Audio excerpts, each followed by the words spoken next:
January 10th, 1960. The 12th day of the 12th lunar month. Sunday.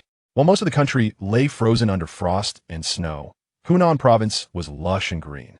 In the staff dormitory of Yuanan County's coal mine, several workers from pit number 3, disregarding the rare day off, had risen early, donned their least patched clothes, tightened their belts fiercely, and hurried towards a certain location. The winter temperature had abnormally risen to 24 degrees Celsius. Though their bodies felt warm, everyone's hearts were heavy with icy dread. Another winter without snow spring would surely bring trouble. In a simple, almost shabby single-room dormitory, the shadow of the light cords swayed in the dim, yellow light. Zhang Baogen shook his head, trying to shake off the dazed, disoriented state. What was wrong with him? The small room was crowded with people. All gazed at the small figure of Zhang Baogen, their eyes filled with worry and pity. The child was only 8 years old. Now that his father, his only companion, was gone, what would become of him? At this thought, everyone's eyes turned towards the 3 people standing beside the child. The couple on the left, with honest, kind faces, were Fan, the neighbors. They had been watching Zhang Baogen with deep concern, the woman especially, her voice already choked with tears. "Bao Bao, are you feeling better? Let Aunt Zhen take a look." Her tears fell as she spoke, moving everyone around. But when this sobbing voice merged with a memory deep within Zhang Baogen's mind, instead of warmth, an instinctive resistance surged in his heart. Especially when he heard the words Aunt Zhen. He shivered involuntarily, a chill running straight up his spine. His body recoiled, dodging the woman's reaching hand. As he moved, he finally noticed the fact everyone around him was much taller. The child's only 8. Team leader Zhang passed too soon. These scattered murmurs jolted Zhang Baogen to awareness. This wasn't just a memory of his 80-year-old self. On the verge of being adopted, he had been reborn. He recognized all 3 people before him. The couple on the left were his neighbors, the Fans of family who had adopted him in his previous life. The tall, upright man on the right was his father's former comrade in arms, a coal miner working in Beijing. Both families hoped to adopt him. In his previous life, Zhang Baogen had chosen the more familiar Fan couple. At that thought, the 80-year-old Zhang Baogen's lips curled with a cold, sharp sneer. Aunt Zhen, living with the Fans for 10 years, he washed his own clothes, cooked his own meals, ate only leftovers. His father's pension and his monthly food allowance all went into the Fan family's pockets. His father's single room became the eldest Fan son's bedroom, while he was relegated to sleeping on the balcony. The younger Fan son's total score across all subjects didn't even match one of Zhang Baogen's. Yet it was Zhang Baogen who was denied high school. At 18, he was sent down to the countryside in place of the younger Fan's son. Right after, the Fan family arranged for their younger son to take the job position reserved for him at the unit. When property deeds were being processed in the late 1980s, they had a complete falling out. During a fight with the younger Fan's son, it was this very Aunt Zhen who brutally beat him with a stick, shattering his ankle. He spent a whole year recovering, and the Fan family compensated him with a mere 120 yuan. After over a decade of no contact, the Fan couple, who had 2 biological sons, sued him in court for an exorbitant sum in support fees. The most absurd part? He lost the case. The 30,000 yuan dowry he had painstakingly saved was seized down to the last cent. 36-year-old bachelor Zhang Baogen was forced to leave his hometown. But this escape opened his eyes to the world.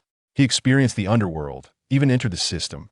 Unfortunately, by then the Fan family had already met their downfall. There was no chance for revenge.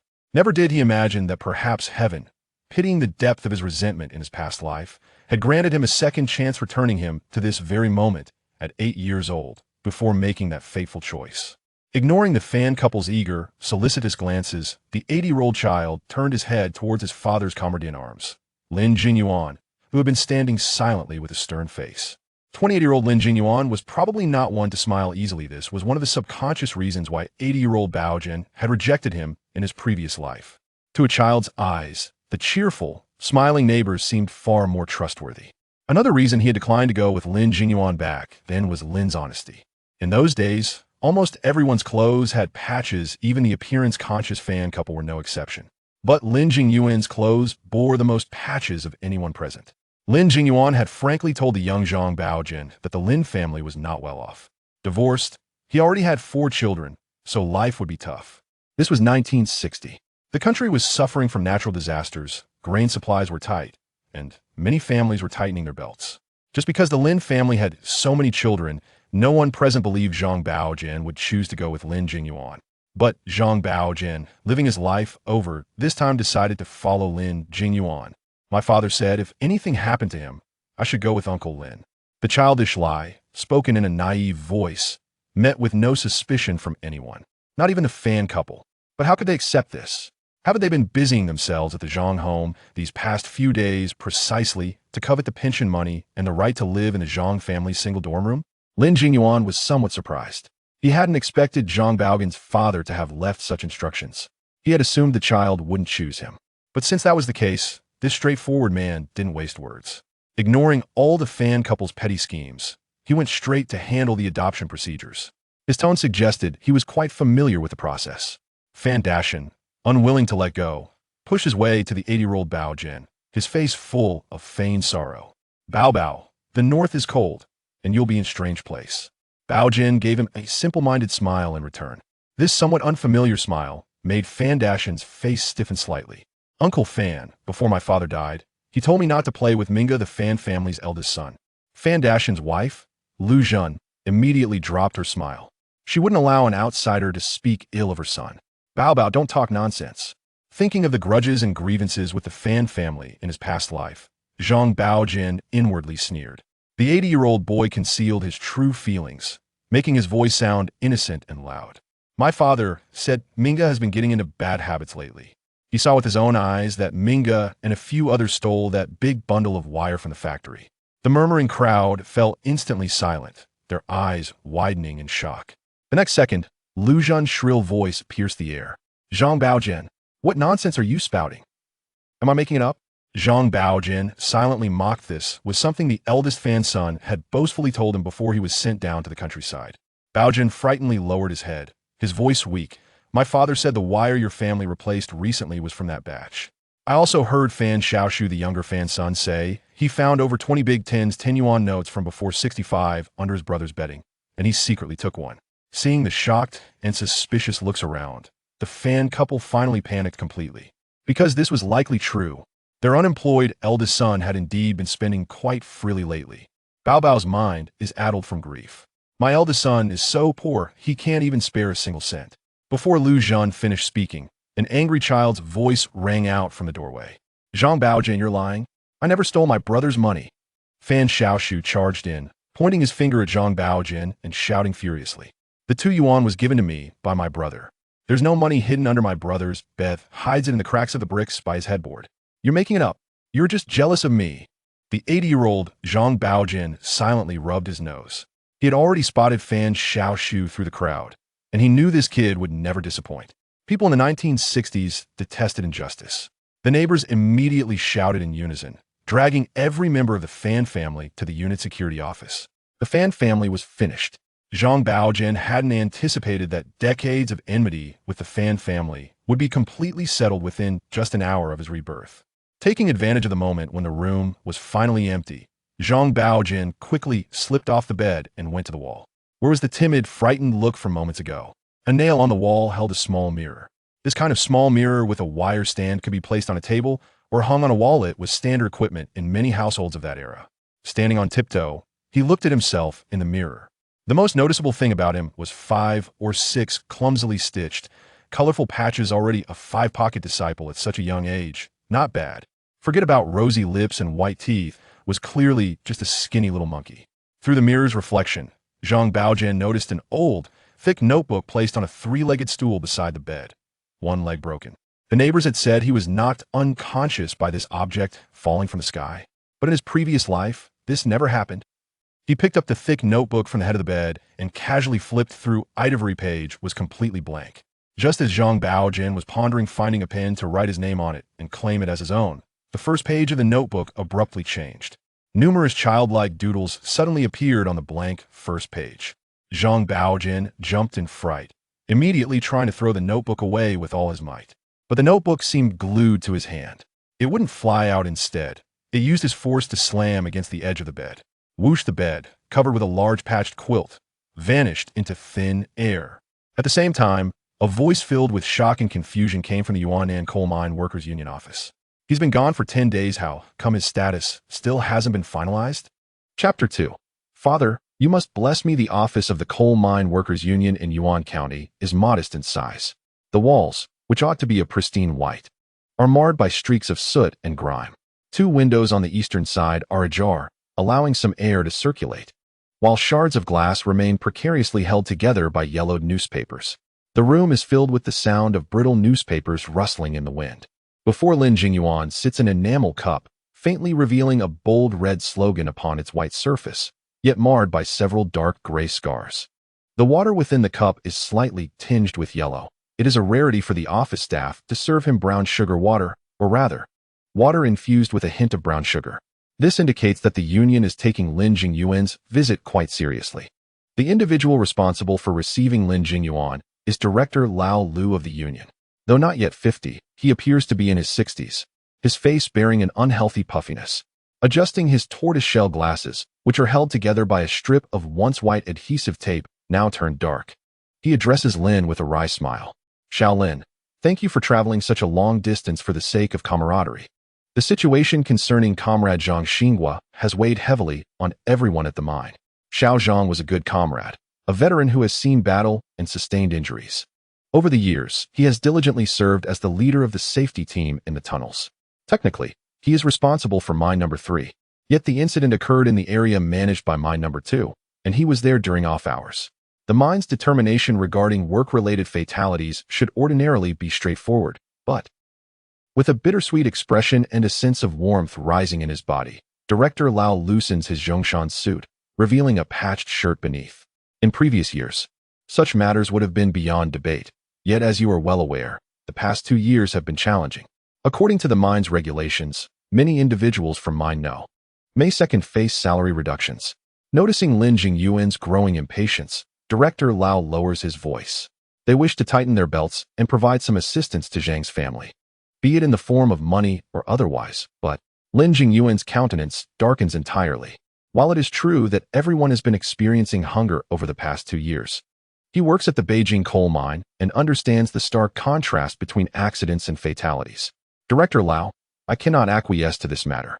If the mine cannot recognize a work-related death, I shall have no choice but to contact the leadership of my former unit for assistance.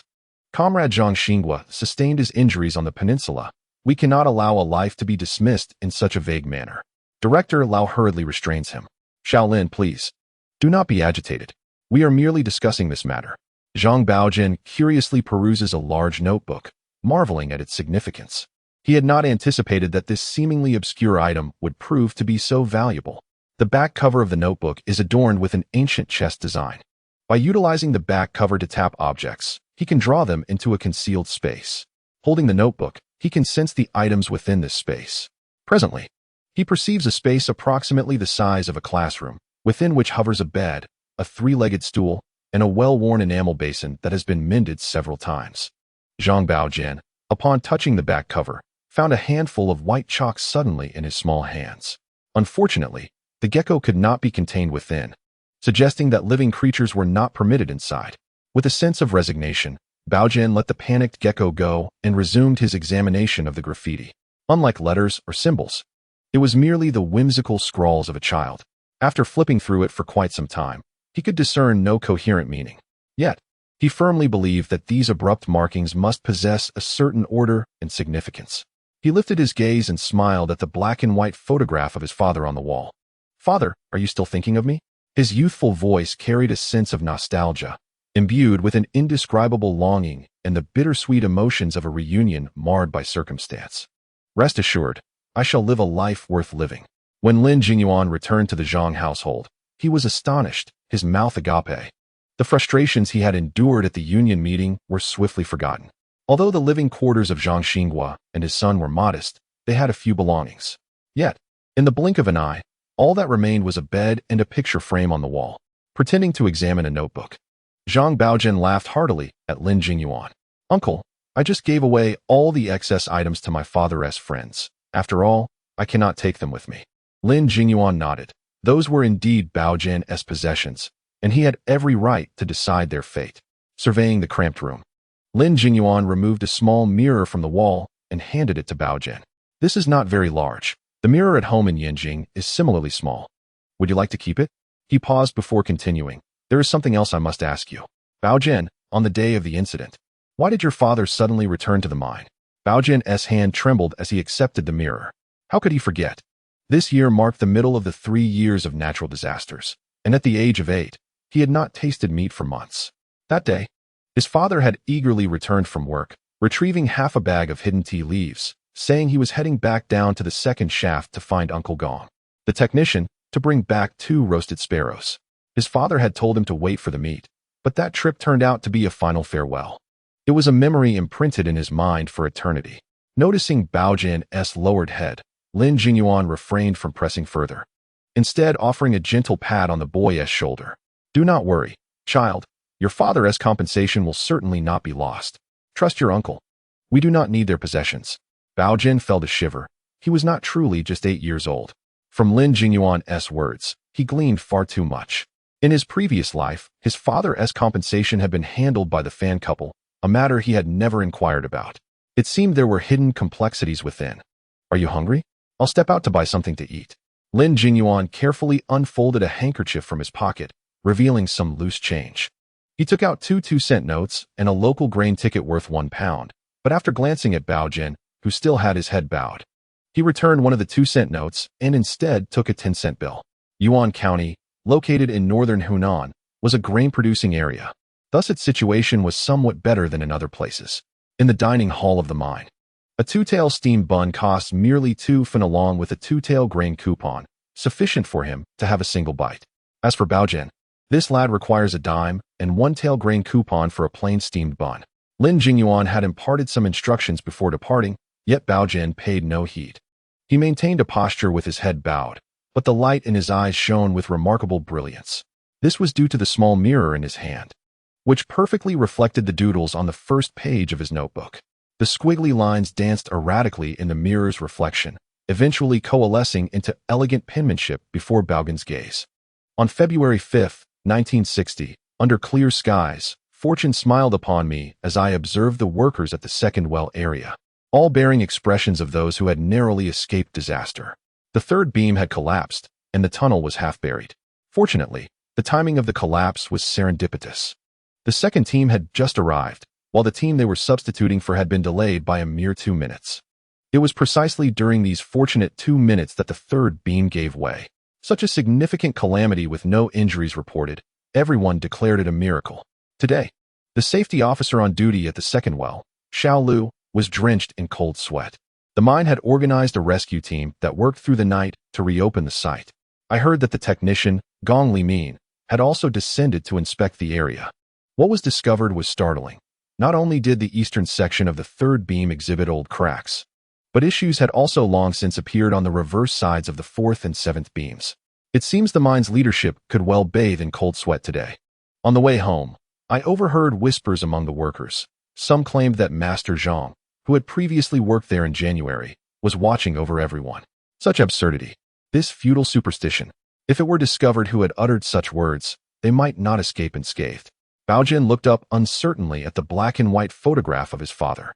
Comrade Zhang Xinghua smiled radiantly from the wall. Could this diary entry penned by someone a fortnight later truly be a masterpiece of yours, dear father?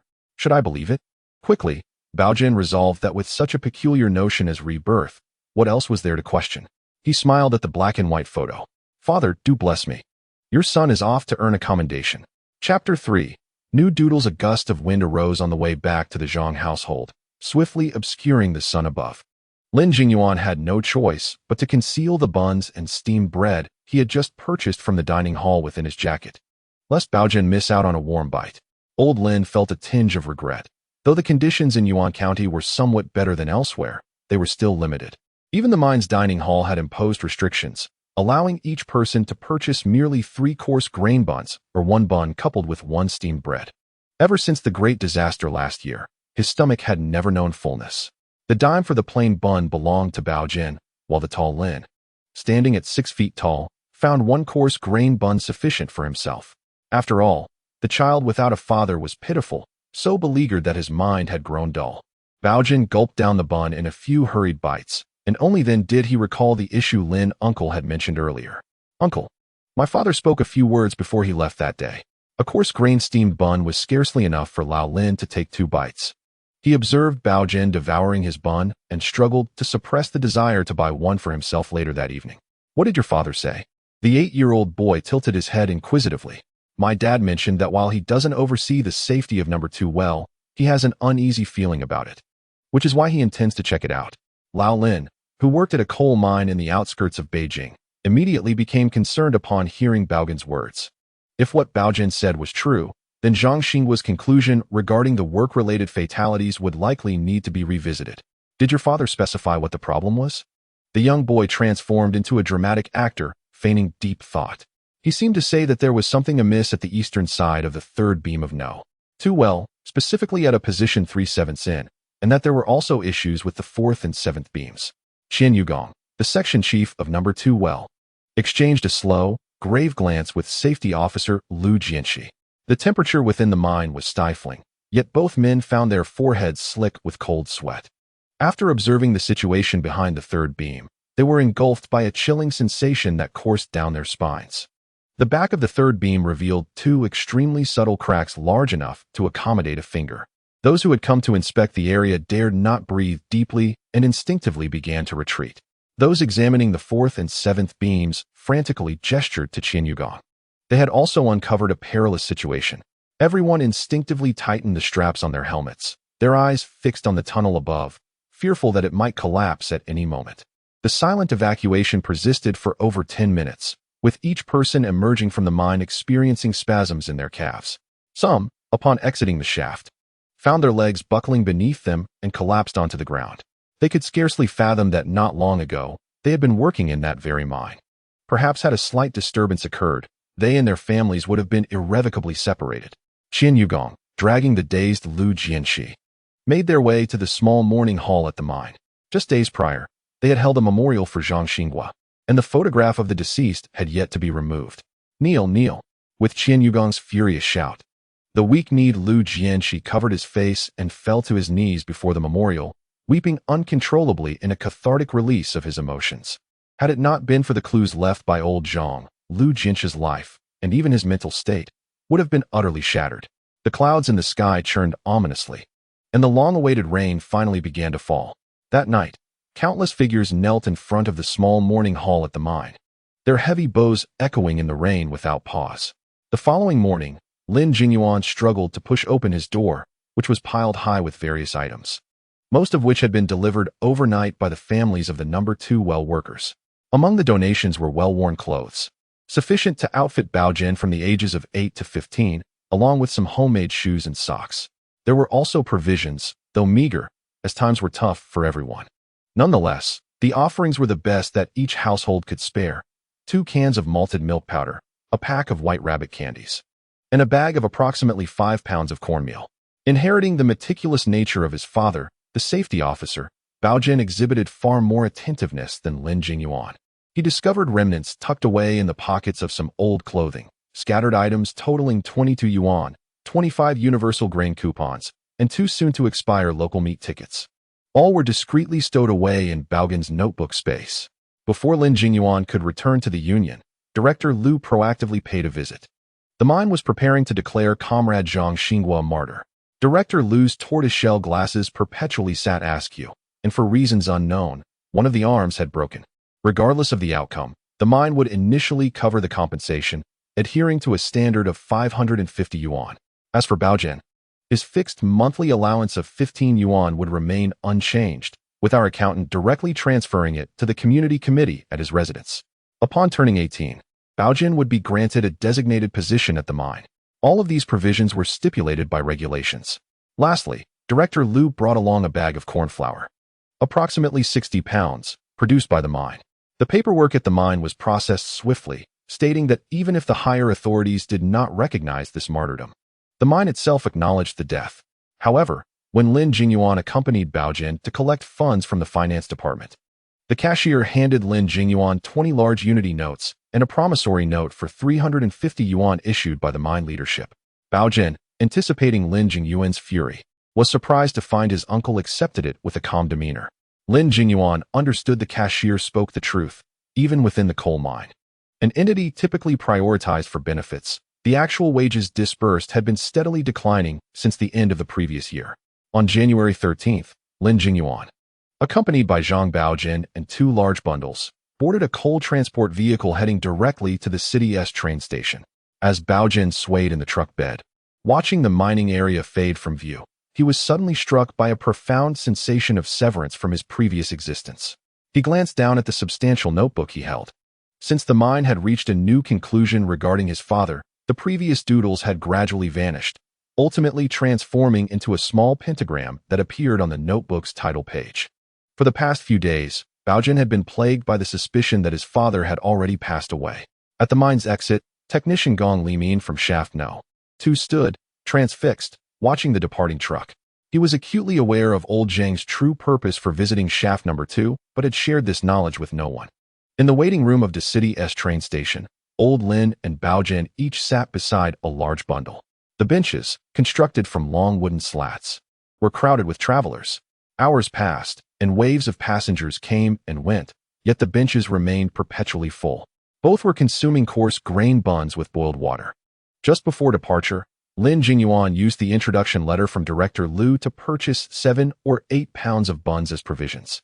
It was not that Lin Jingyuan was unwilling to buy Baogen vegetarian buns. Rather, in these times, indulging in good food while traveling could lead to misfortune.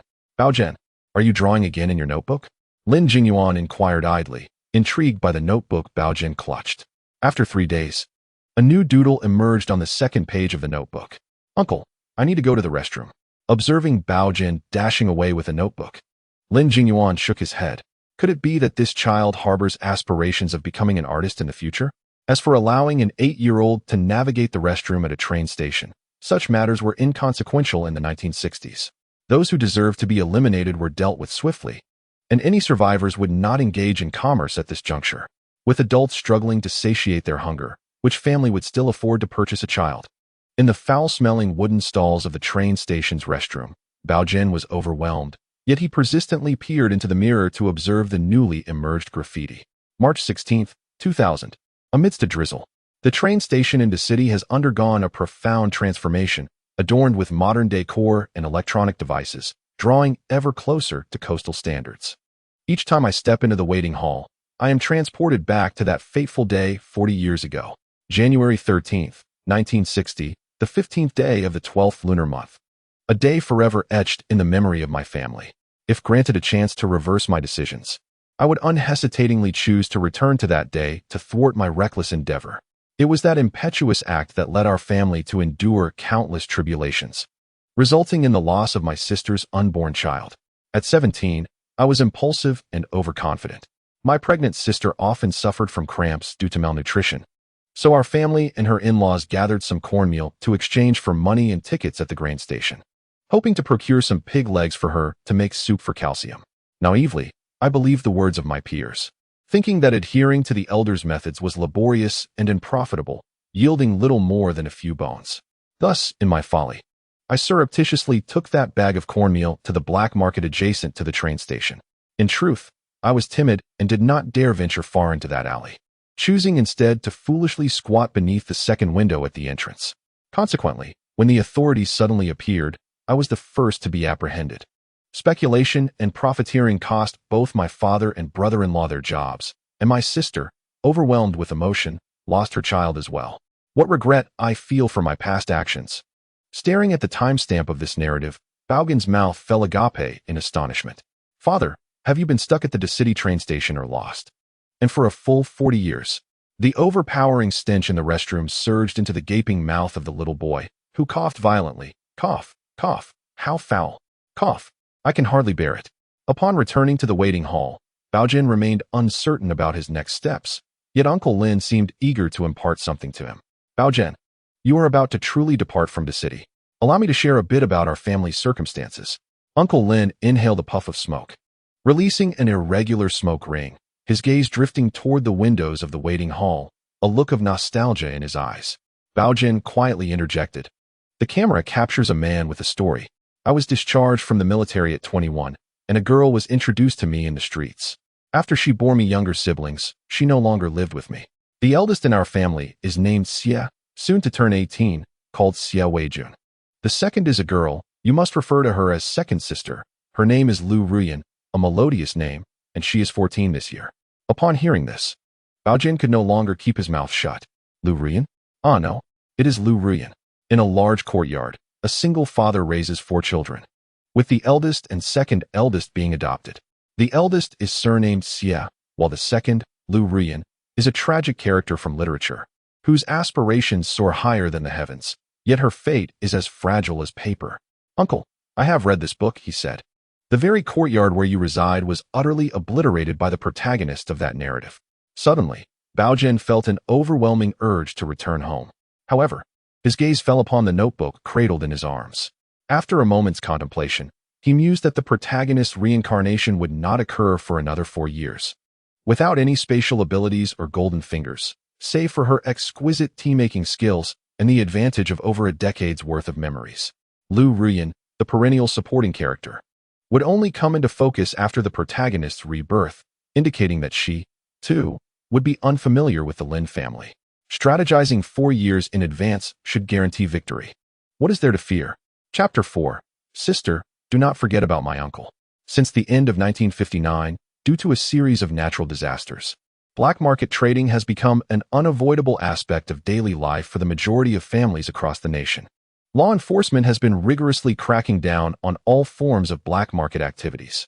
Those engaged in such transactions often choose bustling train stations or bus terminals as their venues, typically conducting their dealings in the early hours of dawn or after dusk.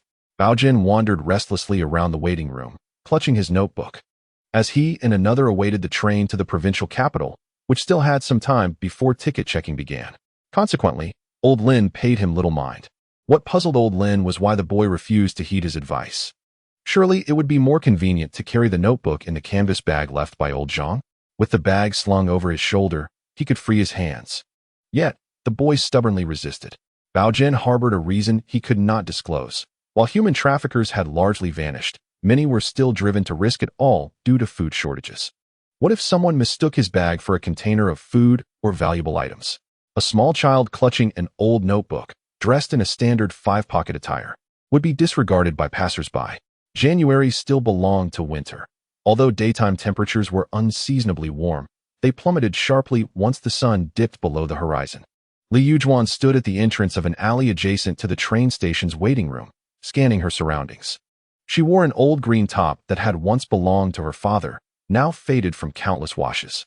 In a bid to swiftly complete her transaction, she chose to crouch beside a street lamp, hoping to attract the attention of potential customers. As she stamped her feet to fend off the cold, she regretted her bravado in coming here. After nightfall, many individuals disguised as travelers approached, carrying what appeared to be luggage while keeping their heads down. Yet, as they passed by Li Yujuan, hardly anyone paused in their stride. Conducting transactions in the glaring light of the street lamp seemed utterly foolish. Was she out of her mind? The dark alley provided a far more suitable setting for such dealings, as the light from the street lamp barely penetrated the shadows of the alley. Peering through the waiting room window, Baogen could only faintly discern a few indistinct figures loitering along the alley walls. Whenever a guest strolled past, the shadow leaning against the wall would discreetly press the flashlight switch, illuminating the goods they had brought. After merely a few seconds, the flashlight would cautiously extinguish. Subsequently, the two shadows would engage in hushed whispers. During their conversation, the flashlight would flicker back to life intermittently. This transaction was evidently quite successful. The seller's pockets were emptied by the buyer, who hastily departed from the alley's end with his head bowed. Baogen, lost in thought, nodded knowingly. He had learned the ropes. His gaze then shifted to the striking figure of Li Yujuan, who stood conspicuously beneath the street lamp at the alley's entrance. With so many travelers passing by, it was astounding that the authorities had not apprehended her. Glancing at the small pentagram on the title page of his notebook, Baogen ultimately resolved to experiment with this sister. He reached into the back of his notebook and produced a small stone. Aiming at the large sister situated 5 meters to the left beneath the window, he thought, "Here goes." The stone veered off course, yet it startled Li Yujuan. Tensed as she was, she nearly jumped out of her skin, her expression shifting from fear to indignation. Cold and frightened, she could hardly believe that a mere child would dare mock her. "What are you doing, kid? Where are your elders?" The window of the waiting room was lined with rusty iron bars, just wide enough for Baogen to poke his head out. What are you selling, big sister? If it's grain, my uncle would like some. Li Yujuan's spirits lifted at his words. She was eager to sell her wares and leave this place. 30 kilograms of cornmeal. The finest quality, free of sand and dust, prepared for pregnant women at home. You can rest assured. Baogen chuckled, recognizing the value of her goods. The bag of cornmeal he had received from Director Liu that morning contained a seventh of unidentifiable substances, bran, husks, and a bit of grit. Uncle Lin had mentioned that even this inferior quality was still handpicked by Director Liu. How much? Li Yujuan pondered and offered a straightforward price. Those mixed with impurities go for 1 yuan per pound. Mine is pure, so I'll ask for 1 yuan and 10 cents per pound. If your uncle buys it all, I'll sell it to you for 1 yuan per pound. Understanding what Li Yujuan truly desired, Baogen feigned hesitation, turning to the air as if conversing with someone. My uncle wants it all, but we don't have enough money. Would you accept meat vouchers? Li Yujuan, who had been crouching, leapt up in surprise. Meat vouchers? Local ones? How many does your uncle have? Baogen held up 2 fingers. 2 pounds. Li Yujuan quickly calculated in her head. She had secretly inquired before. At present, the black market price for grain vouchers in the city was 25 yuan for a local 1-pound grain voucher, while meat vouchers were approximately 4 times that of grain vouchers. Roughly 10 yuan. She swiftly made her offer. 2 pounds of meat vouchers and 10 yuan. How does that sound? Without haggling, Baogen tossed her 2 local meat vouchers, which he had initially thought would go to waste, along with a unity voucher. Li Yujuan hurriedly picked them up, inspecting them with a beaming smile. Without further ado, she laboriously lifted the bag of cornmeal and extended it toward the window. Step aside, let your uncle come and fetch it. As the bag momentarily obscured her vision, Baogen suddenly exclaimed, Sister, look to your left. Li Yujuan instinctively turned her head, and the bag of cornmeal slipped from her grasp. Goodness, that child's uncle possesses remarkable strength. However, when she lifted her gaze, she was still met with the child's face. Li Yujuan couldn't help but tease, your uncle is quite the cautious one.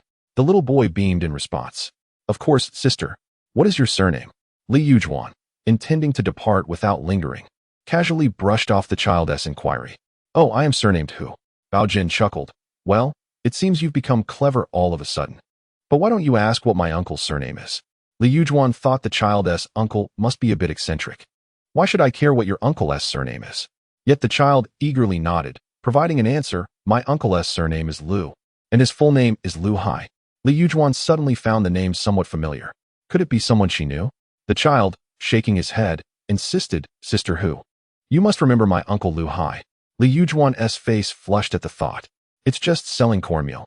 Does your uncle have to be so brazen?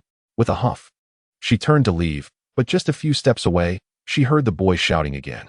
Oh no, the police are coming from the east. Li Yujuan immediately turned around. Oh no, they're coming from the west too. She quickly darted into another alley. Sister Hu, that's a dead end. Li Yujuan began to tremble. Wait, Sister Hu. You're empty-handed. What are you afraid of? Li Yujuan paused. Indeed, she had sold everything. She had nothing to fear from the police. But after bravely walking over 100 meters, she saw no sign of any police presence. Gritting her teeth, she murmured, that Liu family's child is truly insufferable. Just then, a police jeep and a truck sped past, hurtling into the black market alley, narrowly missing Li Yujuan. Her calves began to tremble uncontrollably. Suddenly, she faintly heard a familiar voice ringing out behind her. There's a mole. Terminate the transaction. The police have arrived. Instantly, the shadows in the black market alley scattered in all directions. Chapter 5. Uncle, something has happened. Lin Jingyuan and Bao Jin's train to the provincial capital was ultimately delayed by 2 hours, much to the relief of Uncle Lin and the other passengers. A 2-hour delay was considered fortunate. The ticket inspector in the waiting room was very amiable, smiling widely as she reminded everyone to line up without crowding, showing no signs of impatience. There's plenty of time for ticket checking, comrades. Don't worry about missing your train. Come, hand me your tickets. She used a small tool to mark a notch on each ticket that had been verified. Uncle Lin was accustomed to such scenes, but Bao Jin found it quite novel. This was indeed a ticket inspector. Back in the 60s, there was a push to promote the service industry and establish exemplary models, with many national role models hailing from shopping centers and train stations. It seemed that a national role model named Zhang Yi from the Beijing department store was regarded as one of the 9 wonders of Yanjing. 20 years hence, should you return, You might catch a glimpse of the ticket inspector's nostrils, a courtesy that typically affords you only the view of the back of their head. Uncle Lin purchased a single ticket, while Baogen, who was entitled to a half fare due to a certificate from the mine, was exempted from the fare entirely. A shoulder pole bore 2 enormous bundles, rendering Uncle Lin quite conspicuous amidst the crowd. In the passage behind the ticket checkpoint, Lin Jingyuan carried the burden, allowing Baogen, clutching a notebook, to walk ahead. Whenever Baogen faltered or lagged, Lin would deftly nudge the child with his foot. Clearly, the new home in the capital was replete with playful companions. Otherwise, Uncle Lin wouldn't have mastered such a casual and adept foot maneuver. A gentle nudge was of little concern to Baogen, who was wholly absorbed in the small pentagram that had miraculously appeared on the cover page of his notebook. 2 stars now adorned it. But to what end? Collecting 7 to summon a dragon and ascend to the heavens? Alas, such transformations were prohibited since the founding of the nation. As they flowed with the throng towards the platform, they observed that the ticket inspector remained unflustered. Indeed, the time to board was ample, as the train was, once again, slightly delayed. Lin Jingyuan found traveling with Baogen to be remarkably effortless. The child was, in many ways, far superior to others his age. As the train finally came to a halt, many astute parents promptly shoved their children through the windows, a tactic to secure seats. Among the lifted children, some cried, while others grimaced and clawed their way up. Yet, Baogen, with Lin Jingyuan's shoulder pole upright, executed a pole vault through the window. Being the first to breach the carriage, he promptly identified a 2-person seat, flopping down and refusing to rise. Uncle Lin was the last to board the carriage, and it took the combined effort of 2 conductors to squeeze his hefty bundles into the connecting area. Upon entering the carriage, he noticed numerous passengers standing. Yet they all kept their distance from the seated Baogen. "What mischief have you been up to?" Lin Jingyuan inquired, settling comfortably into his seat. Casting a discreet glance at Baogen, the boy offered no reply, merely rolling his eyes and producing a frothy mass of toothpaste bubbles from his mouth, an alarming sight that nearly caused Uncle Lin to leap from his seat. Had Baogen not secretly handed him the toothpaste, Lin might have thought the boy was having a seizure. It was no wonder the other passengers kept their distance from Baogen. The train line from Deshi to the provincial capital was notorious for its frequent unscheduled stops. Thus, the journey took an exhausting 6 hours. Upon reaching the provincial city, they found a guest house nearby and spent a rather lackadaisical night there. Early the next morning, Uncle Lin queued to purchase tickets to the capital, entrusting the front desk staff with their luggage. As for Baogen, at the age of 8, what concern could one have? The young female attendant was quite amiable, engaging in conversation with the 8-year-old, though her words subtly probed into Lin Jingyuan's circumstances. "My uncle is 28 and has been divorced," Baogen bluntly stated, dousing any flicker of interest from the attendant. "Including me, there are 5 children in our family." The young lady sighed, no longer paying attention to Baogen, her gaze drifting vacantly towards the door. The comrade with prominent eyebrows and large eyes, Lin, is unexpectedly divorced and has a child. Opposite the guest house stands a state-run restaurant, bustling with patrons. Suddenly, a plume of white smoke rises. What delicacy has just emerged? For breakfast, he had only a coarse grain bun. Yet Baogen's stomach urged him to investigate. Before long, he extravagantly purchased a steaming, snow-white baby cake. This delicacy, typical of the Xiangnan and southwestern regions, is rather pricey. Typically reserved for children, hence the name baby cake. Observing him savoring the treat, the waitress felt a pang of hunger and quickly took a sip of water. "Your uncle is quite generous, spending a dime on such a delicacy for you. With that, I could have bought 3 or 4 coarse buns, which would last me a day and a half if I were frugal." Baogen blinked in surprise. "Oh, I thought you were merely enamored by my uncle's good looks. Turns out you were merely coveting my food." After quickly devouring the cake and licking his fingers in front of the waitress, Baogen dashed out again. Upon returning, he proudly brandished a skewer holding 4 or 5 bright red morsels, munching as he strolled past the counter. The waitress looked on in astonishment. How could this seemingly simple Lin indulge his child so extravagantly? 5 sweet oil cakes. Such a treat was beyond her reach even during festive occasions. In the blink of an eye, the child had spent 25 cents and 2 ration coupons. Sweet oil cakes are a beloved local delicacy in Xiangnan. However, in later years, 2 varieties would emerge. One, enjoyed by the locals, is soft and glutinous, coated in a layer of sweet syrup, stickier than rice balls yet denser than green rice cakes. Before the 1980s, well-off rural families would serve this or boiled eggs and brown sugar to their guests. The other type, sold to tourists, is fried into a hard shell. Simple, convenient, and economical, marketed as crispy and appealing to those unfamiliar with the original. Upon returning from purchasing tickets, Lin Jingyuan found Baogen and 2 large bundles outside the guest house, having piqued the waitress's curiosity. However, this was a minor concern. Lin Jingyuan appeared somewhat anxious at that moment. He had failed to secure a ticket back to Yanjing for the following day, managing only for the day after. Lin had not anticipated Baogen accompanying him, and it seemed his holiday would likely be extended. The ticket, costing him 7.5 yuan, was for a train that departed just past 1 in the morning, with Baogen still traveling for free. They opted not to seek another guest house, instead heading directly to the train station to rest in the waiting hall. The air in the waiting room was quite stale, and Baogen soon drifted off to sleep. When he next opened his eyes, he discovered he and Uncle Lin were already aboard the train. Sharing a single ticket, he slept soundly while Uncle Lin stood beside him. As the train crossed the Yangtze River, the temperature dropped sharply, prompting passengers to don additional layers. Uncle Lin breathed a sigh of relief, grateful that the frigid climate would preserve the buns he had brought. The train journeyed for an entire day before finally entering Hunan province. As Baogen had surmised, just past midnight, the 3rd page of his notebook indeed refreshed. This is an entirely new piece of graffiti. Uncle, I need to use the restroom. Lin Jingyuan initially responded with a grunt. Put down the notebook. Be careful not to get it dirty. Ah, this child. Well, never mind. Yet, just a few minutes later, hurried footsteps echoed through the dimly lit carriage. Lin Jingyuan opened his eyes just in time to see Zhang Baogen rushing back in a state of panic. Uncle, something's wrong. Keep your voice down. Can't you see everyone is sleeping? Uncle, I just went to the restroom and saw someone by the roadside waving a lantern frantically at the train, even chasing after it for a while. Upon hearing Baogen's words, Lin Jingyuan's drowsiness vanished instantly, and he sprang to his feet. Chapter 6. The Newcomer in the Courtyard. Disciplinary Notice. At 1:15 a.m. on January 16, 1960, a rockfall hazard occurred along the railway branch line in Hunan province. Simultaneously, a northbound train had entered the branch line an hour prior. Due to the incident occurring in a newly developed mountainous area with poor communication, the track guard's warnings were missed by the train.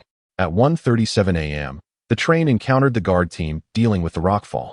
Despite emergency braking, the locomotive derailed, causing 3 subsequent carriages to slightly derail, with the 7th and 8th carriages tipping severely. The incident resulted in 4 fatalities and 48 injuries. Following an investigation, the relevant personnel have been addressed as follows. Upon reading this alarming notice in his notebook, Baogen was instantly drenched in cold sweat. Oh dear. He and Uncle Lin were on that ill-fated train. Moreover, they were both in the 8th carriage, with their 2 large bundles wedged between the 7th and 8th carriages. A chill ran down his spine. The words of an 8-year-old would likely only elicit skepticism from the train staff, but Lin Jingyuan's words terrified them. Inside the train, the dim lights flickered as shadows raced feverishly toward the front. Lin Jingyuan led the charge, followed closely by several startled train attendants. In the heart of winter, they were drenched in cold sweat. Though the role of a train attendant may seem appealing, it had not spared them from hunger over the years, leading to a touch of night blindness and fatigue at night. Without seeing the warning signals along the route, who could know what awaited the passengers ahead? When the train conductor was awakened, he appeared momentarily bewildered, but upon hearing Lin Jingyuan mention the person chasing the train with a red lantern, he was instantly jolted into alertness. Without a moment to spare, he dashed toward the front, neglecting his shoes and coat. As he rushed past the communication room, he shouted inside, "What is going on with the onboard radio? How is dispatch responding?" The telegraph operator was also drenched in sweat. The undulating terrain of this mountainous area had led to a signal blackout. They had been out of contact for half an hour. The conductor burst open the door to the driver's cabin, where the duty officer turned in confusion. "What are you doing here?" The conductor disregarded his question and immediately ordered the driver, "Reduce speed. Be vigilant for any signal lights on both sides of the mountains." As the train traversed a downhill stretch, it emitted a slow, distressing sound of its brakes grinding. A formidable curve loomed ahead. At the very moment the brakes were engaged, the keen-eyed driver discerned the situation that lay before them. Shadows of several frantic figures waving flashlights and lanterns raced towards the train along the tracks. The piercing sound of the brakes reverberated through every carriage, jolting the passengers from their slumber. To avert panic among the travelers, the lights in all compartments illuminated brightly. Despite the train's immense inertia propelling it forward, it soon brushed past the approaching warning figures. To bring the train to a complete halt, it had to glide past this treacherous bend. Inside the cockpit, the expressions of the crew turned ashen. Who could fathom how dire the threat was that awaited them beyond this curve?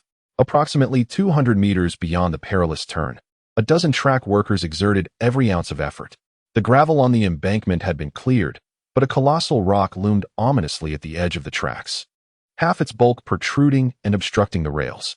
The sound of a massive wooden beam splintering echoed as the recently dislodged boulder teetered dangerously back down. "Hold it!" shouted the lead track worker, his voice hoarse, as he resolutely wedged a steel bar between the descending rock and the embankment, fully aware that his efforts might be futile, perhaps even fatal. Fortunately, 7 or 8 steel bars were thrust into place without hesitation, and not a soul faltered, even as their hands became drenched in blood. When the thunderous sound of the train's brakes echoed from around the curve, desperation ignited in their eyes. 1, 2, 3, push. 1, 2, 3, push. The boulder quaked. Yet the danger remained imminent. The train's massive form had completely rounded the curve, and the sparks from the emergency brakes shone vividly against the night. The mournful wail of the train reached an unbearable crescendo. "Push harder. Careful, the steel may snap."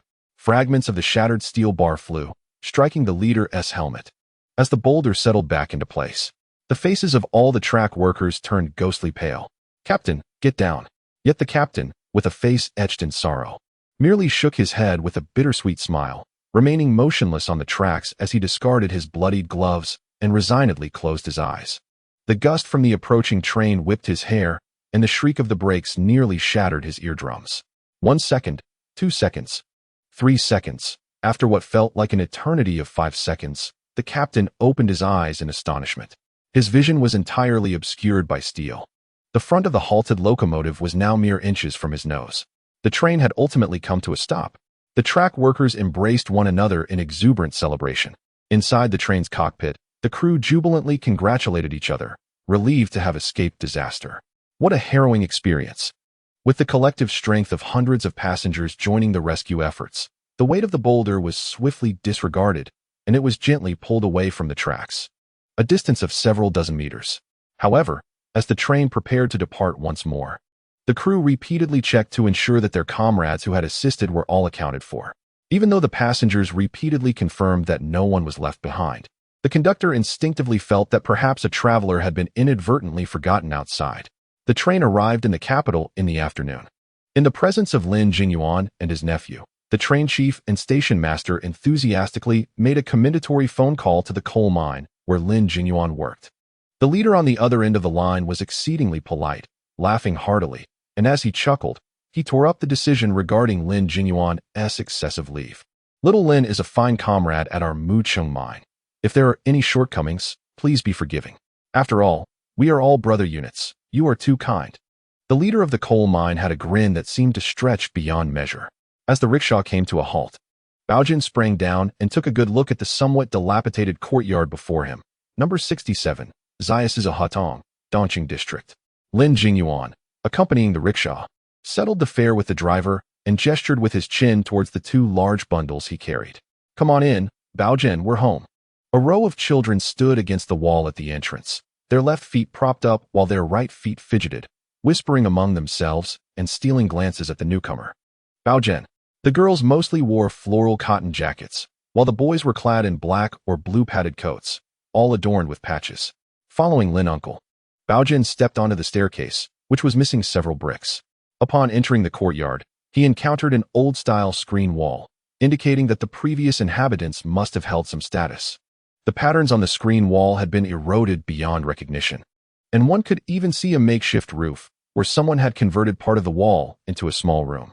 Baogen couldn't help but marvel at the resilience of the person who dared to live with their back facing the main entrance. As soon as they entered, the space became constricted. The layout of the east and west wing rooms had long been altered by the residents, rendering them unrecognizable. Baogen was greeted by a chaotic scene of wires, clutter, low-tile roofs, and walls made of a mix of brick and wood.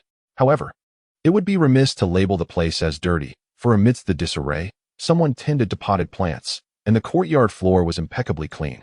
Upon hearing the sound of their footsteps, neighbors emerged to look. Is that Yuanzi back? Oh, Comrade Lin, you've worked hard. You've been away in the south for quite some time. Inzi, your uncle is home. Lin Jingyuan had barely taken a few steps when neighbors helped carry the two large bundles, as the space was simply too cramped. The familiar faces of the neighbors exchanged knowing glances at Baogen, but asked no further questions, seeming accustomed to such arrivals. One elder stepped out, first glancing at Lin Jingyuan, and upon noticing Baogen trailing behind, couldn't help but scoff at Lin Jingyuan. How much can you earn in a month? Why don't you just ascend to the heavens? Lin Jingyuan, unable to explain in front of Baogen, merely smiled and continued walking deeper into the dwelling. After winding through several turns, they finally arrived at a small room. This room had been added along the original eaves. Standing at the entrance was a serene 14-year-old girl, who did not spare a glance for Baogen, but coldly greeted Lin Jingyuan before beginning to unpack the items they had brought back. Behind her, a small boy and a young girl jubilantly rushed into Uncle Lin's embrace. Father, you have returned. Baogen quickly discerned that the one in charge at home was the second sister, Lu Rian, who likely harbored some reservations about his presence. What difficulty could there be in that? Without exchanging pleasantries, he laboriously hoisted the sack of coarse cornmeal weighing 60 pounds, which Uncle Lin had brought back for him, and emptied it into the vacant rice jar by the door in one swift motion. Lin Jingyuan, cradling his biological children, smiled, while Lu Rian, initially taken aback, softened upon observing Baogen's feigned trepidation. Having lost both parents, what difference does one more mouth make? She sighed. Your elder brother has yet to return from outside. You will henceforth be the third in our household. By the way, what is your surname? The second sister inquired. Baogen feigned humility. My surname is Zhang. Very well. Then you shall be known as Zhang Laosan in our family. Baogen tilted his head. That moniker sounded oddly familiar. Lin Jingyuan had barely eaten before he hurried back to the mine. Cooking was the responsibility of Lu Rian, leaving Baogen to exchange glances with 7-year-old Lin Aihong and 5-year-old Lin Yongjun. Considering he was merely 8 himself, he ventured to suggest to the youngest in the family. Shall we go out to play? Lin Aihong shook her head. No, we'll get hungry if we play. Lin Yongjun quickly nodded in agreement. Then, what do you usually do? Lin Aihong pondered briefly. Sleep, gather wild vegetables, and wait for meals. Lin Yongjun hastily nodded again. Baogen felt a pang of sympathy for the two little ones. Their daytime slumber was likely a means to conserve energy. At that moment, the door curtain lifted, revealing a young man of 17 or 18. Elder brother.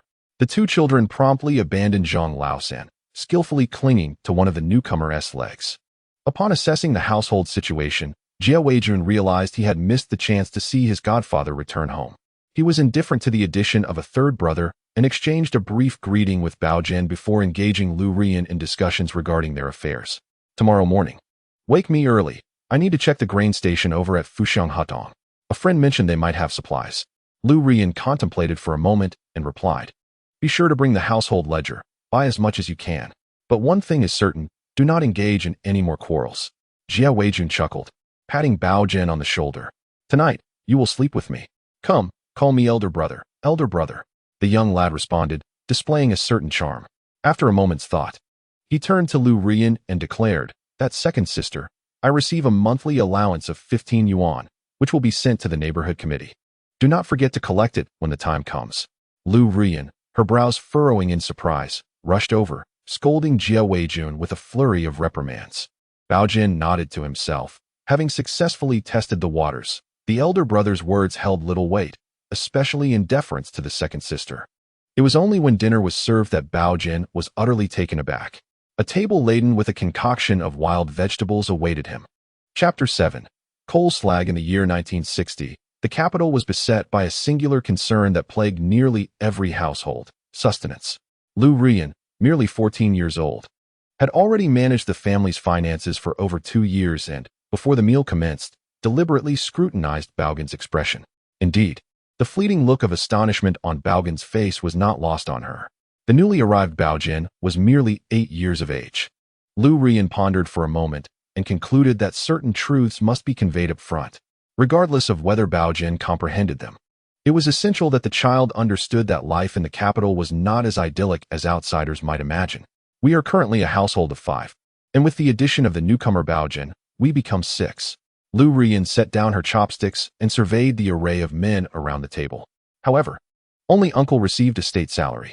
Uncle toiled in the most arduous underground work at the mine, classified as a level 5 worker, earning a meager monthly sum of 56 yuan, including a 3 yuan subsidy for underground labor. Does that sound substantial? Observing Lu Laer as he listened intently, Baogen was at a loss as to whether to nod or shake his head, as he anticipated what was to follow.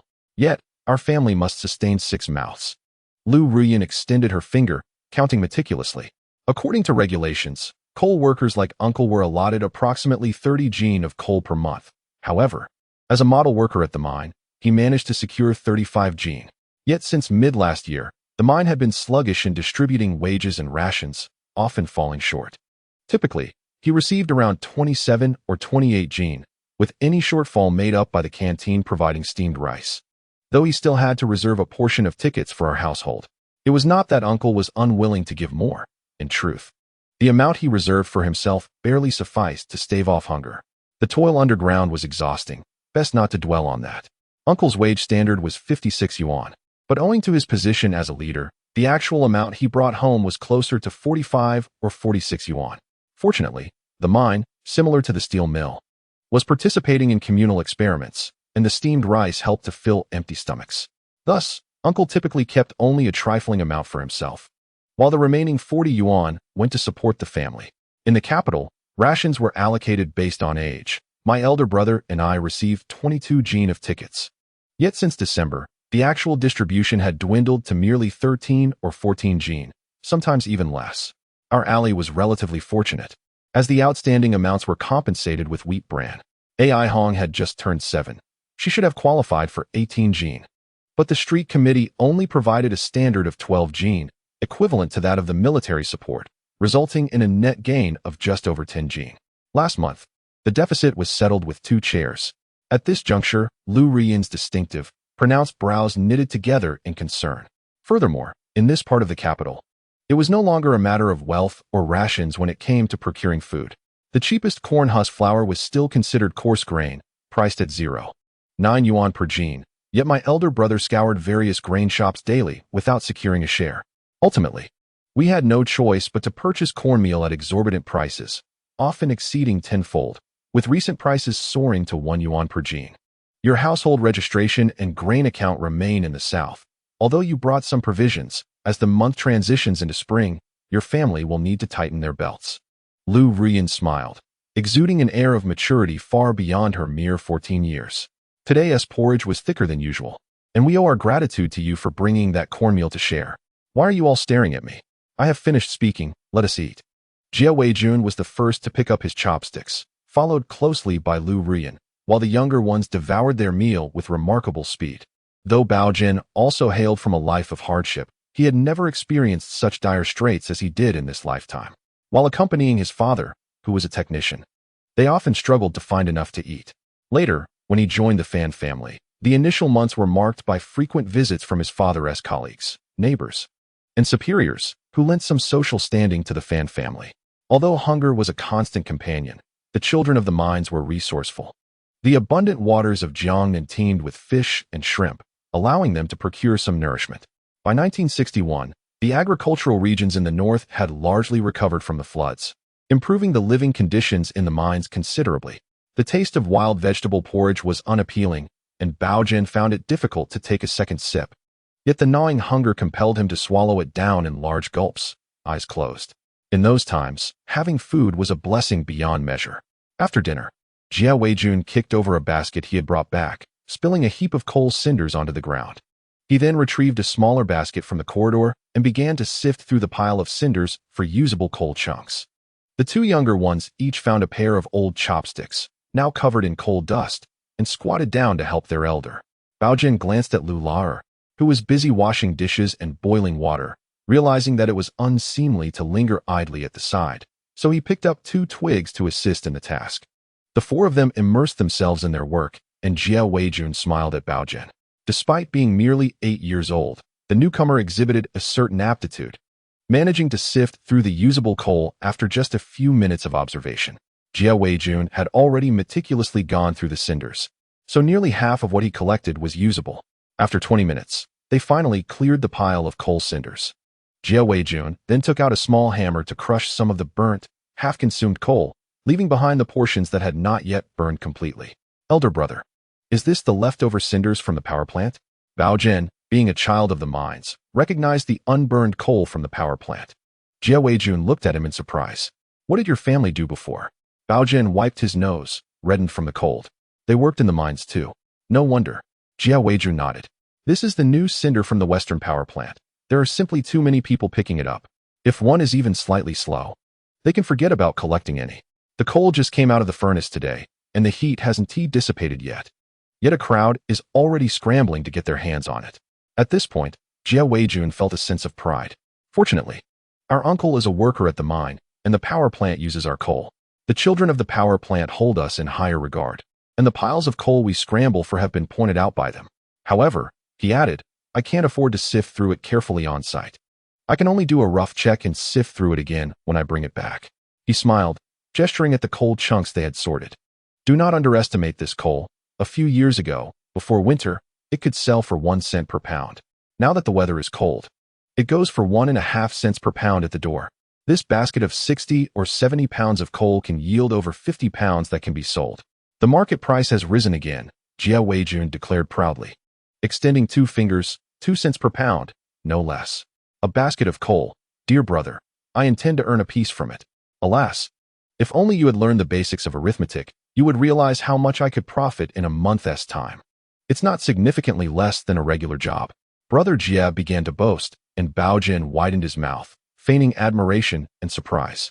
However, the fourth sibling, Lin Aihong, was displeased. Eldest brother, you're bragging again. Just the other day, someone beat you back, and you're collecting this much every day? If I managed to do that even once a week, I'd be overjoyed.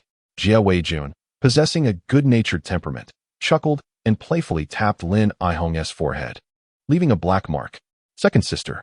Lin Aihong angrily threw down the chopsticks used for picking coal and yelled, Second sister, brother has dirted my face again. Deduct a pound of coal to wash my face. Lin Yongjun quickly chimed in, Sister, take 2 pounds. But Lu Rian was busy and paid no heed to them. With the help of the third sibling, the work progressed swiftly. Jia Weijun smiled as he unfastened half of his tattered cotton coat and took a shovel to clear a pile of snow nearby, revealing a large heap of coal cinders. Just what we had brought back a few days ago, let us collect it today. 7-year-old Lin Aihong felt somewhat aggrieved, thinking that her elder brother implied she and the younger sibling were utterly unhelpful compared to the newly arrived third sibling. He was merely a year older than her, yet he had usurped her position as the third child. How bothersome. Chapter 8. I fear you may cry. Lin Aihong, unwilling to concede, quickened her pace, only to inadvertently mix some unusable pieces into the good coal, leaving Jia Weijun in a state of amused exasperation. Such a jealous little thing. The Lin family only dined twice a day, hence lunch was at 4 in the afternoon. The 4 of them spent over an hour sorting through the coal cinders accumulated by Jia Weijun before darkness fell. The 2 younger ones chattered away as they went to wash their hands, preparing to play with string. Baogen stayed behind, assisting the eldest brother, with Jia Weijun taking charge of packing while he shouted encouragement. Just as they filled half the basket with the sorted coal, an individual turned in from outside the yard. This person was clad in a patched blue coat, and upon seeing the pile of coal, a smile spread across his face like creases on parchment. Ah, Junzi, are you preparing to deliver coal again? Oh, it's Uncle Luo. How fortuitous that you've arrived today. Would you like to take a few pounds home? It's all freshly sorted. Jia Weijun smiled. Uncle Luo waved his hand dismissively. I'm merely passing by, taking a stroll. Well, since you've offered, I'll take a few pounds then. Baogen, hiding behind his elder brother, rolled his eyes at the absurdity of it all. Who takes a leisurely walk while carrying such an obvious basket of coal? In the end, Uncle Luo meticulously selected an entire basket. Oh, ha ha ha. I wasn't paying attention and ended up taking too much. Uncle Luo chuckled. All right, Junzi, weigh it for me. I want to take advantage of you. Just tell me the fair price. Jia Weijun nonchalantly waved his hand. This basket likely holds just over 60 pounds. Let us settle on 60 pounds flat. Uncle Luo blinked. Junzi, I've been short on cash lately. Would you be so kind as to give me a deal at $1.50 per pound? Jia Weijun offered a faint smile. They are all neighbors, and the coal has been loaded, yet no one has asked anyone to spill it on the ground. Very well. Let it be. Uncle Luo pulled out some cash and counted it 3 times before finally placing 90 cents into the hands of the guard. With the transaction completed, Uncle Luo tapped his knee. Ah, the weather grows ever colder. My old leg aches, and I suspect I shall need to rest halfway. Baogen, hiding behind the guard, was utterly bewildered. The price of 150 is not offered at 1's doorstep. Uncle Luo was clearly hoping for the eldest boy to assist him in carrying it back. Before the guard could utter a word, a woman's voice suddenly echoed from the opposite side of the courtyard. You wicked creature, thinking to spend 150 as if it were 2 cents? Do you believe that this elevates you to a lord? Shall I hire a laborer from the street for you? Always taking advantage. Thinking to bully us while the elder is absent? Our courtyard still has neighbors alive. Uncle Luo was about to retort when someone from the back room chimed in with a mocking tone. Lu Xiaoying, what kind of words are those? Even insults should consider their target. If one lacks civility, the insult is wasted. I am speaking of you people in this courtyard. Uncle Luo was growing increasingly exasperated. But before he could finish, a door next door swung open. A young woman in her 20s poured a basin of hot water directly in front of Uncle Luo. Oh, there's someone here. My apologies. It's dark. I couldn't see. At this point, Uncle Luo could no longer endure the situation. And disregarding the discomfort in his leg, he hurried away with the coal, moving at such speed that even Liangshan's Dai Zong would concede defeat. The guard, with a cheerful demeanor, gestured to those around him, resembling a street performer. Aunt Lu, Aunt Ma, and Sister He, thank you from Junzi here. The first to respond was Aunt Lu, her laughter ringing out. You clever lad. Don't always be too proud to accept help. It saves you from the shameless seeking to exploit you. Aunt Ma's reply was still laced with sarcasm. Oh, spare me. I don't crave the thanks of a fool. As for Sister He, she merely smiled, ruffled Baogen's hair, and returned indoors without so much as a glance at the guard. Baogen's eyes lit up. Could it be that Sister He is 5 or 6 years older than our eldest? Before he could ponder this further, a window from the small kitchen next door suddenly opened. A face resembling Sister He's appeared, belonging to a girl of similar age to the guard, who playfully stuck out her tongue at him while giggling softly. Hee, you are such a fool. The guard, grinning widely, raised an eyebrow, his voice conspiratorial. Meow meow. Are you free tomorrow? I'll be back at the usual place early in the afternoon. Baohong Miao's face flushed instantly, pointing at the little boy peeking from behind the guard. You better behave. Your new brother is still here. Baojin quickly raised his hand. You all carry on. I know nothing of adult matters. I haven't even learned addition or multiplication yet. He hurried into the house to find Lu Lao Air to wash his hands. Although the Lin family's rooms were not spacious, their evening lighting was superior to that of the others, thanks to the use of kerosene lamps. In the partition between the inner room and the outer space, a small light bulb hung, though no one bothered to turn it on. The 2 children were playing with rubber bands on the bed in the inner room, while Lu Rian sat beneath the light, altering some clothes. After washing her hands with warm water, she pulled him over and gestured with the garment in her hand. The clothes you're wearing won't do, although you have many. None are suitable for winter in the capital. This one was worn by your elder brother when he was about 15 or 16. I'll make some adjustments. And you can wear it. Thank you, second sister. Oh, Lu Rian blinked. This time you're not calling me Lu Lao? My elder brother asked me to call him Lauda, so I call you second sister. At this, Lu Rian shook her head in disappointment. Well, it seems there isn't a single clever boy in this family. The room was quite cold, prompting the 2 children to huddle under the blankets while playing with the rubber bands. When Baogen climbed up, Lin Aihong immediately abandoned her younger brother. You're too clumsy. I keep winning, and it's no fun. Shall we play together? Baogen promptly shook his head in refusal. Are you scared? The little girl, though slender, could be quite infuriating when she was pleased with herself. Baogen, somewhat naive, scratched the back of his head. I'm afraid I won't play well. And you'll cry. Lin Aihong felt completely reassured. Why would I cry if you play poorly? Come on, give it a try. 10 minutes later, Lin Aihong burst into tears at the sight of the rope that Baogen had tangled into a hopeless knot. Zhang Laosan, you are so... Woohoo, so mean. Woo. Just then, Jia Laoda entered with a basin of coal, and the small room warmed up considerably. Jia Laoda chuckled as he pinched the crying girl's cheek. The smoke has cleared. The room has warmed up nicely. I'll step outside shortly. Lu Rian tossed the nearly finished garment to Baogen. Try this on. If it doesn't fit, I'll come back to adjust it tomorrow. In those times, families often paid little attention to the disputes among children. That night, Baogen squeezed into the small bed with Jia Laoda, who, at 18, was in the prime of his youth, making Baogen feel less cold. Chapter 9. The proper use of the Pentagon. The next morning, Baogen awoke to the chill. He noticed that Jia Weijun had left early, presumably to procure rations at Fuxiang Hudong as discussed with Lu Ruyin the previous day. It was January 18th, a Monday, the 18th day of the 12th lunar month. And soon it would be the Little New Year. Lu Ruyin and Lin Aihong had to go to school to collect their report cards. 5-year-old Lin Yongjun did not have to, as his kindergarten had just closed due to the failure of urban collectivization, much to his delight. Lu Ruyin rose early and busied herself, while the two younger ones managed on their own, getting out of bed, dressing, making their beds, and washing up. Breakfast consisted of pancakes made with wild vegetables and bran, mixed with a bit of cornmeal. Perhaps to cater to Baogen's palate, she had added extra salt. Each person received a pancake and a bowl of clear soup. Even Baogen consumed his meal with great enthusiasm. However, when it came time to leave the house, Lu Ruyin always dawdled and hesitated. Baogen suddenly exclaimed, "Second sister, you wouldn't be afraid I might set the house on fire, would you?" To his astonishment, Lu Ruyin nodded in agreement.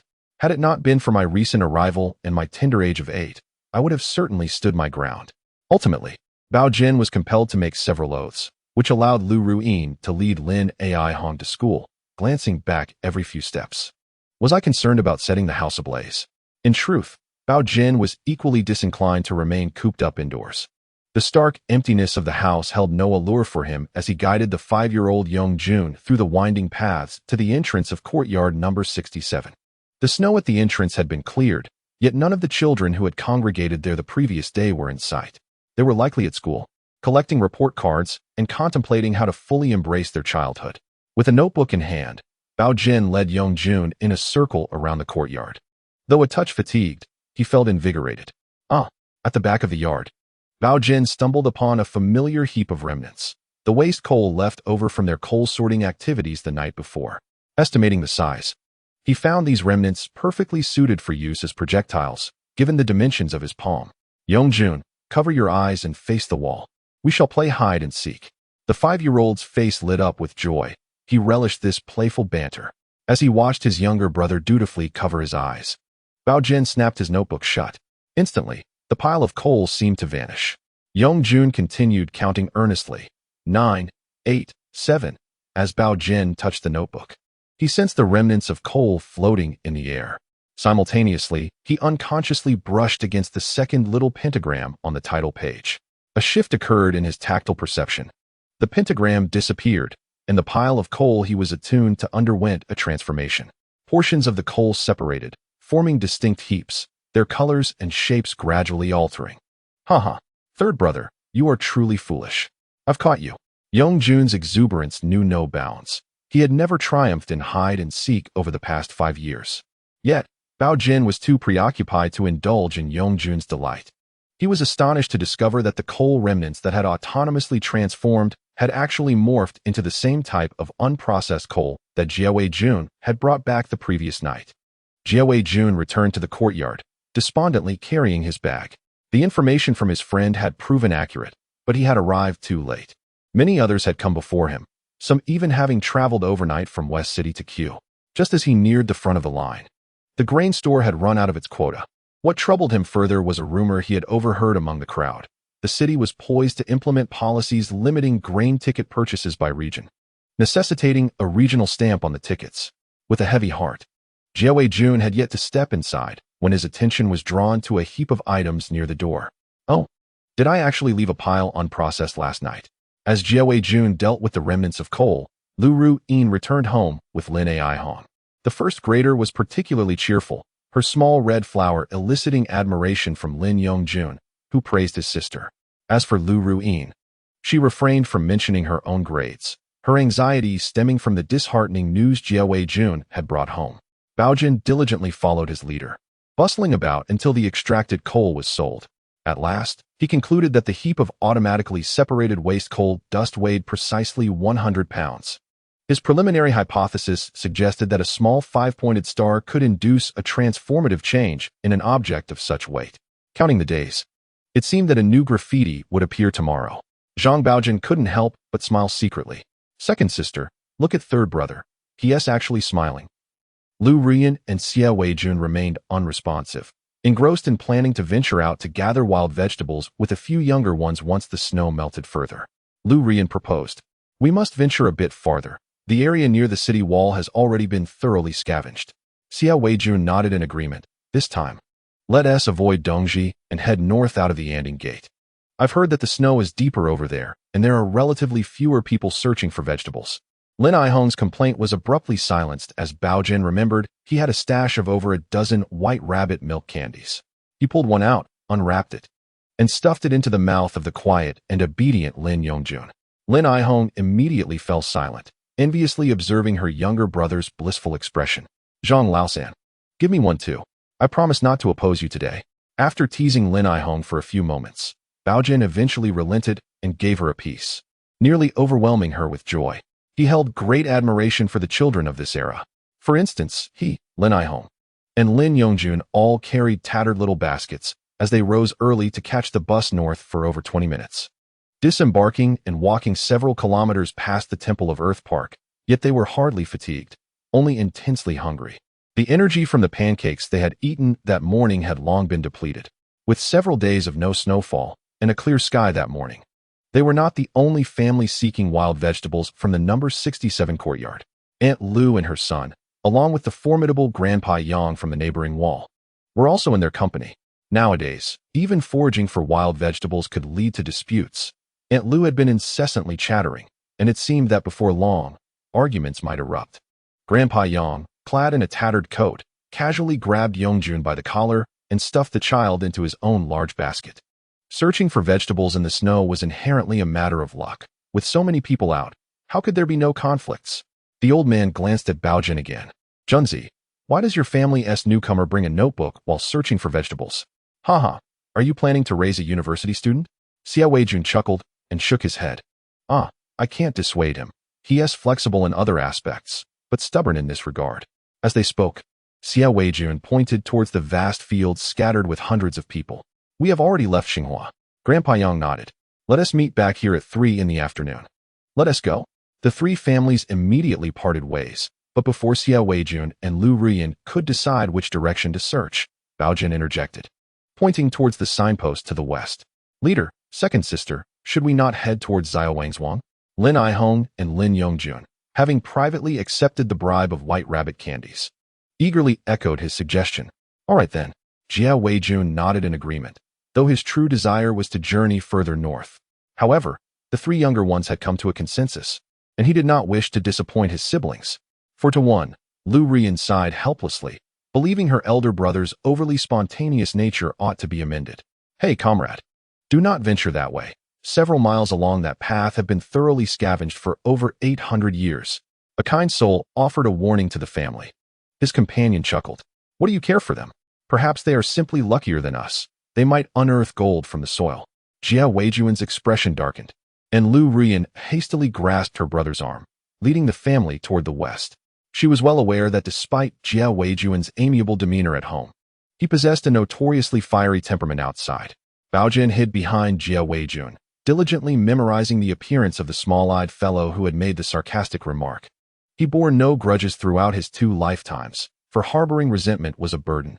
Thus, he sought swift retribution.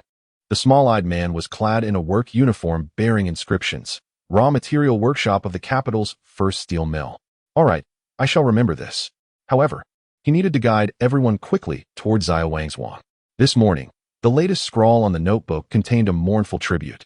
The author's mother had come here alone to forage for wild vegetables, only to faint from hunger in the snow, discovered the following morning.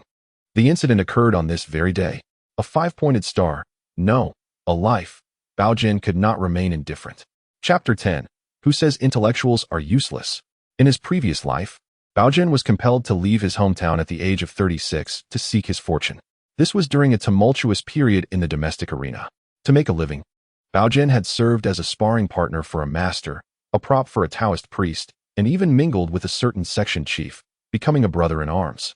Ultimately securing a position in the unit, from which he retired as a deputy section chief. This illustrates that Baogen possessed some foundational skills in the art of language. He would often present seemingly casual dilemmas at opportune moments, inviting the eldest and second siblings to decide. For instance, eldest brother, shall we search slowly or directly bypass these individuals to seek a less crowded area ahead? Second sister, do you think wild vegetables are more likely to be found in shaded or sunlit areas? The snow outside that small grove is quite thick. I wonder if anyone has searched there? Jia Weijun and Lu Rian felt exceptionally clear in their thoughts today, their decisions remarkably resolute. Yet, as the family stood at the edge of a thickly snow-laden grove, they believed these choices were solely theirs, with the inquiries posed by the youngest sibling having no bearing. However, upon truly standing before the blanket of snow, Lu Rian felt a twinge of doubt. 7 or 8 days had passed since the last snowfall, and in this secluded spot, the snow was so deep that it seemed improbable any wild vegetables had survived underneath. It appeared that others had avoided this area, suggesting a more sensible approach. Had she and her brothers succumbed to some sort of enchantment?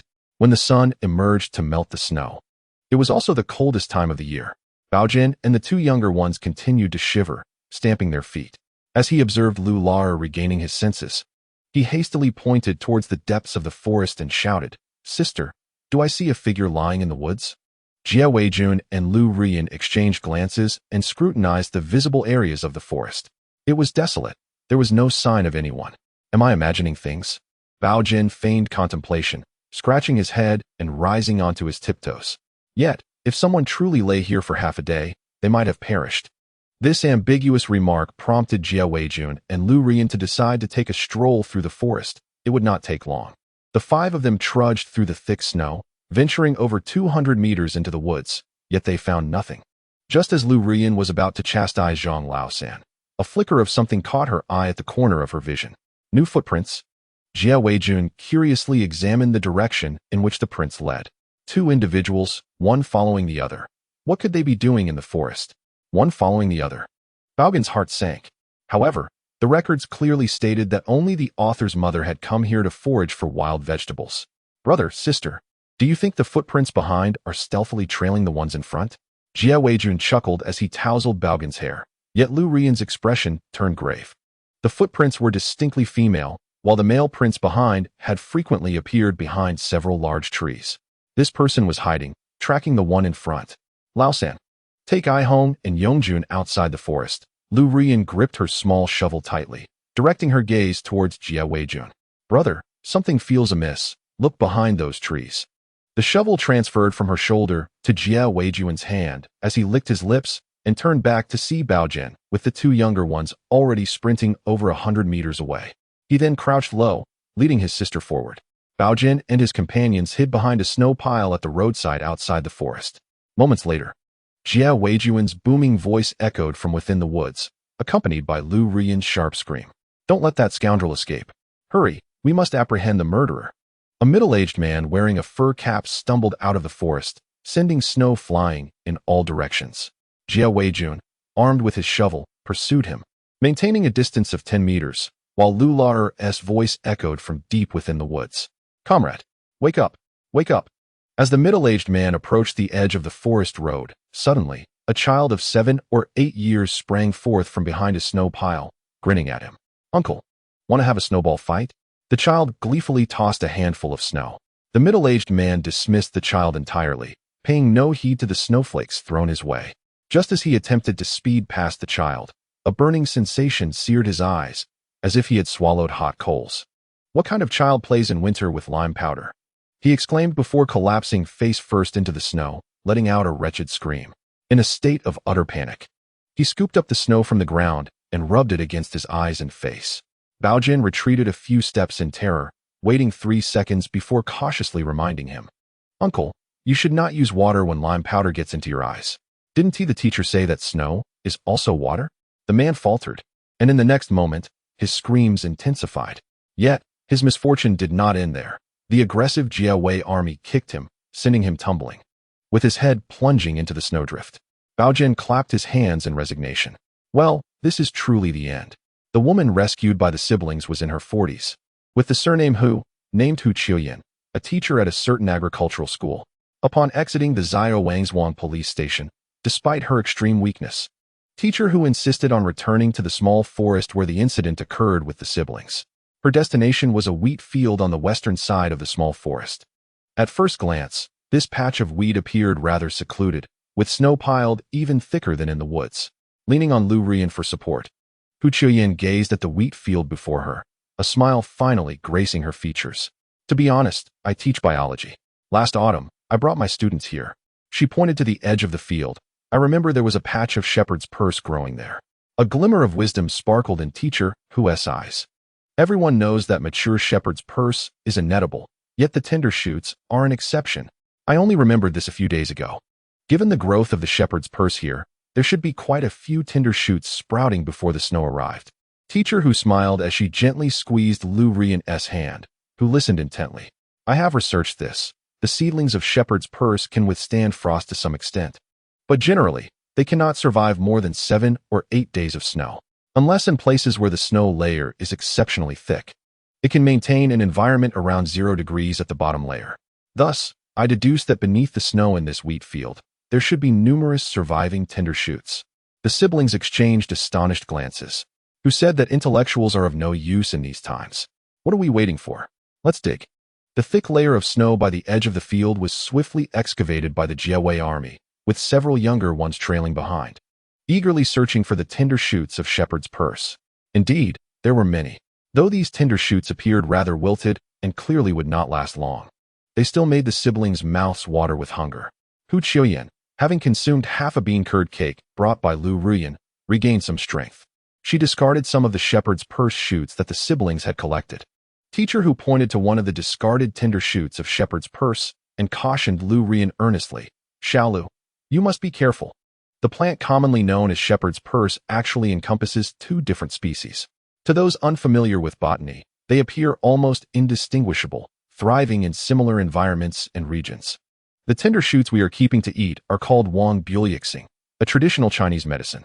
As for the ones I discarded, they are known as Mysian grass, which is highly toxic. A sudden shiver ran through Lu Rian. The individual who tracked down the injured Hu Qiuyan actually began following her in the pharmacy. Having overheard her inquiring with the elderly traditional Chinese medicine practitioner about the consumption of the tender shoots of the plant known as Nanluoguxiang. This led him to surmise that Hu Qiuyan might have stumbled upon a secret patch of wild vegetables, prompting him to stealthily follow her. It was only when she discovered him in the woods and reprimanded him that he felt compelled to act recklessly.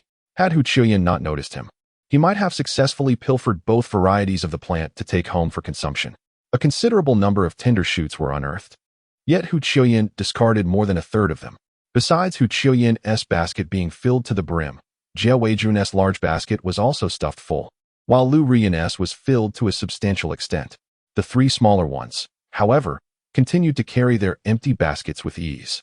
A bountiful harvest indeed. Lu Rian decided on the spot that instead of the usual vegetable mush for dinner, she would prepare wild vegetable pancakes. Hu Qiuyan discreetly shared with her the method of processing the tender shoots of Nanluoguxiang. Chapter 11. Classmate, this is war.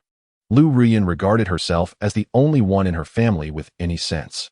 Thus, she resolved to have her elder brother Jia Weijun escort Hu Qiuyan home while she took the 2 younger ones to meet up with Yang Dage and his group. Although the neighborly relations were amicable, attracting excessive envy was not ideal. The ostensible reason for sending the youngest was that Hu Qiuyan's basket was too heavy. An 8-year-old boy could help alleviate about a quarter of that weight. However, Baogen suspected that this might be Lu Rian's unconventional form of punishment for him, akin to sprinkling lime powder on him. Hu Qiuyan's residence was quite distant, situated in Chongwen. Although she felt somewhat embarrassed about having 2 people accompany her home, the thought of returning with a basket full of wild vegetables left her uneasy. Fortunately, the residents of the capital exhibited commendable civility. Although many gazed at the trio or approached to inquire, no untoward incidents occurred. After escorting Hu Qiuyan home, the brothers proceeded along the old city wall toward the bus station. Jia Weijun, well versed in the capital's lore, regaled Baogen with various news stories and anecdotes along the way. Baogen, do not be under the impression that this old city wall is merely constructed of stone and bricks. In fact, it is topped with a thick layer of soil. He explained. Baogen, puzzled, inquired, what purpose does the soil serve? Is it to obscure the enemy's vision during a defense? Jia Weijun chuckled lightly. This was laid just last year. Workers from the newly opened sewing factory and the Nangu Fong leather factory cultivated numerous vegetable plots atop the wall. They planted a variety of homegrown and wild vegetables. This even made it to the newspapers and broadcasts, but alas. With the heavy snowfall as they passed a wooden sign beneath the city wall, it read, "Snow accumulated on the city walls enriches the fields. Please do not clear." Baogen halted in his tracks, contemplating the sign. "Elder brother, do you think the snow in their fields is quite thick?" Jia Weijun glanced up, noting that dusk was approaching. Thus, the two stealthily ascended the city wall. Shepherd's purse is a common wild vegetable, and a winter variety sprouts in the autumn. Growing in a rosette close to the ground, capable of surviving even under a blanket of snow. The two brothers felt fortunate. Those workers had likely never experienced rural life, and were thus unaware of the resilient nature of shepherd's purse under extreme conditions. Consequently, they unwittingly bestowed upon the brothers a modest basket of this wild vegetable. As Jia Weijun gazed at the greens, he felt a pang of yearning. It had been ages since he savored dumplings filled with shepherd's purse. Upon returning to the courtyard of number 67 Zaisu Alley, it was already past 6 o'clock. Baogen sensed something peculiar in the air. Every household seemed to be enveloped in the aroma of traditional Chinese medicine. It was not until they stepped inside that he realized it was the scent of water plantain, which Lu Ruyan had generously shared from her ample harvest, along with methods for identifying and preparing it. Fortunately, the dish at home was wild vegetable pancakes, enhanced with a touch of salt. Although the flavor remained somewhat strong, it was infinitely more palatable than the wild vegetable porridge from previous days. The evening smoke and medicinal fragrance wafting from No. 67 drew envious glances and admiration from neighboring households. With just 2 days until the Little Year Festival, the grain stores in the area would remain open until the afternoon the following day. On this day, the grain store offered not only cornmeal, noodles, and eggs, but also white flour and cooking oil, albeit with purchase limits. Jia Weijun endured a lengthy wait to finally procure the household's allotted amount of flour, though Baogen, whose household registration remained in the south, was not included. Officially, the ration was 1.5 jin of flour per person. Yet everyone was aware this was an impossible stipulation, especially after the recent overproduction. The situation in Zaisu Alley was comparatively favorable.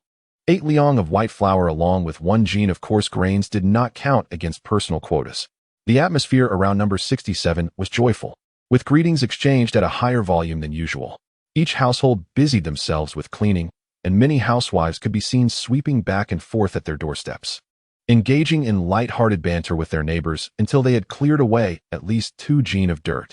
After surveying the scene, Baogen concluded that it was fortunate the street had not lifted restrictions on selling flour. Otherwise, Zaisu Alley would soon be swept into disarray, necessitating the installation of concrete roads as life improved. On this day, the children in the alley finally managed to fill their bellies, which naturally invigorated their spirits. Spotting Baogen ambling by, a group of children immediately called out to him, teasingly asking if he was the new arrival known as Zhang Baogen. Today, without a notebook in hand, Baogen casually nodded in acknowledgement. The children erupted in laughter, their voices rising in song. "Zhang Baogen, I ask you, where is your hometown?" Anticipating this moment, Baogen was well prepared and promptly replied with a line from the song. "My home is in Xiangnan, 2,000 miles to the south." Upon hearing the place name, the children's expressions shifted from playful to one of admiration.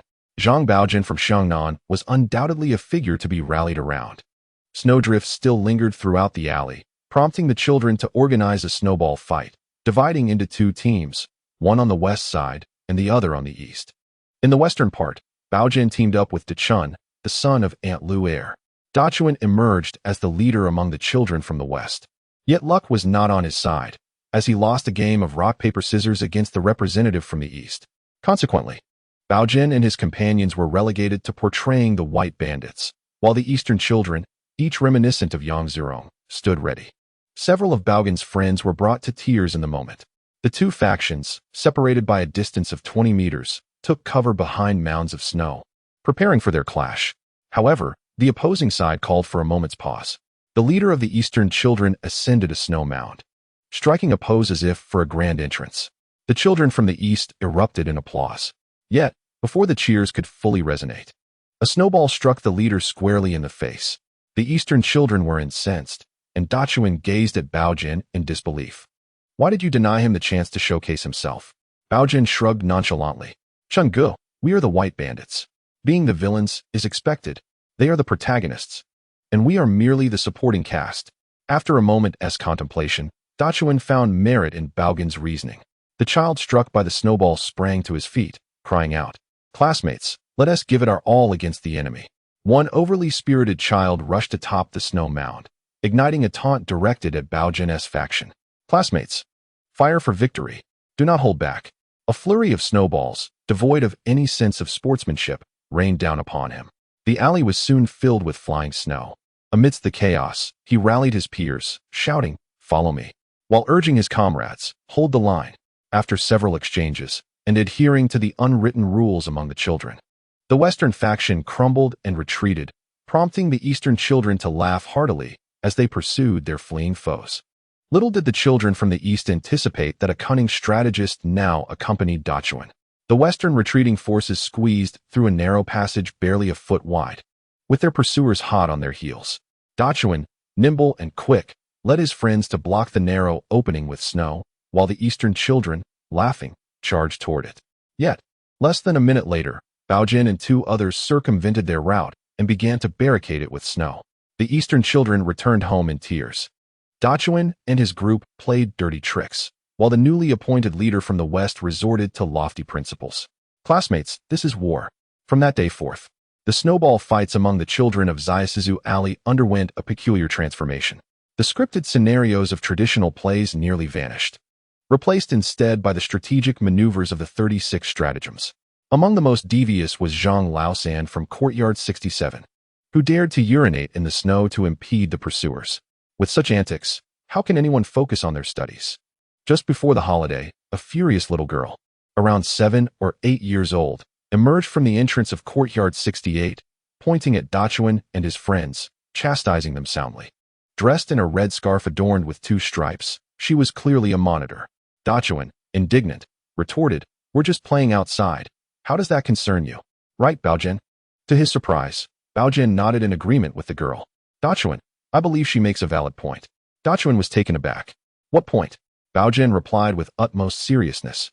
"Her appearance is justified. The young girl is extraordinarily beautiful.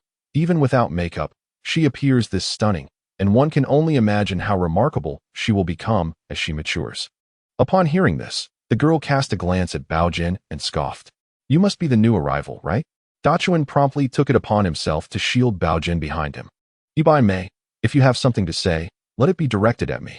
We are not merely playing around. We, Dachuan began to feign a defense, "are studying the art of war by Suanzi, and that other Sunday Ibai Mei," unimpressed, questioned him. "That other son, do you even know who authored this book?" Dachuan was taken aback, glancing desperately at his canine strategist. Baogen immediately inscribed the name Sun Bin in the snow with his toe. Dachuan's eyebrows shot up. "Of course. I know. Isn't that the one called Sun Ding?" Baogen facepalmed in disbelief, while Ibai Mei could not suppress her laughter, clutching her stomach. Chapter 12. A small bowl to oneself. The first encounter between Zhang Baogen and Ibai Mei was rendered particularly memorable due to Dachuan's antics. The 8-year-old Ibai Mei, with her immaculate skin and bright eyes, left a profound impression on Baogen. As for Ibai Mei's initial impression of Baogen, well, it was not as delightful, owing to the ensuing misunderstandings. In the 1960s, managing 2 rods was no small feat, and even when free, one had certain responsibilities, such as periodically narrating stories to the children in various courtyards. Baogen's second meeting with Xiaomei occurred the day before the Little New Year. It was a sun-drenched day when Xiaomei from Courtyard 68 came to Courtyard 67 to regale the younger children with tales. To stand out, she chose to narrate a story from Aesop's fables, cleverly incorporating domestic elements. The tale was titled The Kind Man and the Snake. In a nearby courtyard lived an elderly gentleman, Wang, who, during a heavy snowfall, discovered a frozen snake beneath a large tree. Out of kindness, he took the frozen creature into his arms to warm it. Now, does anyone know what happened to Wang the next day? Ibai Mei encouraged the children to discuss before revealing the answer and its moral. The 5- and 6-year-olds chattered excitedly, and among them, 5-year-old Lin Yongjun, with a glint in his eye, stealthily darted towards the back of the courtyard. With his elder siblings absent collecting coal cinders, only his 3rd brother remained, playing with Dachuan. Surely, he would know the answer. A few minutes later, Ibai Mei noticed the children had deliberated enough. She adjusted the 2 white cards on her shoulders and clapped her hands. All right, who wants to go first? I do. Lin Yongjun exclaimed, returning triumphantly. Very well, Xiaojun. You go ahead. What became of the frozen snake after Wang took it into his arms? Yongjun, hands clasped behind his back, held his head high. My third brother said this question is easy. The next day, Wang set up a sign beneath the tree. Ibai Mei and the children were momentarily stunned. What sign did he erect? The sign read, "No defecating under this tree." The 8-year-old girl's face turned a shade of green. Zhang Baogen, her teeth ground together audibly. The second misunderstanding unfolded on the eve of the Little New Year. On January 22nd, today proved to be a splendid day for Baogen. The morning greeted him with a fresh page of doodles appearing in his notebook. Shortly thereafter, news arrived from the Yuan County coal mine, conveying that funds, a letter, and some supplies had been dispatched. The sum received from the mine amounted to 45 yuan, of which 15 yuan was a subsidy for the children of martyrs. Specifically for Baogen, while the remaining 30 yuan constituted the first repayment of a debt owed by the mine. The funds were collected by Lu Ruyan, who meticulously recorded the amount in a small notebook, requiring both her and Baogen to provide their thumbprints. The 15 yuan would be allocated to Baogen's living expenses for the following month, whereas the 30 yuan represented his father's pension, intended to be accumulated for Baogen's benefit. Lu Ruyan also read the letter to Baogen, for it was improbable that the 8-year-old could decipher such an array of characters. The correspondence primarily addressed 2 matters. Firstly, the application for Baogen's father's martyr status had reached the provincial authorities, and approval was anticipated after the new year. Secondly, a more complex issue arose regarding the transfer of Baogen's household registration from Yuan County, which posed a challenge contingent upon the acceptance of the Mukin coal mine. Accompanying the letter were 2 additional items, a small wooden-carved pistol and a jar of homemade chili sauce from Director Lu's household. On this day, the family indulged in 3 meals. Breakfast consisted of corn porridge, while lunch featured the luxurious delight of steamed buns dipped in sauce, accompanied by a plate of stir-fried shepherd's purse and a bowl of steamed eggs. Baogen was even given a small bowl of shepherd's purse, a significant treat for the frugal Lu Ruyan. However, this generosity only fueled Lin Aihong's jealousy, prompting her to grow increasingly resentful of Baogen. Lin Jingyuan returned just before lunch, bringing with him some supplies distributed by his workplace, mostly essentials with scant food items.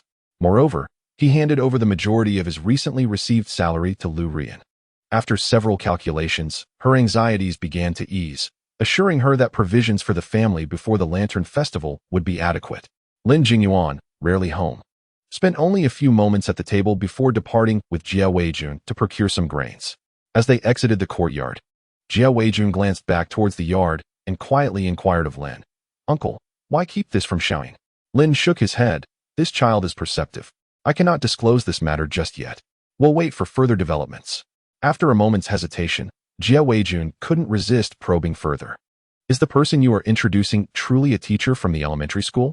Surely this isn't related to Baogen's enrollment troubles?" Lin Jingyuan merely smiled, offering no response. "Let us be off. It is New Year's Eve, and the market will close early. The sooner we go, the sooner we return." Baogen, preoccupied with the task recorded in his notebook, ventured out even before Lin, having only sampled the top layer of his small bowl of shepherd's purse, intending to save the rest for dinner. At that moment, Yi Baimei arrived at the 67th courtyard to visit He Hongmiao, prompting Lin Aihong to seize the opportunity to consult her on a few questions regarding her homework.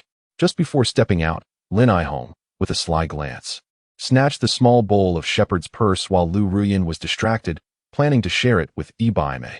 However, after just one bite, Yi Baimei's tongue went numb. He Erji, filled with curiosity, used her chopsticks to push aside the shepherd's purse atop the bowl, revealing a sea of crimson chili oil at the bottom. Yi Baimei, tears and snot streaming down her face for half an hour, finally felt a little better. The instigator, Lin Aihong, without a second thought, shifted the blame onto Zhang Laosan. At this moment, Xiaomei had completely developed a deep-seated resentment towards Baogen. Baogen wiped his nose and spat. "Who was murmuring about me?" He was squatting in a corner at the mouth of the alley, quietly lying in wait, like a hunter anticipating his prey. The Lunar New Year's Eve of 1960 was particularly unforgettable, for on that day, I fortuitously stumbled upon a bag of rice while returning home from work. It was 1960, a time when coarse grains barely sufficed for sustenance. A whole large bag of southern rice was carelessly discarded in the shadows by the roadside. Upon weighing it at home, I discovered it weighed a staggering 120 pounds. Alas, upon opening it, I found the entire bag of rice had turned moldy, blackened, and infested with worms. Much to my mother's dismay, causing her to be unable to properly celebrate the new year. Later, when others witnessed me dealing with this spoiled rice, I was publicly reprimanded for 3 days by the elderly Zhu Jiatsai from the neighborhood committee. Truly, it was an unfortunate ordeal, based on Baogen's knowledge. The director of the neighborhood committee in the small Suzhou alley in 1960 was indeed Zhu Jiatsai. Thus, it is highly probable that this incident occurred at the alley's entrance. Likely just before quitting time, Baogen was eager to discover whether his little pentagram could transform the rotten rice back into good rice. Chapter 13. From sesame to watermelon. Baogen squatted at the base of the wall at the alley's entrance for an entire afternoon. When the cold became unbearable, he strolled around Diamond Street for a while before returning to keep watch. 100 pounds of moldy rice could potentially be transformed into the rice he desired. He remained vigilant until Lin Shu and Xia Weijun returned, carrying some items, yet he had not seen anyone discard that bag of moldy rice at the alley's mouth. Lin Shu and his companion appeared to be in poor spirits, particularly Xia Weijun, who seemed to be seething with indignation. If it weren't for you holding me back, I would have taught them a lesson, Lin Shu admonished. Don't be reckless. You shouldn't go to that market again. However, Xia Weijun continued to mutter under his breath. Those opportunists have surely taken advantage of the trade in that alley.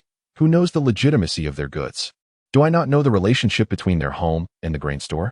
Keep your comments to yourself, and do not mention this to your sister when we return. Baogen peeked at the items on their shoulders, realizing that they were trading for grain.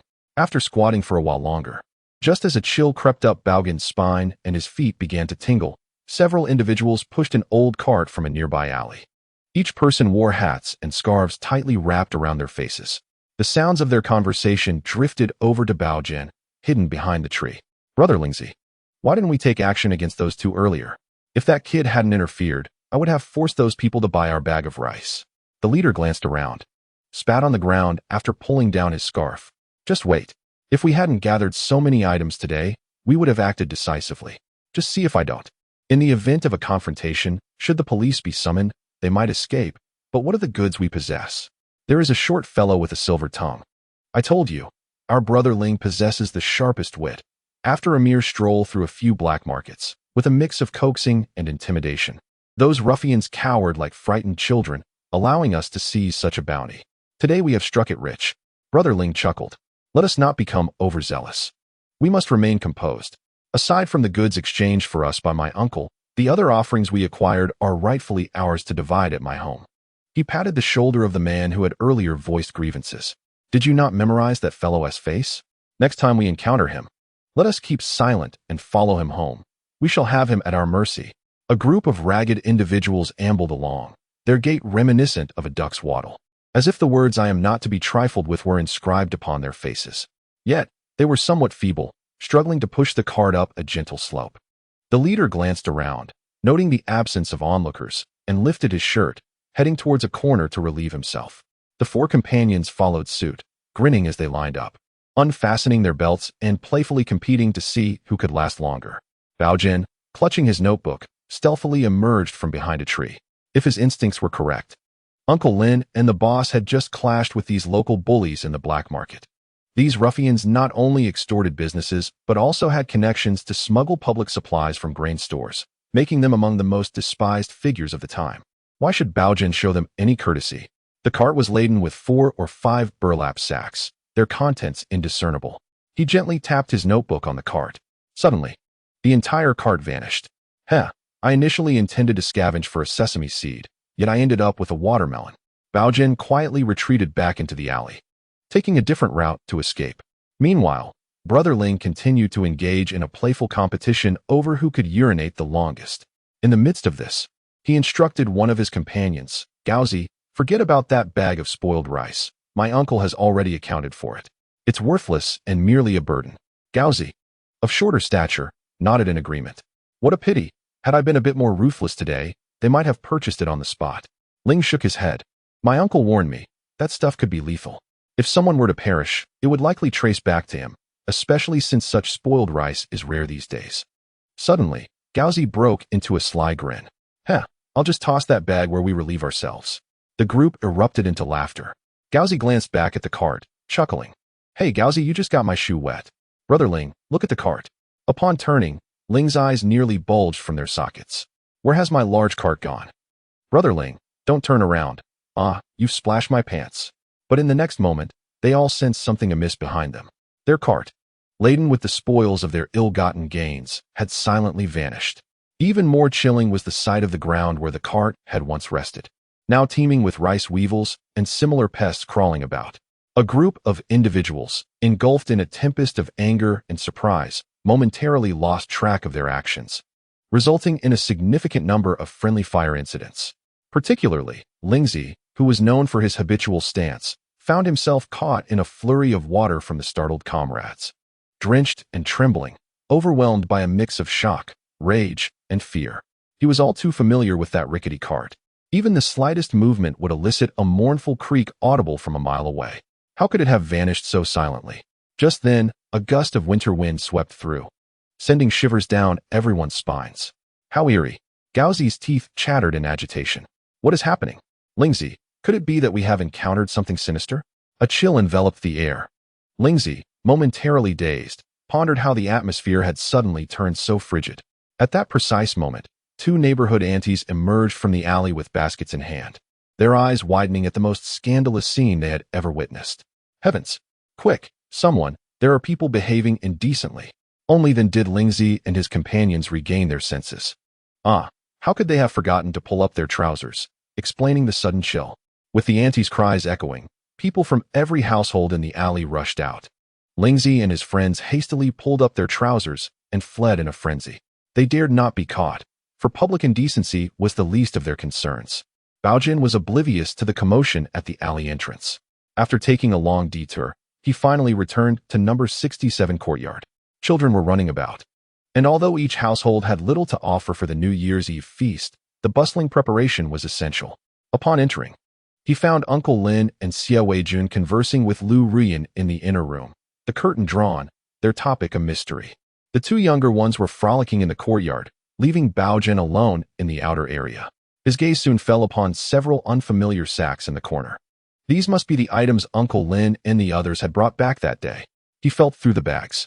The two large ones contained a soft mixture likely made of a small portion of cornmeal blended with a larger quantity of wheat bran, while the other bag, with a distinctly grainy texture, was probably crushed corn husks, common coarse grains in this era.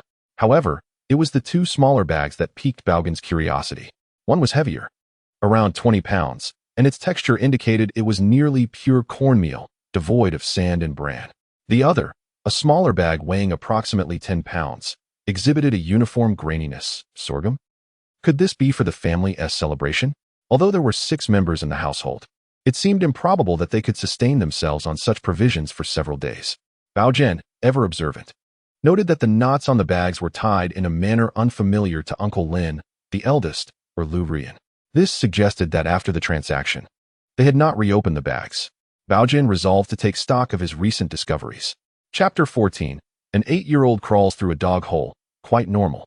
2 large sacks of unprocessed corn husks, approximately 50 to 60 pounds of coarse cornmeal, a small half bag of pig bones, half a pound of lard, and around 2 pounds of pork, alongside a dozen pounds of dried mushrooms and vegetables.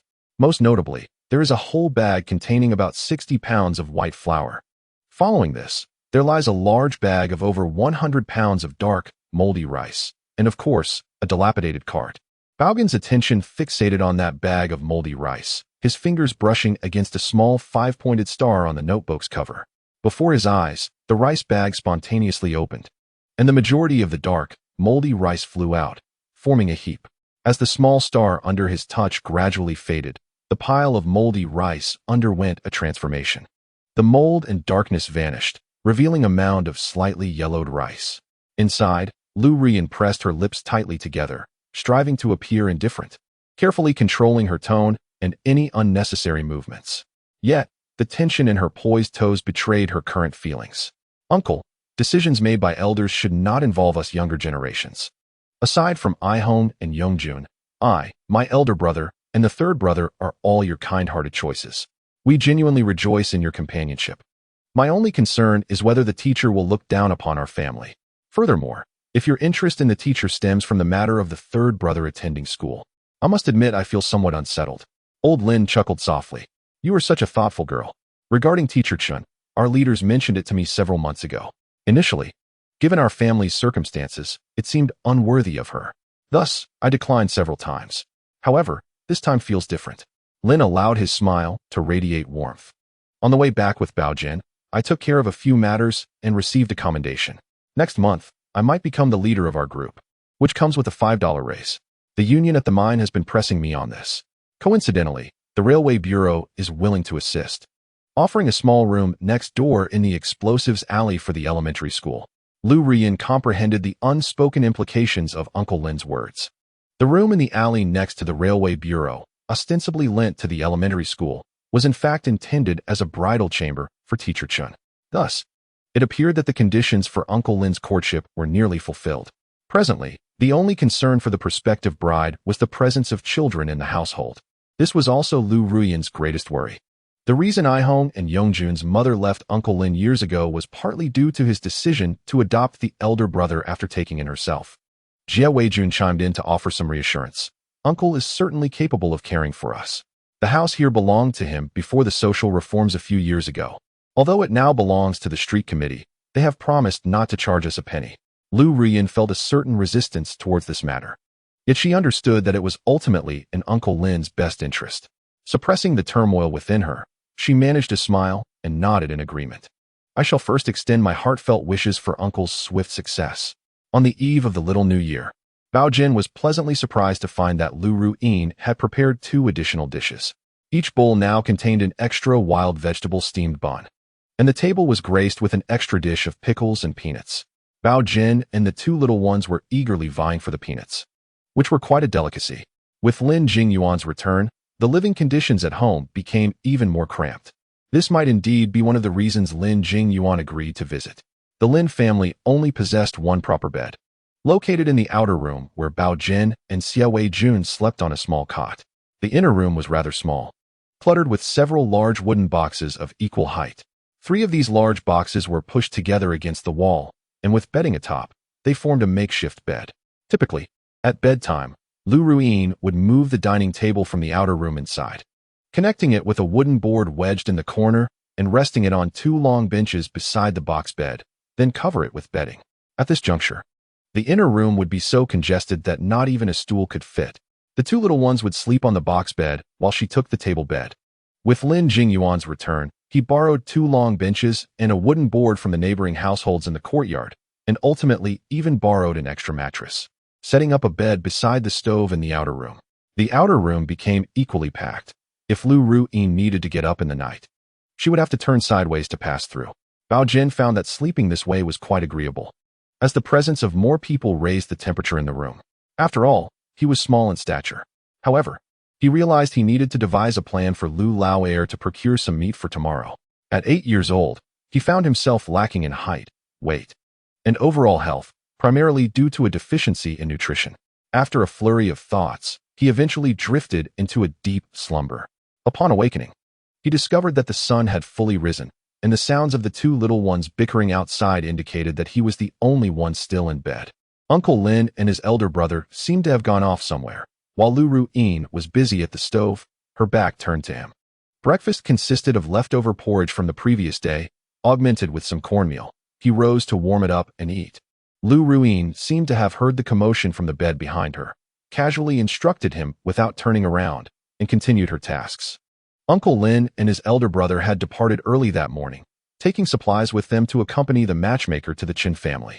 As she pondered what to prepare for lunch with the 3 little ones, she lifted the 2 bags that Uncle Lin had brought back the day before, intending to pour most of the cornmeal, which was primarily bran, into an empty jar. Suddenly, Lu Ruyin let out a gasp, followed by the sound of one of the cornmeal bags partially hitting the ground. Baogen's drowsiness vanished instantly. He surmised the reason for Lu Ruyin's exclamation. Lin Uncle had returned with 60 pounds of coarse grain, and shockingly, it was not predominantly bran, but an entire bag of white flour. White flour. Over the past 2 years, many families of officials could not afford such luxuries. Just a few days prior, His elder brother had informed her that the price of white flour in the black market had soared to 4 yuan per pound. And here lay a bag weighing a staggering 60 pounds. Lu Ruyin was momentarily stunned, just as Baogen fumbled to get dressed and rise from bed. The commotion startled her. She hastily tightened her pockets and cast a fierce glare at Baogen. The sun was already high in the sky. They needed to hurry outside. She ordered him to check on the two little ones and ensure they didn't wander too far. Baogen couldn't help but chuckle inwardly. At that moment, Lu Lauder's desperate demeanor was unmistakable. No wonder the role of cannon fodder was always the most miserable.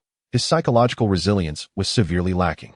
After hastily completing his morning routine, he wolfed down a few bites of porridge, secretly stuffed a piece of candy into his mouth, and dragged the reluctant Lin Ai home and the exuberant Lin Yongjun directly out of the courtyard. Today, he and Dachuan had planned to undertake a significant venture among the children. They intended to explore every nook and cranny of the alleyways in Little Suzhou. This would mark the final step in his thorough recognition of the children in Little Suzhou. Of course, Baogen's intentions were far from simple. He aimed to see if he could use these dog holes to approach the black market alley on the western side of the Hudong. Ideally, he wanted to conduct transactions with someone through a dog hole, preventing any potential adversaries from following him through. Even if he were spotted in the future crawling through a dog hole near the black market, onlookers would hardly care. After all, what is unusual about an 8-year-old crawling through a dog hole? Chapter 15. The Lin family's solid foundation, the Huyu Hudong, lies just west of Little Suzhou, with both alleyways situated south of Dianmen Street, directly across from Nanluoguxiang in the north. In the Chun family courtyard, located between the two alleyways, a matchmaker was seated with old Lin and Xia Weijun, sipping tea in the main room. Opposite them sat the father of the woman and a woman who kept her head down. The woman appeared to be around 25 or 26 years old, and her profession as an elementary school teacher contributed to her delicate appearance. Given Chun Yuhua's attributes and looks, one would expect her to have suitors. However, the unfortunate reality was that 11 years prior, during her time in a girls' school at the tender age of 14 or 15, she had already entered into a marriage contract. It was said that her fiancé was 19 years old at the time, working in an old government office, and had skillfully fled south before the city was besieged. Although there was no official discrimination against individuals like Chun Yuhua afterward, allowing for continued education and civil service examinations, the neighbors and townsfolk, who were well aware of her situation, were reluctant to accept her as a daughter-in-law. There were indeed some naive suitors who pursued Chun Yuhua, but just as the male side was about to relent, the year of 1959 arrived.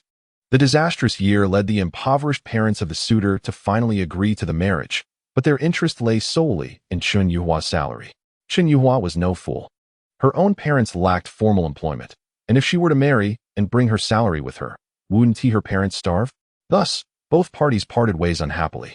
Initially, it was a leader from the elementary school who introduced Chun Yuhua to Lin Jingyuan. The leader's husband had served in the same military unit as Lin Jingyuan, making him a superior to Lin, and thus he sought to facilitate a match between Lin Jingyuan and the woman his wife had favored, Chun Yuhua. Chun Yuhua's father, Zhang Baogen, observed Lin Jingyuan with a sense of satisfaction regarding the suitor introduced by his daughter, despite the whispers of others urging him to decline. Citing the Lin family's numerous offspring and their modest living conditions, he felt reassured. Concerns were raised about his daughter marrying into a family where she would assume the role of a stepmother, potentially enduring hardships. Fortunately, the school principal's spouse discreetly shared insights about the family dynamics.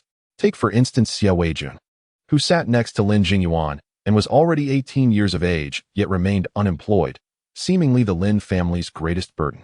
However, Xia Weijun's esteemed lineage could not be overlooked. Although he was the sole descendant in a family that had traditionally favored single heirs, his grandfather had been a dock worker, and his father, a textile worker, had tragically perished during a protest. Lin Jingyuan, his adoptive father, was a veteran, firmly establishing their family's reputable standing. The principal had noted that Xia Weijun and the principal's children had formed a strong bond. The principal's children were only 16, but plans were in place for the two to enlist in the military once they reached the age of 18. Meanwhile, the Lin family's second child, Lu Ruyin, though adopted from the streets, excelled academically and was on the verge of graduating from middle school. The principal assured that she was bound for vocational school, meaning her education would not burden the family financially. Ultimately, the real concern lay with Lin Jingyuan's biological children. However, the future looked promising. With the older brother returning from military service and the sister securing employment after graduation, the Lin family's prospects appeared brighter than most. Zhang Baogen smiled to himself, envisioning a well-planned future for his daughter, where she might have her first child around the age of 1, with both elder siblings gainfully employed. A household of 4 working individuals. In the adjacent kitchen, Chen's mother busily prepared lunch while quietly conversing with the matchmaker. What is the deal with this young Lin? In less than a month, he has taken on another child, she remarked. If it were up to me, I wouldn't continue with this arrangement. The matchmaker, chuckling, reassured her. You needn't worry. Young Lin will surely provide for 3 stable incomes. And this latest addition is the child of a martyr and a veteran's offspring. There is a position reserved for him at the mine.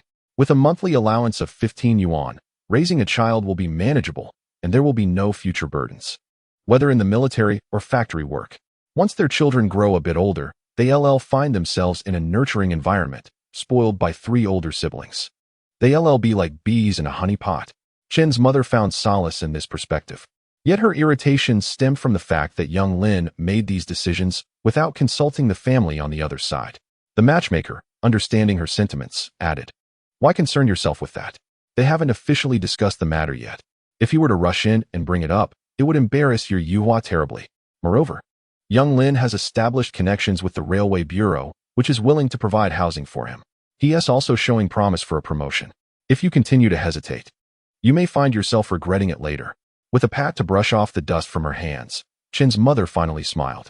You know, while outsiders may underestimate young Lin, they have no idea of his solid foundation. What I appreciate most is this house. The house belonging to the Railway Bureau is less than 300 meters from my home.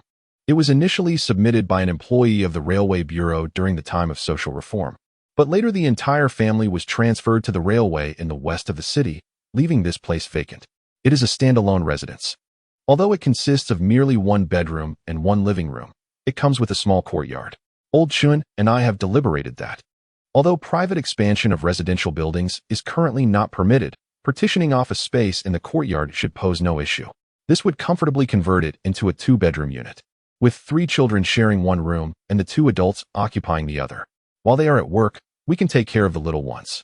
The matchmaker, smiling with curiosity, inquired about the small Suzhou alley. Chen's mother lowered her voice further.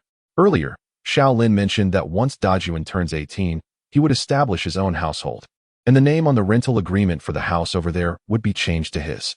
The street committee understands his intent and would not demand rent. If Dajuan were to join the military, the second daughter could frequently return from school to help look after things. Chen's mother spoke animatedly, lifting the 2 small bags sent by the Lin family. It had been previously agreed upon, 20 pounds of pure cornmeal and 10 pounds of Chen's sorghum rice. The matchmaker playfully patted Chen's mother, affirming that Xiao Lin is indeed a person of integrity. 30 pounds of good grain. Chen's mother felt a twinge of reluctance. Yet in the presence of the matchmaker, she could only bear the cost. Thanks to your mediation, we will have plenty of cornmeal pancakes for lunch. I hope you enjoy my culinary skills. The matchmaker's smile grew more genuine. Oh, just 1 pancake will suffice. Do you intend to forego your daily sustenance? With nimble hands, Chen's mother opened one of the bags, presumably containing the cornmeal, and upon glancing inside, her footing wavered. She had no time to close the bag, but the matchmaker had already seen its contents clearly. Ah, white flour. Chen's mother hurriedly covered the matchmaker's mouth. Shoo, keep it down. We cannot let anyone outside hear. The matchmaker's fingers trembled. 20 pounds of white flour. Xiao Lin is exceedingly attentive to your daughter Yuhua, isn't he? Chen's mother smiled broadly, wishing to stow away the flour. For in these times, respectable families do not consume white flour. Trading it for several times its worth in coarse grains on the black market would be the proper way to live. However, she noticed that the matchmaker's gaze was fixated on the bag. Perhaps we could have white flour buns for lunch. Chen's mother uttered these words, feeling as if her heart were being pierced by a knife. How can I accept that? I must express my gratitude first. With a firm resolve, Chen's mother thought, well, we have come this far, so I might as well extend the favor to its fullest. For lunch, she decided to prepare a little sorghum porridge. Although it was merely broken Chin sorghum, it was not something that just any family could afford to drink at this time. Thus, she opened the 10-pound bag of aged sorghum rice. Why does this sorghum rice look peculiar? Chen's mother exchanged glances with the matchmaker. Why does this resemble southern rice? Chen Yuhua remained silent. as she held no objections to this potential match. At 26, she was only a few years younger than him, despite his having 2 children. However, he had fought for his livelihood on the peninsula and was a worker. If she were to marry him, her greatest blemish would no longer be a concern. Lin Jingyuan was indeed quite handsome, with thick eyebrows and a refined visage, complemented by a physique of well-defined muscles. He was also a former subordinate of his beloved leader. The only uncertainty she harbored was the sheer number of children in his household. Being a stepmother to 5 was no trivial matter. It was quite a headache. Baogen rubbed his head in frustration. Who would have known that the dog hole was so narrow? A mere foot away lay another wall. He had expected to emerge into a bustling black market alley. However, he soon heard voices emanating from behind the opposite wall. Chapter 16. There was no path in the world. Lin Aihong and Lin Yongjun were not particularly fond of the activity of crawling through dog holes, especially since yesterday marked the eve of the Lunar New Year, and today they donned clean garments. Only Chun had taken Baogen on a thorough exploration of the various dog holes in the small alleys of Suzhou, only to be reprimanded by Aunt Lu for his misadventures. Just as Chun departed, Baogen arrived at a dog hole he had set his sights on. After crawling through a dog hole behind a pile of firewood and passing through an uninhabited courtyard, he found himself before another small dog hole. It was here that he bumped his forehead, for the wall opposite the dog hole was alarmingly close. Cautiously, he crawled through, glancing around. This place was vaguely reminiscent of a secluded space behind a storage area in the alley, seldom trodden by human feet. He stealthily approached the source of the voices, pressing his ear against the crack in the wall. In the alley that Baogen could not see, 2 police officers clad in dark blue winter uniforms were engaged in conversation. Have you checked both ends of the alley and the intersections? Rest assured, master. I have inspected both exits and the 2 forks in the road. Furthermore, I have marked the spots where one could potentially scale the walls to escape. There are about 3 such locations. Yet, contrary to his expectations, the master did not commend his apprentice but instead lowered his voice. You little rascal.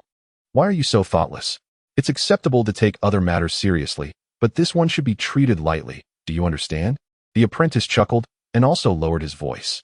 How could I not understand? However, I must report clearly to you, master, right? You decide how to proceed. But I must not be given an excuse to be scolded. Haha, you're becoming increasingly cunning. By the way, master, didn't the higher-ups say to keep one eye open and one eye closed during the New Year? Why is there suddenly such a situation today? Indeed. Who could argue with that?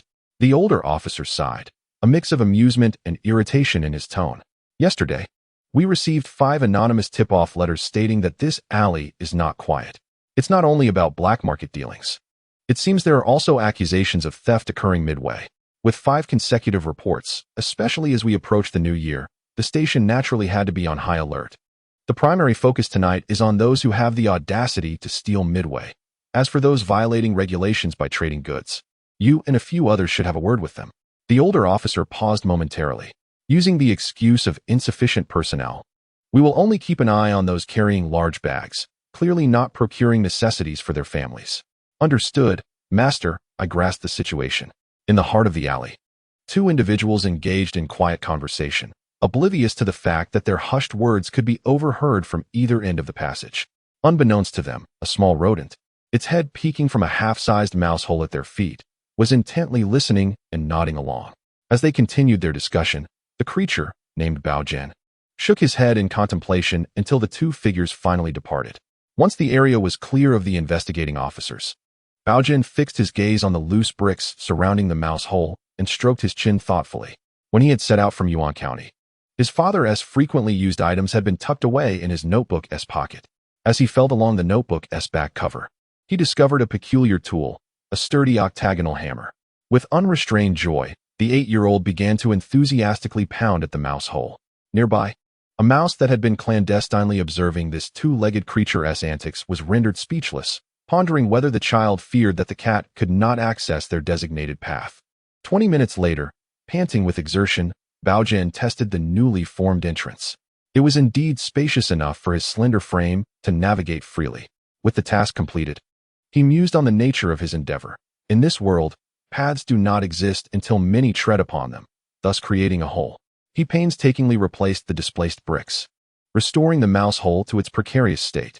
Upon returning home, dust-covered and satisfied, he stumbled upon two younger siblings reprimanded by Lu Rian, cornered against the wall. The moment Baogen appeared, they simultaneously pointed at him, exclaiming, "It was Baogen who led us to burrow." Lu Rian, upon turning, nearly fainted from exasperation. Just that morning, she had dressed him in new clothes for the new year, which now resembled rags. Even after returning from the coal mountain with their elder brother, he had managed to get dirtier than them. "Baogen, come here," she commanded. Oblivious, Baogen approached with a goofy smile. "I'm here, second sister." Lin Aihong pouted, thinking, "What a fool." He still cheerful? If it were me, I would have run 200 meters away by now. Seeing Baogen's foolish grin, Lu Rian decided to take action. She bent down and retrieved a suitable stick from the woodpile. "Today, I will make this boy's backside see red." In a sudden gust, Baogen dashed past the trio and into the house. The door slammed shut with a resounding bang. Lu Rian, holding the stick, was momentarily taken aback, as were the two younger ones, peeking through their fingers in confusion. "What is happening?" Baogen's cheerful voice floated from within. "Second sister, you don't need to call for me. I can change clothes myself. I'm a boy, so don't look." Lu Rian attempted to open the door. "Baogen, hurry up. You need to change quickly by the stove. Don't catch a chill." As he hurriedly changed, Lin Shu and another adult returned from outside, effectively alleviating the tension for Baogen. Lu Rian was evidently more concerned about the outcome of Lin Shu's matchmaking than about dealing with Zhang Baogen. Lin Jingyuan and Xia Weijun both wore cheerful expressions, clearly indicating that matters were progressing favorably. "Inzi, you did not visit the Chen family today, did you?" As soon as Xia Weijun sat down, he began to boast. "The Chen family is quite generous. Do you know what delightful fare we had for lunch? Steamed buns made from fine flour and southern rice porridge. The taste was exquisite." The mere mention of it had the two youngsters drooling. However, Lu Rian's expression grew increasingly peculiar. "Uncle, there is something I must confirm with you.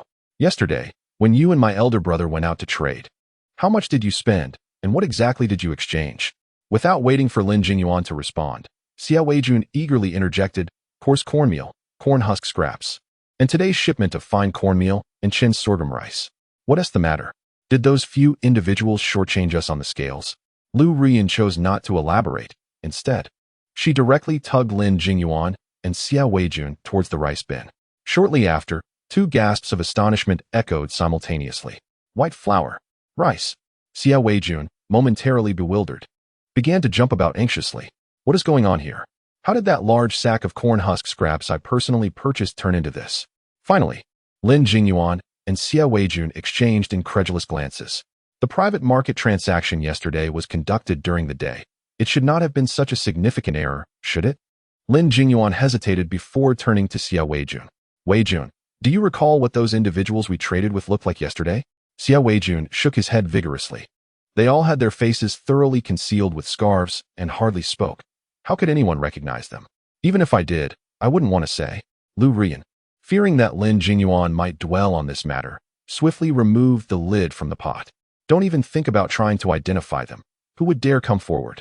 Just because someone does that make it true? Regardless, I have already begun cooking these dumplings. For dinner tonight, we shall have shepherd's purse dumplings made with white flour."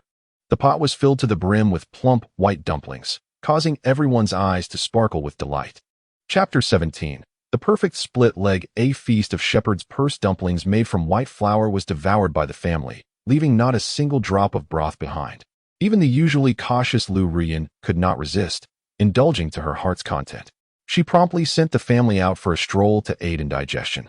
As sudden fullness was not advisable, Lin Jingyuan took 20 pounds of white flour to visit his former superior, Chen Yuhua, to express his gratitude. The two had served in the same regiment, albeit one in the 1st Battalion and the other in the 3rd. One as a vice squad leader and the other as a battalion deputy. Meanwhile, Xia Weijun took his childhood friend Yang Xingmin for a walk around the courtyard. Lu Rian led the two youngsters to the eastern end of the alley, where there were fewer people, while Zhang Baogen, having just finished his meal, had vanished without a trace. As dusk fell, the black market alley slowly began to fill with people. Each individual stood at a distance from one another, donning scarves and hats that only revealed narrow slits of their faces. Of course, there were exceptions. Gaozi and his leader, Lingzi, were loitering in the alley, today clad in even more tattered clothing and hats, deliberately hunching their bodies in a corner of the alley's midsection. As dusk enveloped the surroundings, And with the passers-by reluctant to lift their gazes to others, none recognized this was the notorious gang led by Lingzi, known for their extortionate ways. Lingzi, squatting alongside Gaozi, cast furtive glances at the people around them, their eyes glimmering with unbridled greed. They whispered conspiratorially in hushed tones. Gaozi, there are quite a number of people today. Of course, with the new year approaching, isn't it? The police haven't been active lately, so naturally, these folks have grown bolder. Lingzi chuckled lowly, hands tucked into his sleeves. Look at these people. They are still hoping for others to barter with them. Once the police arrive, I wonder where they will go to lament their fate. Gaozi shifted his legs slightly. We can't be blamed. If someone robbed us yesterday, we must recoup our losses from them. Lingzi scrutinized the surroundings once more, lowering his voice further. Remember, we can only flee towards the two side alleys to the east. My uncle's friend is in charge of blocking that end. As long as those without goods run out, they won't bother with us. Gaozi rubbed his hands together in excitement and glanced up at the darkening sky. Brother, it's nearly dark enough. Where exactly is that spot you mentioned? Lingzi discreetly tapped his foot on a section of the ground that blended in with the rest of the surface. Gaozi shone his flashlight downwards. Hey, brother. Had you not pointed it out, I wouldn't have noticed this as a manhole cover. Lingzi concealed a proud smile behind his scarf. My father once led a team here to dig a vertical shaft, but ended up in the wrong spot. The construction crew only sealed the lower half. He patted the crowbar concealed within his jacket. So, if we pry open this cover, it leads to a sealed space. When the time comes, if we coordinate with those outside and shout only apprehend those carrying goods, they will have no choice but to comply and toss their belongings into the manhole. The police won't linger long. Then we'll station 2 of our people with red armbands at both ends and transport the goods away. Ha ha ha. Gaozi cautiously extended his thumb in admiration. Brother Lingzi, you truly are brilliant. Beneath the unsightly rat hole near the manhole cover, a small child silently raised a thumb before flipping it downward. These people are truly devoid of morals. They have brought mischief right to their doorstep. As the clock struck 7:30, a commotion erupted at the alley's entrance. The people within the alley immediately fell into a state of panic. Oh no, the police are here. We're doomed. They're on every street. Climb the wall. Oh no, there's a flashlight behind that wall. Gaozi hastily switched on his flashlight, directing it towards the manhole cover. Upon noticing this, Lingzi did not hesitate to forcefully insert the crowbar into the manhole, applying significant pressure. The cover clanked and rolled aside, revealing a dark abyss. Only apprehend those carrying goods. Those without items, ignore them. Gaozi and those lurking outside the alley shouted in unison. The middle-aged officer leading the team changed his expression abruptly. Who brought such a foolish activist? And who would dare to shout such private instructions aloud? In the alley, Lingzi lowered his voice to summon everyone. Quickly, I have discovered a sealed wellhead. It is concrete, not water. Toss everything in first. We'll escape before retrieving it later. A panicked individual shone a flashlight, confirming that it was indeed sealed with concrete. Everyone gritted their teeth, suppressing their pain as they hurled their belongings inside, turning to cover their faces with scarves and dashed out. Lingzi and Gaozi intentionally lagged behind. The two lifted the well cover back into place, and Lingzi absent-mindedly checked the spot where he had placed his crowbar. Huh, where's my crowbar? Who on earth is so wicked to have mistaken my crowbar for goods and tossed it into the well? Brother, we can't stay here. Let us go. Lingzi nodded with a smile. Gaozi, run west. I'll head east, and we'll meet at my place later. Gaozi, envisioning the supplies below the well, nearly grinned ear to ear. All right then. The two, in high spirits, were oblivious to the small hands that emerged from a nearby mouse hole, deftly untying their shoelaces and then tying one of each of their laces together in a neat bow. Run. The two shadows suddenly dashed in opposite directions, their graceful urgency under the moonlight possessing a cinematic quality. Yet, in the next moment, their hind legs were inadvertently entangled, forming a straight horizontal line. Oh no. Both executed a perfect split. Gaozi's face elongated in shock, his mouth forming an oval shape, his eyes wide with pain. The scream caught in his throat like a duck whose neck was being squeezed. Lingzi clutched his most vulnerable area, trembling all over, feeling as if his very being had been cruelly torn apart. In the darkness, flashlights flickered as the officers, accompanied by a group of activists, arrived late. They had expected everyone to have fled, allowing them to wrap up their operation quietly, but to their surprise, two remained sprawled in the alley. Their bizarre position elicited a shake of the head from the middle-aged officer. It's not my fault for not letting them off. They brought this upon themselves. Take them away, take them away. Oh, their shoelaces are tied together. This split is even more perfect than in a theater. Surely, they can't be in good condition, right? The two were carried away, wailing and tearful. As the alley fell silent, the bricks surrounding the mouse hole were cautiously pried open, and a small shadow emerged, chuckling as it brandished a crowbar. 20 minutes later, anguished voices echoed from Courtyard 67. Lu Rian was nearly at her breaking point, grinding her teeth. Zhang Baogen, 2 outfits in 1 day. You come here at once. Baogen's frightened voice followed. Second sister, put down the fire tongs. There are still branches in the woodpile. Don't run. I will make sure you get a few fire tongs today. But dear sister, the fire tongs in your hand are still red. Oh my, oh my. Chapter 18. Filled with anticipation that night, a heavy snowfall ensued, only ceasing at dawn. Early in the morning, Baogen, accompanied by a group of children from the courtyard, strolled beneath the grand old locust tree. Some skated on the ice, others engaged in snowball fights, while a few wielded sticks to knock icicles from the eaves, intending to fashion them into popsicles. Most of the children had already donned their festive garments, adorned with the fewest patches and the latest styles. However, the children of the Lin family, starting with Baogen, reverted to the outfits they had worn just days prior. Baogen, due to his penchant for burrowing into dog holes, was permitted by Lu Rian to wear his good clothes only on New Year's Day, to maintain fairness. The 2 younger siblings were also kept in the same humble attire as Baogen. The 5-year-old Yongjun was indifferent, but the 7-year-old Ihong was envious to the core, seeing that all the girls around Baogen were clad in new clothes and hair accessories. Baogen found an excuse to slip away and soon re-entered the shadowy alley, stuffing all the items from the previous night back into the well. It was only when the echo of anxious and hurried footsteps resonated from both ends of the alley that he decided to leave. He was merely an 8-year-old child, not a savior. He felt no obligation to concern himself with whether some gained more or others lost everything. Baogen believed his small stature precluded him from shouldering significant responsibilities. Thus he resolved to examine the latest doodles in his notebook. Upon glancing into a small mirror, he was astonished to see a string of minuscule text, so tiny that even inscribing it on a slip of paper the length of a finger would appear sparse. Last night, the police conducted a raid in the alley to the west of my location, ostensibly to apprehend those trading in contraband. However, it was evident that they were merely posturing, and the 2 individuals taken seemed rather suspicious. I suspect surveillance. Thus, I will temporarily cease all communication. Mole. Immediately check if any members of the task force are unaccounted for or have exceeded the time limit for contact.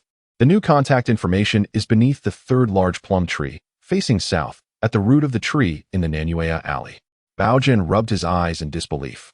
Just a moment ago, he had lamented his small physique and inability to bear great responsibility, and now the notebook presented him with such a revelation. Lu Rian was cautiously kneading dough. The cotton quilt curtains and door of the inner room were tightly secured. She worried that neighbors from the courtyard might visit and take notice.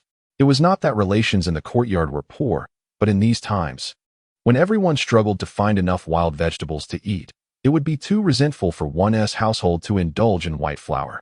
The reason Lu Rian indulgently used white flour for 2 consecutive days was that Uncle Lin was to return to the mines for overtime the following day, not to return until the 13th day of the new year. She wished for Uncle Lin, who performed heavy labor, to have a better meal during these days. While kneading the dough, Lu Rian remained attentive to the sounds from outside. The 2 younger siblings had been taken next door by their elder brother to play at the He family's home, leaving only Baogen quietly alone outside.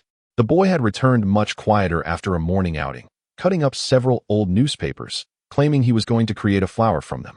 Dachuan had called for him 3 times, yet he remained undisturbed. It was indeed rare for the boy to show such interest. Why is there a scent of smoke outside? Lu Rian dusted off the flour from her hands and lifted the cotton blanket, only to find that Baogen had been up to mischief again, creating a cloud of smoke in the room. Have you once again succumbed to your playful whims? Are you setting the house ablaze? Baogen chuckled. Sister, I've realized that I'm not particularly suited for cutting things. The results are utterly unsightly. Better to destroy the evidence.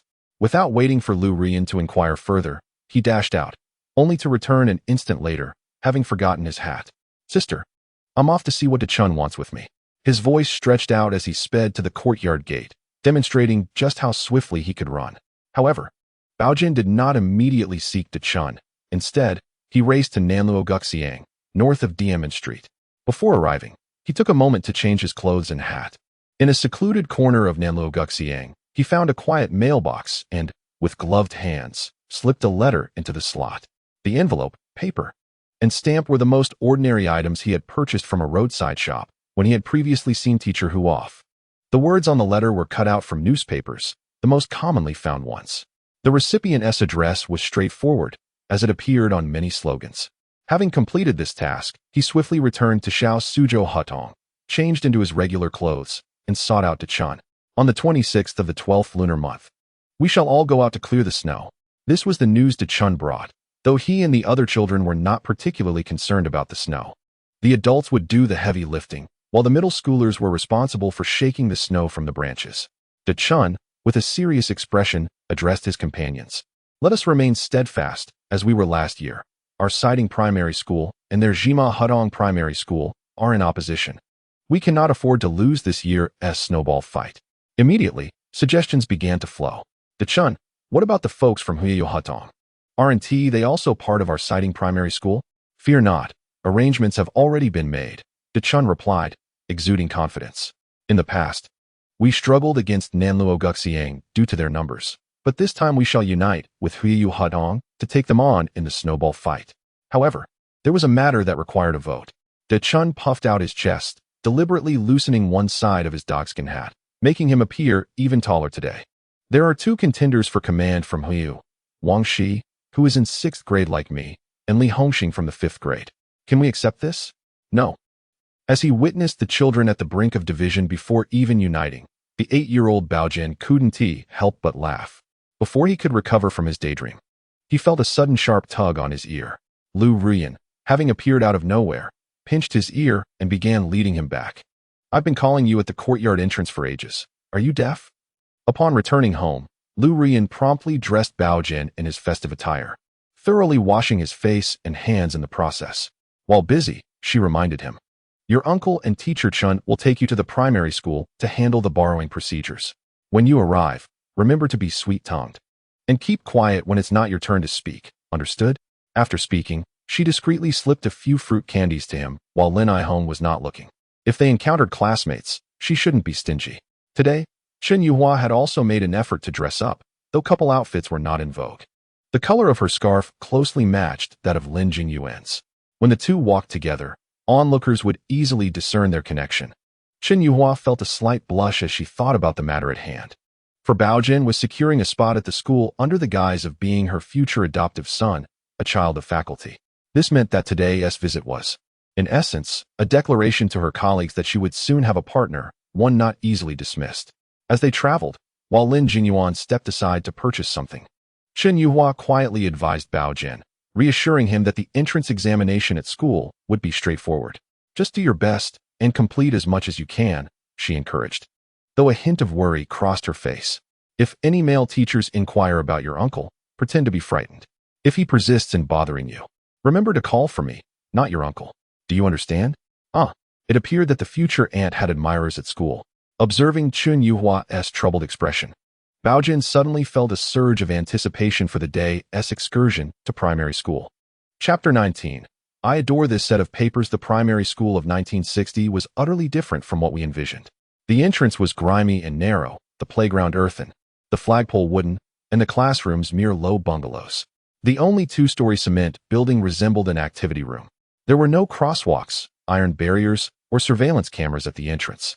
Instead, a dilapidated wooden fence stood guard, with an elderly gentleman stationed at it, a solitary figure capable of keeping many at bay. Old Master Zhou. Chen Yuhua greeted him warmly, her cheeks flushed as she introduced Lin Jingyuan and Baogen. Old Master Zhou scrutinized Lin Jingyuan, nodded with a smile, and opened the wooden gate. As the trio proceeded into the school, a sigh escaped him involuntarily. Xiao Wang, what a waste of 3 years it has been for you. But who can blame you when your family is so troublesome? His lament was directed at a male teacher within the school who, despite having the potential to cultivate a relationship with Chen Yuhua, had faced opposition from his parents due to her previous engagement. In addition, they had fixated on her salary, claiming that once he married, her earnings would need to be surrendered to his in-laws. Was this not a relic of the old society? Had the situation merely reached that point, there might still have been room for negotiation. Yet, in a bid to assess their future daughter-in-law, Xiao Wang's parents had deliberately arranged blind dates for him with others, even spreading rumors about Chun Yuhua that had ultimately led to her family confronting them. The prospect of reconciliation became utterly bleak, transforming both parties into adversaries. Teacher Xiao Wang. Oh, Teacher Xiao Wang. The old man shook his head as he returned to the reception room. How could you be so easily swayed? You thought there was nothing wrong with going on blind dates, that it could somehow exert pressure on Teacher Chun. TSK, TSK, TSK.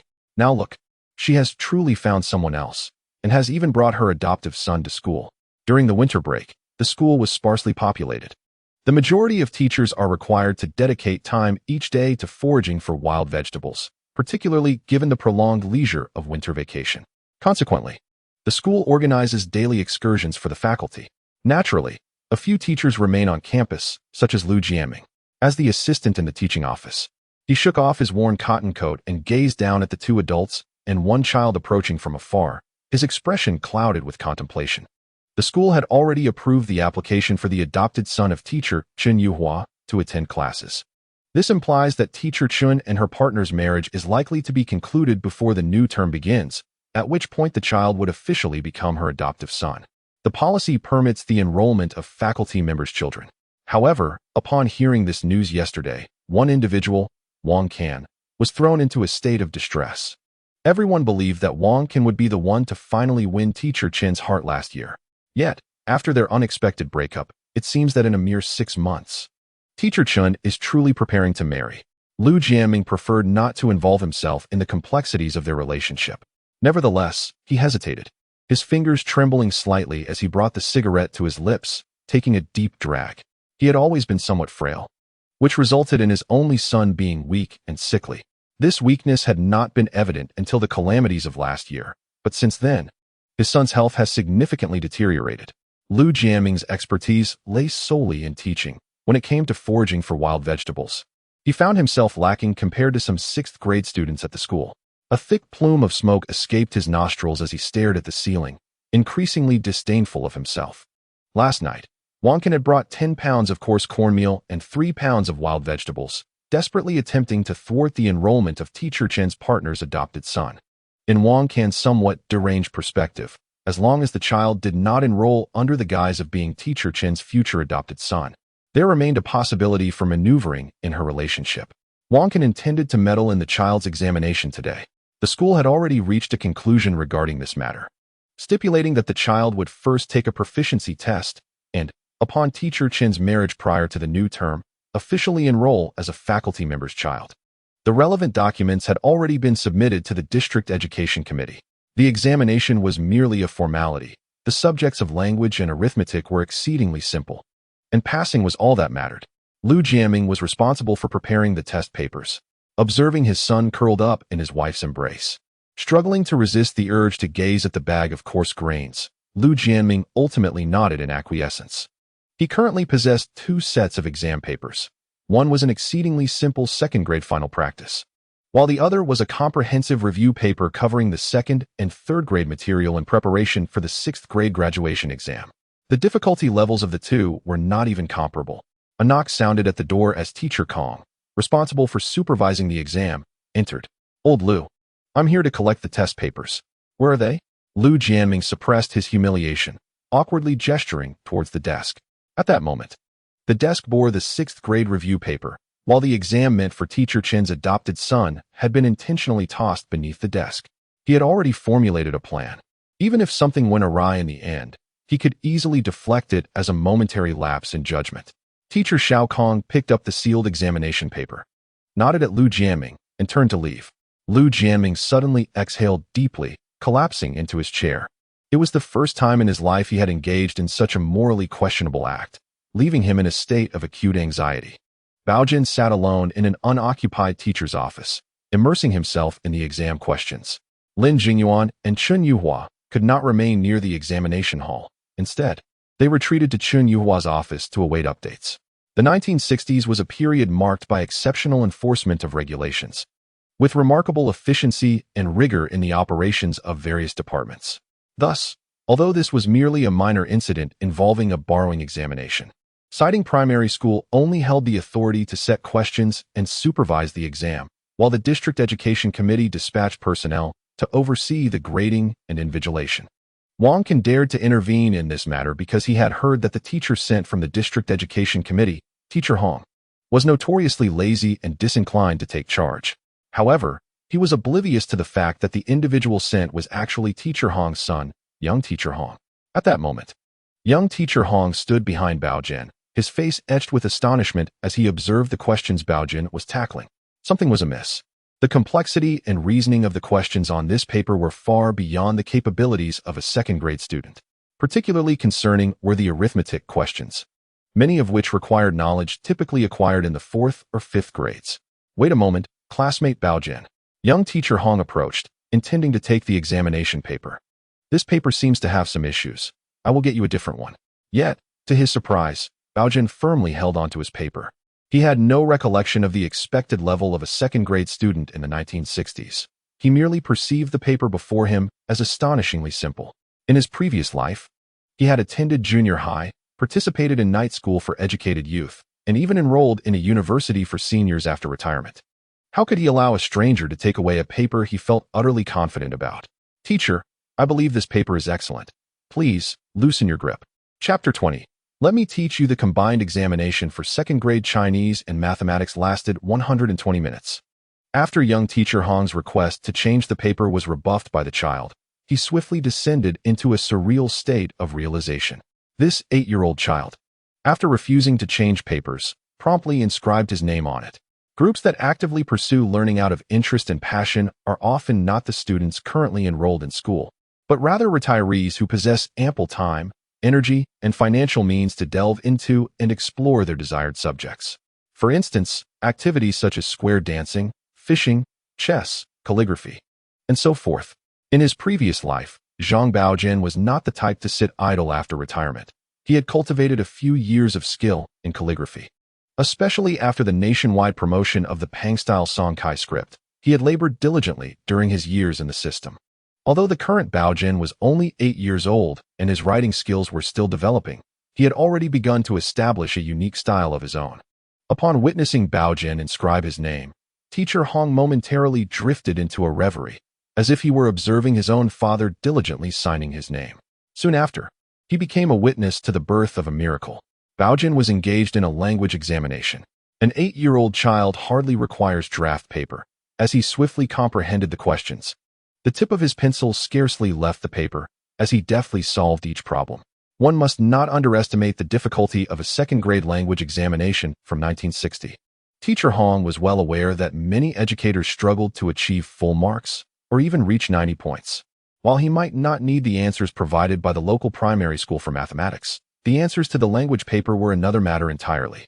This was not due to the abundance of reading comprehension and subjective questions, but rather because the Pinyin system had only been officially implemented 2 years prior, leaving many teachers themselves grappling with its nuances.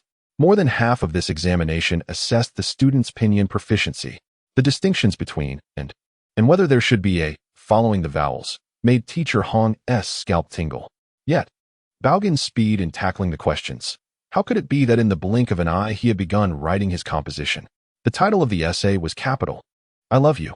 Teacher Hong understood that for a second grader, as long as the sentences were somewhat coherent and there were 7 or 8 fluent lines, high marks were attainable.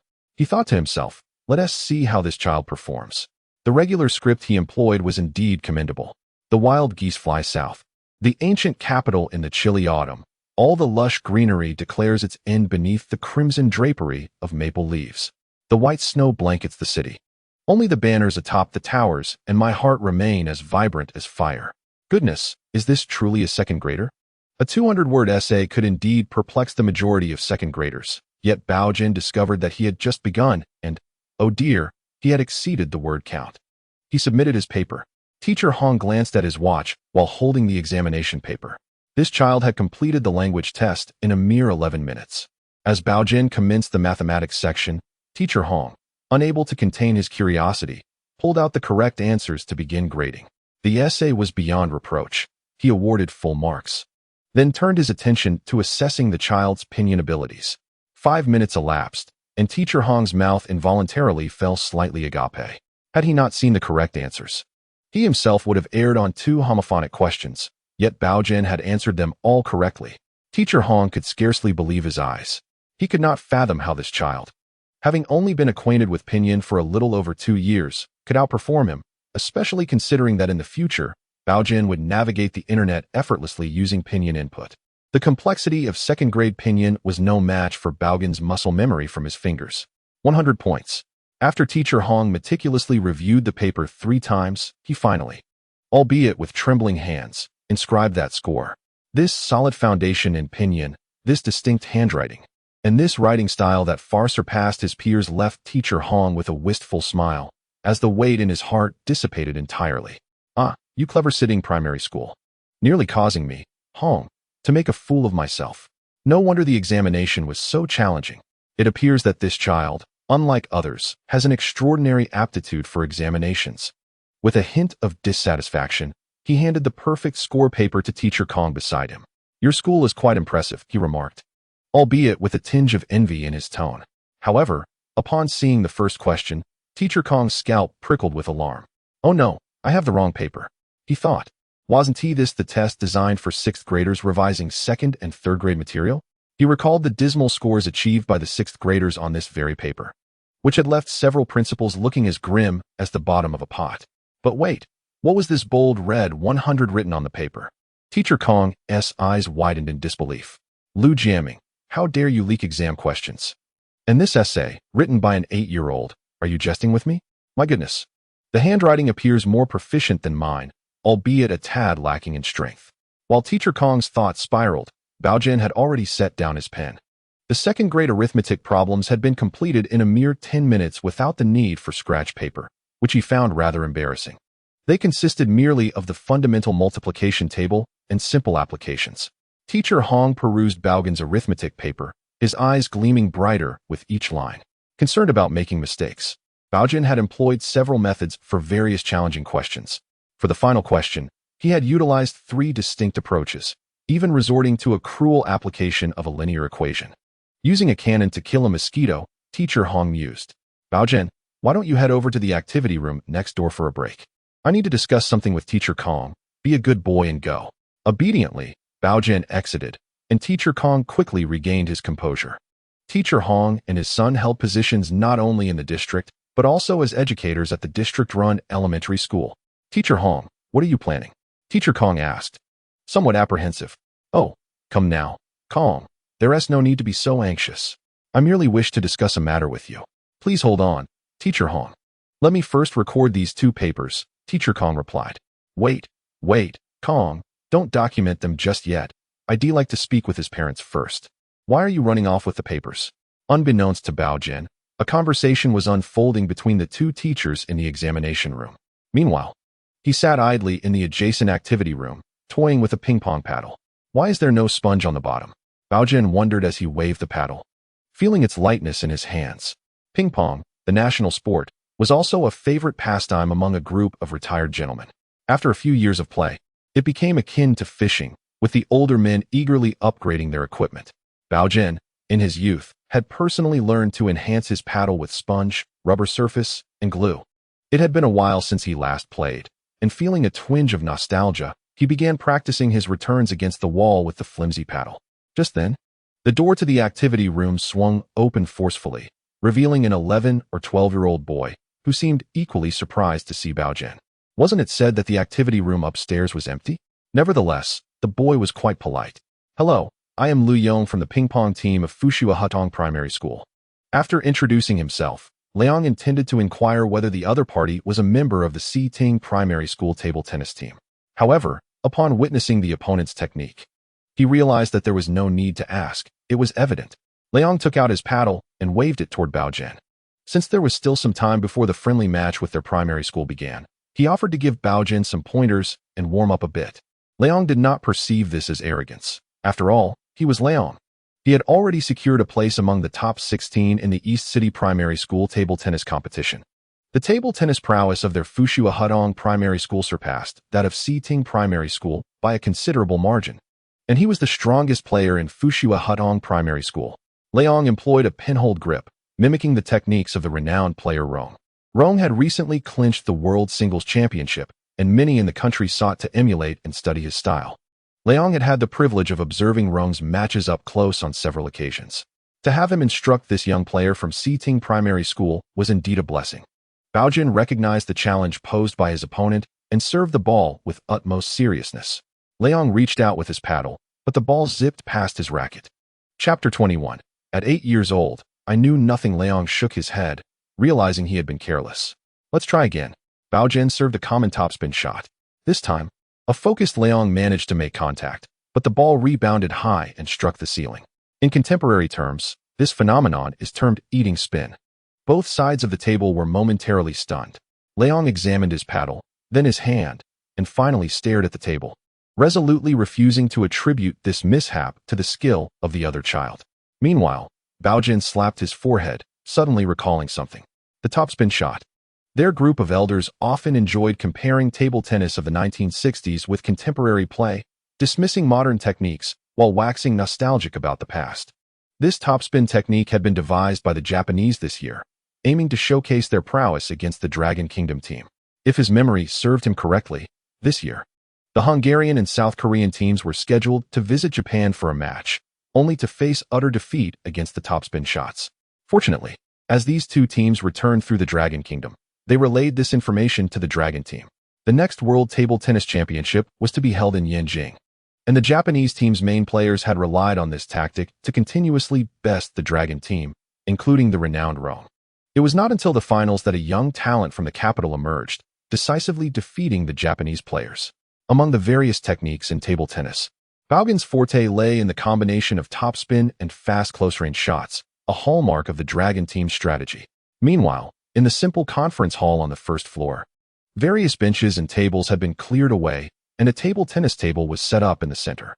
Two teachers stood on stools, hanging a banner that read, "A warm welcome to the Fushua Hutong Primary School table tennis team for our exchange match."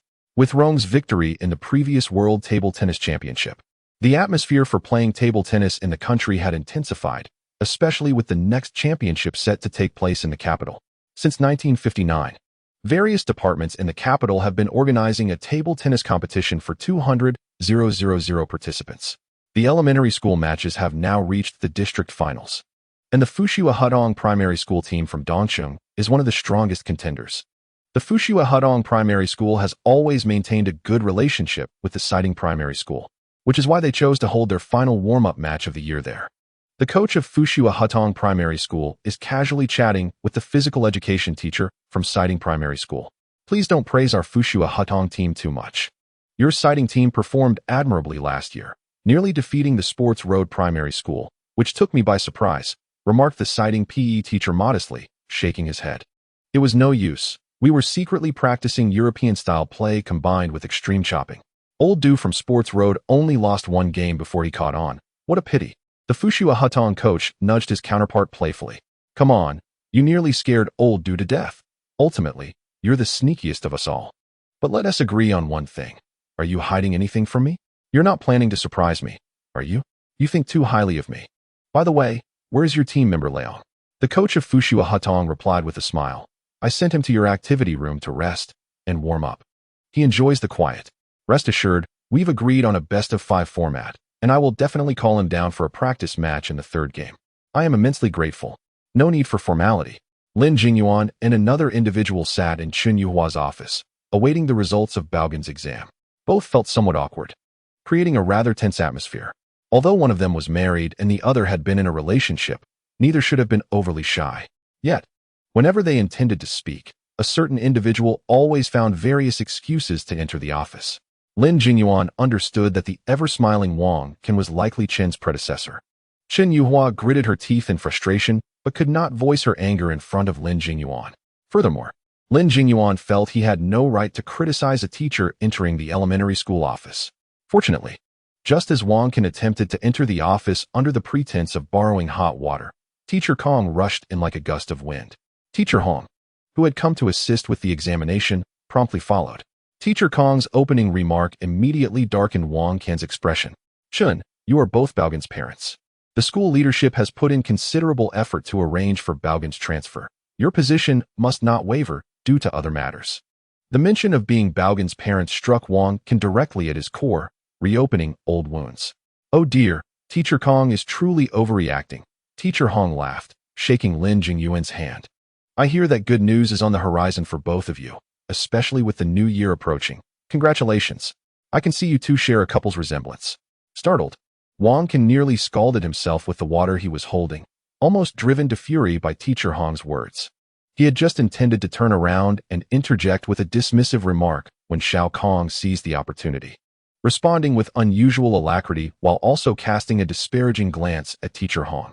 After all, they were considered a couple. Otherwise, why would they bring their child to participate in the examination? Wang Can shook slightly, unable to maintain his grip on the cup of water. Ahahaha. Teacher Hong laughed heartily. Indeed, it was a slip of the tongue on my part. The child you have nurtured is truly commendable. He gestured towards the paper tightly clutched by Teacher Xiao Kong, adding, I wonder what remarkable achievements will blossom from the fruits of your labor? Clatter. Upon turning, Teacher Xiao Kong was startled. Hey, Teacher Wang, what's wrong? Your face has turned so pale. Yet, Xiao Kong was unprepared for the fact that the ever-smiling Teacher Hong would take this moment to strike. Teacher Hong, with a look of regret, pointed at the ashen-faced Wang Can. You two should take note. While citing primary school is commendable, its foundation is still somewhat lacking. Just look at this teacher. He's reduced to this state. While supporting the somewhat unsteady Wang Can, Teacher Xiao Kong hastily countered. Both of them are employed. I've even heard that Comrade Lin is about to receive a promotion. Why should we be concerned about the child's nutrition? Suddenly, Xiao Kong felt a void in his hands, as Wang Can's vision darkened, and he collapsed onto the ground. Wang Can, what's wrong? Leon, what's the matter? The coach could not help but wave his hand in front of his dazed yet proud disciple. This lad, he merely went upstairs to warm up. Yet he returned utterly disoriented. Snap back to reality. The third round is about to commence. Be lenient when you go up. Let the students from citing primary school win at least one round.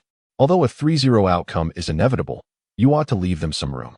However, upon regaining his senses, Lu Yong shed tears of indignation. Coach, the 12-year-old boy pointed accusingly at the enthusiastic citing primary school gym teacher.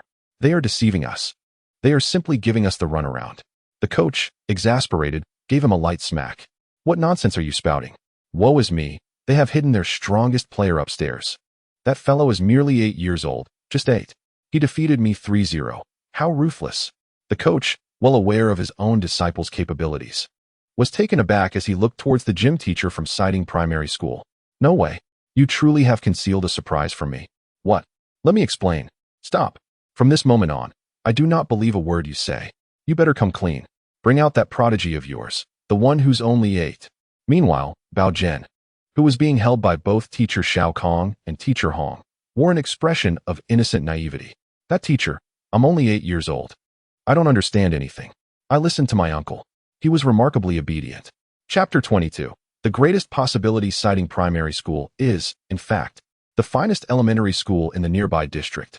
Lin Jingyuan would never allow Baogen to stray too far from home to attend another school. The actions of Teacher Hong and Teacher Xiao Kong can be likened to a blind man lighting a lamp in vain. However, during the early 50s to 60s, the authorities were fervently in search of talent across all fields, which led the education sector to emulate the Soviet model, sparking a wave of unconventional genius. Students with commendable grades became the coveted targets for various institutions, irrespective of age or gender. Lin Jingyuan had never anticipated that Baogen possessed such remarkable talent. In his eyes, the brightest in the family was undoubtedly Lu Ruyan, thoughtful, humble, and responsible for her siblings, consistently ranking within the top 10 in school. Yet, it has become apparent that Baogen is exceptional, as evidenced by the heated arguments between Teacher Hong and Teacher Xiao Kong, indicating that Baogen had been nurtured into a prodigy from a young age by old Zhang. What was that term? On the way home, Lin Jingyuan could not resist asking Chen Yuhua for the third time. It was the term Teacher Hong used to describe Baogen. Baogen's brilliance had lightened the atmosphere between Chen Yuhua and Lin Jingyuan. Initially, Chen Yuhua had harbored some reluctance towards the newly arrived Baogen, but her attitude had since shifted. She responded with a smile. It's called jade in the rough. Yes. Lin Jingyuan clapped his hands again. That's it. It sounds like a precious and beautiful object. He laughed heartily, playfully tousling Baogen's unruly hair. Baogen is our little treasure. No, our little jade in the rough. Baogen looked up in exasperation at the seemingly refined, yet rather boorish Lin Jingyuan. Uncle, you're not so bad yourself. You're about to get promoted. Truly a grand jade in the rough. You little rascal, what nonsense are you spouting in front of Aunt Chun? Lin Jingyuan, slightly embarrassed, playfully swatted the child away. And had it not been for Chun Yuhua holding Baogen's hand, the little imp would have likely plunged headfirst into a snowdrift. Chun Yuhua did not accompany them home, but bid farewell midway, returning to the Huyu Hutong. Observing this, Baogen felt an urge to kick this foolish uncle. They had already reached the boundary of 2 alleys. He could easily return home. Why couldn't this silly uncle be a bit more considerate in seeing Aunt Chen off? Goodbye, Comrade Lin. Goodbye, Baogen. Chun Yuhua cheerfully greeted them as she prepared to leave, but to her surprise, the little boy shouted, Auntie, come visit us at home sometime. Chun Yuhua stumbled slightly, her neck flushed crimson, and with her head down, she dashed into the Huyu Hutong, her heart racing. Lin Jingyuan, realizing the situation, chuckled as he patted Baogen's head. Not bad, kid, it was worth the affection from your uncle. Hey, where are you? Baogen, who had buried himself in the snow, was muffled and covered in snow. Upon returning home, Uncle Lin immediately began extolling Baogen's virtues. Jia Weijun laughed as he hammered coal cinders in the corridor, while Lin Aihong squatted beside Lu Ruyan, looking displeased and muttering, Look at my father, he's gone wild again. Is the third one really as impressive as he claims? Lu Ruyan, busy with the wild vegetables in her hands, glanced at the disheveled Baogen, a smile creeping onto her lips as she lowered her voice. You seem to have forgotten. When Uncle first sent you to school for the 1st grade, he praised your ability to find your way to class for a good 3 or 4 days. He even declared that Yongjun, who used crayons to draw on the walls, would undoubtedly become a painter in the future. Lu Ruyan gently stroked Lin Aihong's hair. Given his penchant for squeezing through dog holes, do you really find this plausible? Lin Aihong immediately puffed up her nose in pride. Indeed, I foresee Zhang Laos in becoming the 2nd Dachuan. Lu Ruyan, slightly annoyed, playfully tapped her. Just because he is a year older does not mean he should be addressed as Laosan all the time. Lin Aihong retorted defiantly. Well, he calls you Lu Lair. Upon seeing Lu Ruyan starting to search for something suitable to use, Lin Aihong hurriedly darted off to Sister Hong Yao's house next door. A child with potential naturally deserves better treatment. The next morning, as Lin Jingyuan returned to the mine, he repeatedly urged Lu Ruyan to send some of the white flour from home to supplement Baogen. Lu Ruyan smiled in agreement, though inwardly she chuckled. Uncle, generous as he is, lacks attention to detail. He swapped the bag of cornmeal on his shoulder for white flour, and he has yet to realize it. Thus, although there is still some white flour at home, it is not abundant. However, she could not disregard Uncle's words. So Lu Ruyan resolved to give Baogen an extra cornmeal bun at every meal before the new year. Under the grand tree at the entrance of the little Suzhou alley, children were chasing and playing. 8-year-old Baogen and 12-year-old Dachuan were hiding nearby. Dachuan, with his eyes gleaming, was voraciously devouring a cornmeal bun. Don't worry, Baogen. As long as you have 1 bun every day leading up to the new year, I will surely nominate you as the leader. It is said that growing boys can eat their fathers into the ground. At Dachuan's age, nothing is more tempting than food.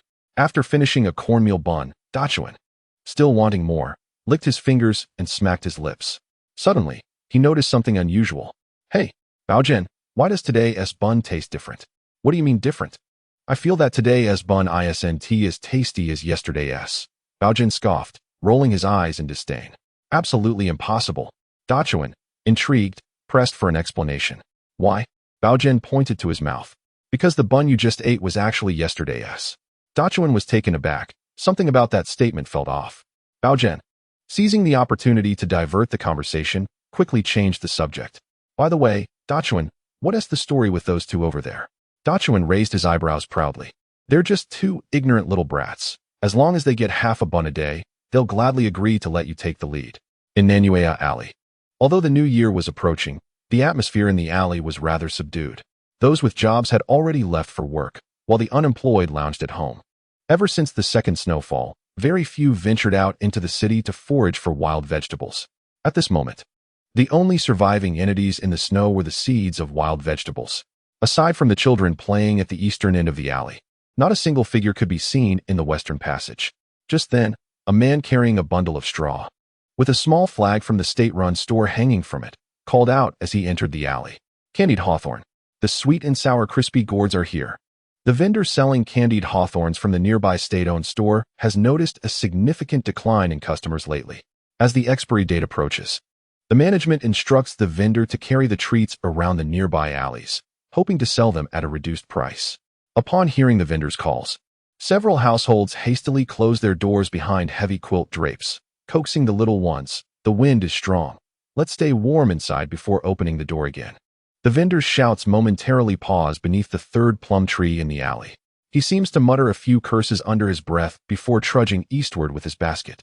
Just then, he encounters a garbage truck dealing with a refuse pile, and he turns away, pinching his nose in disdain. Suddenly, a heavy shovel strikes the back of his head with precision, and he collapses to the ground. Before he hits the floor, one of the sanitation workers delivers a swift kick, sending him tumbling into the garbage truck, along with his basket of candied hawthorns, followed by several bins of trash. Within moments, the workers and the garbage truck vanish from the alley.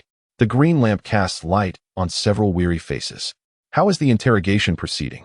The essential information has been relayed. His basic details are here.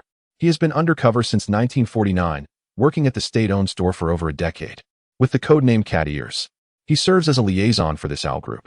We have traced several dead letterboxes and a safe house. But he remains unaware of the other group members. The only certainty is that the owl likely resides near the Black Market Alley at Diamond, specifically within the vicinity of Nanluoguxiang, Huyayu Alley, and Zayasizu Alley. A small area? What a joke. Do you have any idea how many people inhabit Nanluoguxiang? The side streets in Huyayu Alley are numerous and bewildering. Now, let us discuss the matter concerning this informant's letter. Who exactly is this individual with the codename? I stand by my previous assertion. It is most likely that he is either a former operative we lost track of or a higher-level spy intentionally sowing confusion. Chapter 23. Pig Bones. How clever can an 8-year-old child, who spends all day digging through dog holes, truly be? Lu Rian remains convinced that the men in her family, apart from herself, are lacking in intellect. If she were to attend a vocational school as a boarder, it wouldn't take more than 10 days for their home to devolve into a pigsty. She shudders at the thought of Lin Aihong, who is fastidious about cleanliness, trailing behind Baogen with a runny nose while crawling through dog holes. Yet, she is on the verge of graduating from middle school, and barring unforeseen circumstances, she will be recommended by the school to apply to some of the best vocational institutions, materials, postal service, and railways. Lu Rian smiles, shaking her head as she sets aside her lovely dreams for the moment. Her hands, which had been busy washing clothes, gradually come to a halt as she worries. What will happen to the family if I really go to boarding school? Zhao Heng anxiously watches the mouse hole beneath him, daring not to blink. The black market in this alley was thoroughly dismantled a few days ago. It is said that those loyal individuals took nothing from it at all. After enduring 3 days of torment, the secret of the depths was finally revealed. However, by that time, everyone had already taken their belongings, resulting in some discrepancies. Though overall it could not be deemed a loss. Zhao Heng, an intellectual by nature, suffered from what modern society might call social anxiety, confining his encounters with the black market to this singular location. This evening, he arrived with a flicker of hope, wishing to exchange some items. Yet, the alley was deserted. Just as he was about to depart in disappointment, a slender piece of cardboard was pushed through a large rat hole beneath his feet. Affixed to it was a pencil, with neatly written characters that unmistakably indicated a cultured hand. Speak not a sound. What do you wish to exchange? Zhao Heng, initially anxious, glanced around before crouching down in a fit of elation to scribble a response. The reclusive Zhao Heng had, decades ahead of his time, engaged in this form of correspondence, finding it perfectly suited to his disposition. I would like a can of malted milk or 5 pounds of rice. Millet would suffice, and if that fails, do you have any fine cornmeal? The slender cardboard soon reappeared, the previous words erased and replaced with new ones. How about rice? Approximately 5 years old. 10 pounds. Would that suffice? Zhao Heng promptly replied, certainly. Is it at market price? When the slender cardboard emerged again, the message read, yes, simply insert the money in bag. After a brief moment of hesitation, Zhao Heng resolutely decided to take the risk. His wife's milk supply was insufficient, and the workplace's formula for pregnant women was in short supply. Yet, both adults and children needed nutritional sustenance, even if the rice was merely used to make porridge. It could sustain his son. The black market price for rice was $4 a pound, totaling $40 for 10 pounds, almost equivalent to Zhao Hang's monthly salary. Nonetheless, if he could procure the rice, he would consider it worth any sacrifice. With trembling hands, he inserted the money in the bag into the rat hole. His gaze fixated on the opening. Suddenly, the bricks surrounding the hole began to shift, being pulled away one by one. As the opening expanded, a bag brimming with rice was slowly pushed out. In that moment, tears welled in Zhao Hang's eyes. At last, he had managed to make a purchase. He casually lifted the bag, but the weight fell off. Perhaps it exceeded 10 pounds. The individual on the other side appeared to anticipate his thoughts as the slender cardboard re-emerged. It should weigh more than 10 pounds. The excess is complimentary. Gratefully, Zhao Hang expressed his thanks, concealing the bag of rice within his coat, and hurriedly departed with his head bowed. Across from the rat hole, Baogen, who had traversed 3 dog holes to arrive here, cautiously began to replace the bricks. Zhao Hang walked briskly out of the alley, his heart brimming with joy, oblivious to the greetings directed at him. Zhao Hang, why do you run faster the more I call you? Returning to reality, Zhao Hang turned around to see the familiar face of his childhood friend, Gung Lei. Old Gung, you startled me nearly to death with your ruckus. Gung Lei paused momentarily, instinctively glancing at Zhao Hang's bulging coat, seemingly grasping the situation, and cautiously surveyed his surroundings. Why are you such a dawdler today? Out in broad daylight to trade. What have you exchanged for? Zhao Hang replied with a smile and a nod. Instantly, Gung Lei's eyes sparkled. He too discreetly retrieved a small pouch from his tattered coat and stealthily handed it to Zhao Hang. I managed to acquire some unwanted pig bones from the shop. Take them home and stew them for your wife. You may take them if you wish, but I care not if you too go hungry. However, I cannot allow my future godson to suffer. Thus, Zhao Hang's coat became even bulkier. Old Gung, let me share something with you. Do you see that alley behind us? Near the second manhole cover in the center, there lies a peculiar mouse hole. The saga of Baogen's mouse hole trading had just commenced, and he had no expectations of a grand exchange at the outset. After completing his first transaction, he waited another half an hour, chilled to the bone, and was preparing to retreat through a dog hole when suddenly, there was movement from across the mouse hole. Hey, is anyone still there? Do you have any rice left? Gung Lei anxiously observed his surroundings, whispering towards the mouse hole. At that moment, he genuinely feared that Zhao Hang, the bookworm, was merely jesting. However, when a slender piece of cardboard emerged, Gung Lei's heart settled. What on earth are these black market folks thinking? Their schemes are ever so inventive. The cardboard bore a single line. What do you have to trade? Gung Lei picked up the pencil attached to the cardboard and inscribed the words pig bones. As an apprentice at the slaughterhouse, he was accustomed to collecting leftover bones and meat scraps from the master butchers each day. Trading the privately obtained pig bones on the black market was a common practice among his peers. Gung Lei was audacious.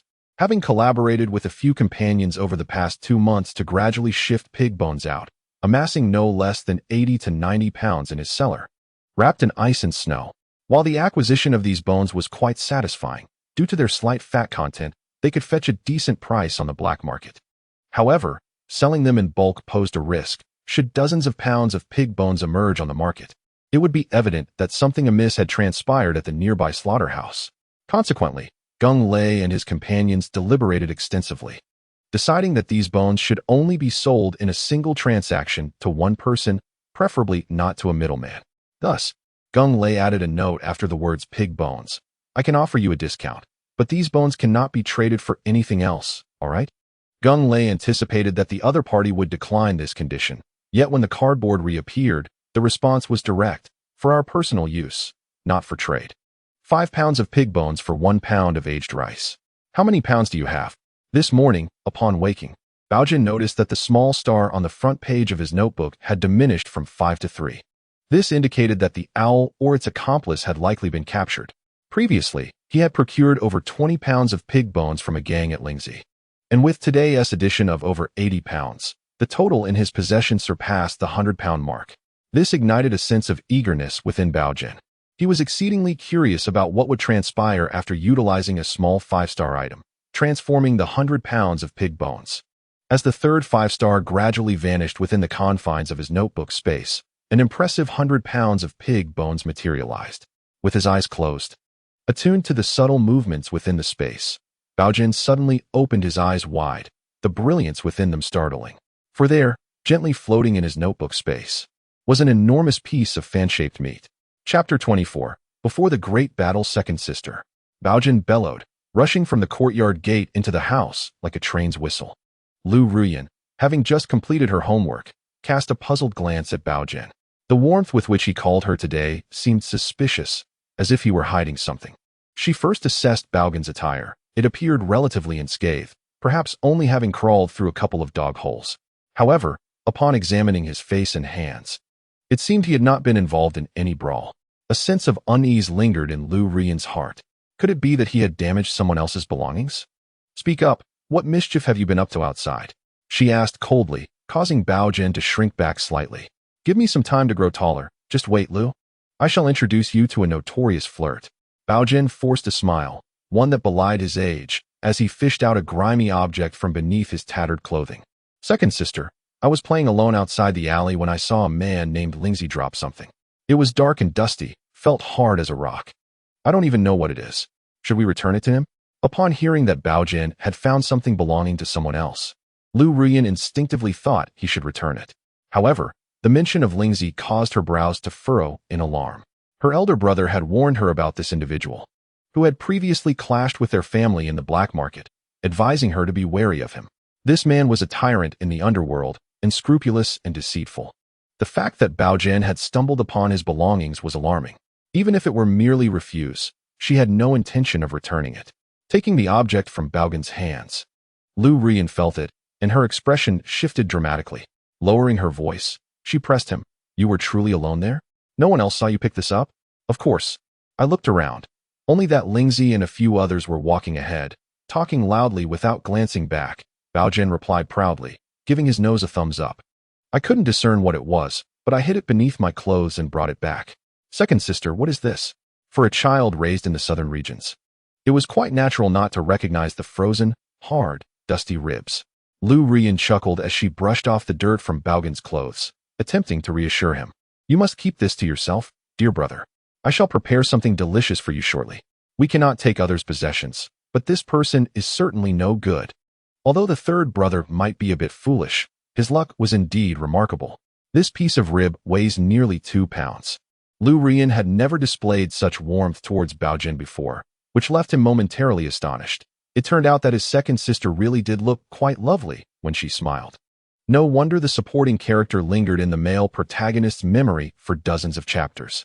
At dinner, each person's bowl contained a small piece of rib, while only the one who had to travel far to collect coal ash, Jia Weijun, received 2 pieces.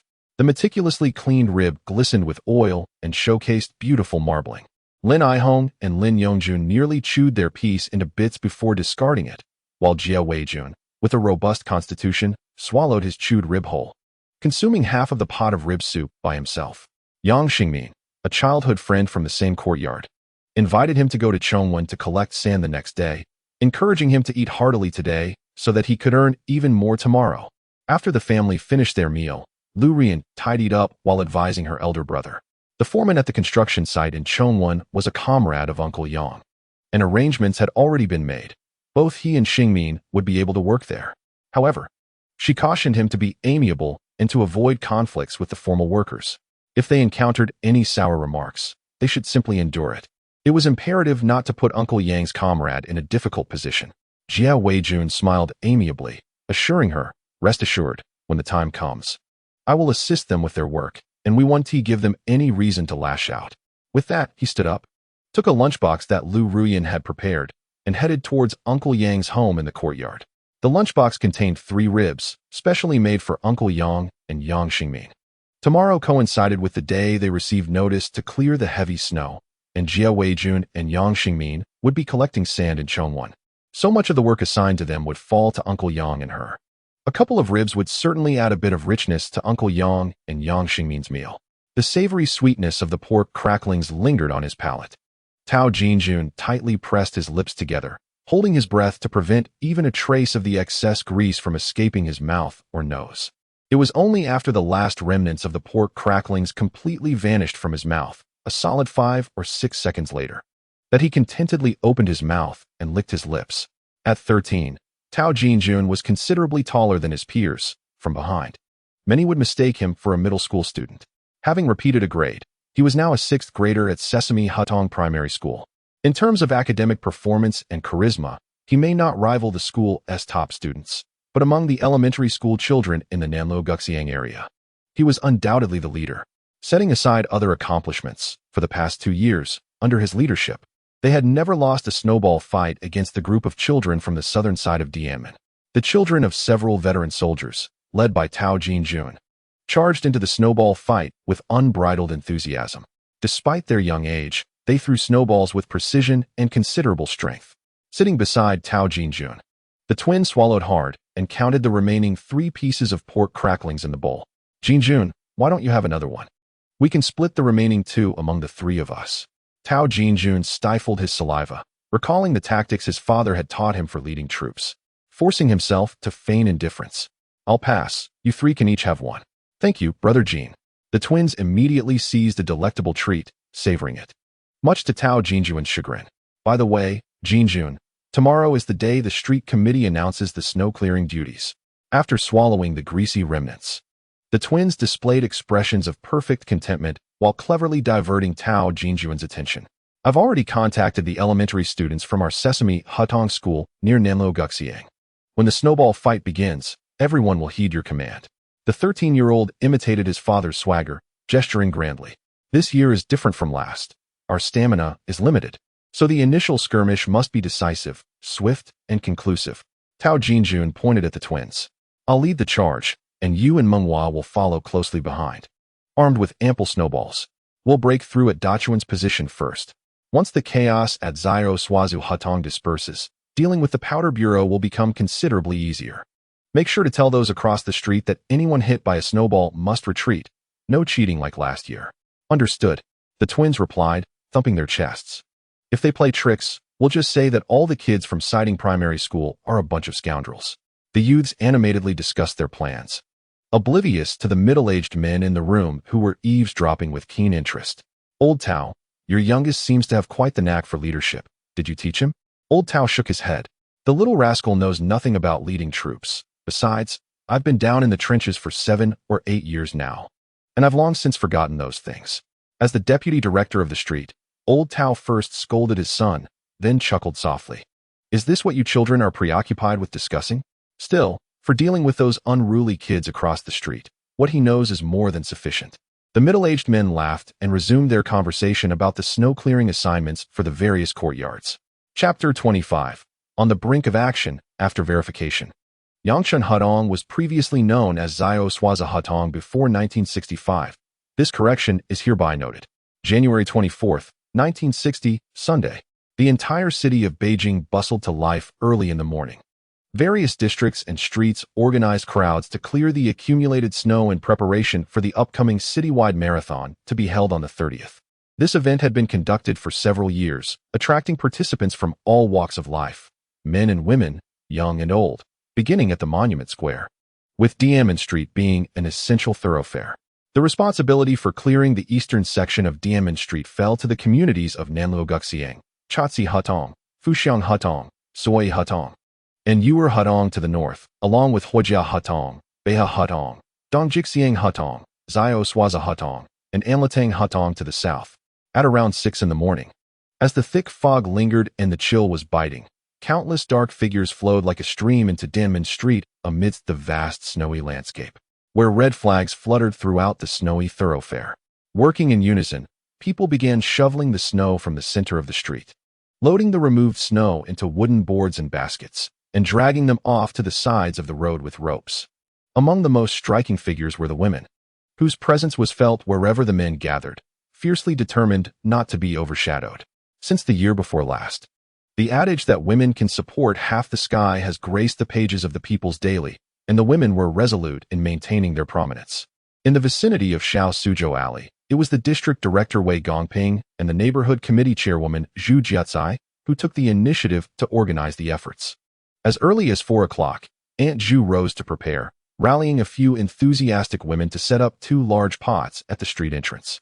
One pot was designated for porridge, primarily made from wild vegetables, bran, and 5 pounds of cornmeal generously provided by Director Wei's family. According to prior announcements, each household was to ensure their laborers had a hearty meal at home before coming to the street for a small bowl of warm sustenance. For those who had not eaten beforehand, the small bowl offered by the street would scarcely suffice. The second large pot was for boiling water, and it welcomed not only the residents of this alley, but also those from the neighboring traffic junction. Naturally, the alley committees across the traffic junction shared the same sentiment. The group laboring at number 67 Courtyard was led by Grandpa Yang. In contrast to the others who rallied their teams with fervor, Grandpa Yang simply waved his hand and stated, "Let us get to work," a testament to his straightforward nature. Each household was already aware that the small bowl of porridge offered by the committee was merely a gesture, so this morning, they had prepared substantial meals for their laboring family members. They had transformed the usually sparingly used cornmeal into thick, hearty crusts, and wild vegetables were mixed with a bit of salt and pan-fried into cakes, complemented by an array of steamed buns. Lu Rian, knowing her elder brother was absent and that she had much work ahead, did not skimp on her own appetite. The cornmeal in her home was the finest, stored in bags hidden away, while the coarser variety mixed with bran was in the outer container. This morning, she kneaded the cornmeal into a resilient dough, and the wrappers she rolled out were delightfully sticky, making for plump and spirited dumplings. The ribs that Lao San had collected were utilized as well, with the last bit of shepherd's purse finely chopped for the filling, and the cleaned ribs simmered in a broth at the bottom of the pot.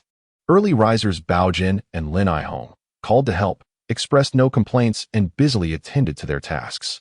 Once the dumplings filled with shepherd's purse and meat, along with the clear bone broth, were consumed, the family felt comfortably satisfied, reluctant to move. Before heading out, Lu Rian made sure to give a few instructions to the younger ones. Aihong, stick with Yongjun. Do not wander to less populated areas. Baogen, stay with Dachuan and avoid any quarrels. After checking them thoroughly, she found that Baogen had nothing but a notebook. But she discovered 2 cornmeal dumplings wrapped in a handkerchief on Aihong. If you take those out to show off, I will give you a sound spanking when you return. Lu Rian's stern expression startled Aihong. Did I not tell you that you must not reveal anything about our food outside? Among the children, you and Yin Zi share a close bond. Simply offer a piece of the hidden candy to someone. Such treasures must never be disclosed outside. Do you remember? Lu Rian wielded her chopsticks, leaving a rosy imprint on the palm of Lin Aihong, whose eyes brimmed with tears as she nodded fervently. Little Yongjun, at the tender age of 5, also grew fearful, stealthily shoving the bone he had concealed in his sleeve towards Baogen. Baogen, bewildered, wondered how a 5-year-old could have acquired the bone without anyone noticing. Feigning to tie his shoelaces, Baogen discreetly maneuvered the bone into the hands of Lu Lair. The atmosphere instantly grew tense. This was the first time Baogen had witnessed such fury from Lu Rian. Her chopsticks landed with sharp precision on Yongjun's small backside. An agonizing sight. As Yongjun sobbed, he turned to Baogen in accusation. Why are you betraying me? Your cotton shoes don't even have laces. The dual torment of physical and emotional distress left Baogen feeling a mix of embarrassment and regret. Yet, he understood this punishment was necessary. Both the 4th and 5th children had to endure it, for they were barely halfway through 3 years of hardship. On Dianuman Street, red flags fluttered vibrantly as everyone worked fervently. Many donned only cotton hats, having shed their coats to reveal mere sweaters, their bodies radiating warmth. Adults were tasked with clearing snow to the sides of the street, while middle school students diligently stacked the snow to prevent obstruction for pedestrians and to avoid flooding when it melted. Meanwhile, elementary school students eagerly awaited the adults to clear the battlefield, hoping their older siblings would construct forts, trenches, and ammunition depots. According to an unwritten tradition, the western side of this street served as a venue for friendly cultural exchanges in ice and snow among the middle schoolers, while the eastern stretch was designated for the younger pupils. By around 10 in the morning, the snow had been nearly cleared from the street. Simultaneously, snow forts began to take shape on both sides. As the adults chuckled and withdrew, children of all ages rushed out in a flurry. Baogen and his companions began gathering snowballs, assigning all willing girls as ammunition suppliers. Behind the snow piles on the southern side, a mountain of densely packed snowballs had formed. Baogen, look! Tao Jinjun and his group are charging towards us. A child, acting as a lookout from atop a snow mound, leaped excitedly, only to find his ankles ensnared in the snow, rendering him a living target. The 13-year-old Tao Jinjun, with a clear objective, laughed heartily as he led over 20 children from Nanluoguxiang, each clutching 7 or 8 snowballs, charging forward with fervor. Let us seize their command post. Tao Jinjun and the twins shouted as they surged ahead, their blood boiling with excitement, reminiscent of his father's battles in the past. Oh, the southern team is truly foolish. They're too scattered. The strap of the little hat on one of the twins bobbed playfully as he taunted the opposing side. I've already heard. The leader of the southern kids is from the Zai. Classmates, charge. Let us bury him in the snow. Old Tao and his companions stood at the back, hands clasped behind their backs, watching with amusement. How intriguing. This lad has managed to cultivate informants among the children across the way. However, it wasn't long before the expressions of the old soldiers darkened. In Chapter 26, the peculiar arrangement of snow piles on the southern street obstructed Tao Jinjuan's line of sight, allowing him to see only a handful of children clustered with Dachuan. The nearest reinforcements were a good 50 meters away. Young Tao, agilely dodging the incoming snowballs at the forefront, momentarily thought of Zhao Zilong from Changbampo and Yang Zixing from Xiaoshang. Their charge was swift. Only 5 or 6 of their comrades were struck by snowballs along the way, and upon hearing their names called out, they reluctantly retreated. Before long, Tao Jinjun could discern the nuances of Dachuan's expression. Surely, there was fear etched upon his face. How odd. Just then, a few middle-aged men watching the children engaged in their snowball fight, one named Old Jean, suddenly noticed something awry. You lot, take a look at the positioning of those snow heaps across the way. What is the matter? To me, it resembles an inverted triangle defensive trench. Ha ha, Old Jean. You're too amusing. They are merely a bunch of children. Old Tao's laughter abruptly ceased. For from behind the snow piles flanking his son's attack route emerged 7 or 8 ambushers, while a group of children also surfaced from the frontmost snow pile. Just 10 meters away from Dachuan, Tao Jinjun and his entourage found themselves besieged from 3 sides. In less than a minute, with the exception of the nimble Tao Jinjun and the twins, the children from Nanluoguxiang were utterly vanquished. They are utterly cunning, roared an infuriated Tao Jinjun as he retreated. Old Tao, exasperated, flung off his hat. This rascal seems oblivious to his own shortcomings. Yet, wait a minute. How come I don't recall any savvy individuals on the opposite street? His friend, Old Yao, patted him on the shoulder. Come now, a few children playing tricks. And you take it to heart? Old Jean chuckled heartily. Look, the children across have commenced their counterattack. The middle-aged men observed as indeed.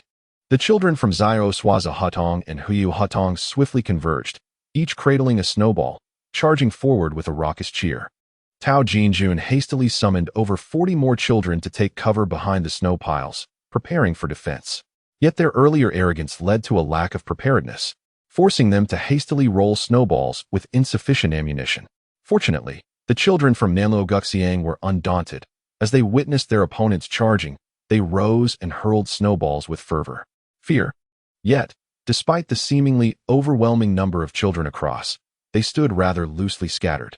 Notably, the children from Zio Swazu Hutong advanced with remarkable coordination. Groups of 3 children, spaced 5 or 6 meters apart, surged forward all at once. Upon one being struck by a snowball, the next would swiftly take their place, continuing the offensive with snowballs snatched from the fallen. It was a sight that sent a shiver down one's spine. Old Tao and his companions stood, utterly astonished. My goodness! Suddenly, Lao Tao burst into a tirade. I am merely a child playing house. Yet what kind of adults are so uncouth as to let children engage in a snowball fight with a 3-3 formation? How utterly shameless! With youthful vigor, De Chun led the charge at the forefront. Meanwhile, atop the highest snow mound in Shao Suzhou Hutong, Baogen gazed upon his imminent victory with a surge of pride. The 8-year-old, hands on his hips and brimming with bravado, called out behind him, Second Lieutenant, no, Duzzy, bring my Italian cannon over here. Let's bombard them. A group of young boys pushed a single-wheeled cart designed to transport snow, equipped with makeshift catapults fashioned from several clotheslines, while a battered basket served as the ammunition depot. As the rope loosened, 5 or 6 snowballs soared through the air, crashing into the onlooking adults, eliciting a chorus of laughter and scorn. Baogen's expression darkened, feeling humiliated. Someone, drag Duzzy away and execute him. Bring me another. 9-year-old Duzzy wailed, Commander, spare me. Just one more chance. Yet, he was relentlessly pulled away by his brother and sister, a snowball silencing his cries. This is for stealing my food at home. Under the relentless assault of the children from Shao Suzhou Hutong and Huyu Hutong, Lao Tao's defenses crumbled swiftly. The opposing force's firepower was fierce, with concentrated attack points resulting in a significantly lower rate of retreat due to snowball hits compared to his side. Dachun may have fallen, yet he stood amidst the snow, laughing heartily at Lao Tao, whose face turned crimson with indignation. At the end of January 1960, the elementary students of Nanluoguxiang faced a dismal defeat against their counterparts from Shao Suzhou Hudong and Huiyu Hudong in a snowy battle. According to an unwritten agreement among the children, on the streets of Dianmen in 1960, any student from Nanluoguxiang who encountered an opposing player had to concede, saying, "You are indeed formidable." Upon returning home, Tao Jinjun wept beneath the covers, while his mother, bemused, comforted him. In the outer room, Lao Tao and a few middle-aged men sat in silence. After a lengthy pause, Lao Jin suddenly remarked, "It's so remarkably similar." Lao Yao also displayed a nostalgic expression. "Indeed, especially that rogue demeanor, always threatening to execute me at a moment's notice." Lao Tao murmured softly, "The old camp leader must have passed away around 8 or 9 years ago, right?" Lao Jin and Lao Yao were taken aback. "Lao Tao, have you lost your mind? Speaking of feudal superstitions like that?" With reddened eyes, Lao Tao chuckled as he wiped away a tear. "I often dream of the old camp leader scolding me. Left all alone on the peninsula, without even his bones brought back." Lao Jin laughed, though his eyes glistened with moisture. "I am just waiting for the day I retire. Come what may, I must return to that peninsula, armed with a shovel and hoe. I promised those rascals in my class that I would bring back a bone for them." Unaware of the tears he had caused among a few hardened men, Baogen reveled in the attention of a throng of children calling him commander. Despite having lived 2 lifetimes, the sensation of being surrounded by a multitude of children was exhilarating. He reminisced about the early days when his own squad first took to the field, merely. Returning to the bustling 67th courtyard, the protagonist encountered Aunt Lu, who affectionately ruffled Baogen's hair. "Oh, who do we have here? Our commander has returned." She chuckled. "Commander, you say?" Just then, Jia Weijun and Yang Xingmin strolled into the yard, and upon hearing the commotion, Jia curiously inquired, "Hey, why are you two back at this hour?" Aunt Lu, instead of answering Jia, gazed at the 2 young men quizzically. "You went to the construction site to carry sand, and you've only brought back a few bags?" Yang Xingmin wore a look of dejection. "Aunt, don't even mention it. We were doing perfectly well until someone from above arrived and declared that the site and the surrounding area had been reassigned to another unit. They are so secretive, not even involving outsiders." On the day of snow clearing, the 26th day of the 12th lunar month, there were merely 2 days left until the New Year's Eve celebration. Regardless of the hardships, the alleyways and streets buzzed with activity. The municipal government had organized a festive market, and the availability of goods had noticeably increased. Lu Rian instructed her elder brother to keep an eye on the younger children while she and Aunt Lu hurried to the nearest shopping center. Among the younger generation in the 67th courtyard, Jia Weijun and Yang Xingmin were the eldest. The children adored playing with these 2 older brothers. Yang Xingmin possessed a treasured possession, a rusted tin barrel. Baogen had heard from his elder brother that this barrel was Yang Xingmin's prized possession, carefully hidden away. During the past few years, even during the Great Leap Forward, it had not been confiscated. The barrel was stuffed with scraps collected from around the courtyard and a few rotting pieces of wood, the flames within flickering uncertainly. The children from various families gathered around the barrel, captivated by the warmth and listening intently as Jia Weijun and Yang Xingmin boasted and engaged in light-hearted banter. As the new year approached, the 2 young men spoke of their aspirations. Jia Weijun's ambition remained unchanged from the previous year. He wished to enlist in the military before returning to serve in public security. When it was Yang Xingmin's turn to speak, hope illuminated his countenance. "As for me, I dream of opening a restaurant that exclusively serves the sesame cakes made by my grandfather. Oh, it has been years since I've tasted those. Life feels somewhat meaningless without them." Dachun interjected eagerly, "Xingmin, you're lying. I heard Uncle say you still need to give him great-grandchildren. How can life be meaningless?" Yang Xingmin shot a dismissive glance at the young boy. "Go away, you little brat. What do you know?" He exchanged a chuckle with his friend Jia Weijun. "Honestly, all I want is that sesame cake. Once my restaurant flourishes, I will have the means to seek the most beautiful girl in our alley. No, the prettiest girl on our street, as my wife." Yang Xingmin cast a sidelong glance at Jia Weijun. "As for you, Dajuan, you're my brother. So you can settle for the second prettiest. A public security officer can't handle a wife too beautiful. It would be too exhausting." Jia Weijun simply smiled, choosing to ignore his friend's fanciful dreams, as everyone knew he was lost in reverie. A group of children nearby erupted in laughter, particularly a few little girls who teased Yang Xingmin, exclaiming how unashamed he was. The 12-year-old Dachuan, with sparkling eyes, nudged his companion Baogen with his shoulder. Look at brother Xingmin. He is truly ambitious. When I grow up, I want to be like him. Baogen shook his head in response. Come on. I won't oppose you marrying the most beautiful girl, but I could never become a police officer. Why not? Asked the 5-year-old Yongjun, looking bewildered. Being a police officer is so impressive. If my big brother becomes one, who would dare bully me? Yang Xingmin shot a glare at Baogen. Do you dare oppose your brother becoming a police officer? The 8-year-old's face displayed a childlike astonishment. Brother Xingmin, look, you run a pancake shop, have a stunning wife. And your brother is a police officer. Don't you see anything wrong with that? Yang Xingmin appeared perplexed. What is wrong with that? Baogen clapped his hands. Have you forgotten the story we discussed? Isn't that just like Wu Dalong? Kid, don't run. The yard erupted into chaos.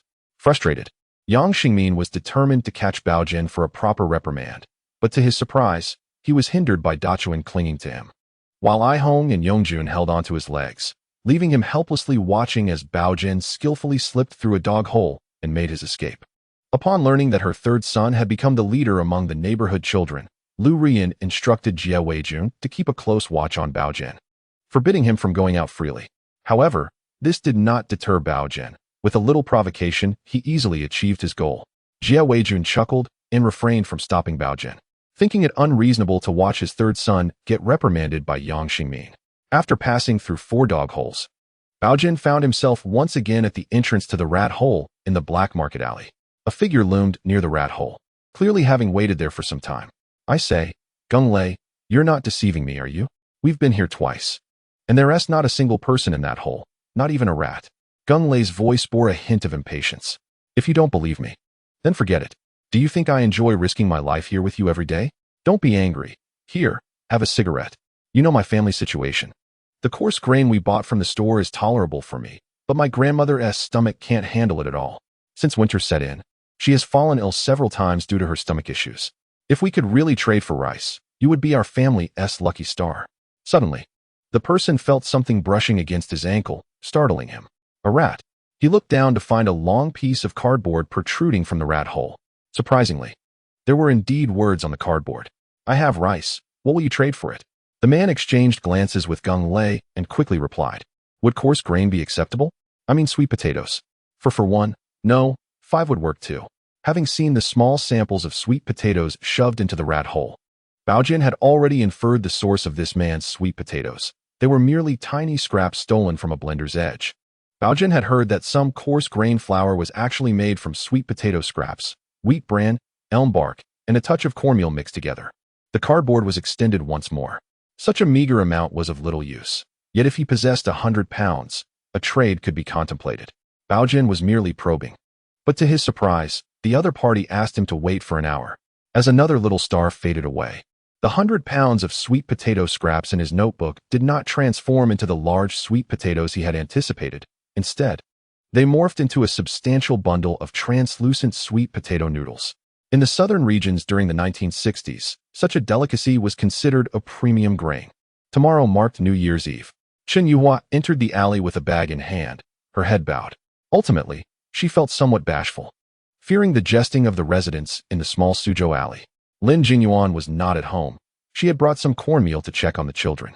According to her parents, the white flour and rice previously gifted by the Lin family must have cost a fortune on the black market, which is why the Lin children had been feasting on subpar meals lately. Since she was to become a stepmother, she thought it prudent to spend more time with the children. Fortunately, no one noticed her as she entered the courtyard, and just as she breathed a sigh of relief, a delighted voice called out from behind her. Aunt Yuhua, are you here to see my uncle? Baogen, clutching his notebook, wore an innocent expression, though his voice boomed like a loudspeaker. Chen Yuhua's face flushed crimson at once. Old 3, what nonsense are you spouting? Hearing the commotion, Lu Ruyan hurried out, first greeting Chen Yuhua with a smile. Aunt Chen, please come in and sit. Then she turned to Baogen, shooting him a stern look while subtly mimicking a throat-cutting gesture. Baogen quickly stepped forward to assist Chen Yuhua with her bag, lest Lu Erjuan seize the opportunity to slap him. After exchanging a few light-hearted words, Chen Yuhua and Lu Ruyan removed their outer garments and busied themselves with washing dishes and laundry. Suddenly, Chen Yuhua paused, sensing something extraordinary. Why did she feel there was a hint of oil in the Lin family's bowls? Had they recently enjoyed meat? Shaking her head, she chuckled to herself, thinking perhaps she was just too covetous of meat. Given the circumstances, 2 adults and 3 children at home, whoever was in charge would be discontented, if not for the hope of better days ahead. However, when dinner arrived, Chen Yuhua was utterly astonished. A small piece of rib had miraculously appeared in her bowl. "Aunt, please eat." Old 3 was lucky and found it outside. Little Erjuan hasn't he even had a taste. Found it. Picked it up. Just then, Lin Yongjun rushed back in a flurry. "Second sister, it seems there has been some commotion in the black market. Word has it that someone is being apprehended." Lu Ruyan smiled as she handed him a cornmeal bun. "Eat up. Where's your third brother? Did they catch someone in the black market?" Lin Yongjun first flashed a broad grin at Chen Yuhua before addressing his sister's inquiry. "Third brother went through a dog hole. It appears they didn't catch anyone over there. The police only confiscated a few items and left." "Oh, that's what I heard from Aunt Chow in the neighboring courtyard, who was watching the excitement. Speak of the devil, and he shall appear." With tear-streaked cheeks, Baogen pushed the door open and entered the room, clearly concealing something in his embrace. Lin Ihome, filled with curiosity, leaned in closer. What could be hidden within his clothing? A large handful of gray, shimmering, elongated objects was extracted by Baogen. His voice trembled with emotion as he spoke. "Second sister, you must help me seek justice. I was minding my own business, crawling through a dog hole, when suddenly someone shouted that an uncle was coming. And then this object came flying and struck me on the head. Second sister, sob, let us report this to the police. Someone is bullying a child." "Report what nonsense? You must keep this to yourself." Lu Ruyan's eyes sparkled as she snatched the vermicelli, casually stuffing a corn bun into Baogen's mouth. Chen Yuhua's hand trembled, nearly dropping her chopsticks. Their family had ventured out for 4 consecutive days, returning with only a few wild vegetables, while Baogen, this unfortunate child, had someone hurling objects at his head for merely crawling through a dog hole. Suddenly, she recalled her mother's whispered superstitions about precocious children destined for great fortune. Lost in her thoughts, Chen Yuhua failed to notice Baogen, who was secretly observing her while gnawing on the bun. He pondered whether this future aunt, who would become his teacher, understood English. This morning, his notebook had unexpectedly displayed an English text, and he recognized only a few simple words. Chapter 28. New Year's Eve. Baogen ultimately did not dare to probe Chen Yuhua about her knowledge of English, although the coming years would not carry the same taboos. An 8-year-old child suddenly posing such questions could easily stir trouble within the family. In the blink of an eye, New Year's Eve arrived, and early in the morning, Xia Weijun led a group of younger siblings to queue at the community center. The center had opened its phone lines for residents today, though long-distance calls were restricted. The siblings waited from 7:30 a.m. until after 9 o'clock a.m. for their turn. It was not that there were too many people calling that day or that the individuals ahead were chatting for too long. Rather, the limited lines and frequent disconnections meant that it often took over 10 minutes to connect a call. Once connected, the person on the other end spoke hastily, generally wrapping up within a minute. When it was the Lin siblings' turn, their conversation extended just a bit longer. Lin Jingyuan, on the other end, likely waited in the cold wind for quite a while, his voice slightly hoarse when he spoke. Each of the 5 siblings offered him a blessing. Xia Weijun, wishing uncle success in his work. Lu Ruyan, wishing uncle good health. Zhang Baogen, wishing uncle's skills remain sharp. Lin Ihome, wishing dad all the best. Lin Yongjun, wishing dad happiness every day. It seemed that something amiss had crept into their exchanges. Yet Xia Weijun and Lu Ruyan remained oblivious to the underlying issue. With Lu Ruyan only sighing, the third one seems increasingly foolish. New Year's Eve was bustling. The 5 of them could not afford to be idle. Lu Ruyan soaked half of the sweet potato flour, resolutely using a full pound of white flour mixed with cornmeal to ferment. The remaining bits of meat were thoroughly stripped from the bones, chopped finely, and mixed with wild vegetables for dumpling filling. While the bones simmered at the bottom of the pot, the last 10 drops of vegetable oil in the tiny porcelain bottle were all poured into the soup. In the autumn, 2 jars of pickled vegetables were chopped, seasoned with a hint of chili, presenting an enticing visual appeal. The rice pot contained only a quarter of the usual water, as today we would indulge in dry rice. Of course, such tasks could not be shouldered by one alone. The eldest, Jia Weijun, was responsible for chopping firewood and tending the flames, while Baogen took charge of mixing and preparing the pickled vegetables. Lin Aihong and Lin Yongjun focused on decorating the windows with paper cuttings.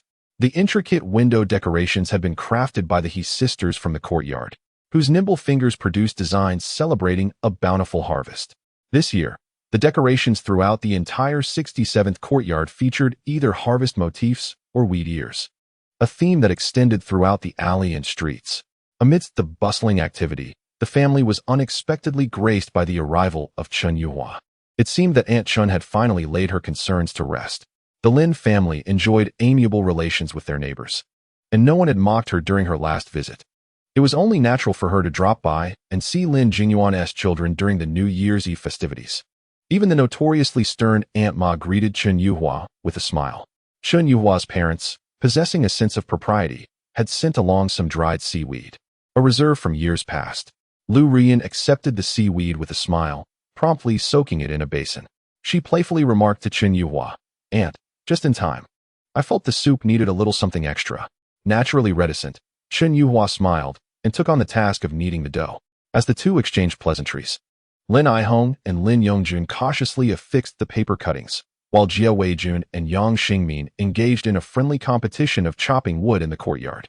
The urban residents primarily collected dry twigs. The wood they were able to chop came from an unusually thick branch that Elder Yang had retrieved from the outskirts, which was somewhat longer than average.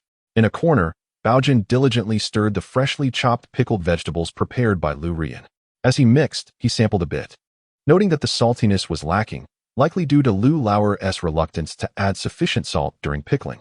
Seeing that no one was paying him any mind, Baogen's eyes sparkled with mischief as he recalled the Hema generals that usually hung near his home in Yuan County, a hefty bundle of dried mugwort and a string of red chilies, both of which he had cleverly stored in his notebook's space. With a touch upon the pattern at the back of his notebook, he crushed a handful of vibrant dried fruits he had brought from his hometown, blending them into the pickles. After a vigorous stirring and another taste, Baogen's eyebrows lifted in delight. This was the flavor he sought, exhilarating. The sounds of gulping resonated through the Lin household as everyone quenched their thirst. Lin Aihong, with reddened eyes, even immersed her tongue in a bowl of warm seaweed soup. Lu Rian, frustrated by her uncooperative tongue, resigned herself to chasing Baogen with a piece of firewood. Originally, Lu Rian had meticulously planned the lunch, a small portion of dumplings for each, followed by steamed buns and pickles, culminating in a bowl of seaweed and bone soup. However, a complication arose during the transition to the buns and pickles. The pickles were far too spicy, yet paired with the buns, they were simply irresistible. This spice was unlike anything they typically encountered, a fragrant heat tinged with a subtle sweetness, creating an experience that was both painfully fiery and utterly addictive. As everyone regained their senses, the steamed buns and pickled vegetables in hand had already been completely devoured. Thus, the aftermath began. The only member of the family still capable of coherent speech was Baogen, who fished out a slick, bare bone from the broth and politely inquired if anyone else desired it, urging them to speak up if they did. However, everyone was too overwhelmed by the spiciness to respond, leaving him no choice but to reluctantly poke at the bone with his chopsticks. Though not particularly thick, the ribs still possessed a hint of calcium. In the spirit of the festive season, Lu Rian only chased Baogen for half a minute before letting him off the hook. In the afternoon, activities were scheduled in the alley, and the entire family was required to attend. Despite the food shortages of the 1960s, when every household struggled to find enough to eat, various cultural events flourished. For instance, the alleys of Xiaosuzhou and the eastern Liboing had arranged a competition for New Year's Eve. Each side would present 20 young men, armed with a coarse rope borrowed from the wharf, to engage in a tug-of-war. Those selected to participate would each receive a mixed grain cake and a bowl of wild vegetable soup from the neighborhood committee. Lin's Jia Weijun and Yang Xingmin from the illegally built house in the courtyard successfully made it onto the tug-of-war team. Jia Weijun had already filled his belly at home, leaving the soup and cake to benefit Yang Xingmin alone. In addition to the tug-of-war, the neighborhood committee was also mobilizing residents to participate in a lantern festival parade, where they would walk on stilts, dress as big-headed dolls, and portray matchmakers. The elderly, who were not fond of noisy gatherings, congregated in this area, particularly admiring the elderly men who excelled on stilts, earning praise from the matrons. Flags fluttered on both sides, accompanied by the raucous sound of drums and gongs. In the passage between Xiaosuzhou and Liboying, a rope was tautly stretched, with a red ribbon trembling in the middle. At the sound of a gong, the rope emitted a mournful cry. The young men from both alleys shouted encouragement. Children clutched their ears while calling out. Each side, consisting of 20 young men, exerted all their strength to pull the rope. After 2 minutes, the red ribbon oscillated back and forth across the midpoint, truly a contest of equals. Suddenly, out of nowhere, 2 children from Liboying burst forth, tossing a string of lit firecrackers at the feet of the Xiaosuzhou tug-of-war team. With a crackle and a flash of smoke, the red ribbon was yanked over a meter toward Liboying's side. Before Xiaosuzhou had a chance to scold, several parents rushed out, yanking the children by their ears. Baogen, filled with rage, thought, "So this is how you played dirty." He dashed towards the courtyard gate, accompanied by the equally furious Dachuan, where the elderly were engaged in playing on stilts and as big-headed dolls. Though Jie Weijun and his companions had been momentarily thrown off by the firecrackers, their strength remained equal to that of their opponents, with the red ribbon stubbornly held just half a meter away from victory. This stalemate persisted for a full 3 minutes until Baogen returned, dragging a bewildered Dachuan with a face painted in vibrant colors. The 12-year-old Dachuan, standing behind Yang Xingmin, cast a flirtatious glance at the older boys from Liboying while waving a rag in their direction. Suddenly, a wave of retching sounds enveloped the surroundings, and the tug-of-war team from Liboying alley deflated in an instant, gasping for breath from laughter. A shout from the Jiawei army sent their team tumbling across the line. Just as Baogen was reveling in his triumph, Lin Aihong rushed over like the wind. "Elder brother, hurry and help. Aunt Chen has been blocked by a man." Chapter 29. The ruthless one. Chen Yuhua reflected on how blind she had been in recent years. How could she have failed to see that Wang Can was such a person? Her marriage had already been paved with clarity before the school leadership. Yet he still dared to come knocking at her door. He even had the audacity to confront her at the entrance of his family's home on New Year's Eve. It was utterly disgusting. It should be noted that she was not the one who had secretly gone on blind dates with others. How could he, the one who had pursued her, now turn around with a face full of grievance and anger to question her? In the midst of their argument, Chen Yuhua, feeling at a disadvantage, found herself momentarily speechless. At this moment, Wang Can had completely cast aside any pretense. In his eyes, the possibility with Chen Yuhua had vanished entirely. Thus, what he could not possess, he would resolutely destroy, before she could even marry into the small Suzhou alley. The whispers ignited by another man's interference would be enough to render Chen Yuhua unable to secure her footing in this area. Witnessing the tears and confusion etched on her face brought Wang Can immense satisfaction. He had come today with the explicit intention of causing her distress. Although the residents of the capital thrived on gossip, many were also astute. An elderly gentleman quickly discerned the situation, and his words struck at the heart of Wang Can's intentions. "Young man, your words are so vague and convoluted that they provoke needless speculation. I suggest you head to the police station, shall we?" Wang Can was instantly at a loss for words. He had wagered that Chen Yuhua would not excel in debate, that her pride would deter her from escalating the matter. However, should they indeed go to the police station, the incident would undoubtedly be reported to the school. The authorities would only hold him accountable. Moreover, his reputation at school would be irreparably tarnished. Why would we go to the police station? We are merely colleagues and friends, visiting her new home on New Year's Eve. There is nothing else to it. Sir, please do not jump to conclusions. The elderly gentleman's beard bristled with indignation. With words like yours, wouldn't you be forcing a girl into despair before the liberation? Wang Can had cornered Chen Yuhua exactly at the entrance of the courtyard number 67. Where only Aunt Ma remained, having not ventured to witness the tug-of-war. Upon hearing a few exchanges, she grasped the situation and, with a sharp voice, cut off Wang Can's impending remarks. "I spit. You little rascal, how dare you come here and act like a monkey? Do you think we are oblivious to the malicious intent behind your words? You have the appearance of a decent person, yet your character is rotten to the core. Jing Yuan's partner, do not be afraid. Tell Auntie his full name, which unit he belongs to, and where he resides. Tomorrow on the first day of the new year, Auntie will take people to confront them in the name of New Year's greetings. On the first day back to work after the holiday, we will discuss this at his workplace. Why should you fear him?" Wang Can's face turned ashen. The clever tricks he often employed had finally revealed the truth. The eyes of the neighborhood residents were not easily deceived. The sharp-tongued woman, whose gaze was as biting as her words, struck directly at the core of his fears. How could he ever find a partner or secure a promotion after creating such a scene at his doorstep and workplace? Just then, a commotion arose from the distance. The sound of hurried footsteps approaching. A throng of furious young men, led by Jia Weijun wielding a brick, charged forth. Yu Wang, don't even think about escaping. Faced with such an onslaught, it was only natural for Wang Qin to flee. The fact that trouble had come knocking at his door on New Year's Eve meant that even if he were assaulted, the police would likely turn a blind eye. He quickly turned and sprinted towards the bicycle he had parked by the wall. Thankfully, he had borrowed his brother-in-law's bike today. Otherwise, he feared he would never escape the alley on his own. In truth, someone had arrived at the scene even before Jia Weijun and his crew. While they had to take a longer route, Baogen adeptly maneuvered through a dog hole, taking a shortcut. As he emerged from the last hole, however, he found his path obstructed by a decrepit bicycle. Who left this bike here? Just then, the man near Aunt Chun turned and charged towards him. Wang Qin, quick-witted as ever, noticed that his bike was unlocked, so he dashed over, pushing it away. If he could just round the corner, he might slip out of sight. The moment he escaped their line of vision, he leaped onto the pedals. A child passing by, clutching a notebook, inadvertently brushed against the seat of his bike. Suddenly, Wang Qin felt an overwhelming sensation coursing through his body, as if his meridians had been unblocked and the energies of the universe found an entrance. A chill traveled from the base of his spine to the back of his head. It was an indescribable blend of discomfort and pain.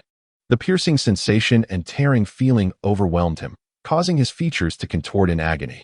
His eyes widened, involuntarily crossing, while his nose flared, quivering as if it might turn inside out.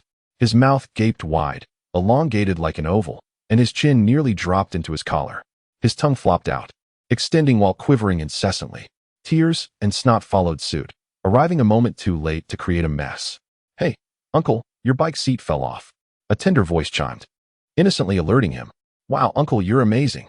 Hearing the footsteps approaching from around the corner, Wang Qin, disregarding the search for his disembodied soul, trembled and vigorously pedaled away.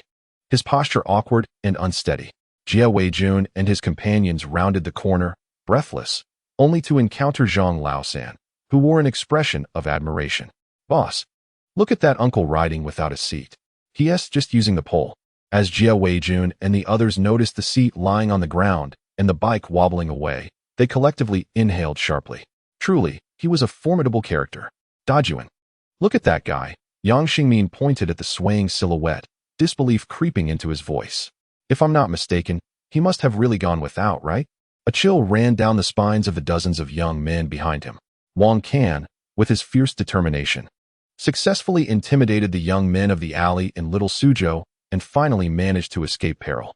When Baogen groggily opened his eyes, he realized that daylight had already broken.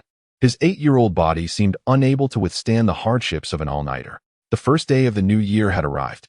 It is often said that one should not venture outside on this day, yet soon someone shattered this belief before Baogen's eyes. "I refuse to believe in such superstitions." 17-year-old He Hongmiao, at the most passionate age of her life, dared to bicker with her sister on New Year's Day, stubbornly refusing to budge from the Lin family's outer room. She was assisting Lu Ruyan in sorting through last year's clothes, particularly those belonging to Xia Weijun. Lu Ruyan smiled but remained silent, focusing on her needlework. Xia Weijun, tending the fire beside them, occasionally exchanged playful glances with He Hongmiao, unable to tolerate it any longer. Lin Aihong shoved her older brother. "Brother, stop cramming firewood into the stove. You're going to smother the flames." Upon hearing the fourth sister's words, Yongjun, who was assisting his elder brother with the firewood, finally paused in astonishment. Baogen sat alone in a corner, his eyes wide with shock. The page filled with English had inexplicably turned blank, and the pages of the notebook turned themselves, returning to the first page. Lines of doodles reappeared on the first page of the notebook. Had it refreshed automatically after the new year? Baogen quickly glanced at the title page. What about my little 5-star? Fortunately, the useless one remained. Chapter 30. The person from Zhao's building in the capital. There are countless peculiar individuals, and it is often the case that some will engage in inexplicable actions. Today's tale revolves around a remnant of the Qing dynasty. This fellow, whose surname is Jin, followed foreign nationals as a translator after his family perished during the Qing era. He belonged to a quintessential family of compradors, relying on handouts from his American benefactor. Eventually, thanks to a lack of grudges from above, he was allowed to enter the railway bureau through backdoor connections. However, as the funds from his American patron dwindled, he found life increasingly meaningless and devoid of value. He was not greedy for wealth. Rather, he sought to measure his self-worth in dollars.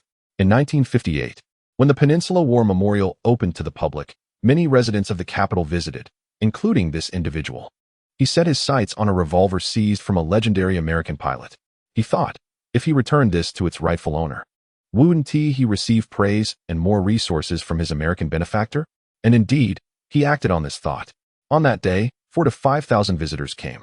But the police found nothing among the over 1,000 who remained. Rumors circulated that the special task force assigned to the case was formidable. Yet 3 years passed without finding the culprit. Sensing the tightening grip of suspicion, Jean refrained from contacting his American benefactor.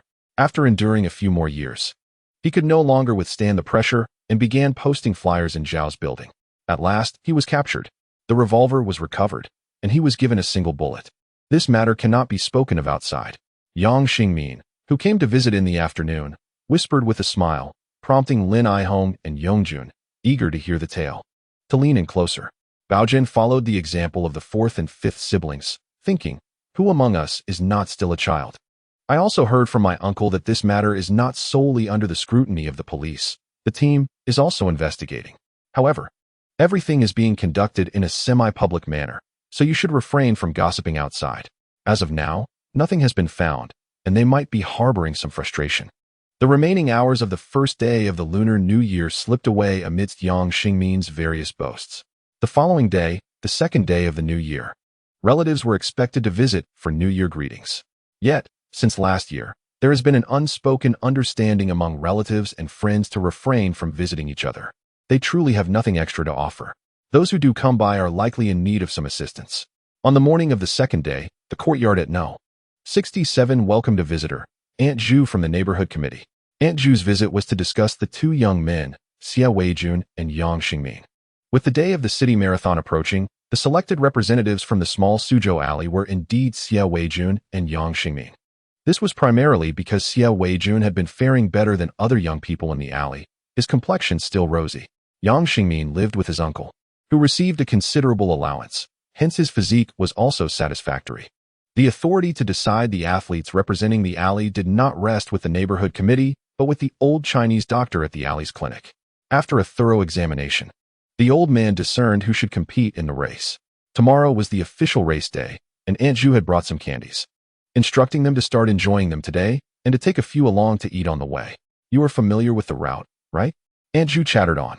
It would be such a pity if you ran the wrong course. Yang Xingmin chuckled as he unwrapped a fruit candy to savor. Auntie, you can rest assured. We simply start at the monument, head through the Temple of Earth Park, and then directly to our place. Aunt Zhu quickly interjected. Xingmin, who told you to go through the Temple of Earth Park? Yang Xingmin crunched the candy in his mouth. Wasn't that the route we took last year? Xia Weijun nodded in agreement. Aunt Zhu slapped her thigh. Thank goodness I came today.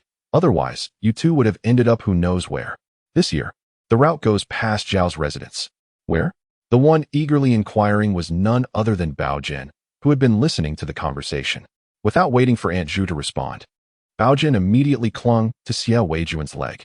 Big brother, I haven't had a proper tour of the capital yet. Why don't you take me around today? It would also help you and Xingmin get acquainted with the new route. Aunt Zhu chuckled as she ruffled Baogen's hair. You sound so pitiful, and he feels for you. So I'll let your brother borrow the committee's tricycle to take you for a spin. The neighborhood committee's tricycle was the favorite among the boys of the alley.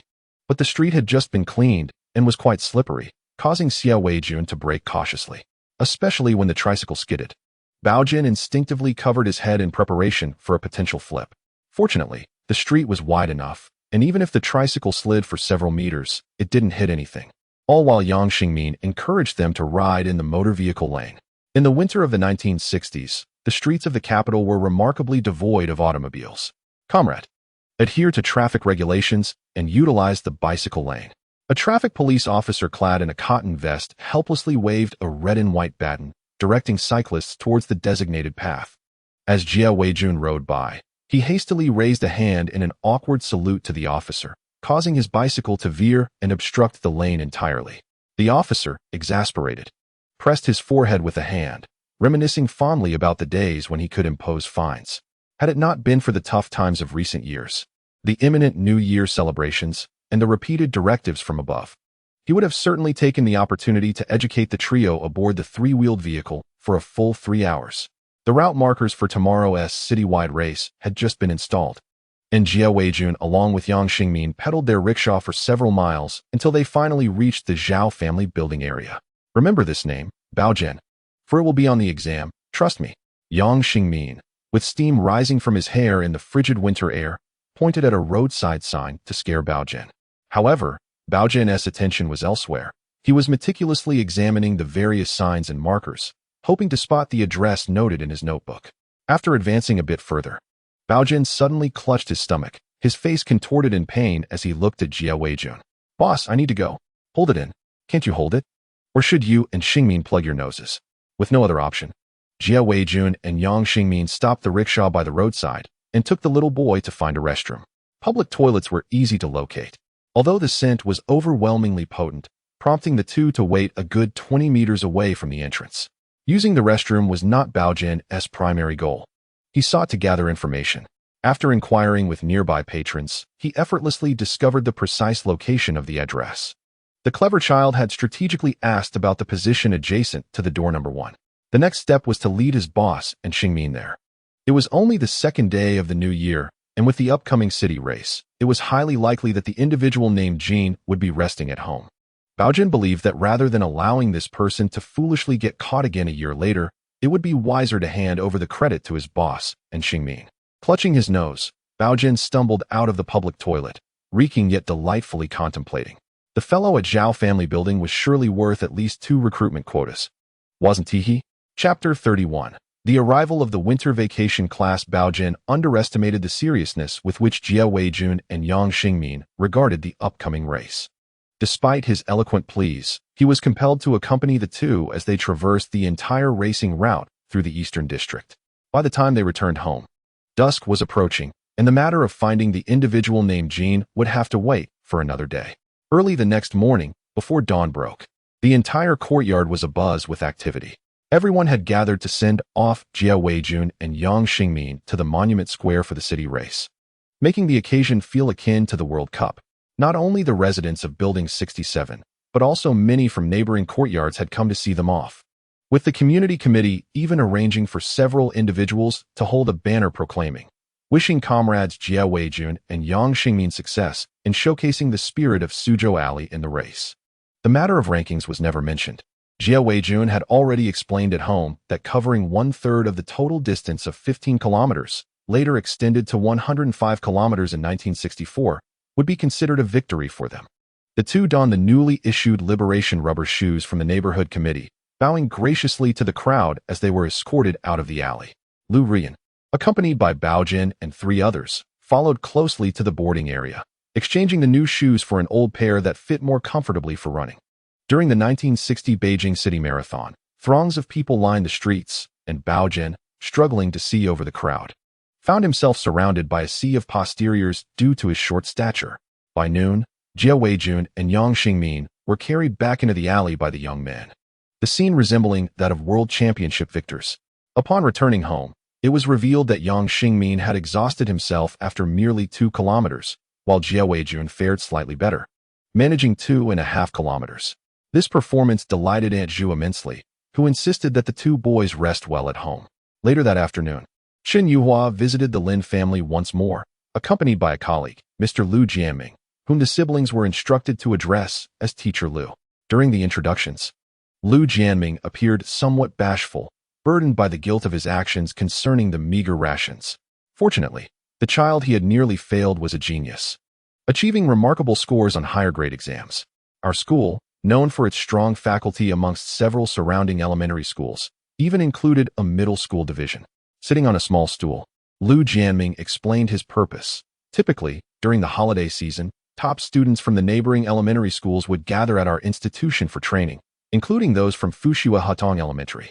As for Baogen's exam results, Lu Jianming hesitated, suggesting there was room for improvement. Thus, he discussed with Teacher Chen the possibility of arranging extra study sessions for him during the remainder of the winter break. This was, of course, Lu Jianming's good intention, aiming to atone for the unintentional harm he had caused the child. Teacher Chun understood that any child participating in the concentrated training would be held in higher regard by the teachers, and she concurred with the arrangement. Jia Weijun exchanged a glance with Lu Ruiyan. He felt that, regardless of circumstances, this arrangement was preferable to having Baogen spending his days crawling through alleyways. However, Lu Ruiyan had deeper thoughts. She believed that Aunt Chun had exerted considerable effort to secure this opportunity. Given the third child's limitations, she feared his exam results would be less than satisfactory, having assumed the exam was exceedingly easy and poorly supervised. Aunt Chun must have worked hard to ensure Baogen received supplementary tutoring to keep up with his classmates upon returning to school. Thank you, Aunt Chun, Lu Ruiyan said sincerely. Baogen will definitely attend. Aunt Chun was puzzled. Why thank me? This was clearly arranged by Teacher Lu. Thankfully, Lu Ruiyan was adept at navigating social situations and also expressed her gratitude to Lu Jiaming. He was unfazed by Lu Ruiyan's misunderstanding, finally feeling a sense of relief.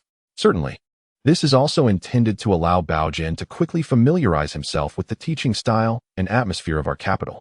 Our school's activity building consists of 2 floors, and I have enrolled Baogen in arithmetic and Chinese, both of which are located in the classrooms at the easternmost end of the 2nd floor. The daily duration is not lengthy, so he can enjoy some leisure time at school afterward. On the west side of the 2nd floor of the activity building lies the library, which Baogen may explore if he wishes. He has no objections to this suggestion, as he is currently pondering how to procure more items for his family, and engaging with more people may prove beneficial. Ji Weijun is scheduled to go out to the suburbs with Yang Xingmin the following day, so only Lu Ruiyan, the 14-year-old guardian, can accompany Baogen to register for the winter break class. As for Lin Ai Hong and Lin Yongjun, they were directly sent over to the He family's residence by the eldest sibling. This day is January 31st, and Baogen, seated at the back of the classroom, appears somewhat distracted. This is partly due to the chill of the rear seats and partly because he is already familiar with the material being taught. The Nanluoguxiang is indeed too challenging for elementary students. Even though the group in the classroom comprises a gifted cohort from several nearby primary schools in Chinese studies. However, Baogen has previously triumphed in several challenges that required no admission fee, not out of concern for the monetary aspect, but rather to showcase his abilities before the elderly ladies in the tour group. In preparation for the trip, he dedicated half a month to memorizing and comprehending the material. With the cold monotony compounded by his less than pleasant mood, it is understandable that Baogen's attention waned. Why is his mood less than pleasant? It is solely because the fresh content on his notebook this morning took place on Xiong Island, where he had no means to intervene, rendering his 3 days of anxious waiting futile. Newcomer, Zhang Baogen, stand up. The teacher in charge of the Chinese enhancement class, surnamed Hao, is not from Siding Primary School, but rather from Fushua Hudong Primary School, renowned for her expertise in Chinese instruction and her strict teaching demeanor. Which little brat dares to daydream in her class, especially in the enhancement course? Upon seeing Baogen standing there with a dazed expression, Ms. Hao's heart skipped a beat. The enhancement class consists of 24 top students, and she was initially reluctant to add another. It was only due to Lu Jianming's insistence that she acquiesced. However, upon witnessing Baogen's foolish demeanor, Ms. Hao's hopes waned. She had entertained the notion that this newcomer might be a hidden gem. Based on her over a decade of teaching experience, she surmised that Baogen was likely the type of student who would not be remembered by teachers until the sports day or cleanup activities. Aware that he had been caught daydreaming, Baogen deliberately adopted a foolish expression, yet he was unprepared for Ms. Hao's relentless pursuit. Come to the podium and recite the segment I just covered. It seems you should have it memorized after having daydreamed in my class. Moreover, everyone else should pay close attention to these sentences, particularly the unfamiliar characters and terms. Baogen obediently ascended to the podium, remaining silent. He was not foolish enough to recite it, clearly defying the teacher, as if he were truly dim-witted. Teacher Hao noticed that he could not recite the material and, without concern, allowed him to stand by the podium and listen to the lesson, ignoring the gloating, disdainful, and disapproving gazes of his classmates in the audience. Baogen stood for a while, suddenly realizing that this was not so bad after all. Underneath the teacher's desk lay a charcoal brazier, and standing at the podium, he was able to enjoy its warmth. His mind began to wander, and he recalled that there was something peculiar in the eyes of some of his classmates. Gloating and disdain were one thing, but what was with that disapproving glare? He turned to examine the source of the gaze more closely. Oh, That fair face and fierce eyes, along with those long legs. Wasn't he that our classmate Ebi May from the alley? Why are you glaring? If you dare, come up here and bite me. Come on, classmates, let us recite the next line together. The governor, Yin Wei, temporarily resides. The sentence was rather lengthy, with unfamiliar characters and awkward phrases, so read slowly. Prepare, start. After the students finished reading, Teacher Hao shook her head, for hardly anyone was able to read it correctly in one go. She suddenly glanced at Baogen standing beside her. It seemed that he was not entirely incorrect in his earlier reading. Chapter 32. The pearl covered in dust. Teacher Hao believed she might have misheard. But being meticulous in her teaching, she directly asked Baogen to read it again. Zhang Baogen, please read this sentence for the teacher once more. Baogen maintained his silly demeanor and read it again, which caused Teacher Hao's eyes to sparkle. This child, though a bit simple-minded, possesses remarkable mimicking skills. She had struggled considerably to pronounce this line from Tung Wang Gu Su correctly in her youth. Everyone, listen closely. Zhang Baogen's pronunciation of this line is flawless. Is he attempting to encourage more classmates to join him at the podium? The students shrank back nervously. Come on, continue reading. I have already explained the meaning of each word and character, so who will summarize the entire passage for us? As expected, hands shot up like trees in a forest. Unfortunately, after calling on several students to respond, their explanations proved too superficial and straightforward. Teacher Hao instinctively glanced at Baogen, who was standing quietly and attentively listening and warming himself, deciding to give him a chance to return to his seat. As long as Baogen's answer was not too poor, she would allow him to escape this predicament. Zhang Baogen, you are closest to the blackboard and the teacher, so please, tell us how you would explain this passage. Baogen blinked, suddenly realizing how to win Teacher Hao's favor. It was the season of September, with the crispness of autumn in the air. The accumulated waters nearly vanished, leaving only the pristine surface of the clear pond. The clouds in the sky appeared as delicate as smoke, and the peaks in the twilight reflected a peculiar purple hue. Teacher Hao was momentarily stunned. Zhang Baogen, from whom did you hear that? Baogen looked at the teacher with a sincere expression. Didn't you just say these words, teacher? Suddenly filled with delight, Teacher Hao hurriedly pointed to the previous line. Then tell us how to translate the line you just learned. Moments later, Teacher Hao's gaze towards Baogen had completely transformed. This child, though somewhat simple-minded, is not truly foolish. Rather, he embodies a certain innocent sincerity. Yet his capacity for understanding is simply extraordinary. One might ponder, what kind of student does a devoted teacher cherish the most? Is it the exceptionally gifted? Not entirely. The students that captivate a teacher's heart are those who are like pearls hidden in the dust, rough stones waiting to be polished. Each act of refinement brings forth delightful surprises. This is the sensation that educators cherish most. In colloquial terms, it is akin to unearthing a treasure. In this instance, the treasure is a child who may lack foundational skills and possess a few character shortcomings, yet is endowed with remarkable insight.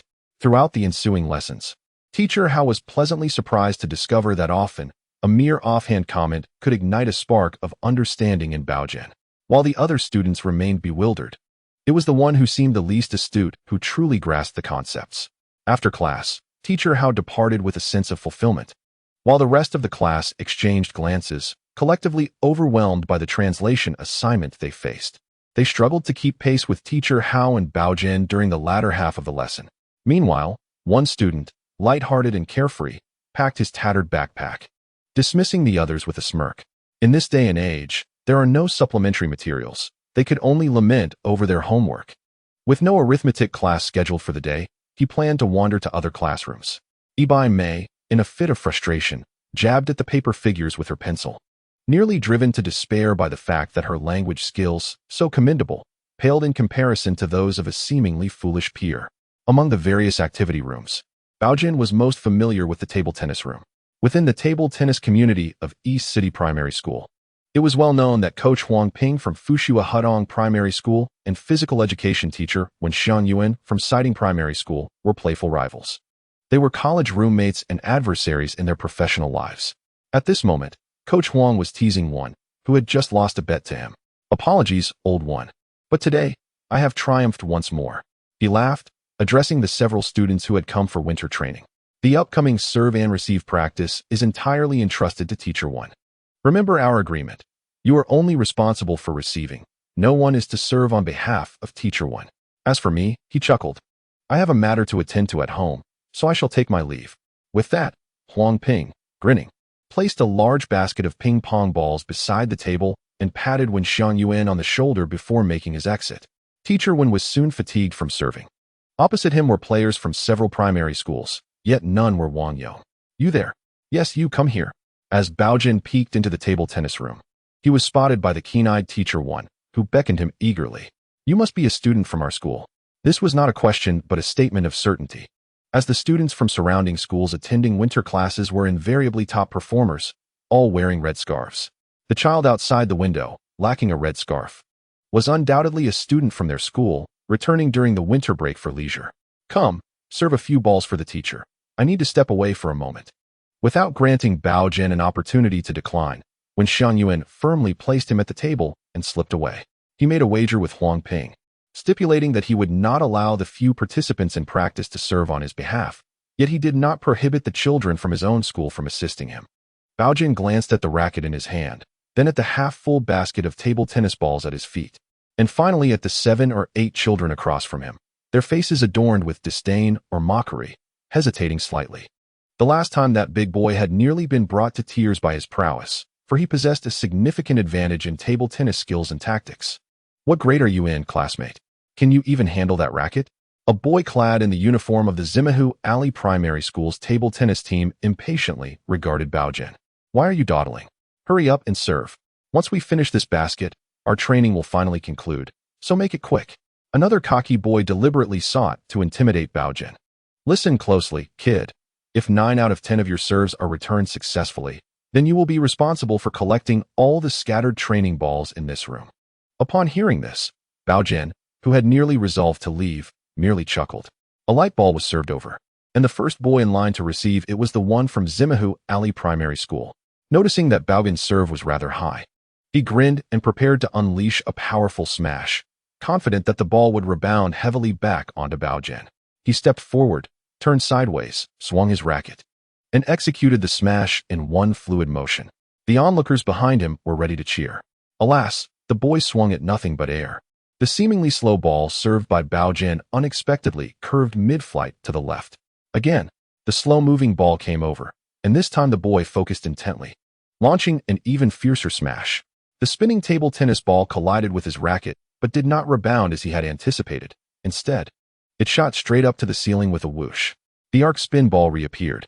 This technique was originally devised by the Japanese to counter the tactics of Dragon Nation, effectively restraining the skills of domestic players from around 60 years ago. Even the esteemed national players suffered greatly the first time they encountered the arc spin ball. The 8-year-old sent 5 serves in a row, 4 of which soared to the ceiling, leaving the Zimahu Alley Primary School players almost incredulous. Let me try? The boy who had previously threatened Baogen to collect the balls squeezed past the Zimahu Alley players. He was a pinhole player, confident that he would not falter against this child, unless 5-0.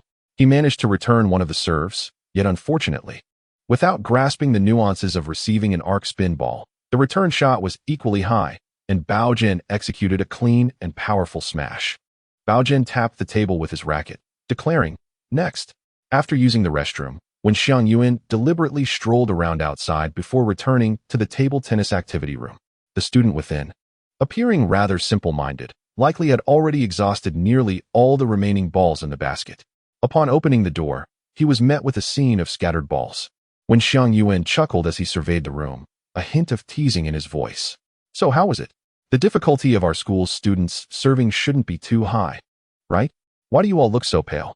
Murmured a young member of a primary school table tennis team, his head bowed and teeth clenched. I knew Lu Yong wasn't lying. Our coach had warned us about that teacher when being the most cunning. Indeed, he has an 8-year-old monster under his wing. He always calls on us to bully when the coach is away. His tone was filled with grievance. Baogen had barely hit 100 balls before leaving the table tennis activity room. He wasn't foolish enough to stay. With time before Lu Lair arrived to fetch him, he decided to wander into other classrooms. After taking a few steps, he spotted a familiar figure. There was Ibaime, entering an empty classroom while holding a sheet of paper. She was reading the contents while writing line after line on the blackboard with chalk. Today, the recitation class required memorization of the following verses, with the teacher conducting a pop quiz before school ended. Baogen nodded with a grin. Not to mention, the young girl's chalk handwriting was quite impressive. She was also quite pleasant to the eyes. Although her elbows and knees bore patches, she possessed an air of uniqueness. Baimei did not notice anyone secretly observing her as she wrote until she left the classroom. After a while, Baogen stealthily slipped into the classroom. Observing the chalk inscriptions on the blackboard, he wore a contemplative expression. Baimei had written the first 4 lines of a Tang poem, Spring River Flower Moon Night. However, what truly intrigued him were the last few words, assigned by teacher Wang Can. It turned out that the recitation class's tutor was none other than him. Baogen rubbed his hands together. He felt an itch to engage. Lu Rian, taking advantage of her free time, had completed a considerable amount of her winter vacation homework. By the time she came to pick up Baogen, all the winter classes at Siding Primary School had ended, except for the recitation class, which was still going through the memorization checks due to the tutor being absent in the hospital. Taking over for Wang Can to assess the recitation class was teacher Kong, who sat at the classroom door, allowing each student to leave after reciting their lines. However, the poem written on the blackboard by teacher Wang was unfamiliar to teacher Kong. Yet, as he listened to the students reciting, he felt a wave of verdant imagery, and the rhyme scheme was quite captivating. Lu Rian tugged at the giggling Baogen, perplexed by what this little rascal found amusing. Just then, another student approached the recitation class entrance to recite. The poem was Lying Spring by Lu Yu from the Song Dynasty. The dark plum blossoms faintly scent the air, lying on the branches, sorrowful at their fate. From afar, the waters seemed to lie, easily revealing the spring's verdure. As teacher Kong nodded in approval, the next student stepped forward confidently. Baogen could hardly contain his laughter. At that moment, Baimei, holding her parent's hand and walking out, cast a shocked glance towards the recitation class. Could it be that teacher Kong had suddenly changed the recitation material? What poem was that? All nonsense. Because of Zhang Baogen's inexplicable laughter, Lu Rian scolded him the entire way back. When the two reached the entrance of the number 67 courtyard, they saw a middle-aged man with a weathered appearance and patched clothing, reminiscent of a seasoned elder, sitting on the steps. Baogen felt Lu Rian's grip on his hand stiffen slightly. Upon seeing Lu Rian, the man offered an awkward smile. Is Xiaoying back? Lu Rian managed to conjure a faint smile. Uncle, why are you sitting here? Aren't you heading home? The man shook his head with a smile. No need. I came here secretly, intending to leave shortly, lest I miss my train. He handed the burlap sack he had been sitting on to Lu Rian. Your uncle and aunt lack resources, so with this meager amount of sorghum flour, please make do for a few meals. The man then retrieved a cloth pouch from his bosom. This is a little treat from Grandma Yongjun. A few malt candies, share one with Ihong. Baogen tousled his hair in confusion. Uncle Lin actually has parents and an older brother? How come no one in the courtyard mentioned it?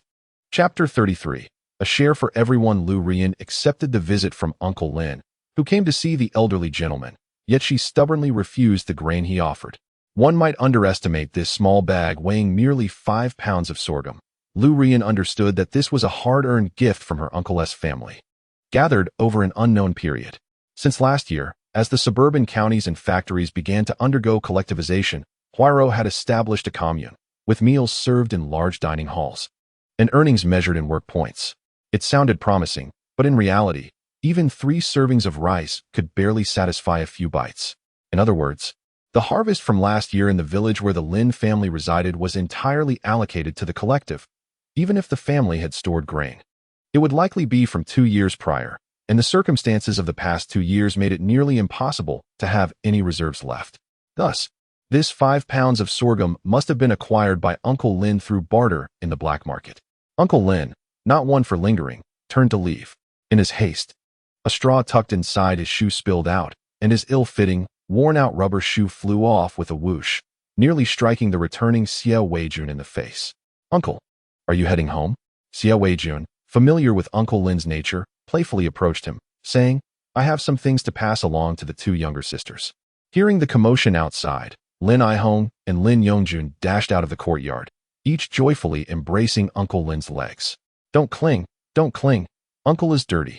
Xiao Jun, don't climb, be careful not to fall. Baogen, being quite sensible, quietly stood aside without asking too many questions. It was only when the older siblings and Lu Rian managed to pull Uncle Lin inside that he noticed something amiss. Why has the second one adopted another? Lu Rian, quick-witted, shared the story in a few cheerful sentences. Baogen is actually Comrade Zhang's son. Uncle Lin, clearly acquainted with Zhang Xinghua, exhibited both surprise and a hint of sorrow. Had it not been for the second one's cleverness in bringing Comrade Zhang along for a family visit, he would have almost been confined at home by your uncle, unable to return to the army. Uncle Lin affectionately patted Baogen's head. Fortunately, although the peninsula is perilous, both of them have returned. It's a pity that Comrade Zhang is not particularly old. Lu Rian cast a worried glance at Baogen and quickly smiled, offering her uncle a cup of water. You need to catch the train around 4. Let us borrow the tricycle from the neighborhood committee to take you, and we will have lunch at home. Uncle Lin gazed at the two little ones clinging to his legs with cheerful smiles and could only nod, pondering to himself that he should eat less later and discreetly tuck the 2 coins he had into the crevice of the bedding before leaving. When lunch was served, Uncle Lin glanced into his bowl, then at the bowls of Lin Aihong and Lin Yongjun, followed by a look at the remaining 3. He rubbed his eyes, then rubbed them again. Had he not known that this meal was prepared by Lu Rian beforehand, he might have thought this girl had some mystical ability to predict his arrival. Goodness, this family, not only having 3 meals a day, but also with the afternoon free from labor, still had half-dried cornmeal porridge in their bowls. Moreover, it was evident that his bowl contained portions shared by the children. Yet, the smallest, Lin Yongjun, was consuming a quantity that equated to his aunt's rations for 2 days. Rian, is your family eating this every day now? Lu Rian dared not boast. She merely spoke the truth. Well, you see, we've been fortunate lately with a bit more grain at home, but who knows how things will be in the future. Didn't you notice we were secretly closing the door during lunch? Hurry and eat, uncle, or else the aroma might waft out and attract the neighbors. Which wouldn't be good? Initially, Uncle Lin intended to decline, but Ruyan's reasoning was sound. He certainly did not want the neighbors to catch a whiff, lest the second family face trouble. He could only smile wryly and greedily devour every last bit of porridge in his bowl. For Baogen believed washing that bowl would be a sheer waste of water. In truth, a fortnight ago, the Lin family, like others in the courtyard, had been surviving on 2 meager meals a day. Each meal was as watery as can be, and a few extra wild vegetable leaves in the bowl could bring joy for an entire day. However, since a certain day, changes began to unfold bit by bit. Lu Rian, considering herself the only clever one in the family, kept a mental ledger. Despite having white flour and fine cornmeal at home, the family was large, and once spring arrived, life might become even more challenging. The conflict between Old Man Lin and his second son had led to a lack of communication, fundamentally due to the fact that their uncle had raised himself and his elder brother. Thus, even if spring proved difficult, Lu Ruyan gritted her teeth and took 5 pounds of fine cornmeal and 5 pounds of coarse grains to present to her uncle. Uncle Lin's face turned as red as a monkey's backside. He was reluctant to snatch food from the mouths of 5 children. Lu Rian simply stated that the grains were a token of respect for their grandfather and grandmother, a heartfelt gesture from the 5 little ones. Only then did the 24-year-old Uncle Lin, filled with filial piety, accept it with a flushed face. It was crucial for him that his father witnessed the goodwill of the children adopted by the second son. Uncle Lin secretly resolved to tuck away all the money and tickets he possessed into the bedding when he departed. In the courtyard during lunch, all households had their doors closed, devoid of any signs of life. No one moved about, both to conserve resources and to avoid the awkwardness of smelling other families' meals. Only Yang Xingmin seemed indifferent to these matters. He arrived at the Lin residence punctually, rinsed Lu Rian's pot with boiling water, and simply made do with half a cornmeal bun left for him by Jia Weijun that morning. After finishing his meal and wiping his mouth, Yang Xingmin smiled at Uncle Lin and spoke. Uncle, please take a seat while Dajuan and I procure a tricycle from the community center to escort you. We shall not delay your travel. The community center's tricycles are quite accessible, and the residents take good care of them. Jia Weijun, with his rear end lifted from the seat cushion, pedaled vigorously, while 6 individuals were crammed into the back of the tricycle. Apart from Uncle Lin and Lu Rian, Yang Xingmin also accompanied as a spare driver. The Jingqing-Changchun Railway has been largely repaired, and there are 2 trains daily to Huairou. The crowd on this particular train was manageable, thanks to Jia Weijun and Yang Xingmin, who assisted in maneuvering Uncle Lin through the window. As the train departed, a few figures on the platform could still discern Uncle Lin's half-body waving from the window, seemingly shouting some words like bedseam. It was only after the children were completely out of sight that Uncle Lin, with a sense of loss, sat down, and instinctively patted the pocket of his garment. Having spent all his money and ticket, he pondered how to explain to his father.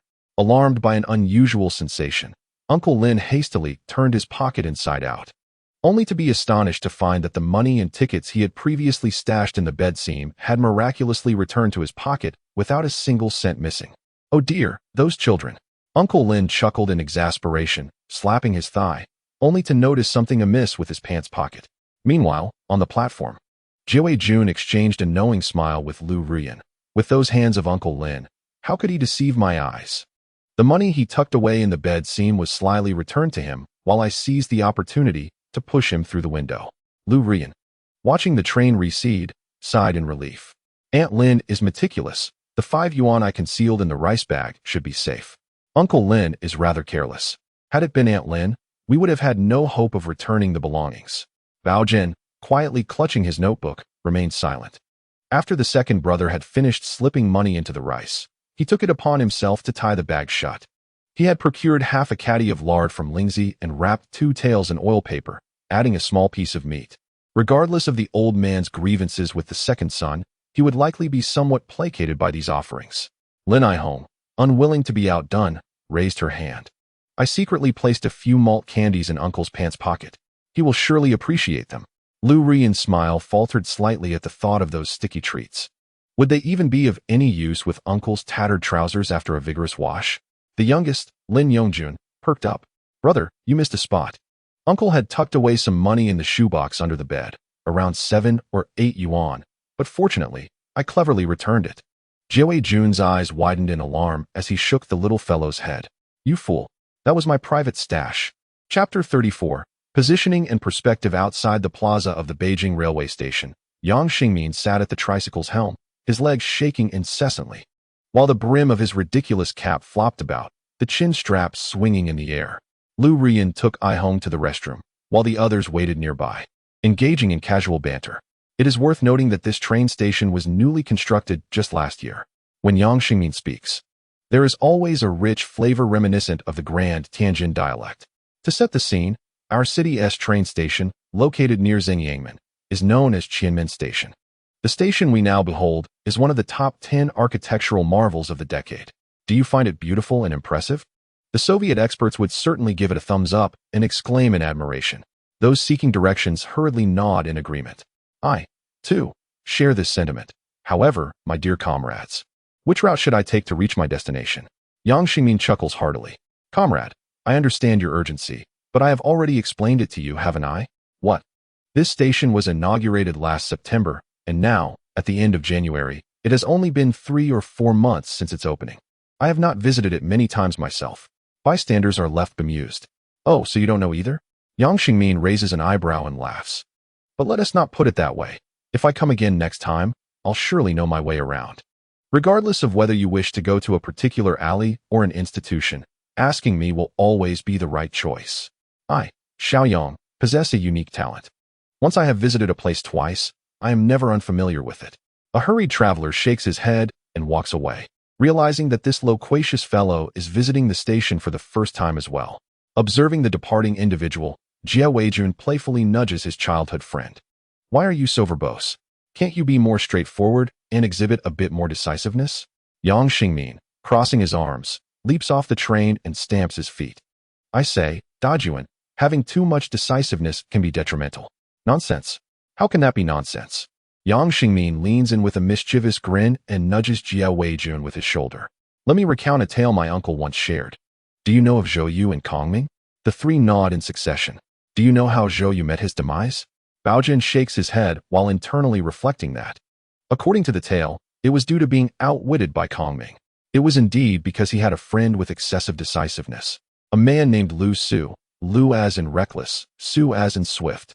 One can tell just by the name that he was exceptionally quick in his dealings. Jie Weijun shakes his head, aware that his childhood friend has begun to spin fanciful tales. Legend has it that when Zhou Yu was distressed over a business matter with Kongming, he summoned Lu Su in desperation. He said, Old Lu, I know you are the most decisive in your actions. I entrust you with a task today, and you must complete it before dawn. Lu Su thumped his chest and replied, Brother, just say it. I shall handle it. Zhou Yu then smirked, Kongming underestimates me, and made a menacing gesture across his throat. Old Lu, you understand my intent, don't you? As Yang Xingmin becomes animated, his expression mirrors that of Zhou Yu. Lu Su hesitated for a moment and asked, Brother, are you sure? Zhou Yu stamped his foot, absolutely. Hurry and complete it, for I fear I may regret this. Without further ado, Lu Su set out that very night and dealt with Kongming, Xiao Qiao, and Zhou Yu. Oh. It was merely due to Zhou Yu's heavy breathing that Lu Su misinterpreted Kongming underestimates me as Kongming, Xiao Qiao, and me. The army's discourse left Yongjun in a state of bewilderment, while Baogen clutched his thigh tightly, fearing that he might inadvertently laugh at a joke too juvenile for an 8-year-old to comprehend. However, Jia Weijun could no longer contain himself and burst into laughter, delivering a playful kick. Simultaneously, the sound of a female comrade's laughter rang out nearby. Yang Xingmin turned his head to glance over. Oh. Beneath that Russian-style hat cascaded a gleaming braid, accompanied by a slightly worn cashmere coat and chic leather boots. What a fashionable young lady. Noticing that Yang Xingmin appeared momentarily dazed, the young woman bit her lip and turned her head to suppress her laughter.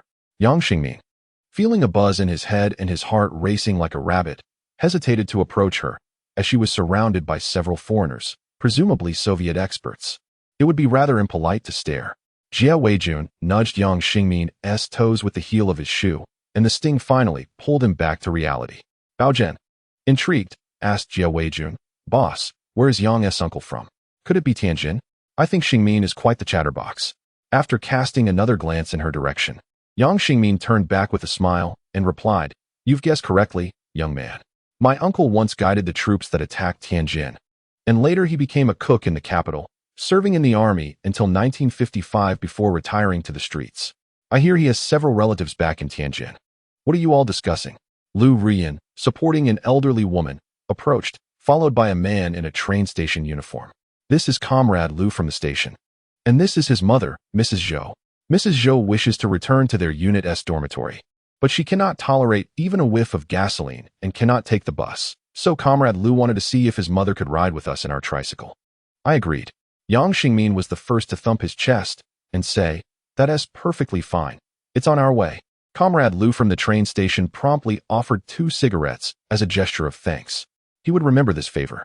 The claim of it being on the way was indeed a ruse, as it would only be a slight detour. Mrs. Zhou sighed with relief once she settled into the tricycle, genuinely fearing the bus as her body would reject any food consumed, a matter of personal constitution beyond remedy. They had arrived with 6 people in their party and would return with the same number.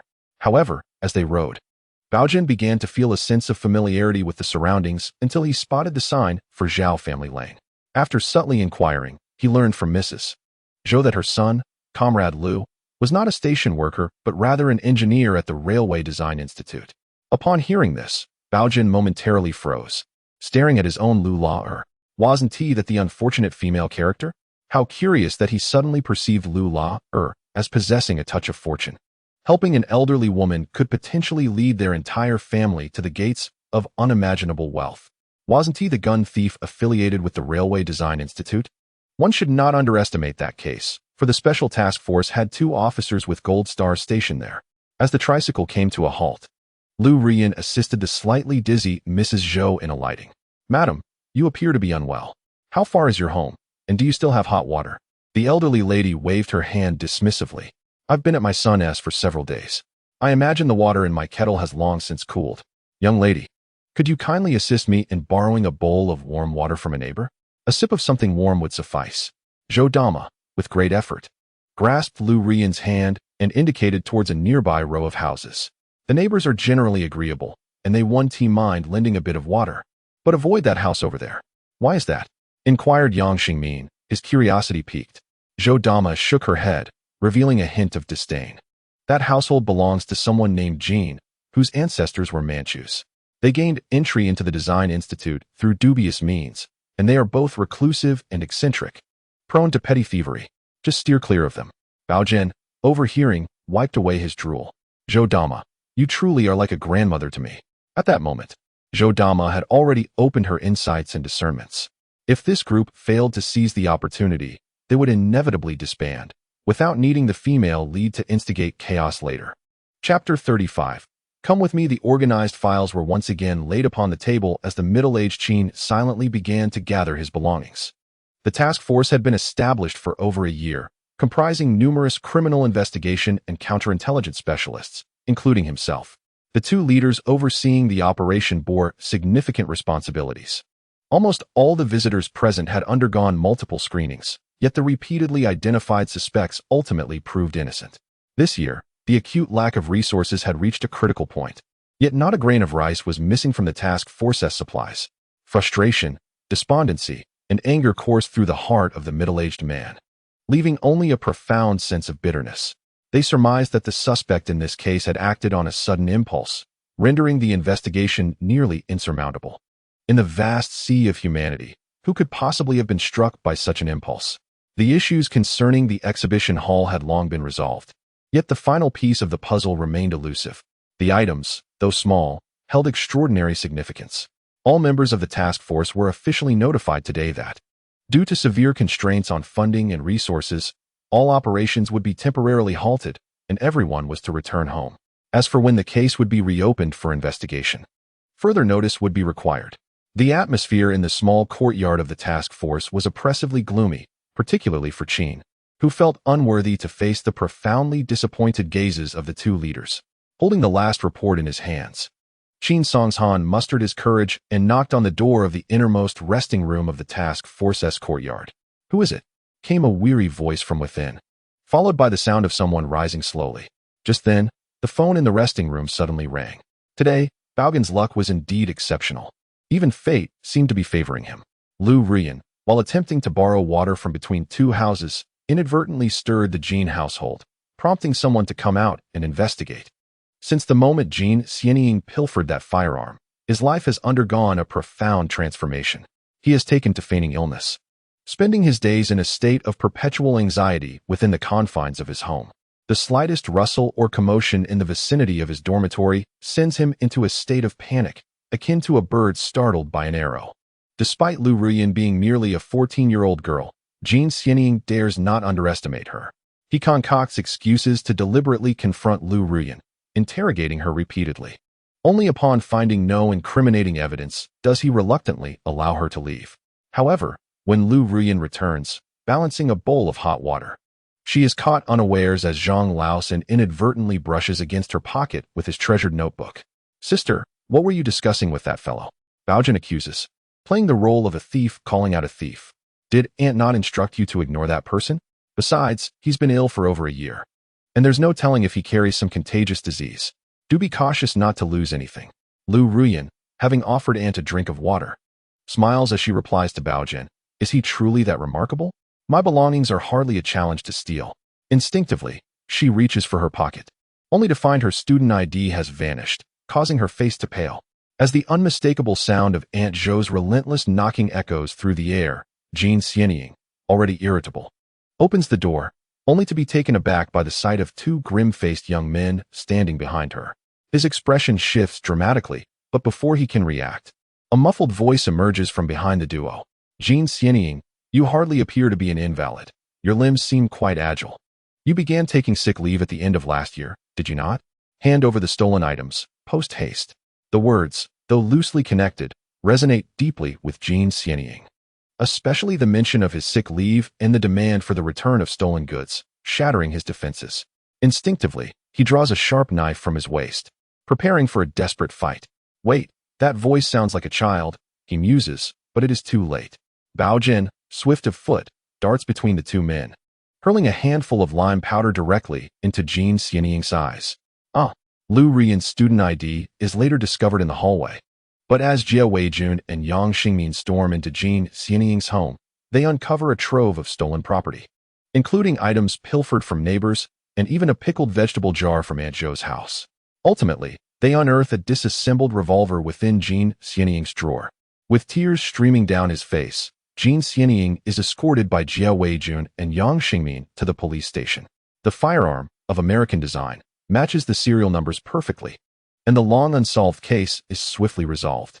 Qin Songshan can scarcely believe his eyes. After more than a year of diligent investigation yielding no leads, two young men inadvertently bring the case to light. Moments ago, A superior had laughed heartily, remarking that the man named Jean had brought this upon himself. But Qin Songshan feels this coincidence is too uncanny to ignore, regardless of its nature. It is now his responsibility to interrogate the man named Jean and those who stand behind him.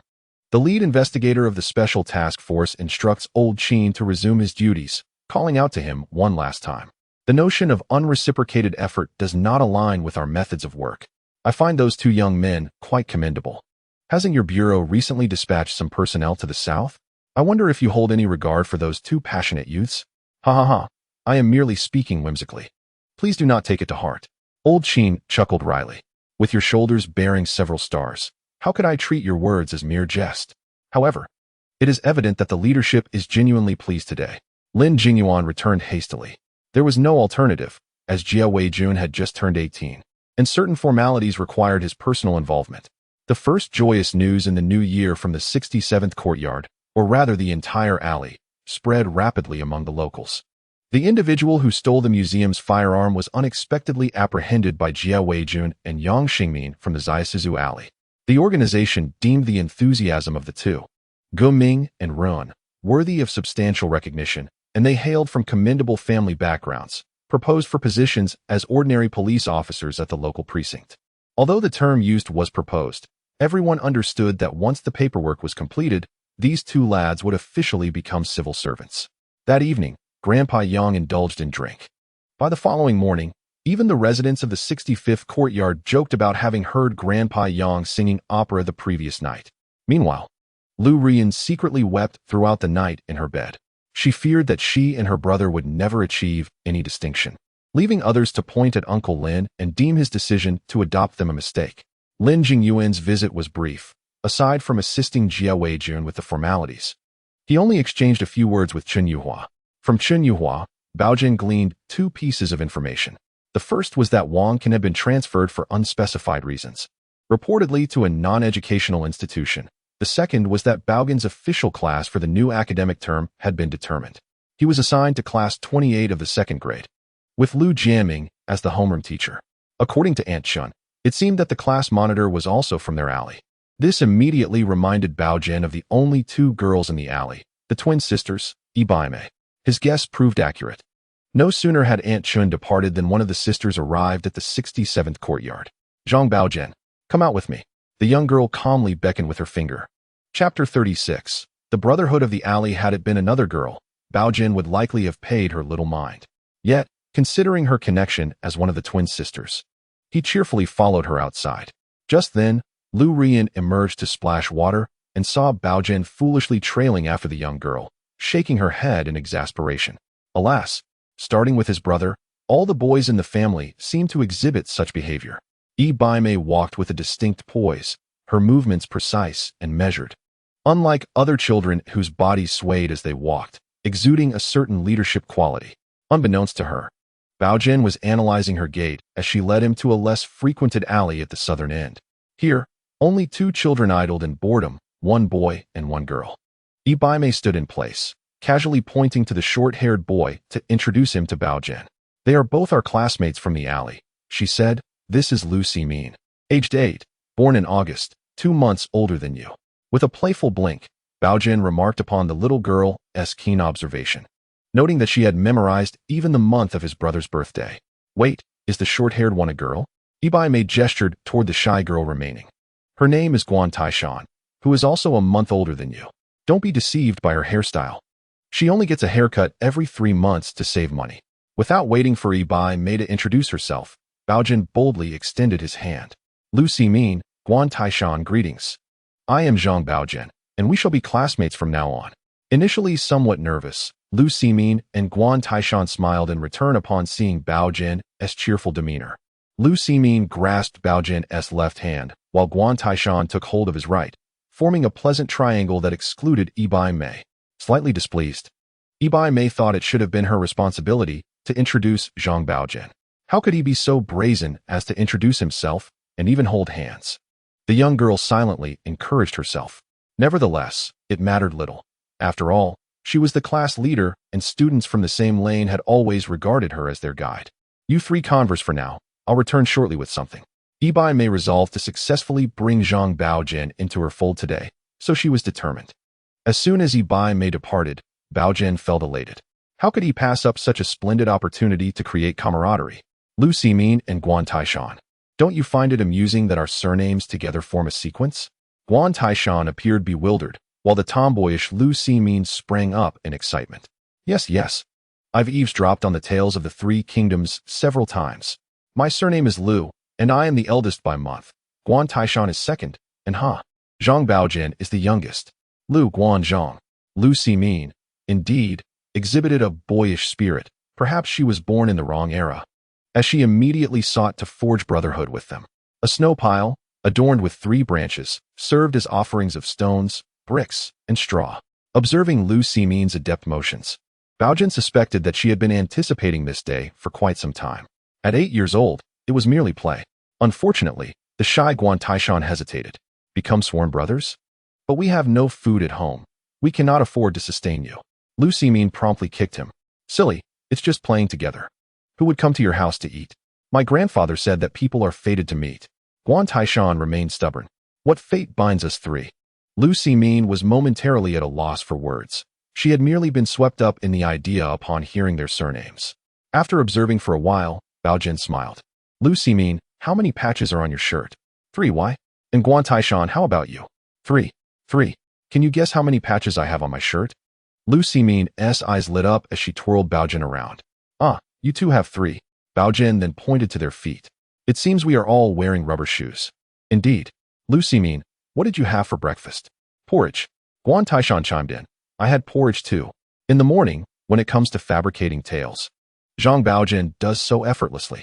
Coincidentally, so does I? Lu Ximin clapped her hands. Isn't this fate? Just then, Ibai Mei, panting and breathless, returned here clutching a treasured piece of fruit candy, oblivious to the fact that the hair of her 3 classmates was dusted with snowflakes. Guan Taishan cast a furtive glance at Ibai Mei, while Lu Ximin's eyes darted around. Her voice diminished significantly. Fortunately, Ibai Mei remained unaware that her companions had been subtly undermined by Baogen within those fleeting minutes. With just a single piece of candy. Let us indulge the newcomer Zhang Baogen today, shall we? The 8-year-old girl felt a sense of leadership, adeptly caring for the new comrade, which likely held significant enlightening value for Lu Ximin and Guan Taishan. Little did she know that Baogen was not playing by the usual rules. He placed the unwrapped candy on a smooth pebble and began searching for broken bricks. With a strike through the candy wrapper, I can break the candy into several pieces, thus ensuring everyone gets a share. Lu Ximin, who had long coveted the candy, gleefully patted Baogen on the back. You're something else, almost rivaling Zhuge Liang. In her excitement, she let slip her words. Thankfully, Ibai Mei assumed she was referring to Baogen's position in his own household. Guan Taishan, more observant, discreetly tugged at Lu Ximin, but alas, she was oblivious.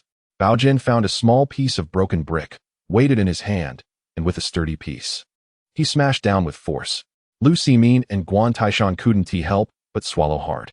With a crack, the brick shattered, and 4 pairs of little eyes widened in astonishment. Baogen trembled as he looked at Ibai Mei. Class monitor, we are strangers, with no grievances or enmities. Ibai Mei hurriedly stepped forward to grab the candy, unwrapping it, and the sound of glass shattering echoed. To their astonishment, inside lay a glass marble. Yihongbing. Ibai Mei seethed, gritting her teeth as she uttered a name. Guan Taishan whispered into Baogen's ear, that's his younger brother, the most boisterous one at the kindergarten. Lu Ximin seized Ibai Mei, who was intent on seeking justice, urging, why go back now? We've finally gotten out. Let us play a while longer. Baogen fished a white rabbit candy from his pocket and, under the astonished gazes of the 3, struck it a few times with the remnants of the broken brick. Soon, the little ones were immersed in the delightful sensations brought forth by the milk candy. Lu Ximin sniffled, stomping her feet while savoring the candy in her mouth, and linked arms with Baogen. Don't worry, Baogen, from now on. I'll have your back at school. Guan Taishan cautiously swallowed the melting sweetness, nodding vigorously in agreement with Lu Ximin's words. Ibai Mei took the 2 small pieces of milk candy meant for her, placing the smallest in her mouth while wrapping the other in its paper to take home for her brother. Simultaneously, she did not forget to caution Lu Ximin. Lu Ximin, you must not cause trouble at school, nor lead Zhang Baogen astray. The tomboy paused in surprise. Isn't Zhang Baogen like me, without a red scarf? Who's leading whom astray is still uncertain. Baimei huffed. He is also a member of the winter vacation class. As soon as the winter vacation class was announced, the gaze of Sister Lu and Brother Guan towards Zhang Laosan instantly transformed. It appeared that Laosan was indeed a scholarly individual, excelling in his studies. Baogen, feeling a pang of shame, exclaimed, "Don't look at me like that. Alas, I was compelled into this.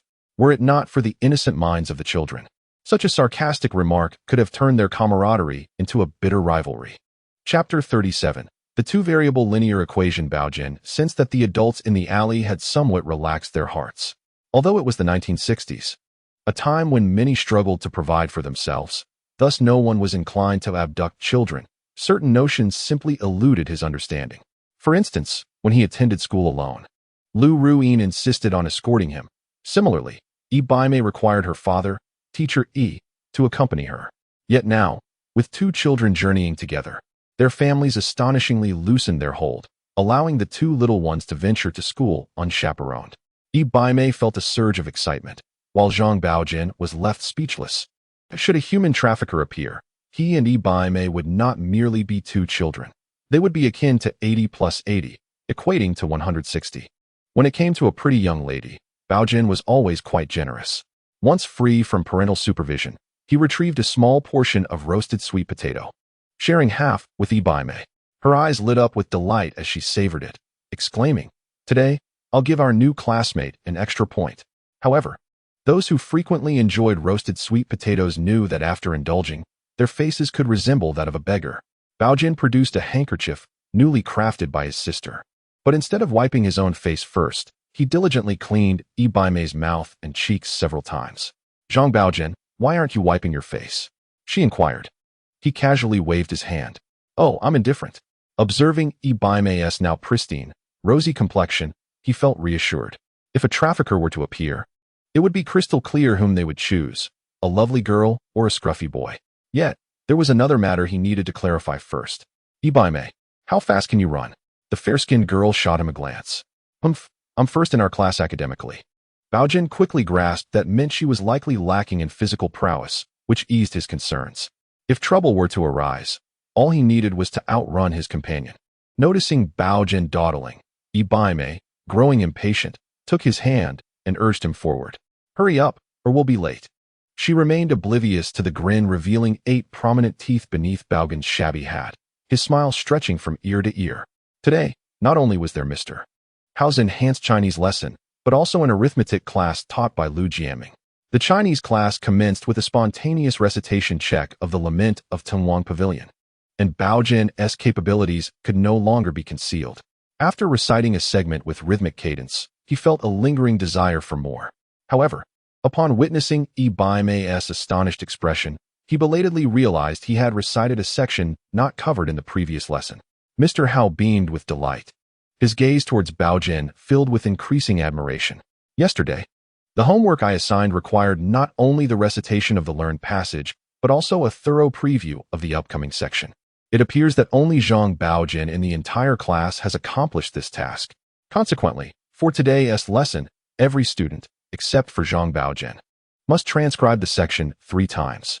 The once admiring gazes in the classroom swiftly transformed into resentful looks that seemed to wish to devour him whole.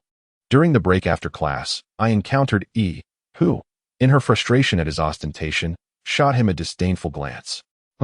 Just you showing off." Next was teacher Lu Jiaming's arithmetic enhancement class. Noticing it was Baogen's first attendance, Lu Jiaming thoughtfully paired him with Baimei, the class monitor.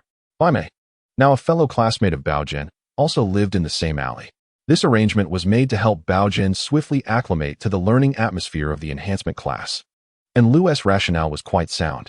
However, not everyone shared this sentiment. The first to express discontent was Baimei's former male desk mate, followed by another student, Chao Yuzhu, who had just enrolled that day. Baogen's admission to the class was a result of Lu Jiaming's sense of guilt and appreciation for talent, while Chao Yuzhu's presence was purely a matter of unavoidable circumstances. Among the lean children in the room, only Chao Yuzhu appeared robust, his father being the formidable manager of the nearby grain store, a figure no one dared to offend. Upon his arrival, Chao Yuzhu immediately noticed the most beautiful girl in the class and wished to sit with Bai Mei. Regrettably, Teacher Lu disregarded his desire and seated him at the back. The 26 second graders here were tackling 3rd and 4th grade application problems. Before Baogen and the chubby Chao Yuzhu joined the class, everyone was able to keep pace with Lu's teaching. Baogen initially wished to remain inconspicuous on his first day.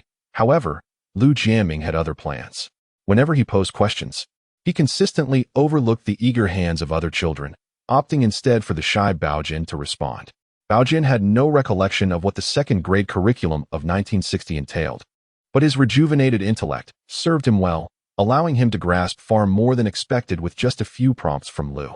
It was only when he caught sight of his desk mate, Bai Mei, gaping with wide eyes filled with astonishment, that he realized he had provided an extensive answer far beyond the class's expected capacity.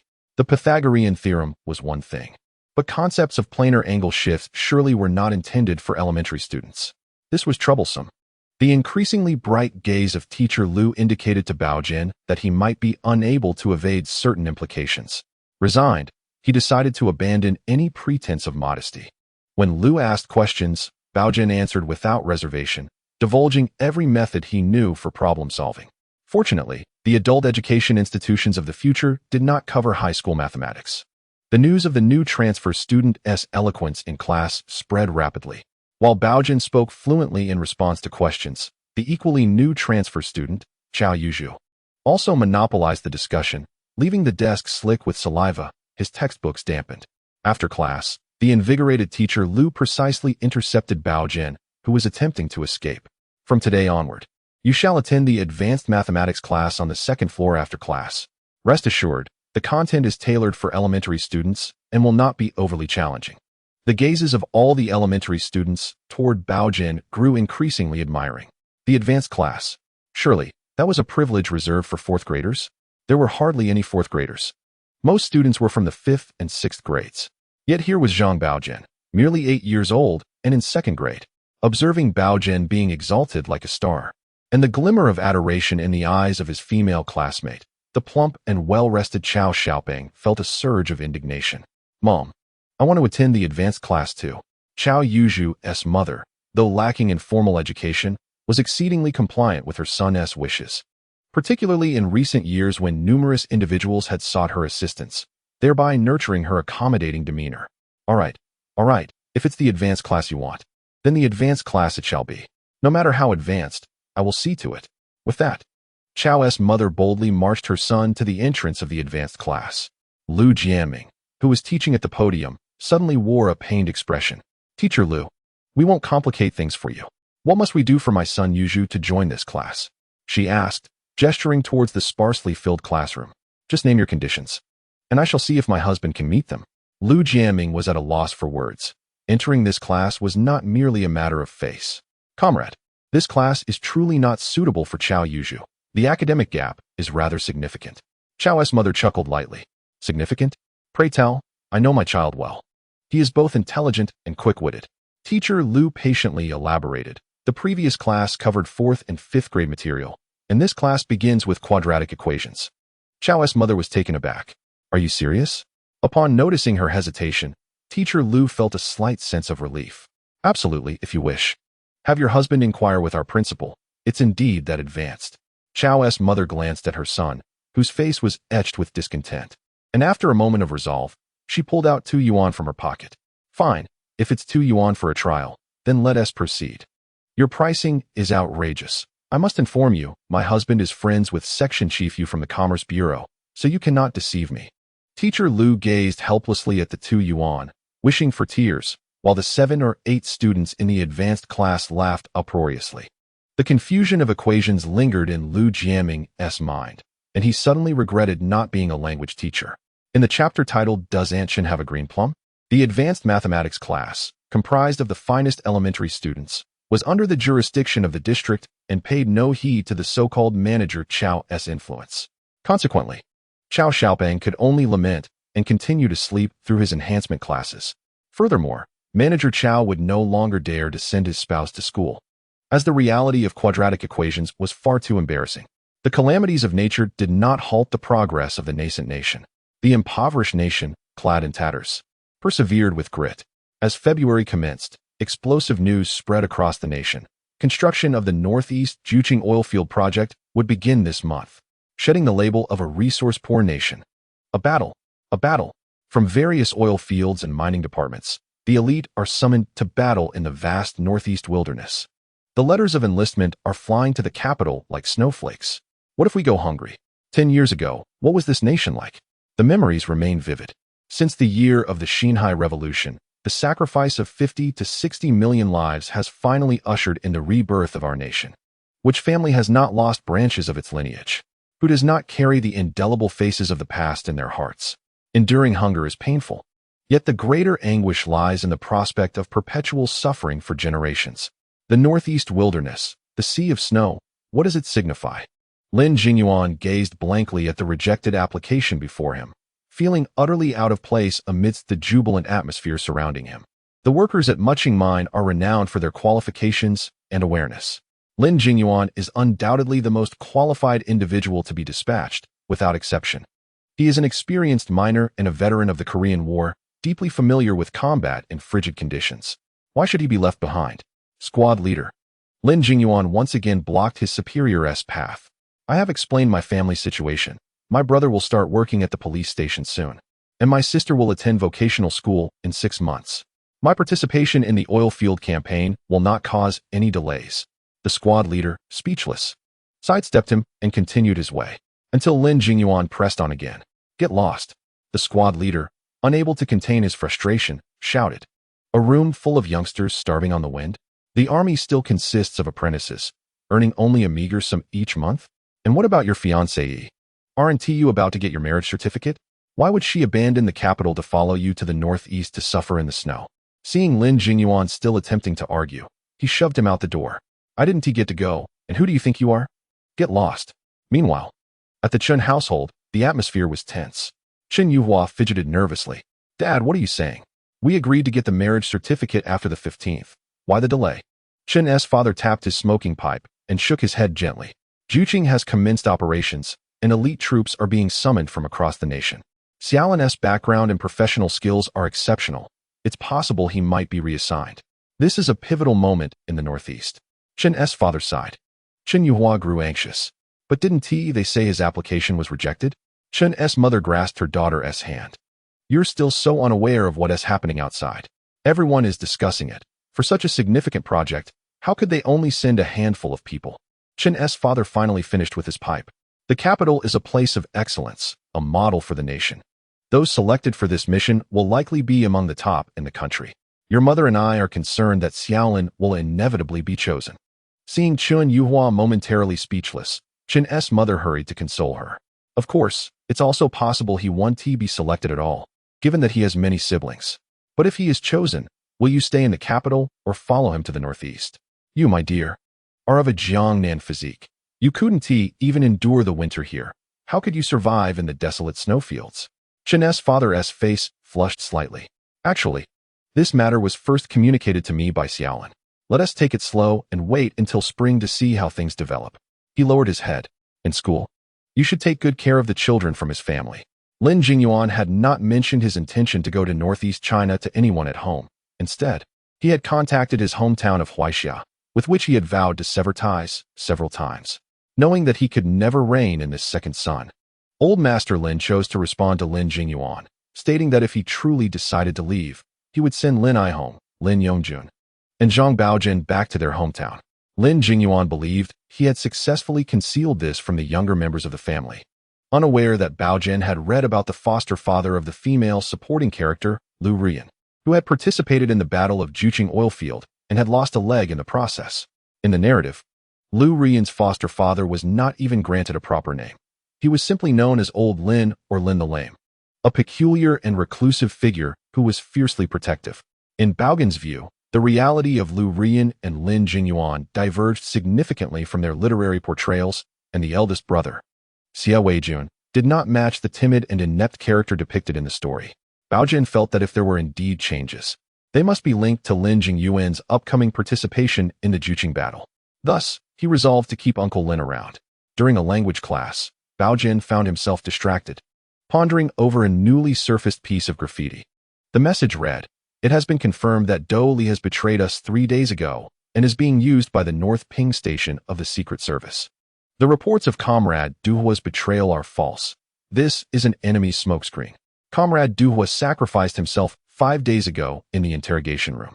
No one in the building is allowed to return home. The enemy is currently conducting internal investigations based on the information provided by Do Li. I fear my exposure is only a matter of time. After betraying us, Do Li's new codename is Shanshi. I hope this message can be sent out.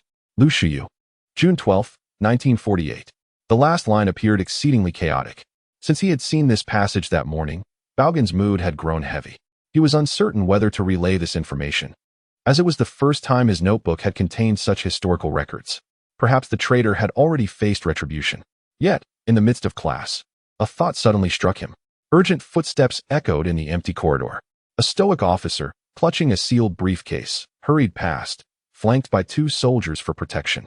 Of course, the soldiers were not guarding the officer, but rather the briefcase itself. After undergoing 3 security checks, the officer switched to a second group of guards and entered a sealed office. Aside from a hanging lamp, there were no other electronic devices present. A middle-aged man was responsible for receiving the briefcase. Inside was an ordinary envelope and a sheet of letterhead, just like last time, with sentences crafted from letters cut out of old newspapers. The printing manufacturer and address on the envelope had been removed in advance, revealing no excess fingerprints. However, this time, the delivery point had shifted to hat contract. Once again, no one had witnessed the identity of the deliverer. Had the letter's contents been verified?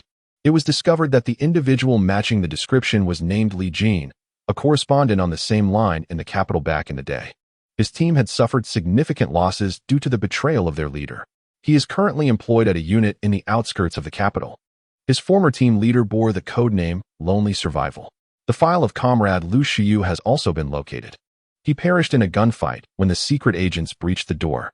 At present, this information indicates that Li Jin has long since betrayed us, prompting relevant authorities to take action. Regardless of whether this intelligence is genuine or merely a bait, we must proceed with utmost caution to avoid alerting the enemy. Furthermore, based on the final details of this intelligence, we should conduct a covert investigation of the coal mines in the outskirts of Beijing. Those slated for transfer towards Juqing must find excuses to delay. Yes, leader, who exactly is this person? I suspect he is still in the capital. Uncertain for now. We shall observe the situation closely. After accomplishing a significant task, Baogen was intercepted on his way to school the following day by 2 public security officers clad in dark blue winter uniforms.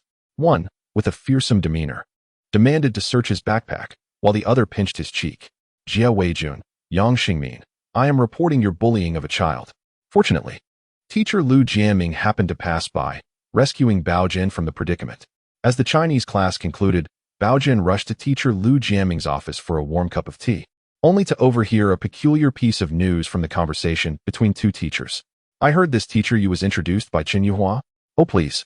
Teacher Yu is a bona fide university graduate specializing in Russian. She only agreed to transfer to our middle school out of respect for teacher Chen. Oh, so there's a story behind this? Haha, they were classmates in high school, and rumor has it that if it weren't for the matters concerning the Chen family, well, TSK. With a thoughtful glint in his eyes, Baogen glanced toward the middle school section. Chapter 39. My absence cannot be tolerated at home in his previous life. Baogen was no fool. Otherwise, he would not have become the disciple of a Taoist priest, ultimately forging a brotherhood with the department head after the priest's downfall. People of the 1960s had just begun to emerge from the most abject conditions. The majority expended their energy and experience on basic survival needs, seldom investing much thought in matters of romance. The emotional turmoil of love and heartache was deemed a luxury for that era. Even if such feelings arose, hunger would swiftly lead to a natural awakening. Thus, the casual remarks exchanged by the 2 teachers revealed much to Baogen. During the winter break, the school was sparsely populated, especially the faculty, with no more than 10 teachers across both the middle and elementary divisions.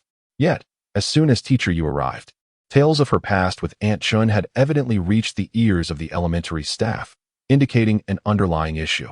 Moreover, Chen Yuhua was an exceedingly reserved individual. Unless Uncle Lin initiated conversation, the 2 could sit quietly for an entire afternoon. Therefore, Having Chun Yuhua introduce a high school classmate to teach at the middle school was akin to asking her to fly an airplane. Most importantly, the leadership of the middle school and elementary school belonged to the same administration. The vice principal and her spouse were the intermediaries for Uncle Lin and Chun Yuhua. No matter how much she valued talent, it was implausible for such rumors to be so brazenly circulated within the elementary division. Baogen sipped the warm tea from teacher Lu Jiaming's cup, disdainfully curling his lip at the two teachers. It seems that these two individuals have been duped by someone into disseminating rumors.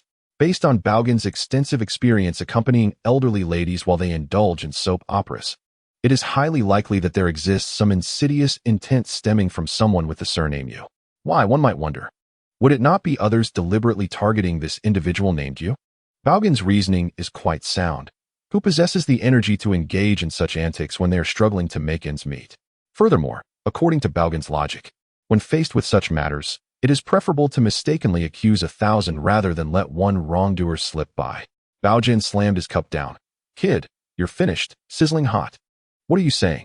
Chun Yuhua exclaimed, both startled and furious, disregarding her colleague's bewildered gazes as she fled the office, covering her face. Such rumors are utterly terrifying. If they spread, she could forget about ever marrying. At the Chun residence, the atmosphere was tense. Chun Yuhua hid in the inner room, weeping profusely, her pillow soaked with tears.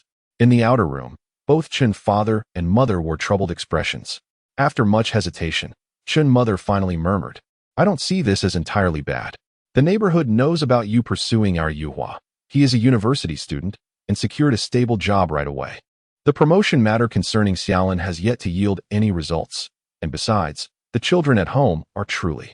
Chun father shot her a disapproving glance. You ought to be quiet. Do you genuinely wish for our Yuhua to live in shame? He continued, moreover, that you fellow was once dissuaded from pursuing our daughter because he was after a leader's daughter in university. Oh, so he only returned to seek our daughter after being rejected? I believe this rumor was strategically spread by that lad. Chun father gestured outside. Xiaolin and his family have been mingling with us for some time now. Who hasn't he noticed? Oh, so my Chun family's children are nothing but trifles, readily offering themselves to that you. Chun mother's face flushed. I was merely expressing my thoughts. Look at how agitated you are. Chun father contemplated before raising his voice towards the inner room. In my opinion, for the remainder of winter break, let her avoid school if possible. Once school resumes. With so many eyes upon her at the middle and primary schools, I refuse to believe that Principal Zhou will remain indifferent. The Chun family's response is essentially one of passive defense, reacting to circumstances as they arise. However, on the Lin family's side, things are rather lively. Although Baogen enjoys playing the fool in front of Lu Lair, he has disclosed the entirety of the situation to Xia Weijun and Lu Rian, even attributing his own analysis to those two gossiping teachers. In recent days, Xia Weijun and Yang Xingmin have been busy as apprentices at the local police station, running around tirelessly. Yet upon hearing of this incident, they made time to return. Before donning this uniform, Xia Weijun's first instinct for a solution would have been to confront with force. Brother, you must not act recklessly. Both you and Xingmin are still under evaluation. Although Lu Rian is merely 14, she understands the gravity of the situation. So what do we do? Xia Weijun scratched his head in frustration. In his eyes, despite Uncle Lin's imposing stature, he was far less adept in matters of courtship than a university student. Aside from his imposing stature, he possesses few advantages. Baogen somewhat disagrees with Xia Weijun's perspective. After all, our Uncle Shuai is quite impressive. With his pronounced brows and large eyes, he boasts a muscular physique. And the description of a slender waist and frog-like legs fits Lin Jingyuan perfectly. Lu Rian also finds merit in Zhang Laosan's assertions. Yet she understands the substantial value of the term university student.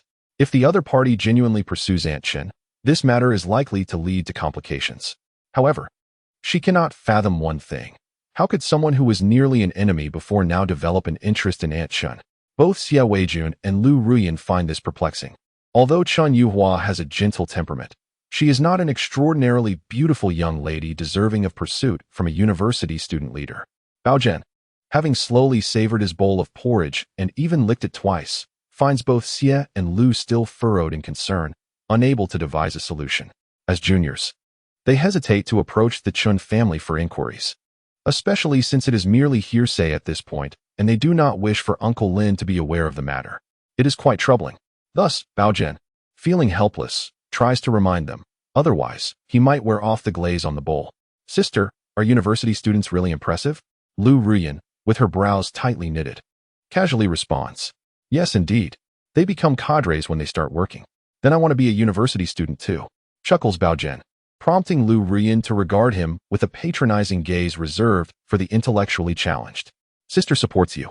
Sister, does that mean if I get into university, I will be a cadre? Xia Weijun, exasperated, touzles the head of the incessantly interrupting child. Don't think too much. You first need to report to the unit. Even for a formal promotion, you must endure an observation period of 1 to 2 months, just like I did at the police station.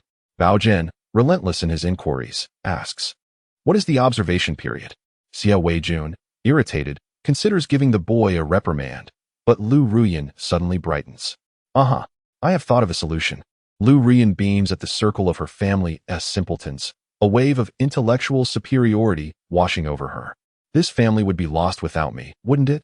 The new Russian teacher, right? If there are rumors about the cadre's probationary period, I shall certainly stoke the flames. I know which girls in the middle school love to spread news. Baogen, having finished his meal, departs with a sense of dejection. I'm only 8. Is it easy for me? Chapter 40. My surname is Fan. In the teacher's dormitory of sighting school, within a recently cleared single room, Yu Jinxing lies on the bed, his mind racing with myriad thoughts. Beneath his calm exterior lie feelings of resentment and anger, tightly suppressed. Repeatedly, he recalls the humiliating incident he experienced days prior. He had encountered Nan at university, and he had truly fallen for her at first sight. It was through his more mature demeanor and attentive nature that they gradually came together. Yet, during their graduation internship, the tides turned unexpectedly. Without warning, Nan became engaged to another man after exchanging glances with him. He felt furious and agitated, yearning to confront her. Little did he know, Nan's family had thoroughly investigated him, uncovering even his betrayal of his high school girlfriend. Initially, he took the entrance examination 4 times before finally gaining admission to university. During this period, the financial and living expenses were largely managed by his family, with Chen Yuhua bearing the brunt of the costs. If it were merely a matter of moral imperfections, he might not have been so easily manipulated. However, issues with his thesis were also uncovered, jeopardizing his future, and in his state of utter disarray, he had no choice but to capitulate. Simultaneously, in consideration of Nan's reputation, he was urged to swiftly find a new partner to substantiate that it was he who had forsaken his feelings for her. With Nan's wedding date approaching, the time allotted to him was consequently limited. It was then that Yu Jinxing thought of Chen Yuhua again. If circumstances permitted, he would have preferred not to assume the role of a teacher at all. Mr. Yu, have you taken a break? A knock resounded at the door. Vice Principal Zhuo requests your immediate presence. Upon hearing the vice principal's name, Yu Jinxing, who was poised to rise and open the door, felt his expression shift dramatically. The vice principal, responsible for the elementary department and not personnel matters, oversaw the school's moral and ideological affairs. Was she seeking a conversation with him? An hour later, a dejected Yu Jinxing returned to his dormitory, collapsing onto his bed in a state of utter fatigue. He never anticipated that his burgeoning situation would be discovered by the vice principal, who even referenced his observation period evaluation. Yet, aside from Chen Yuhua, where could he possibly find a suitable partner in such a short span of time? Was he truly expected to seek someone out? Ever since the new year, Baogen had been accumulating small 5-star notes in his notebook, which had now amounted to 3. Perhaps due to the prolonged stay in the elementary winter class, his latest scribbled work turned out to be a diary entry reminiscent of a primary school student. February 7th, 1960, Sunday. Today marks the activity day at the Youth Palace. After a holiday spent at home, we joyfully arrived here to participate in the event, as it was the first activity day following the new year. The uncles and aunts at the Youth Palace prepared numerous prizes for us. There were small cakes, candies, fruit leather, and shikima, and I even spotted chocolate from abroad. However, the teachers stated that one must win in competitions or pass certain challenges to receive the prizes. He Chunyong from our class bravely participated in the chess competition, but unfortunately, he did not succeed. A girl from Sports Road Primary School performed remarkably, correctly answering 3 questions in the world knowledge quiz and winning several fruit candies. I am truly envious, but I shall strive to enhance my studies. This diary entry exudes youthful exuberance, while simultaneously reflecting a mouth-watering delight. Baogen's gaze flitted over the words for small cakes, candies, fruit leather, shikima, and chocolate, and he could not help but salivate. Was February 7th not tomorrow? Coincidentally, there were no classes in the winter session.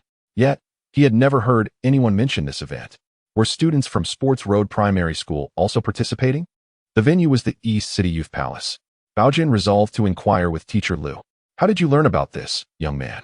Teacher Lu Jiaming, who taught mathematics and had a fondness for Baogen, was not at all annoyed by his inquiry. Some classmates were whispering about it during the break, and I was curious enough to ask. You know, I've only recently arrived in the capital. Lu Jiaming set aside the assignments he was grading and smiled as he explained to him. He had heard that some schools participated in the spring activities, though not all. The schools took turns. For instance, Shuiyuan Road Primary School and Dongjiaominxiang Primary School were scheduled for this spring, while several nearby schools would go during the May Day holiday. By the end of the year, each school would have had their turn. Baogen was taken aback. Spring?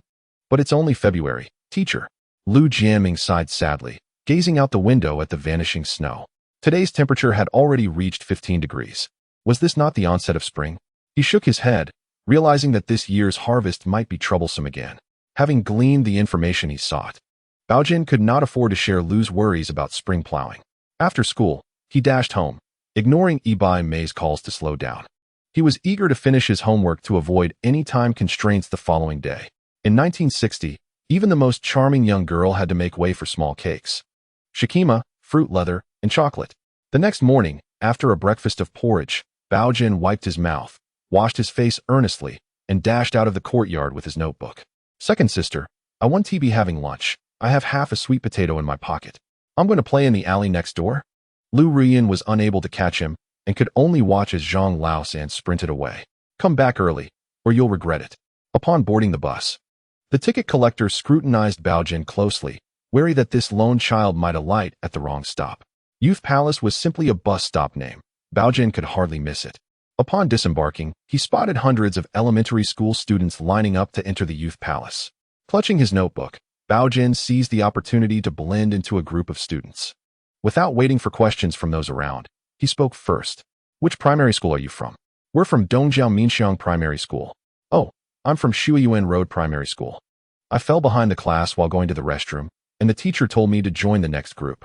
You all wear red scarves, surely. You wouldn't refuse to help me? The elementary students expressed their disbelief at his audacity. A few of them took the initiative to guide Baogen inside.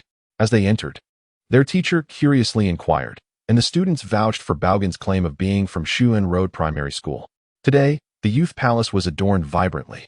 The teachers and staff had set up over 10 competition events and had even procured some rare snacks and toys as rewards. Baogen soon found himself in the chess competition classroom. Chess, one of the 3 treasures of the elderly, had been his lifelong pursuit. There were 2 modes to tackle. One involved solving chess problems, while the other was a direct challenge against the staff present. Baogen glanced at the chessboard, quickly grasping the situation. The puzzles were indeed challenging for elementary students. The 8-year-old Baogen felt a surge of indignation.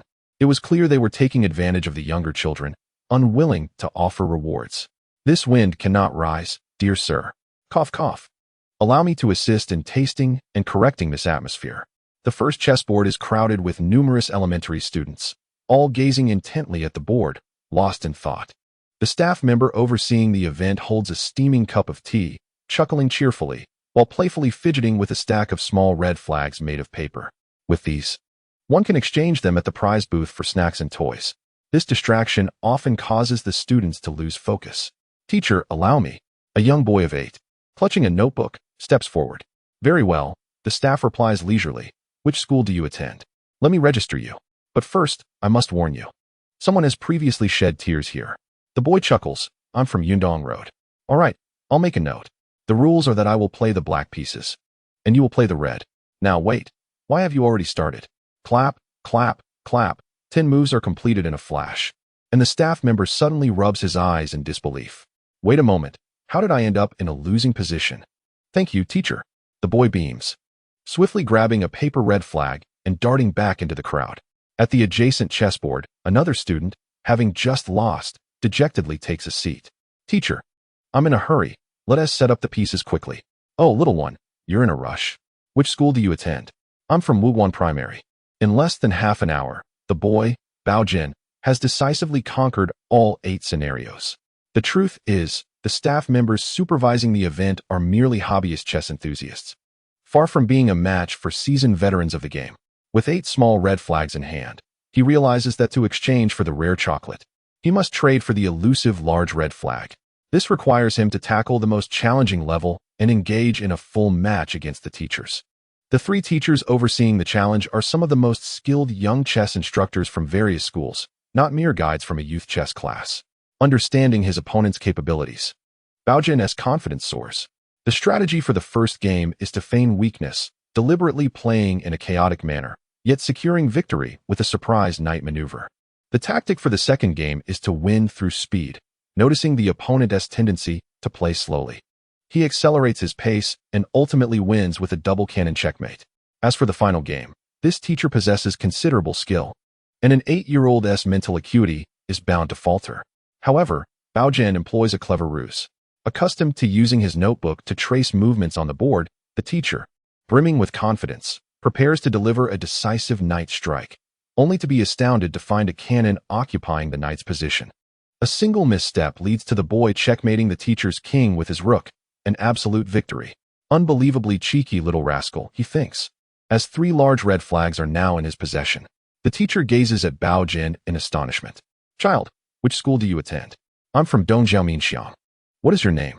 My surname is Fan, and I am called Fan Peishi. Chapter 41. A letter is like a meeting. What is the highest peak in the world? Mount Everest. Then what is the second highest peak? K2. Very good, very good. Now what is the third highest peak? This question proves to be somewhat challenging. Kangshinjunga. The female teacher suddenly feels a bit warm and wipes the suspicious moisture from her forehead. My dear classmate, you have already received 5 marks for the geography questions. Do you wish to continue? Baogen nodded eagerly, his eyes sparkling with enthusiasm, for answering the 6th question would earn him yet another red flag. Such opportunities are rare indeed. Furthermore, these questions are merely remnants from the activities conducted in their community's elderly activity room. Each time the higher-ups come to inspect, he and a few old friends must take turns reciting them. He is thoroughly familiar with them. What is the 6th highest peak in the world? Mount Chouoyu. Huh. Another red flag is in his grasp. 2, 3, 4, 5, 6, 7, 8, 9. What idiom does this represent? A lack of clothing and food. Whether in motion or at rest, one lies down. A snake. This is a couplet, dear classmate. I have a slight understanding. 10 minutes later, the teacher was exasperated, exclaiming, What do you mean you have a slight understanding? You've taken away all 3 red flags from me. Baogen was truly on a roll today, sweeping through the elementary school competition with great gusto. Clutching a handful of red flags, both large and small, he felt even more elated than one who possesses a stack of American dollars. He continued to seek the next venue.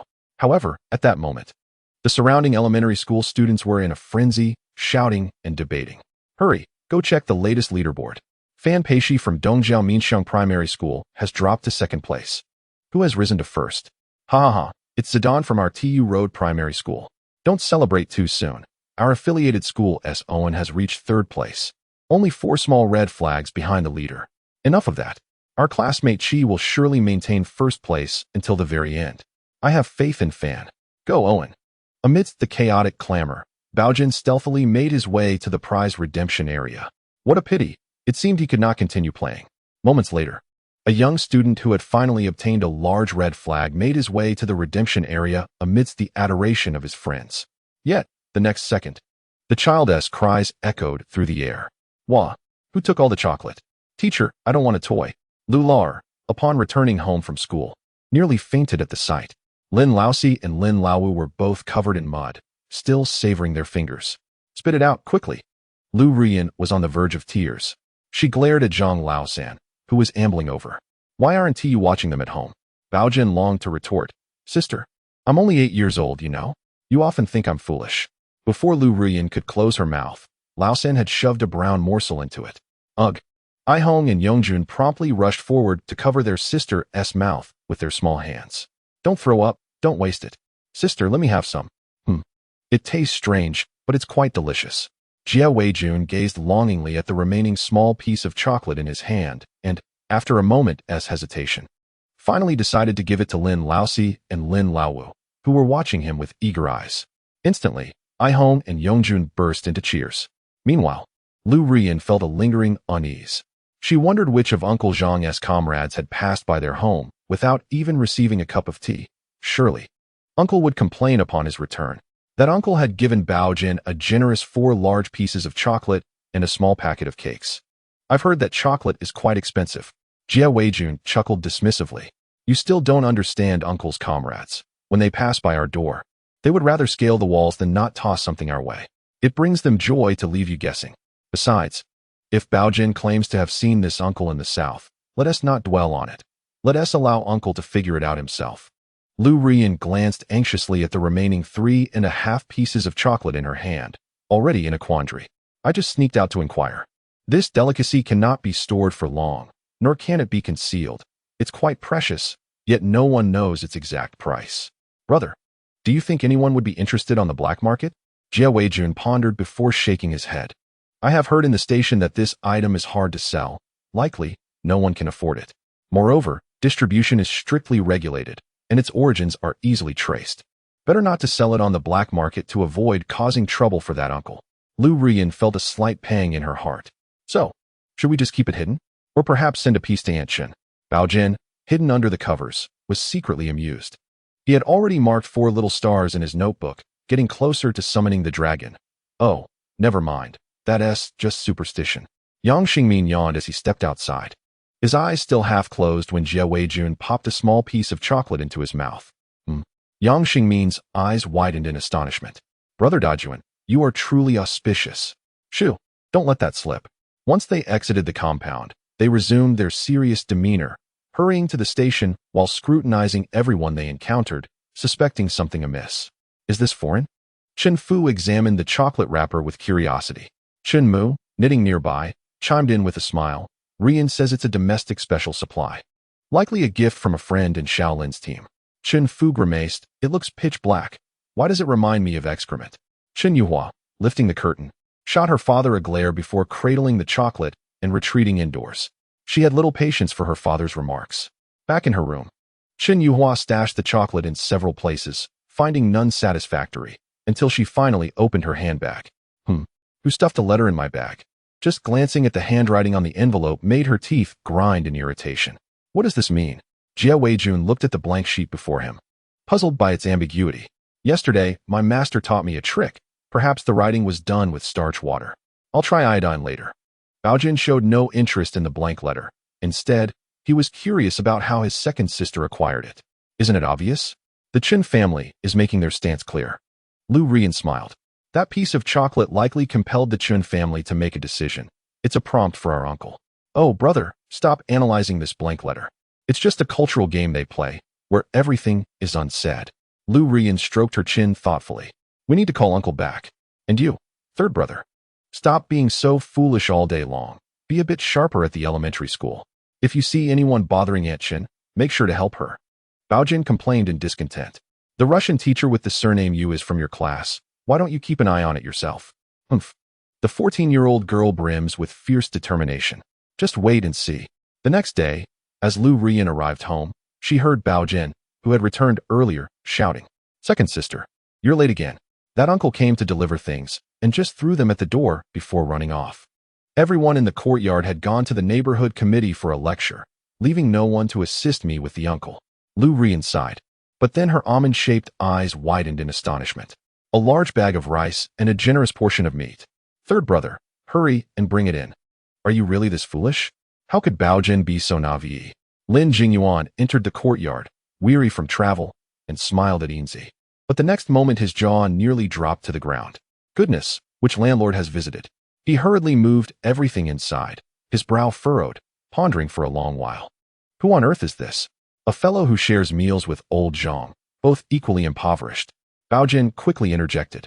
Uncle, our Chinese teacher assigned us a task, requesting parents to neatly transcribe an article so we students can have a goal to strive for in practicing calligraphy. Lin Jingyuan chuckled. The uncle's handwriting is mediocre, but I'll copy it for you shortly. That evening, Lin Jingyuan and the others debated who had visited their home, unaware that Baogen, practicing calligraphy under the kerosene lamp, was actually using a piece of stationery to trace the words Lin Jingyuan had just copied, selecting each character meticulously to emulate someone's handwriting. Comrade Yuhua, greetings as if we meet face to face. As Baogen traced, he shook his head. I'm only 8 years old. What a worry this is. Sigh. Chapter 42. You're filthy. I want to have it. Lin Jingyuan returned this time primarily because his promotion was on the agenda, and he needed to collect evaluation materials from the neighborhood committee. He hastily met with Chen Yuhua once more before rushing back to the mine. However, this time Lin Jingyuan left with a smile on his face, indicating that their conversation had gone well. At least not affected by the schemes of the one with the surname Yu. As soon as Lin Jingyuan departed, a letter he left behind was delivered to Chen Yuhua. What was written in the letter was known only to Chen Yuhua. Instead, she felt much calmer when faced with the lingering whispers of gossip. The junior high department commenced classes early, and Lu Rian's family was busy with school affairs on both ends. Fortunately, having managed this way for years, Ai Hong and Yongjun were very understanding, so she had grown accustomed to it. Her elder brother and Yang Xingmin were immersed in the office, learning from their master, hardly ever at home. As for the third brother, who had just arrived a month ago, he was daily trailing behind the young girl from the Yi family, likely stirring up no trouble. The early onset of spring led to many peculiar occurrences that had developed over the years, which fascinated Baogen. For instance, Lu Rian and her group of junior high students were organized for a spring outing to forage for wild vegetables, a task requiring assessment. The various non-toxic plants that had just begun to sprout were quickly gathered by the residents of the capital. Meanwhile, he and Yi Baimei followed the adults from the alley to the outskirts, equipped with small baskets, little bags, small shovels, and small hoes, tools in abundance. Especially for Yi Baimei. The young girl is quite particular, donning a modified sleeve and insisting on being the leader of this group of children. De Chun and Xuanzi, who are from the same courtyard as Baogen, exchanged glances with him. When Baogen raised his hand, they followed suit. And Lu Ximin and Guan Taishan decided to join the tide. Thus, Yi, the little captain, was successfully elected. In truth, with Baogen in the team, the so-called captain merely serves as a FAAD for the children. After all, her face is the fairest among them. In the spring of the capital, there are several varieties of wild vegetables. This year, the primary foraging target in February remains the shepherd's purse. This plant typically flourishes in March, but its resilient nature allows it to grow in nearly every season. Even after the relentless foraging by residents throughout the winter, many stubborn specimens have managed to survive and emerge with the early arrival of warmer weather. Recently, experts in the city's newspapers noted that shepherd's purse contains 3 times the calcium found in milk. Hence, among the foragers in the fields, the most coveted find is undoubtedly this wild vegetable. It is easily identifiable, resembling a green starfish, and aside from a few inedible parts, most of it is quite palatable, especially the roots and stems. Haha, I found a bunch of white mugwort, Yi Baimei exclaimed, straightening up with a hint of pride as she turned to Baogen. Although white mugwort cannot be used for dumplings, likely few families can afford such luxury. It is excellent for mixing with tofu, and there is a custom on the western hills of using it to brew liquor. This plant is indeed one of the wild vegetables that emerge in December and January. Her showing it to Baogen was entirely reasonable. While the other little companions diligently searched for wild vegetables, Baogen was often distracted, chatting with others. The proud little girl stood in the spring breeze, her hair glinting gold, prompting Baogen to foolishly smile and obediently lower his head to search for vegetables. He could hardly reveal to her that his earlier wandering was solely to gather the unwanted parts of wild vegetables discarded by others. In a short span of time, he had accumulated a considerable collection in his notebook. Hey, Baogen, have we taken a wrong turn? De Chun looked up and realized that their group had unknowingly drifted to the riverbank, straying from their intended path. A slight deviation mattered little. They could adapt to the situation. Baogen shook his head, confidently referencing his notebook to reassess their direction. It should be correct. The doodles refreshed in the notebook that morning had been quite clear. The workers from a nearby factory had left a deep pit over 10 meters in diameter while excavating sand by the river last year, which later got filled with snow. A few days ago, the melting ice and snow had caused the river level to rise, temporarily connecting the pit with the river, allowing various fish and shrimp to enter the small pond. Unfortunately, the workers were unaware of this. When they resumed sand excavation in March, the excavator inadvertently broke the connection between the pond and the river, causing the fish of all sizes to flee into the river. The operator of the excavator, due to visibility issues, was oblivious to the commotion on the pond's surface, but those on the opposite bank observed it, frantically leaping and shouting. Yet, with the cacophony of machinery in the 60s, they could hardly hear. "What are you shouting about? We can't hear you," they exclaimed, waving enthusiastically. "Haha. You've all worked hard." As soon as someone dashed over here, the excavator operator regretted it so much that he nearly bruised his own thigh. A group of individuals waded into the water, which barely reached their knees, and after much effort, they managed to catch only a single fish and a few small crabs. Baogen felt that this tale truly deserved redemption, which is why he deliberately led his companions to this spot. "You all keep digging. I'll take a stroll behind the woods," he declared, clutching his notebook, only to be halted by Captain E. "Zhang Baogen, you're slacking off again. Even the contents of your military support basket outweigh your contributions. How shameless can you be?" Baogen blinked innocently. "Report, Captain. I'm just going to relieve myself. Care to join?" "Ugh, how unashamed. Hurry up." Before departing, Baogen tossed most of the green plants from the basket of Lin Yongjun onto the ground. The 5-year-old was putting in great effort. But in his basket, there were only a few edible shepherd's purse plants. The rest were toxic. "Yongjun, take your time learning. Rest a bit. Don't overexert yourself." Baogen patted the head of the youngest, teasing, "If you keep this up, our entire household registration will be in jeopardy." Behind the small woods lay a disordered sandy riverbank, where foragers for wild vegetables would never venture. Several large sand pits had been excavated along the riverside, but only one was filled with water and closest to the riverbank. "This one is perfect." After ensuring that no one was around, Baogen gently tapped the water's surface with his notebook. Whoosh! The fish and shrimp frolicking in the sandy pond suddenly felt a rush of lightness and eagerly plunged to the bottom.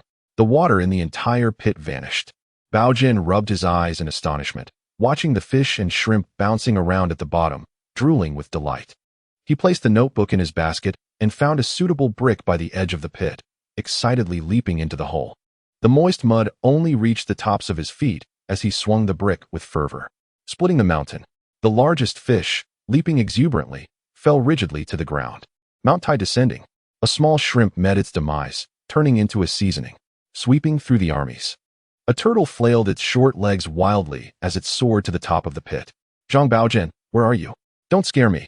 Baogen, thoroughly engrossed in his play, poked his head out from the pit, his face smeared with mud, and cheerfully called to the somewhat flustered classmate Ibaime, "Right here. Come join the fun. You're filthy, no way." Chapter 43. Laughter. Unending. Dachuan from the 6th grade and Xuanzi from the 4th grade were indeed steadfast friends who had bonded over shared experiences of urinating and playing in the mud. Previously, the two nearly came to blows over a single shepherd's purse plant, but now they were overly courteous, insisting on shoving the wild vegetables from each other's baskets. If this tale were well crafted, it could make its way onto the elementary school's bulletin board. However, the dialogue between them felt somewhat off. "Isn't the shepherd's purse what you wanted? That fish is mine. Who cares about your shepherd's purse? Didn't you see I tossed it all away? Dachuan, put down my little turtle." 8 muddy rascals scavenged for fish and shrimp at the bottom of the pit, their hands and mouths never ceasing, too excited to contain themselves. Even the most demure of children, Ibaime, has now transformed into Iheime, apart from her 2 large, gleaming eyes. Her entire being is covered in mud and dark stains. Unlike the others, Baogen prefers to dispatch the fish and shrimp he catches before tossing them up, so that there is sufficient space in his notebook. Who knows how many fish and shrimp have entered this large pit throughout the winter. By the end, the little ones could hardly lift them. Not to mention the shepherd's purse and mugwort. Even the shrimp and crabs were callously discarded in abundance. It was simply impossible to accommodate any more. This was after Baogen had secretly filled his notebook to the brim. Ibaime's small basket was already overflowing, a little fish stubbornly attempting to leap out. When this girl stood up with the basket on her back, her calves were clearly trembling. This inadequate little captain prompted Baogen to pull over the still-moving Dachuan for a quiet discussion. "Dachuan, sneak over and summon the adults from our courtyard and the nearby ones." "All right." The muddy Dachuan dashed off, soon bringing over the slightly skeptical Aunt Lu and a few others. "Oh, you lot are quite greedy." Upon seeing the remaining small fish and shrimp in the pit, Aunt Ma scolded playfully, immediately tossing her foraged wild vegetables to the ground and leaping into the pit. "Aunt Lu, covering her mouth in astonishment, instructed the others to start gathering while she hurried back to notify the neighbors in the alley. Shortly, a dozen adults from the little Suzhou alley arrived at the scene. The little fish and shrimp, who thought they had narrowly escaped disaster, were now facing their ultimate doom. It must be said that some individuals are just adept at their craft. From the muddy surroundings at the bottom of the sandpit, a large loach was unearthed. In merely half an hour, more and more unfamiliar faces began to arrive. Sensing something amiss, Aunt Lu and Aunt Ma immediately urged everyone to leave. The larger fish were all in the children's baskets. The group of adults and 8 or 9 children did not pause for breath as they hurried back to the alley. That was a close call. Uncle Yang, covered in mud, secretly wiped away cold sweat. A few individuals had followed us all the way to Longwood Gate. Fortunately, there were some police officers on patrol, or they might have continued following us.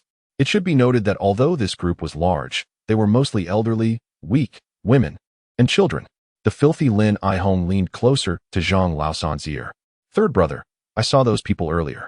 One of them is the same fellow who mocked us on our way to Shao Huangzhuang last time." Baogen nodded thoughtfully. "I recall, from the steel mill, right? Wait, what did you just call me?"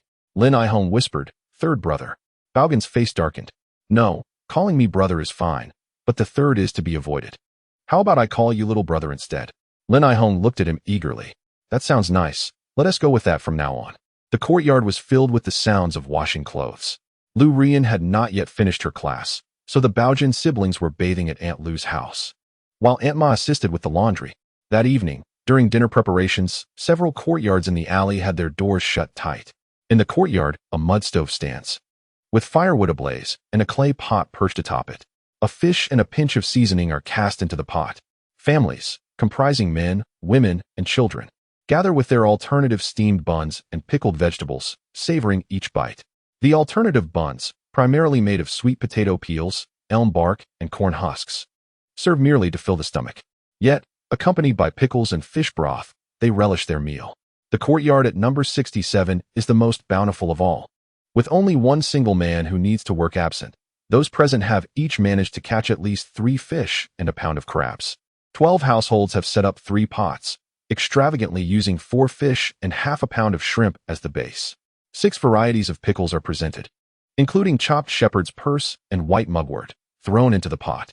The single man residing in the left wing, Gao Dashing, clearly has no intention of leading a frugal life. He has taken the remaining winter charcoal and stuffed it into the mud stove. The flames blaze fiercely, causing sweat to bead on the brows of the gathered crowd. Especially Elder Yang, who, feeling unsatisfied sitting outside, has brought a small stool to sit directly between the 3 stoves, donning only a tank top and laughing heartily. Baogen studies the alternative steamed bun in his hand, made from the coarse grains brought back by the Jiawei army the previous day. Though the Lin family's version differs slightly, containing a greater proportion of cornmeal, he wonders what transformation Little Five could bring to this alternative dish. Upon returning today, 5 Little Fives have appeared in his notebook, stirring Baogen's ambitions. His goal lies in the heap of wild vegetable remnants and some leftover pig bones, amounting to over 100 pounds in total. As Little Five disappears for a moment, the remnants of wild vegetables and pig bones surprisingly coalesce. This exceeds 100 pounds. The transformations do not cease there, as a bag of corn husks he acquired from a few individuals also joins the mix. A total of 200 pounds.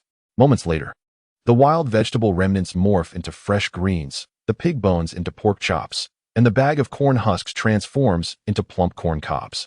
This marks the first time Baogen has employed Little Five after the new year, and he never anticipated that not only had the contents of his notebook been refreshed, but the weight eligible for evolution had also doubled. What a delightful surprise. By the 3rd day, the entire number 67 courtyard has become foul-smelling, except for Gao Dashing's household. Every family is drying fish, and the women of the house are reluctant to skimp on the salt, which only exacerbates the stench. Baogen, with a rolled-up piece of paper stuffed in his nose, rushes out of the courtyard with his younger siblings. The odor is unbearable. He cannot remain in the courtyard a moment longer. As the Siding Primary School is about to commence, he decides to check on classmate Bai Mei, who has fallen ill. She is to be his new deskmate, and should she be suffering from a cold or fever, he would have to find another. Fortunately, Bai Mei has merely upset her stomach due to an allergy to shrimp, her fair face dotted with small red spots as she lies in bed.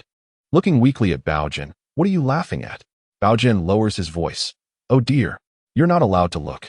As the commotion continued, Aunt Lu, Ibai Mei's mother, entered with a smile and remarked to Baogen, "You always have a way. Your brother is causing a ruckus, yet you remain unperturbed.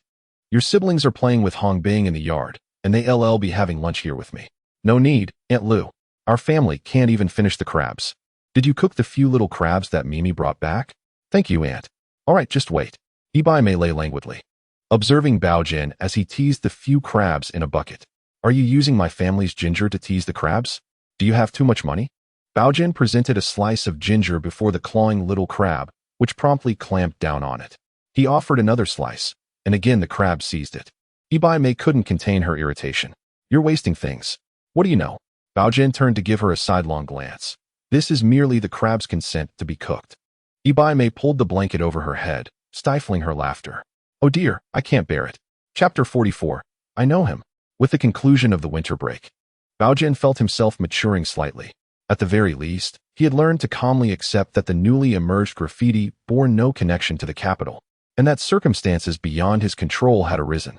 The alley in Little Suzhou was eerily quiet, devoid of any children frolicking outside.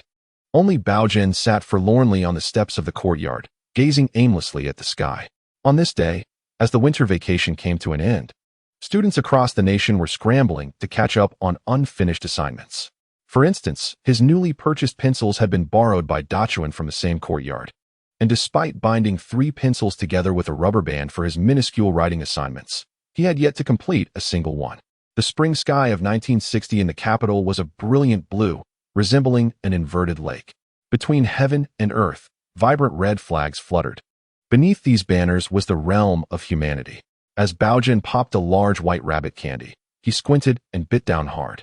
Crack! His front tooth fell out. Suddenly, he realized that with the recent increase in nutrition at the age of 8, he was due to lose his baby teeth. His gap smile was rather unsightly, prompting laughter from Lin Aihong and Lin Yongjun. On the first day back to school, Ibai Mei laughed like a pomegranate flower in spring, trembling with unrestrained joy. Lu Simin, feeling a sense of responsibility as the leader among the trio in the alley, thought it inappropriate to mock Zhang Laosan, especially since she herself had just lost a tooth. However, Zhang Laosan was simply too amusing. While others would shy away from showing their missing teeth, he boldly displayed his gap, as if desperate for everyone to notice. Guan Taishan managed to suppress his laughter, believing himself to be more astute than Lu Laoda. What is so funny? It's a good thing for Laosan to lose a tooth. At least now he can't continue hoarding those candies. As a good second brother, I have every right to help him solve this problem, right? Faced with Guan Lair, Baogen found himself at a loss for words. "I consider you a brother, yet you covet my candies simply because I am losing a tooth. Huh. Even if I were to give them to Ibai Mei, I wouldn't share with you. You must learn the cost of betraying brotherly loyalty." As the 3 children chased and frolicked, Ibai Mei was the most occupied, either stamping her feet or issuing commands, anxious that they might tumble into the roadside ditch. Fortunately, they did not fall into the ditch, but in their playful scuffle, they nearly pushed their cycling principal, Mr. Xing, into it. Luckily, the bicycle's wheel was wider than the ditch, causing Mr. Xing to become stuck with both himself and his bike. Amused yet exasperated, he asked, "What are your names? Which class do you belong to?" Reporting to the principal, "I am Lu Simin, this is Guan Taishan, and that is Zhang Baogen. We are from class 28 of the 2nd grade. "Ah," Mr. Xing teased, "thank goodness you are a girl. Otherwise, I might have mistaken you for Elbu. Stand by the school gate," he commanded. "You may enter again when the opening ceremony begins." Lu, Guan, and Zhang obediently positioned themselves at the gate, standing in a neat line. Meanwhile, Ibai Mei, feeling flustered, was nearly brought to tears. "All 3 are unreliable. I am the class monitor. And who knows if the principal will mention our class 28 at the ceremony. How embarrassing." The young girl stamped her feet several times before reluctantly entering the school alone. Lu Simin, who enjoyed storytelling, found the experience rather amusing. Baogen, possessing a thick skin and an old soul, was unfazed. Guan Taishan observed that both Lu and Zhang had slung their bags over their left shoulders, so he quickly adjusted his own to match. Now they appeared coordinated. All 3 wore slightly worn green jackets and blue trousers, with patches placed similarly. Standing at the entrance, especially with Baogen holding his head high, Scrutinizing the younger students entering the school, they nearly resembled an entourage lacking only a red armband. No one dared to glance at them for long. Lu Jiaming, witnessing Yi Bai Mei's tearful expression, felt equally speechless. On the first day of school, poor Baogen was indeed unfortunate to encounter Mr. Xing's stern demeanor. He had not considered that Baogen's antics might have been inappropriate. Yi Bai Mei, wipe your eyes. You are to give a speech shortly. Today's opening ceremony is quite significant, as our school has invited outstanding student representatives from 10 elementary schools in the East District to observe. You are our school's talented reciter. Do not let them outshine you. Encouraged by the teacher, Yi Bai Mei nodded, beginning to compose herself while contemplating how to handle those 3 troublemakers after school. Lu Guan and Zhang stood tall at the entrance until Vice Principal Zhuo approached, leading a group of students from another school adorned with red scarves. Initially smiling, Vice Principal Zhuo's expression darkened slightly upon seeing the trio at the gate. What is the situation with these 3? They were chasing and playing, nearly pushing Mr. Xing and his bicycle into the ditch, explained the jovial gatekeeper. Mr. Xing said they could only enter after the opening ceremony. Vice Principal Zhuo nodded. In front of the visiting students and teachers, she could not express her discontent and could only manage a wry smile. Our school always has a few unruly children. I apologize for the spectacle. The teacher escorting the visiting elementary students from the district quickly provided a graceful exit for Vice Principal Zhuo. Principal Zhuo's words were rather heavy. Every family has its own struggles. The gazes of the more than 10 student representatives upon the trio were a mixture of curiosity and disdain. They were the CRME de la CRME from their respective schools, existing in realms entirely disparate from those of the 3, making any comparison utterly futile. Stop staring at them. A teacher discreetly admonished their students. What is there to admire in such individuals? As the saying goes, those who associate with ink will turn dark, and those close to vermilion will become red. The teacher lowered their voice, urging, remember this well, it is best if you do not associate with such students. After casting a furtive glance at Principal Zhuo, who was still leading the way, the teacher continued in hushed tones, soon, you will encounter the truly outstanding representatives from Siding Primary School. Engaging with them should be your primary focus. One male student, stirred by the teacher's words, found them quite reasonable. He cast a sidelong glance at the trio, preparing to move on. Wait, he suddenly exclaimed, turning back. The shortest of the 3 gatekeepers seemed somewhat familiar. With a good memory, he quickly recalled who this individual was. Wait a minute. Isn't that she from your Sports Road Primary School? The one who can recite all 12 of the world's highest peaks? Upon his murmuring, the representatives from Sports Road Primary School also turned their gaze toward that person. Which fan are you referring to? Oh, I recognize him. He is not from our school. I remember him dominating in the chess room. He is that fan from Dongjiao Minxiang Primary School. Who are you talking about? Isn't he Owen? The one who shocked the teacher with his riddle-solving skills? Wang Yong, look quickly. That little guy is the Owen I mentioned from the affiliated primary school. How curious that he is studying here. Lu Yang stared blankly at the small figure, Baogen, standing with his head bowed in punishment, tears nearly spilling from her eyes. I knew I wasn't mistaken about him. Coach, you should have believed me. What chi fan Owen? The representatives from Fushua Hutong Primary School also recognized Baogen. He is a borrowed student from Siding Primary School, having participated in an enhancement class during the holiday. He is only in the 2nd grade. Don't let his young age fool you. He has still been selected for the advanced mathematics class. After a moment of silence, a girl gasped in horror. No way. Even the underperformers from Siding Primary School are this formidable? Then their top representatives must be extraordinarily powerful. The faces of the group of student representatives, who had been whispering among themselves, turned grim as they regarded the seemingly ordinary entrance of Siding Primary School, which now bore an air of intimidation. Chapter 45. Triple homework load. Siding Primary School is separated from the middle school by a low wall and fence, beside which is a vegetable garden tended by the teachers. Due to the lack of sufficient space, the opening ceremonies for both the primary and middle schools are held separately. 30 classes from the primary division lined up in formation before the podium, their chatter incessant. Vice Principal Zhuo, accompanied by several teachers from the district and neighboring schools, led a group of over 10 outstanding young representatives from other schools onto the stage. Under the guidance of the teachers, scattered applause arose from the audience. The trio, known as the 3 Brotherhoods of the Alley, was also ushered into the school by Teacher Lu, who was called Yi Bai Mei. Instantly, All eyes in the venue were drawn toward them. Lu Ximin and Guan Taishan felt their faces flush as they dashed onto the playground, seeking the line of Class 28. However, Baogen hesitated, licking his lips, the glances from those outstanding students from other schools lingering in his mind.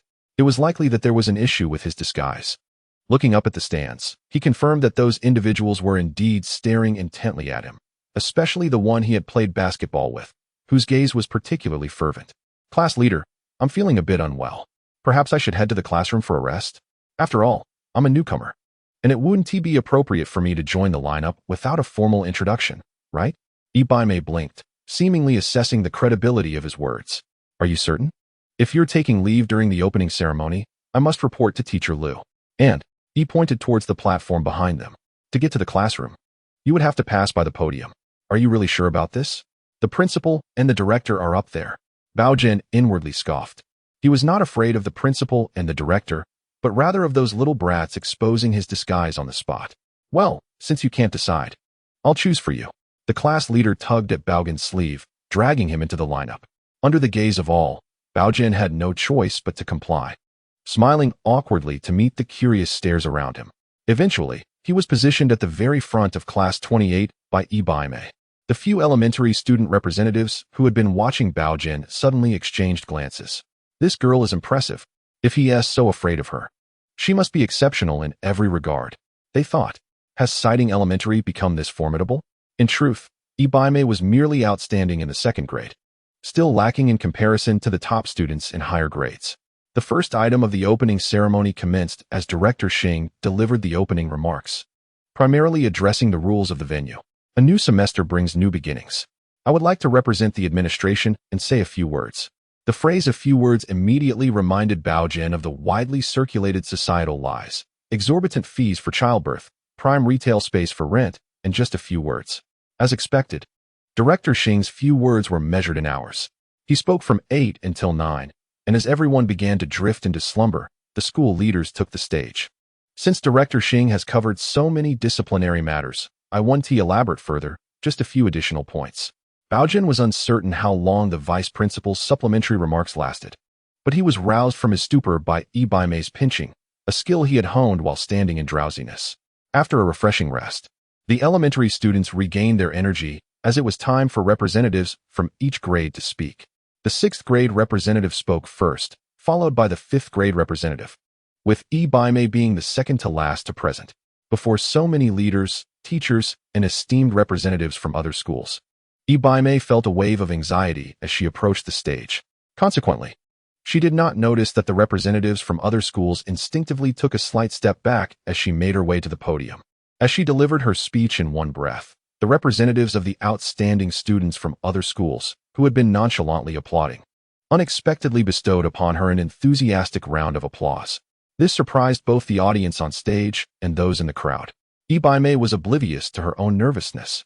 The monotonous opening ceremony finally concluded just past 11 o'clock.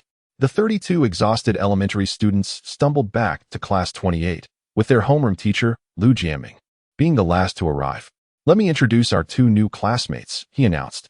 This is Zhang Baogen, and this is Chao Yuzhu. Hoping, please move one seat back. Instantly, Ibaime's desk partner vacated the seat. Chao Xiaopeng's eyes brightened at the prospect. A 50-50 chance. Zhang Baogen would sit next to Ibaime, while Chao Yuzhu claimed the empty seat at the back. Chao Yuzhu was rather discontent. Mr. Liu, I want to sit with the class monitor. Upon hearing this, Lu Jiaming chuckled inwardly.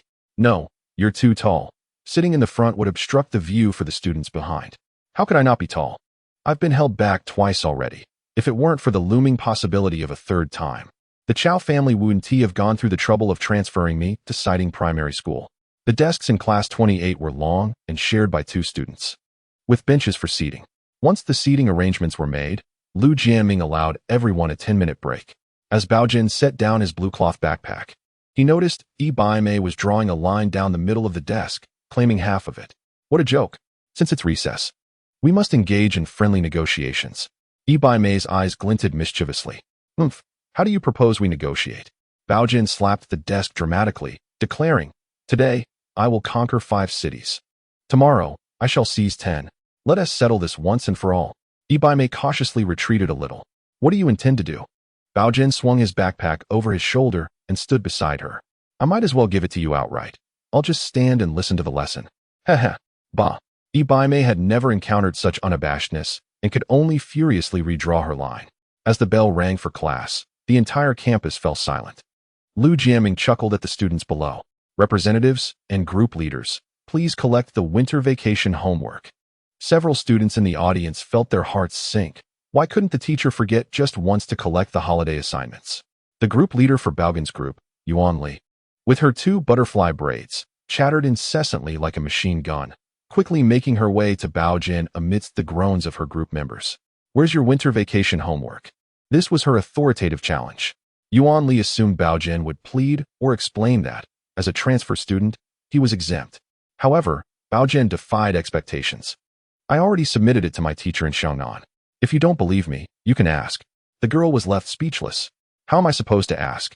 Baogen disdainfully glanced at the homework she clutched. You kids from the capital are truly fortunate.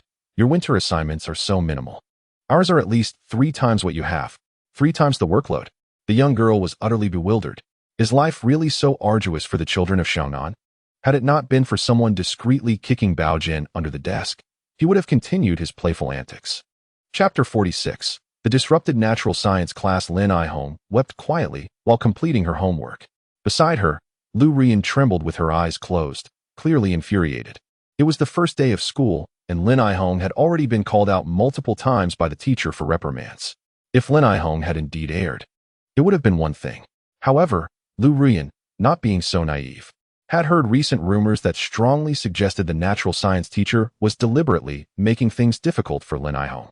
Fu Anjuan, the natural science teacher for grades 1 through 3, was also a formidable contender for this year's Model Teacher Award. Typically, she refrained from criticizing students, but today she made several exceptions. Complaints ranged from improper sitting posture to daydreaming during class, culminating in a punishment of standing, which left Lin Aihong in tears. Lu Ruyan had inquired among their classmates, and many found Fu's behavior rather perplexing. Perplexing indeed. Lu Ruyan's eyes blazed with indignation. Was it merely because Lin Aihong had been introduced to someone surnamed Yu? Yet, it was you who kept pining after Aunt Chun, while she, in turn, used our child as a mere pawn. How shameless. Lin Yongjun stood beside his sister, attentively holding a handkerchief. Bao Zhen, with a stick in hand, doodled on the ground, seemingly lost in thought. The next day on the way to school, Lu Ximin eagerly answered Baogen's question. Oh, I know. Regarding teacher Fu, the school has been placing considerable emphasis on her lately. After all, she is up for the model teacher evaluation, and district leaders have been attending her open classes these past few days. Ibaime glanced at Baogen in confusion. Why do you ask? It's nothing. I was just curious why teacher Fu didn't choose our class for the second grade's open natural science lesson. Baogen diverted the conversation. This was a golden opportunity to be showcased before the district leaders. What a pity. Besides, Mei, didn't you mention that our class 28 has always been the top class in the second grade? Ibaime's sense of class pride was immediately ignited. That's true previously. Most open classes were held in our class, so this is indeed peculiar. By the way, don't call me by my nickname. All right, Mei. Do you know which class was selected? The young girl's tone carried a hint of reluctance. Teacher Fu is giving an open class to class 29 of our grade tomorrow, and I hear the main leaders from the district education committee will be attending. Baojin chuckled softly, choosing not to pursue the topic further. During the break, he made a trip to the 6th and 4th grades, conferring with Dachuan and Xuanzi for quite a while. Chao Yuzhu, accustomed to lingering in the restroom after school, was squatting with his nose pinched when he suddenly heard footsteps outside. It seemed 2 upper grade students had entered to relieve themselves. They were engaged in conversation. Hey, did you hear? Hear what? It's about tomorrow's open natural science lesson for the 2nd grade. What about it? What news do you have? I heard that important leaders from the district education committee will be attending teacher Fu's open class tomorrow. Indeed, what is so peculiar about this? Regardless of the grade, such fortunate opportunities are typically reserved for the top-ranked class, and we are not among them. Thus, I find it rather amusing that for this year's 2nd grade natural science open class, they have chosen class 29 instead of the leading class 28. What could be the reason for this? It is merely due to the presence of a certain underperformer, Chao, in class 28, which has prompted teacher Fu to fear that this individual may adversely affect the quality of her lesson. Is it solely because of him? Wouldn't teacher Lu be displeased? And what of it? After all, Ma Tao's father from Class 29 possesses greater prestige than all the parents of Class 28 combined. By the way, I have heard that Xiao Yuzhu's father is also quite influential. Come now. Teacher Fu has already arranged for Ma Tao to excel in tomorrow's class to honor Ma Tao's father's reputation. Ma Tao? That one. He has even repeated a grade. I have heard from classmates that Teacher Fu provided Ma Tao with the answers for demonstration, eagerly awaiting his live performance. Xiao Yuzhu, after a rather unfortunate incident, ran off to the school gate in tears to find his mother. And Ma Tao? He is hardly better. His father has recently implored for assistance within their own household. As anticipated, the next morning in class, Teacher Lu's expression was somewhat peculiar. Oh, today, Teacher Fu's natural science open class has been unexpectedly moved to our classroom. Everyone must put forth their best effort, as there will be leaders present. Ibaime excitedly clapped her hands on the desk. Humph. Class 28 is Class 28.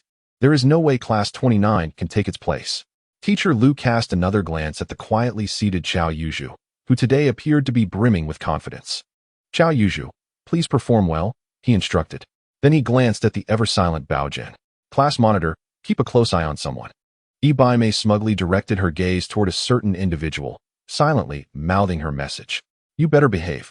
The behind-the-scenes director, Baogen, responded with an eye roll. We'll see about that. The natural science open class was uniquely arranged by Fu Anjuan to take place on the playground. The primary teaching topics included how to ascertain direction in the wild and, importantly, how to identify various wild vegetables. All teachers and students sat on the ground under the sun, forming a circle. The observing leaders and teachers sat on the periphery. Fu Anjuan stood in the center of the circle, radiating joy as she imparted her knowledge of the outdoors to the second-grade children. The students of Class 28 were truly enlightened, not by the newfound knowledge, but by the revelation that Teacher Fu could indeed smile. Now, I will teach you how to discern the direction of the wind in the wild. I will randomly select a student to answer my question. Ibaime, would you please come up and demonstrate your method? The class monitor stood to approach, though she cast a glance at a certain someone. This individual, who had always insisted on sitting beside her, had inexplicably chosen to sit next to Xiao Yuzhu during this open class. Regardless of her confusion, Ibaime cooperatively demonstrated her method for everyone. She picked up a fallen leaf and tossed it into the air, watching as it danced gracefully with the wind towards the northwest. Teacher, the leaf is soaring from the southeast to the northwest, which indicates that the wind is blowing from the southeast. Excellent. This demonstrates that classmate Ibaime is truly attentive during lessons. Fu Anjuan's face radiated with joy. Now, who will come forward to further validate this method? Hands shot up eagerly, yet the person she had designated did not raise his hand immediately. Xiao Yuzhu was lost in thought, eavesdropping on the conversation between Baogen and Guantai Shan. Hadn't the teacher just mentioned the presence of winds from southeast to northwest, along with the concepts of upper and lower wind? Surely, there must be. Girls can be so delicate, using a mere leaf as their instrument. If it were you, what would you use as a prop? Hee, I possess the strongest grip in the front row. I need something substantial for the demonstration. Look, there is something right by Teacher Fu's feet. Teacher, I will demonstrate. Xiao Yuzhu's voice rose above the others, bringing relief to Fu Anjuan. Recently, Xiao Yuzhu had been remarkably diligent in class, and the teacher had taken note of it. Very well, let him come up to validate this method once more. With enthusiasm, Xiao rushed forward, picked up a half-brick from Fu Anjuan's vicinity, and hurled it skyward with a swift motion. Thud! The brick landed heavily, leaving Fu Anjuan in stunned disbelief. Xiao Yuzhu patted his chest triumphantly. Teacher, the wind is now blowing vertically. Fu Anjuan felt darkness encroaching as she horrifiedly noticed several leaders shaking their heads disapprovingly. Chapter 47. The same treatment method. Class monitor Ibaime took the lead in chasing after the commotion. A gust of wind swept past Lu Jiaming, followed closely by a furious young lady in pursuit. Lu Jiaming silently turned to gaze at the window in the corridor, seemingly contemplating the passage of time. The open class of Class 28 had become a laughingstock throughout the school. Although he lacked evidence, he suspected the little rascal was most culpable, and it would be wise for Ibaime to handle the situation. Ibaime was incredibly infuriated as class monitor. It was unbearable to have the entire school mocking Class 28's vertical wind. Though Xiao Yuzhu said nothing afterward, his flushed face suggested that Baogen was undoubtedly behind this mischief. She first inquired of Guantai Shan, who hesitated for merely a second before he completely betrayed Zhang Baogen, exemplifying loyalty in the most ironic way. Oh dear, the young girl could not possibly catch up with the sprightly 8-year-old, so she resorted to trickery. She feigned a fall and clutched her ankle, exclaiming, "My foot hurts so much." Baogen cautiously returned, his tone sincere. "Class monitor, do you need a mirror?" Ibaime assessed the distance remaining between them. "Did you not see that I fell? What do I need a mirror for? Take me to the infirmary." Baogen spoke earnestly. "But if you do not look in the mirror, how will you realize how exaggerated your acting is?" Puffed Zhang Baogen. "I'm telling you, I truly fell. Come, help me up." The young girl wobbled to her feet. Her performance markedly improved, even pretending to limp on one leg. "Class monitor, you weren't covering this foot just now." "Oh, I had forgotten the pain." Ibaime, quick to adapt, immediately switched to limping on the other leg. "That class monitor. I must have been mistaken. You didn't T-limp incorrectly. Go to hell." The little girl pounced with flailing arms, but alas, she forgot she was still pretending to limp on one leg, losing her balance and tripping over herself. Thud. This time, she truly fell. "Boo-hoo, it's all your fault." With a face full of helplessness, Baogen supported the limping Ibaime as they made their way to the school infirmary. School would soon be over, and at this rate, who knows when they'd get home. The doctor in the infirmary was a woman, probably not yet 30. When the 2 elementary students entered, she was leisurely knitting. "Oh, a new arrival. Let me see. Don't cry. No fractures, just a minor soft tissue bruise, with a small cut on your knee. Considering how well-behaved you are, we'll upgrade the red medicine to purple. Any other discomfort?" Ibaime pitifully pointed to her lower back. "All right, the teacher will rub some medicinal alcohol on it for you. You'll feel better by tomorrow." The female doctor helped Ibaime onto the examination bed and drew the curtain. Baogen sat on a stool, feeling bored, when suddenly he heard someone knocking at the door. "Is Dr. Mao in?" "Who is it?" "I'm the new student you from the middle school." The female doctor, unable to pause her work of applying the medicinal alcohol, called out, "I have a female student being examined right now. It's not convenient to open the door. What do you need?" Yu Zhenxing seemed a bit embarrassed, waiting a moment before clearing his throat and saying, "I've been feeling uncomfortable during bowel movements these past few days. It seems I have a little bump in that area." The female doctor frowned. "Why did you wait until now to come?" Yu Zhenxing was taken aback, feeling a bit flustered. "Is this issue really that serious?" "No, I mean it's already almost time for me to finish work, and you just came." Yu Zhenxing sighed in relief, patting his little heart. "There's not enough time today. I'll write you a prescription, and you can pick up the medication at the pharmacy. The one on the west side of the school should still be open. This issue is simple to treat. Any ointment from the pharmacy will do. Just apply it a few times, and you'll be fine." The female doctor freed one hand to pull aside part of the curtain, grabbed a pen, and hastily scribbled a prescription filled with squiggles. Besides Yu Zhenxing's name, the rest was all wave-like designs. "Classmate, please help the teacher pass this through the crack in the door." Baogen obediently rose to take the slip, his eyes gleaming with excitement. Outside the door was indeed Comrade Yu. The characters used by the doctor were unrecognizable to others, but Baogen, having traversed the world, not only recognized them, but could also write them. Seizing the opportunity while the female doctor pulled the curtain shut again, Baogen swiftly added a few embellishments to the squiggles. Yu Zhenxing, in a rush, took the prescription and hurried off, fearing the pharmacy would close soon. When he arrived at the pharmacy, it was just about to close, and he barely made it in time. The pharmacist glanced at the prescription and casually took out a tube of ointment from the cabinet. 12 cents. Which organization? Please register it under your work ID. After purchasing the ointment and returning home, Yu Zhenxing eagerly applied it without delay. Don't say it, it's quite refreshing. However, upon waking the next morning, Yu Zhenxing found his posterior slightly uncomfortable and swollen. Frustrated, he rushed to the pharmacy seeking an explanation. "What did you say?" The physician's eyes widened in disbelief. "You applied this there. Isn't it correct? I was uncomfortable at that spot." "What a joke." The physician pointed to a certain section of the prescription.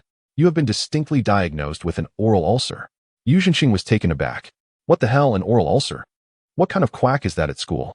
Does that mean any pimple on the skin is treated the same way?" After grinding his teeth in frustration, Yu Zhenxing ultimately pleaded with the physician to revise the prescription. He couldn't afford to offend that female doctor's husband at school. Later, according to Lu Ruyan, their newly appointed Russian teacher stood throughout the entire week of classes, appearing rather pale. Meanwhile, Teacher Fu at the elementary school missed the opportunity to be recognized as a model teacher during the May Day celebrations and would have to wait for the National Day Awards later in the year. It seemed like an issue far removed from their immediate concerns. Baogen calmly closed his notebook, indifferent to the newly emerged doodles depicting events from the Northwest. Recently, he dared not venture to the mouse hole after school, as a few days prior. The responsibility for cracking down on speculation had fallen to two older brothers in the courtyard. Jia Weijun and Yang Xingmin were out early and home late, keeping watch at both ends of the alley, their eyes weary like those of rabbits. Experts had determined that the climate situation this year was not promising, leading to stricter enforcement against the resale of food and other materials. The police sent to patrol the alleys were familiar faces, intended to serve as a warning to everyone to steer clear of such activities. Fortunately, on the 20th day of the first lunar month, Jia Weijun finally took a day off. On that day, Uncle Lin and Chun Yuhua obtained their marriage certificate. After spending 2 nights in a house coordinated by the leaders, Lin Jingyuan hurried back to the mine. From that day on, Chun Yuhua officially became Baogen's guardian. Teacher Chun, someone from the Fushua Hudong Elementary School, is looking for you. Who is it? Exiting the office, Chun Yuhua found herself unfamiliar with the visitor. Comrade Chun Yuhua, hello. I am the coach of the table tennis team at Fushua Hudong Elementary School, here, for Zhang Baogen. Chapter 48. This is tradition, I won't go. Baogen shook his head vigorously. The meager stipend for athletes held no appeal for him. Furthermore, the future of table tennis in Longwo was simply too crowded. His participation would make no difference. Very well, just make your own decision. Chun Yuhua did not press further. As a teacher, she was more optimistic about Baogen's academic performance. His skills in language and arithmetic had already spread among her fellow educators. Yet, her disposition led her to echo Lin Jingyuan's praises of their child, amplifying her admiration to the point that it significantly inflated her true assessment of Baogen in the eyes of Lu Laer. Auntie remarked on your potential in language and arithmetic, and Lu Rian admonished Zhang Laosan with heartfelt sincerity. This was a euphemistic way of indicating that there remains considerable room for your improvement. Recently, you have been rather reckless. Should your midterm examination yield unsatisfactory results, you shall find yourself in trouble. Baogen blinked. Oh, Lu Laer, you seem to have grown quite arrogant. Do you truly believe that I, as your elder brother, am harmless? The reaction of the 8-year-old child surpassed the cognitive capabilities of Lu Rian. At that moment, Chun Yuhua entered with freshly washed wild vegetables, only to be abruptly seized by the little rascal, who clung to her leg. Auntie, look. Lu Laer is becoming increasingly unruly. He constantly threatens to discipline me. Does he not realize who reigns supreme in this household? You are my aunt, and she is my sister, who is truly entitled to discipline me. Auntie, I report, Lu Laer is attempting a coup. Baogen chuckled. Lu Rian's eyes burned with indignation. After all, she was adopted and could hardly bear such words. Unbeknownst to her, Baogen's antics were deliberate. Chun Yuhua would eventually take charge of the household, and it was better to clarify this matter sooner rather than later.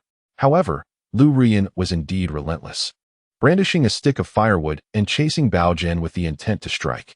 Days passed since the table tennis team incident, and Baogen had assumed the matter was settled. Yet to his astonishment, new content materialized in his notebook days later, an entry from Lu Yong's diary written 2 months later. We lost, yet we lost with great reluctance. I was the one who faltered on the final match point, leading our team to secure the runner-up position at the Dongqing Primary School table tennis tournament. What infuriated me most was that Bao Ming from the Sports Road Primary School had the audacity to mock me privately, claiming our school's playing style was outdated. I truly wished to drag this fellow to the 2nd floor of Siding Primary School. Alas, the championship reward vouchers issued by the Dongqing Sports Committee and Education Commission can be exchanged for sausages. The team champion can be exchanged for 60 pounds, while the individual champion receives 15 pounds. I must strive harder next time. Gilon. An inexplicable sound escaped Baogen's mouth, with saliva threatening to overflow. The red and white, perfectly proportioned, round and crispy morsel burst with the fragrance of meat and oil with each bite. Setting aside his notebook, Baogen began to voice his grievances. This Coach Wu is truly something. Speaking of prospects and honors, why not simply state that there are sausages to be exchanged? After much contemplation, Baogen finally retrieved the bicycle seat bag discarded by Wang Ken from his space. Thankfully, this fellow's bicycle was rather good, and it even had some cushioning. Coach Wu looked perplexed as he stared at the list in his hand. Earlier, teacher Chen from Siding Primary School had visited. That 8-year-old child proposed to help their team alter their playing style, though he required certain chemical solutions listed on this paper. Children can be quite playful. Perhaps you shouldn't take it too seriously, Chen Yuhua suggested apologetically, suspecting that Baogen was merely being whimsical. The coach was merely being courteous, yet Baogen had taken him at his word. However, Baogen was quite charming, and somehow managed to persuade her to agree to give it a try. Coach Wu recalled how his young disciples would exhibit expressions of trepidation at the mere mention of that 8-year-old child. Ultimately, he gritted his teeth and made his way to the chemistry laboratory of a vocational school nearby. What could Zhang Baogen possibly need these items for? Baogen waved the modified paddle in his hand, feeling it still lacked the intended essence. The International Table Tennis Federation had mandated last year, in 1959, that the rubber surface and sponge of the racket had to be affixed together. He employed an archaic cheating method involving a 3-layer thin sponge adhesive technique. The first layer, a mere facade, was connected to the rubber surface, fully compliant with regulations. However, the true cheating advantage derived from the second and third layers of thin sponge. This method would not be prohibited until several years later. The modification to the paddle was rather crude due to limited materials. The 3 layers of sponge were a stretch, and the adhesive from Old Wu was lacking in several ingredients. Nonetheless, with the high-speed offensive spin shots enabled by the sponge paddle S adhesive, if the primary school in Fushuahutong could not secure the championship in Dongcheng, then Baogen would be at a loss. It merely indicated that those honors, which he so revered, would remain out of his reach. Despite Coach Wu's initial struggle to keep the ball in play with the sponge paddle, the brilliance in his eyes grew ever brighter. This paddle, it required significantly less effort, and it barely absorbed the opponent's spin. The force of the rebounds and pulls increased dramatically. Coupled with the sticky adhesive procured by the little brat, his control over the ball soared to new heights. Baogen, are you truly certain you do not wish to join our team? Or perhaps you could become a member of your school's team. The sincerity of Coach Wu's regret was palpable. The 8-year-old not only managed to create a sponge paddle and adhesive, but also devised an entirely new integrated playing style. If he did not claim it for himself, he would not find peace even in dreams. Coach Wu feared he would betray the future of Dragon Country's table tennis. Baogen remarked that he was overthinking it. Considering the magnitude of the future table tennis champions, he would only be grateful to live in the 1960s. Unable to comprehend the hardships and frustrations faced by those world-class players. Coach Wu, let us make a deal. I won't ask for much. Baogen grinned, extending 2 fingers. I want 1/4 of the team championship reward and 1/3 of the individual championship reward. Coach Wu let out a sinister chuckle. Armed with these 3 strategies and a month of preparation time, he sought more than just the Dongqing championship. The child, so naive, harbored no ambitions. Ignoring the fervor of Coach Wu, as Baogen left the training facility of Fushuahutong Primary School, he seemed to have remembered something and turned back to find Lu Yong, who was diligently practicing the new tactics. Lugu, you're the strongest in the team, right? Lu Yong's face flushed at the remark, and he nodded slightly. Isn't there someone named Bao Ming over at the Sports Road Primary School? Lu Yong paused. Yes, the strongest in their team is indeed Bao Ming. The coach likely sees me competing with him for the district championship. Baogen earnestly suggested, this time, do not strike too hard. Remember, if it comes to match point and they still have 0 points, it would be best to let one slide. A 21-0 score looks rather unsightly. Lu Yong was perplexed. Why? Tradition, the hallmark of my esteemed lineage. Very well, shall we proceed? Yet, can I genuinely amass a score of 210? Observing Lu Yong's cheerful demeanor, Baogen surmised that with such a mindset, achieving 210 would be a formidable challenge. His worries seemed unwarranted. Chapter 49. What are we being fed? As February dawned, the grain supply in the capital grew increasingly strained. Several central thoroughfares in the East City had been transformed into urban communes last year, and now, the communal kitchens had been entirely converted to provide substitute food and guming buns. On the Jingshan Street, even coarse cornmeal was becoming a rare sight among the rations. Long queues formed daily outside the grain shops, which operated for merely half a day before closing their doors, leaving many unable to procure their allocated grain for several consecutive days. Within the confines of courtyard number 67, 2 or 3 families had already found themselves in dire need of hospital care. They sought relief from malnutrition, hoping to secure a bottle of glucose, or at the very least, a certificate from the doctor to obtain supplementary rations for the ill. Rumors circulated on the streets about yet another individual fainting from hunger in some corner of the city. As the situation intensified, significant changes unfolded within the schools. Firstly, labor and physical education classes were suspended, and any form of roughhousing was strictly forbidden.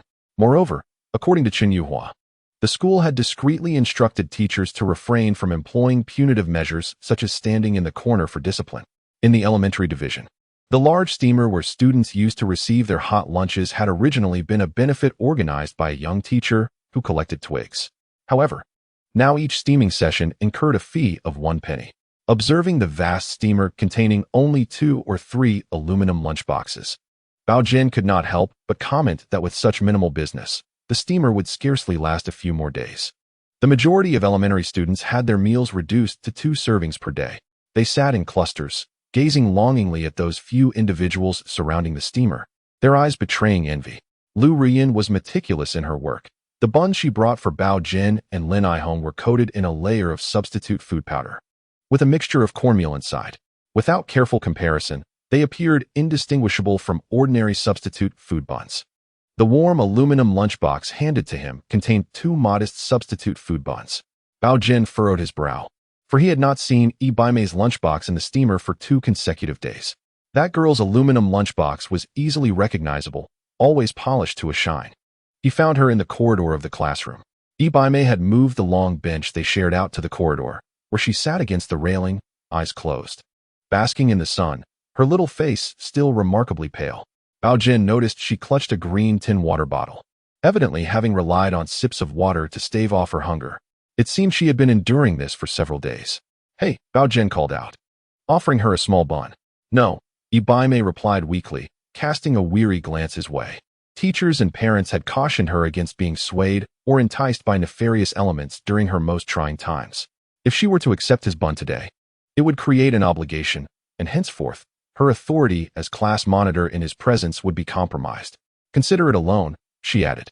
Bao Jin felt a sense of discomfort, sensing that his words might sound somewhat sycophantic. Fortunately, they were both merely 8 years old, so it was unlikely anyone would misconstrue their intentions. Baimei rose weakly and ambled toward the water room, where there was little water left in the kettle. "If you don't want to eat, then don't," he thought. Bao Jin retrieved a piece of pickled vegetable from beneath his notebook and devoured it alongside 2 steamed buns. "What a relief." "Bao Jin, come quickly," Guan Taishan exclaimed, rushing over with a look of alarm. Baimei had fainted at the entrance of the water room. Chao Yuzhu appeared flustered. He had merely been showing off his cornbread in front of the class leader, yet somehow it had enraged her to the point of fainting. "No, it wasn't me. It has nothing to do with me." Young Chao swiftly made his escape, leaving Baimei leaning against the doorframe alone. Fortunately, Bao Jin and Guan Taishan arrived just in time. You go fetch the eldest sister, Lu Ximin, and have her carry Baimei," Guan Taishan instructed, darting off like the wind. Once Guan Taishan was out of sight, Bao Jin scanned the surroundings to ensure no one was watching. Only after confirming their solitude did he retrieve a piece of dark chocolate from his notebook. Baimei felt as if she were dreaming, her consciousness hazy. It was only when something slightly sticky entered her mouth, and the sweetness began to spread, that she regained awareness of her body. "This tastes delightful." With her eyes closed, the little girl eagerly nibbled on the chocolate, causing Bao Jin to feel a pang of sympathy.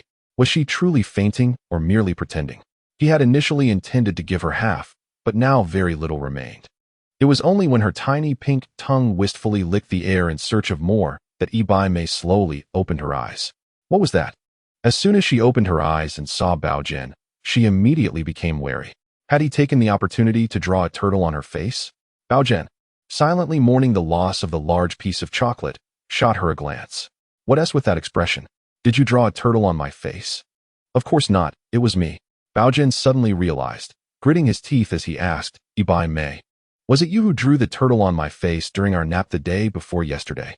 Before she could retort, Lu Ximin and Guan Taishan arrived together. Lu Ximin, ever so carefree, remarked, "I can tell with my knee that it must have been her." "But wait, didn't you say Baimei fainted?" Bao Jin replied with a smile, "I used a little trick, and she woke up in no time." Guan Taishan, upon hearing this, scrutinized Baimei and immediately noticed something amiss. He pointed in horror at the corner of her mouth. "No way, Bao Jin. You fed the class leader that after merely drawing a turtle? Lu Ximin looked utterly bewildered. What did he feed the class leader? Guan Taishan cast a glance of half admiration and half mourning at Baogen before pointing toward the restroom beside the water room. Bai Mei quickly wiped at the corner of her mouth. Sticky and dark as feces. Zhang Baogen. Hey, class leader, no chasing or roughhousing. You're still feeling faint. As I dodged the strikes of Bai Mei's 9-in white bone claw, I whispered to clarify. It's a misunderstanding. Class leader, allow me to show you something. What is it? Without hesitation, I retrieved the last fragment of chocolate I had stashed away. However, Bai Mei was merely feigning innocence.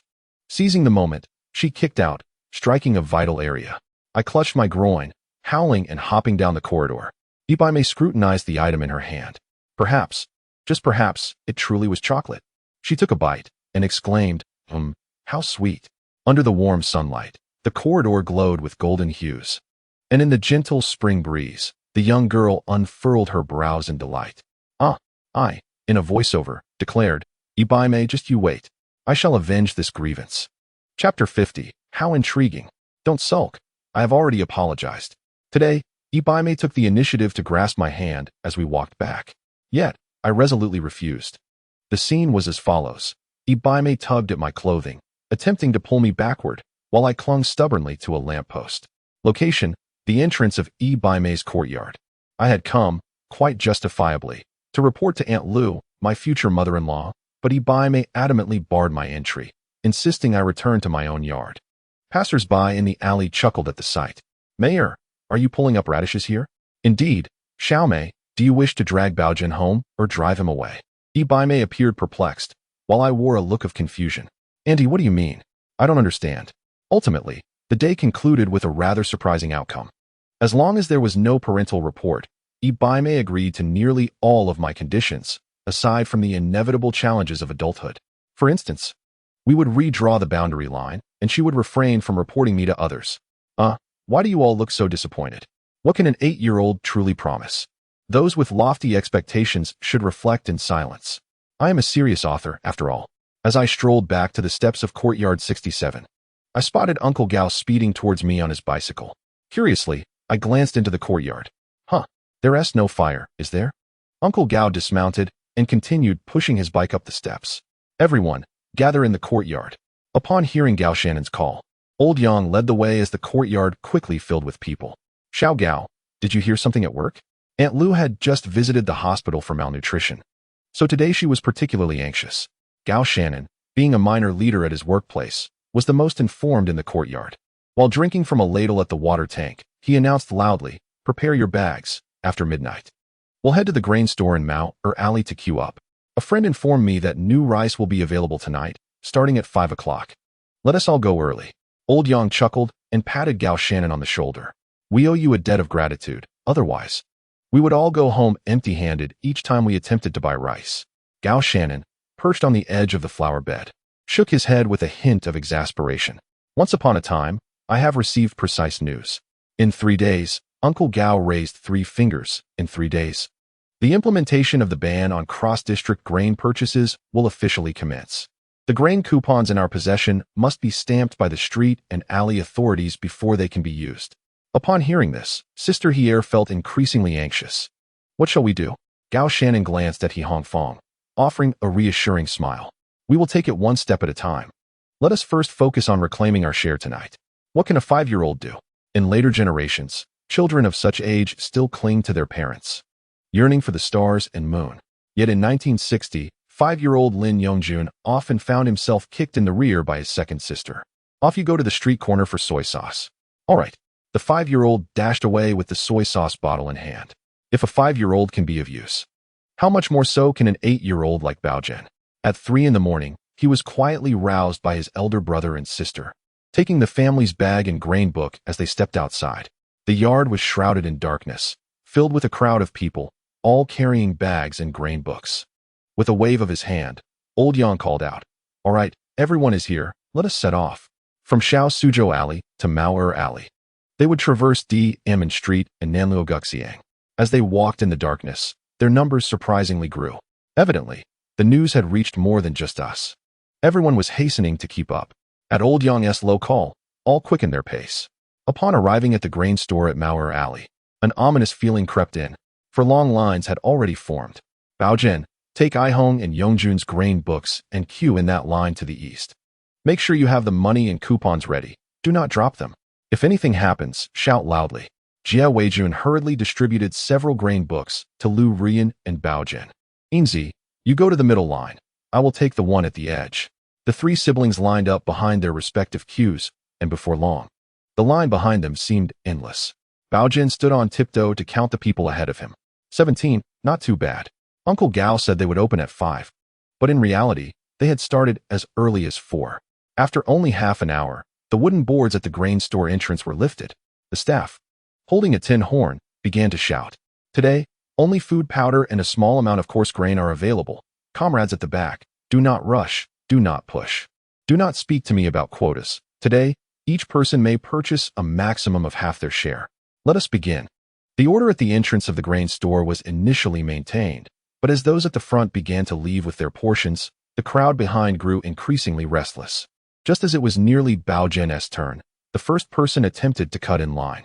The staff immediately reprimanded and pushed the person aside, but several others followed suit, eager to take advantage. First came pleas, then arguments. Baogen felt a pang of anxiety. Trouble was brewing. Should a stampede occur, he, being small in stature, would surely be the most unfortunate. Thankfully, the others in line began to reprimand those attempting to cut in, preventing any major uproar from breaking out. Child, give me your book? Half a portion, right? Without waiting for Baogen to respond, the grain seller briskly took the notebook and cash, shook Baogen's pocket, and began to fill it with substitute food powder. As for the coarse cornmeal mixed with corn stalks and grass roots nearby, that was reserved for patients with malnutrition certificates. Although it was said to be only half of the quota, the gentleman still filled Baogen's bag with 17 pounds of substitute food powder. The combined quota of Aihong and Yongjun was roughly 32 pounds, which meant half should be 16 pounds. Baogen dared not linger and struggled to carry the bag as he made his way outside. No sooner had he left the crowd than chaos erupted. Someone finally could not contain themselves and shouted, "Every time it's only sold for an hour. What about us latecomers?" As the crowd began to surge, Baogen suddenly heard the resounding voice of Jia Weijun. Who was speaking? Jia Weijun removed his coat, revealing the white police uniform, and the commotion quickly subsided. Who spoke just now? Just as Jia Weijun shouted for the second time, a figure hurriedly dashed out from the line, fleeing in haste. Hidden in the corner, Baogen squinted at the man rushing past him. Oh, arriving so late to queue for grain, and yet someone forgot to bring a bag? How intriguing. Chapter 51. Not worthy of consideration, brother. What are you still pondering? Lu Rian quietly called out to Jia Weijun, who was stitching clothes under the kerosene lamp. She glanced toward the outer room, which had already darkened. Clearly, everyone was asleep. The third brother was indeed worrisome. One could trust his words at best only halfway. It was possible that he had overlooked something, perhaps not noticing the rice bags or mistaking them for those held by companions. As Jia Weijun pondered, he shook his head. The voice had sounded off, and with the third brother's careless remark, both he and Xingmin felt increasingly convinced that something was amiss. Just moments ago, Xingmin had heard from a friend that there might be new grain available in Xiangwei Hudong the day after tomorrow, and the two of them planned to check it out then. Lu Rian chuckled. If they were truly bad elements, would they be so foolish as to let you wait for them like sitting ducks? Jia Weijun shot a disapproving glance at his sister. You and your ominous predictions. Lu Rian was mending Baogen's pants. After sewing the final stitch, she inspected her work and then shook her head. I shouldn't have changed them. He might again crawl through a dog hole tomorrow. However, she mused, despite his folly, our third brother has remarkably good fortune. The grain seller, considering he is the child of a martyr, filled his bag entirely with coarse grains. I inquired discreetly and learned that those who managed to buy coarse grains last night either had connections or exceptional luck. I calculated that with the entire family's grain combined, we could stretch wild vegetable porridge until the end of the month. Jia Weijun was not too troubled about the household matters, yet he found it puzzling. The third brother is foolish? There are many simpletons in the alley. Yet they say the girl from the Yi family is clever. However, I've never seen her playing with any of the fools. From that day onward, people gradually noticed that the probability of receiving substitute food powder at the grain store was increasingly on the rise. In the courtyard, Aunt Luer, diagnosed with malnutrition, could no longer obtain glucose at the hospital and was instead issued a ticket for a rehabilitation powder, which could be purchased at designated locations. Those knowledgeable among the elderly recognized this powder as merely a mixture of wheat bran, soybean flour, and some sugar, and Aunt Luaire claimed its effectiveness was reasonably satisfactory. The community committee issued another notice, stating that the already scarce vegetables had now been categorized as secondary goods, requiring a ticket for purchase. Among the myriad of souls in the alley, only a few infants enjoyed slightly better treatment, receiving 2 small bottles of milk daily with a milk certificate, while those over 1 year old were limited to a single bottle mixed with formula. The formula consisted of a blend of soybean flour, rice flour, and a touch of milk powder. Last year, those with a Beijing household registration received 3 meat tickets each month, valued at varying amounts. But this year it had diminished to 2 tickets. Baogen, who remained at school, discerned the increasingly dire situation from the daily changes. From a certain day onward, teachers ceased to pose questions or encourage students to read aloud, with lessons devolving into the teacher simply reading while students listened passively. Daily assignments began to dwindle, aiming to minimize the physical and mental exertion of the students. Even when students dozed off in class, teachers showed little concern, occasionally prompting a classmate to check their breathing. The once boisterous school gradually fell into a profound silence, a stillness that was unsettling. By May, discreetly communicated with my deskmate. I had previously thought them too noisy. Yet now, in the absence of those sounds, I felt an emptiness within, fearful that something might go awry. Presently, the only classmates still capable of conversing in casual language were Baogen, Bai Mei, and Xiao Yuzhu. Xiao Yuzhu's family had enough food, while Baogen had a variety of edible items in his notebook space, often sharing half of the lunch prepared for him by Lu Ruyan with Bai Mei. After just a few days, Bai Mei decided to cease her indecision and eat as needed. Observing that Baogen was unresponsive, she leaned over to see what he was doing. I was at a loss for words as he scribbled incomprehensible drawings in his notebook. Baogen smiled and tucked away his notebook, waiting for an opportune moment to use a mirror to read the latest text he had penned. As soon as school was dismissed at noon, someone spotted Mr. Zhao, their language teacher, packing his belongings to leave. Lu Jiaming and another teacher escorted him to the train station. Rumors circulated that Mr. Zhao had encountered a family emergency, prompting his request to return to his hometown. Lu Ximin, ever the informant, quickly uncovered some details. With a smile, she turned to Baogen. "Do you know who will be replacing Mr. Zhao as our language teacher?" Baogen, discerning her peculiar expression, deduced the answer. "My aunt." "Yes, it is indeed your Aunt Chen." With each additional class taught, a teacher's stipend increased, indicating that Aunt Chen's family was also struggling. The students of class 28 generally held a fondness for Chen Yuhua, except for Xiao Yuzhu, who preferred Mr. Fu, the natural science teacher, while Lu Ximin staunchly supported Chen Yuhua. The two engaged in a heated debate during recess. Xiao Yuzhu let out a cold snort in response. The natural science class is merely about foraging for wild vegetables and learning outdoor skills. What teacher Chen teaches is utterly useless. Lu Ximin, in a fit of anger, found herself at a loss for a more compelling rebuttal. Baogen promptly intervened, slicing through the self-satisfied Qiao with sharp words. "Xiao Yuzhu, despite having been held back twice, you cannot demean yourself in such a manner. Do not drag the entire class down with you." Was there any flaw in this statement? Absolutely not. Everyone raised their hands in agreement. Who would proclaim themselves to be worthless?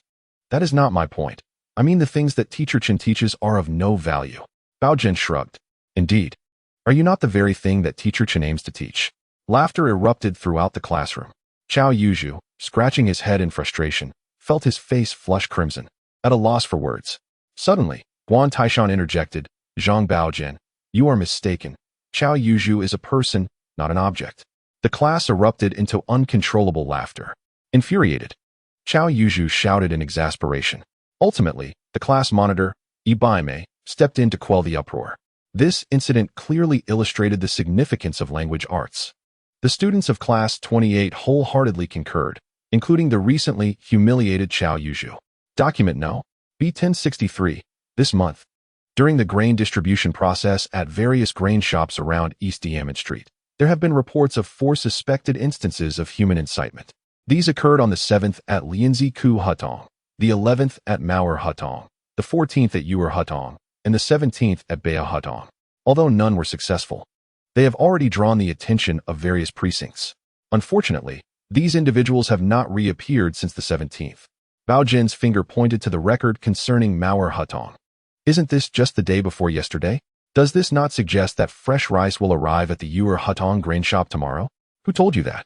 Jia Weijun and Lu Rian expressed their surprise, albeit for different reasons. Baogen lied without batting an eye. I went to the office of teacher Lu to drink water and overheard the teachers chatting. Chapter 52. Farewell. Lu Rian tugged at Baogen, urging him to swiftly exit the crowded throng of grain buyers. Jia Weijun had advised her to leave immediately after securing the grain, without delay. Aunt Lu and a few others also withdrew, and they all reconvened. Though Lu Rian harbored concerns, her spirits remained relatively high at this moment. This month's grain quota was deemed exhausted. Although it was the bare minimum, at least it was not wasted. Moreover, this foolish boy, Baogen, had fortuitously managed to procure a small amount of coarse grains, mostly sweet potatoes, which were far superior to the substitute flour. As the residents of No. 67 Courtyard ventured a short distance, a sudden commotion erupted behind them. Though it quickly subsided, both Lu Rian and Baogen felt a surge of anxiety. Lu Rian had not slept a wink that night, as Jia Weijun had yet to return. It was not until the following morning that she heard Jia Weijun and Yang Xingmin's voices at the courtyard entrance. Both appeared weary, yet their spirits were remarkably buoyant, their smiles unwavering. When faced with the curious inquiries of their fellow residents, the two steadfastly refused to divulge a single word. Without further ado, Yang Xingmin evaded Aunt Ma's persistent inquiries. I smiled, for our leader had praised my appearance. Upon arriving home, Jia Weijun merely exchanged a few words before whisking Yang Xingmin away. As for the matter at hand, do not pry. Both Xingmin and I are to remain on duty at the office, spending the night in the dormitory. Old Third, observing his elder brother stride purposefully away, cast a hesitant glance at his surroundings. Ultimately, only the simple-minded Old Third could engage her in conversation. Do you think the elder brother captured someone yesterday? Baogen was busy competing with Yongjun in licking bowls, hoping to save some dishwater in the process. Sister, what do you want to know?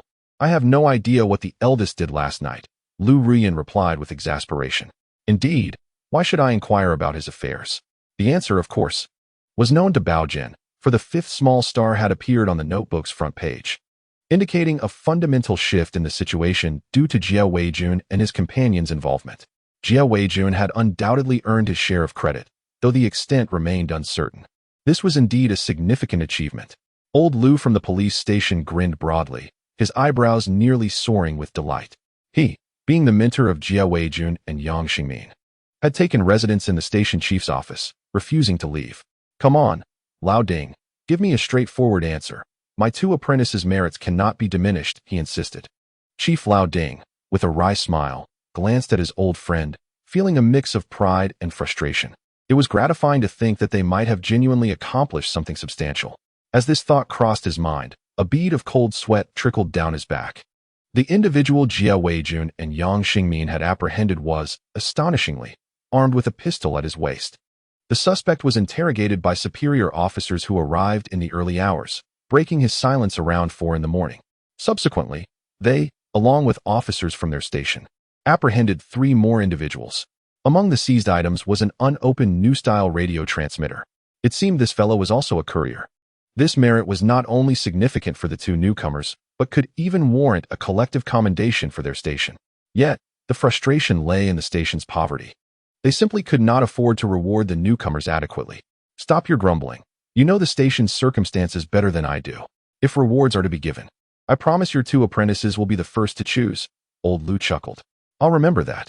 He then wasted no time, casually taking the remaining half-pack of cigarettes from Chief Ding's desk. Hey, put that down. I'm taking it back for my 2 apprentices. Ding protested, exasperated. Just as the words left his mouth, Old Lu dashed out of the office. You shameless rogue. Chief Ding laughed in disbelief. Your apprentices don't even smoke. After pacing the office a few times, he called out, Old Ding, take a few people and thoroughly inspect the 2 slabs of cured meat we seized from the spy's home. If all is well, give each of those 2 boys a pound to take home and savor. After saying this, he felt a pang of regret and decided to close the office window to prevent any last-minute reconsideration. Cured meat and pickled vegetables. The entire yard, filled with men, women, and children, watched intently as the cured meat bubbled in the pot. As you endure the pangs of hunger daily, A large bowl of preserved meat and pickled vegetables is presented, and the aroma alone is akin to a heavenly delicacy. This dish has been prepared by the new bride, Chen Yuhua, with half a pound of cured meat from both Jia Weijun and Yang Xingmin Incorporated. Among the residents, Uncle Gao is the most particular. He never accepts food without contributing, and somehow managed to procure a piece of tofu, which he meticulously sliced into the pot with a string. Unable to resist, Baogen stealthily inched forward once more. The combination of pickled vegetables and tofu has become a well-known trope in later years, but today's rendition, enhanced with cured meat, elevates it to a culinary delight of the eighth order. The broth in the pot has begun to boil, bubbling vigorously to reveal the white tofu. Purple slices of cured meat and strands of pickled vegetables resembling seaweed. The savory aroma assaults everyone's taste buds. Today's main course has been graciously provided by the Lin and Yang families, while Uncle Gao contributed the side dishes to celebrate the recent accomplishments of Xiao Jie and Xiao Yang, who have officially been promoted. Neighbors from the crowded quarters of No. 67 have gathered to partake in the feast, though they are responsible for bringing their own staple foods. Some have brought steamed buns, while others simply a bowl of porridge. The fattiest piece of cured meat is reserved for the eldest resident, Grandpa Yang. With a smile, Grandpa Yang takes a bite, only to declare that the fat is unpalatable, promptly sharing it with a few young children nearby. Quick-witted, Baogen manages to snag a piece of fat meat, but just as he is about to enjoy it, Dachuan snatches it away with his chopsticks, heedless of the heat as he hastily pops it into his mouth, causing him to jump about in discomfort. Much to the amusement of Aunt Lu, who can only scold him with laughter, while he stubbornly refuses to spit it out. Baogen then picks up a small piece of cured meat, but soon finds himself overshadowed by others who are more eager for the grease.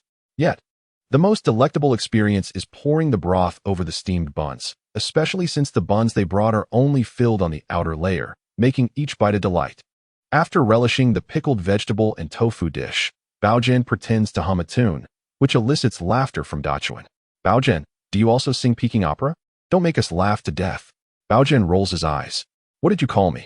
Baogen, you should address me as commander. Laughter fills the courtyard. After finishing his bun, Baogen hums a few more lines, recalling what he heard the commander say. Since the performance has yet to commence, who knows what he is humming about? As the gathering draws to a close, Uncle Gao's sudden exclamation captures everyone's attention. He anxiously grasps the hand of a man in his 50s. Brother Chung, what is the matter? You were doing fine. Why the sudden departure? In this current situation, your hometown is likely worse off than our capital. Uncle Chung, a neighbor from the west side of the Lin family, lives with his wife and 2 children. With hair already streaked with gray, Uncle Chung smiles and pats Gao Shannon's hand. No need to persuade me.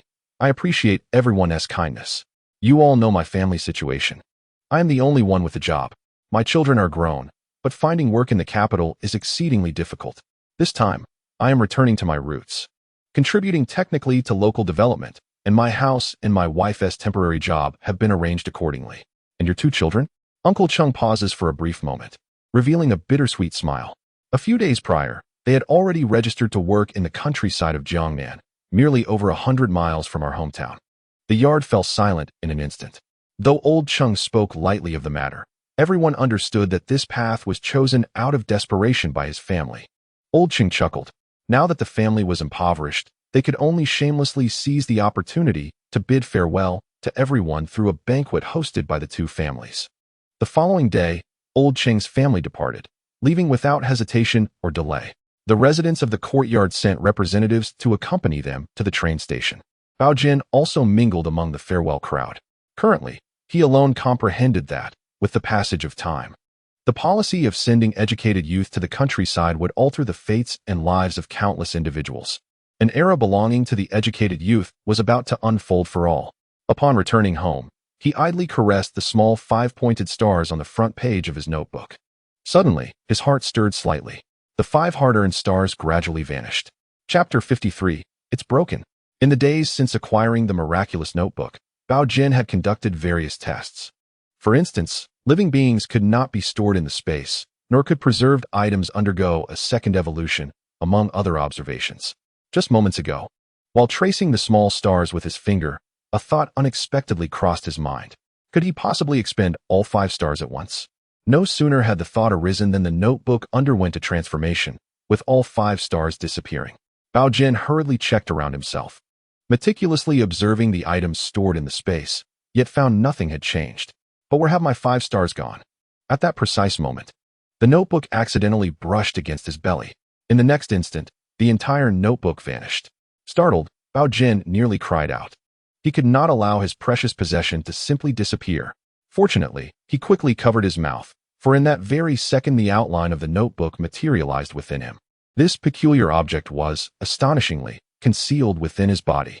Reaching out to touch his abdomen, the notebook returned. Ah, this was far more convenient. Could it be that expending 5 stars allowed the notebook to evolve slightly? Baogen began to anticipate what transformation would occur after he gathered another set of 5 stars. The first changes were within the household and the courtyard. Lin Jingyuan gazed at the vacant unit next door at the Chung family for a long while before finally visiting the neighborhood committee. He returned the house borrowed from the railway bureau and rented the adjacent room. Chen Yuhua typically resided here with Lu Ruyan and Lin Aihong. While the old house was designated for Bao Jin, Yongjun, and occasionally for Joe Jun when he did not stay in the dormitory. If Lin Jingyuan returned alone, he would send the children next door to sleep. Lin Aihong was dissatisfied with this arrangement, yet her father, blushing, refused to offer any explanation. The physical education classes at the elementary school were suspended, yet music classes continued unabated. Bao Jin earnestly followed his classmates in learning the song Down with American Imperialist Thieves. It must be said that the song, though composed decades ago, still resonated with piercing accuracy.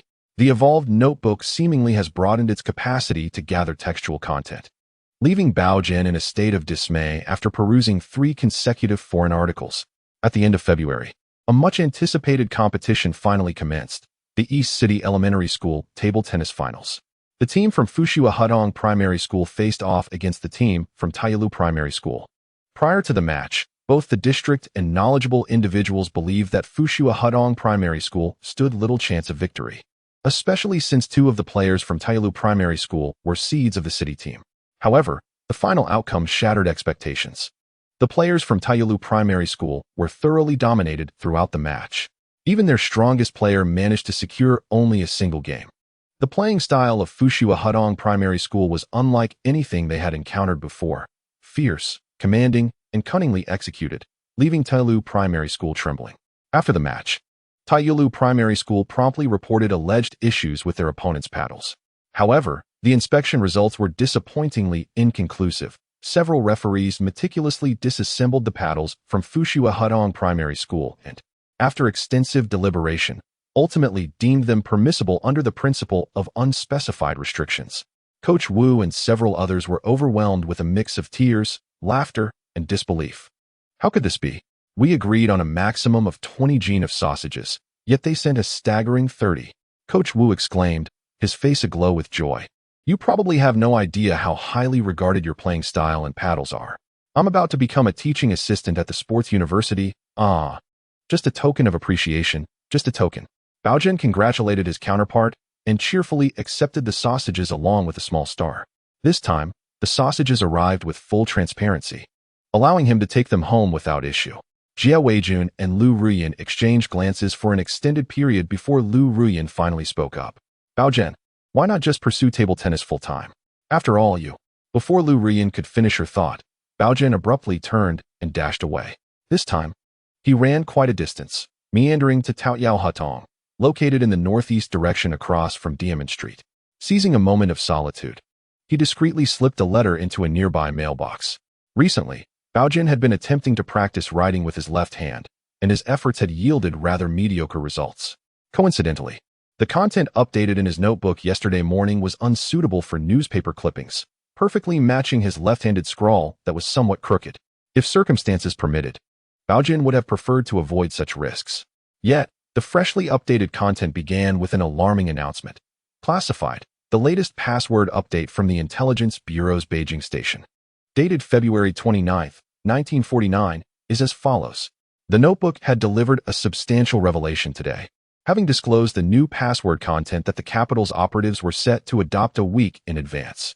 The page was densely filled with information, and Baogen spent considerable time transcribing it in secret. Several men clad in Zhongshan suits stared intently at the small notebook on the table. This was a sudden provision of a password book from above, indicating that a certain espionage group lurking in Beijing would be employing this new code that very night. Within the electronic surveillance room, the female soldiers meticulously monitored every radio wave in the air, searching for any correlations with the contents of the notebook. A discovery was made. At precisely 7:05 p.m., a certain ordinary radio station commenced broadcasting, only to unexpectedly switch to a new cipher 20 minutes later. Immediate decryption was imperative. The seasoned operative, Owl, had never anticipated that his newly implemented cipher would be compromised the very next day at the rendezvous point. Evidently, he was psychologically prepared for this day. He promptly expressed his willingness to atone for his misdeeds, revealing the identities of his superiors, subordinates, couriers, and telegraph operators. Concerns about his incarceration were momentarily set aside as the priority shifted to self-preservation. With a newly acquired cipher book, it was feasible to deduce patterns for other newly altered ciphers, provided they stemmed from the same encryption system. Within a mere week, 5 deeply concealed espionage cells were dismantled. Thus, who exactly was he? Determining his identity proved elusive, though it was surmised that he might be an individual who had severed ties prior to 1945, likely positioned within the upper echelons of that side. As for those responsible for the correspondence in the capital, they were presumably his personal accomplices. Was this credible? A mere 30%. 30% it was, approached with caution regarding the intelligence from this lead. By the way, clarification was needed concerning the documentation. Should the tenure field remain blank? Let us provisionally fill it with 20 years. You draft the report, and I shall provide my endorsement. Baogen, why are you flipping through my book? Lu Ruyan inquired, puzzled, observing the foolish child engrossed in his Russian textbook and dictionary. Baogen turned his back to her, fully occupied. Among the 3 foreign language articles previously reviewed, one was in Russian, which he intended to translate himself. He was nearing completion. Upon comprehending the final segment, a flicker of trepidation crossed Baogen's face. Sister, what is today's date? The 26th, why? Alas. With a swift motion, Baogen dashed towards the neighborhood committee office. Chapter 54, Dewarishi Fortune favored Baogen. When he sought Aunt Zhu's assistance for the second time to gain access to the mine, Lin Jingyuan happened to be ascending the shaft. What do you need? Lin Jingyuan inquired, wiping the grime from his face. Curiosity peeked over the phone call from Baogen. At that moment, Baogen held a yellowed black and white photograph in his hand. The image depicted 4 young men clad in gray military uniforms, grinning beneath a tree. One of them was Baogen's father, Zhang Xinghua. Leaning against him was Lin Jingyuan. The upper left corner of the photo bore white text, March 1st, 1953. Old comrades group photo at Yuqing Mine. Uncle, it's not that I want something, Baogen began, holding the photograph aloft. Do you remember the picture taken in the mountains of Yuqing with my father and the other 2 uncles? Lin Jingyuan certainly recalled. Yes, I remember. That was when your father and the other 2 comrades visited the mine. What is up? Baogen feigned swallowing hard. It seems that the tree behind you all in the photo is already beginning to bud. Really? Lin Jingyuan replied, somewhat uncertain. ISNT at the end of March when the Chinese tune sprouts in the capital region? Could that tree in the mountains have budded so early? However, he understood what Baogen was implying. It seemed the child was genuinely craving something. Well then, I happen to be free tomorrow morning. I will go take a look for you. But if that Chinese tune tree has not yet sprouted, you cannot blame your uncle. Thank you, uncle. However, do be cautious. I have heard that there are many traps set in the mountains, and there are rumors of wolves. Don't worry, I will keep that in mind. After finishing the call, Baogen politely expressed his gratitude to Aunt Zhu. She smiled, not particularly concerned. In her view, it was quite normal for children to call for food in these times. After all, it was merely due to their empty stomachs. February 22nd, 1960, clear.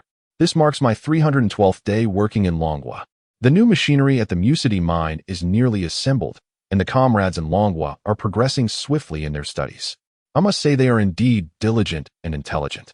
I believe that by the end of this year, our newly installed machinery will become the main production line in the mining area, concluding this aid mission. Even if I return to my beloved hometown, I am certain I will miss this place. Although it is impoverished, it possesses the most steadfast proletariat. They may be frail, yet they are resilient and courageous, excelling in their studies and work just as they did on the peninsula. It is hard to imagine that the wild boar, injured by Polev, has somehow survived this harsh and fleeting winter. Polev had confidently declared at a banquet that the boar was surely dead. Yet, this emaciated creature appeared nearby just 2 days ago, successfully ravaging several acres of seedlings cultivated by the miners. Witnesses noted the gunshot wounds on its flank. Poor Polev was infuriated. He abandoned his beloved detonators and tunnel maps, grabbing his hunting rifle and heading up the mountain.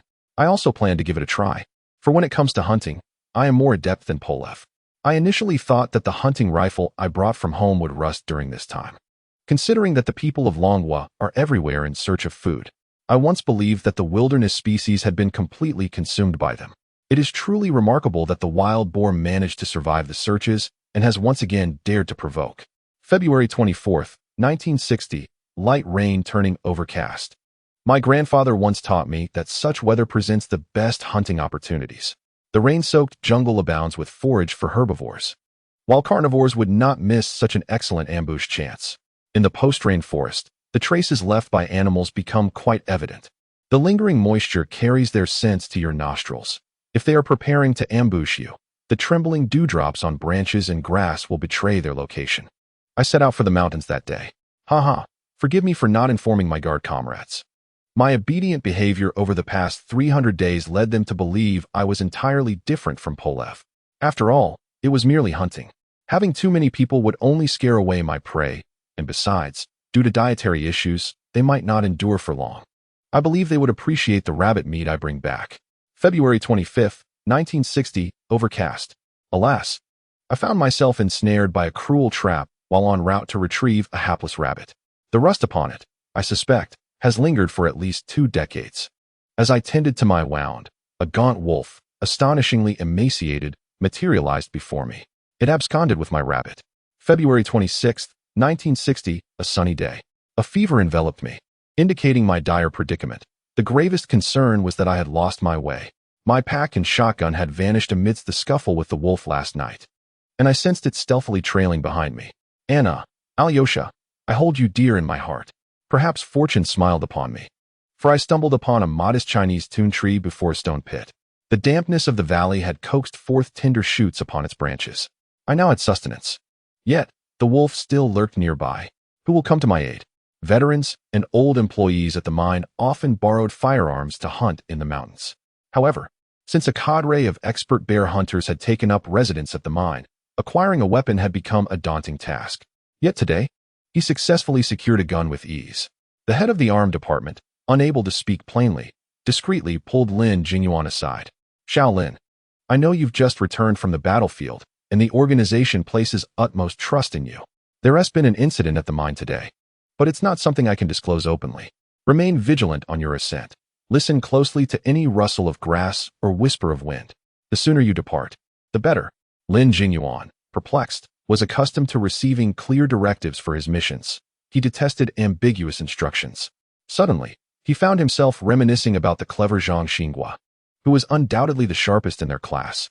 As it seemed nobody expected much from him, Lin Jingyuan resolved to disregard the cryptic message and made for a secluded valley where he had once posed for photographs with his comrades. Along the way, he wondered if the tun tree had indeed sprouted new buds. The thought of those fragrant shoots tantalized his senses, igniting his appetite. After traversing rugged terrain for over an hour, Lin Jingyuan, with his ironclad feet, finally arrived at the modest valley. A light sheen of sweat adorned his forehead, for the temperature here was somewhat elevated. He chuckled softly. Given this warmth and humidity, the budding was indeed plausible. The tun tree was easily identifiable, its branches adorned with delicate purplish-green hues. However, just as he approached within 10 meters of the tree, he instinctively raised his gun, aiming at a position above to the left. His battlefield-honed instincts detected a subtle shift in the environment. Before the gray shadow could retreat, the sharp report of his gun echoed crisply. A gaunt wolf, nearly skin and bones, was struck in the flank by his shot, at a mere 20 meters. Had he missed, he would have surely earned the laughter of his former comrades. Ignoring the whimpering wolf sprawled upon the ground, Lin Jingyuan's expression turned grave as he scrutinized the traces upon the earth and the fresh marks left upon the tun tree. The dark spots scattered on the ground were undoubtedly blood, and the footprints indicated that someone had injured their leg.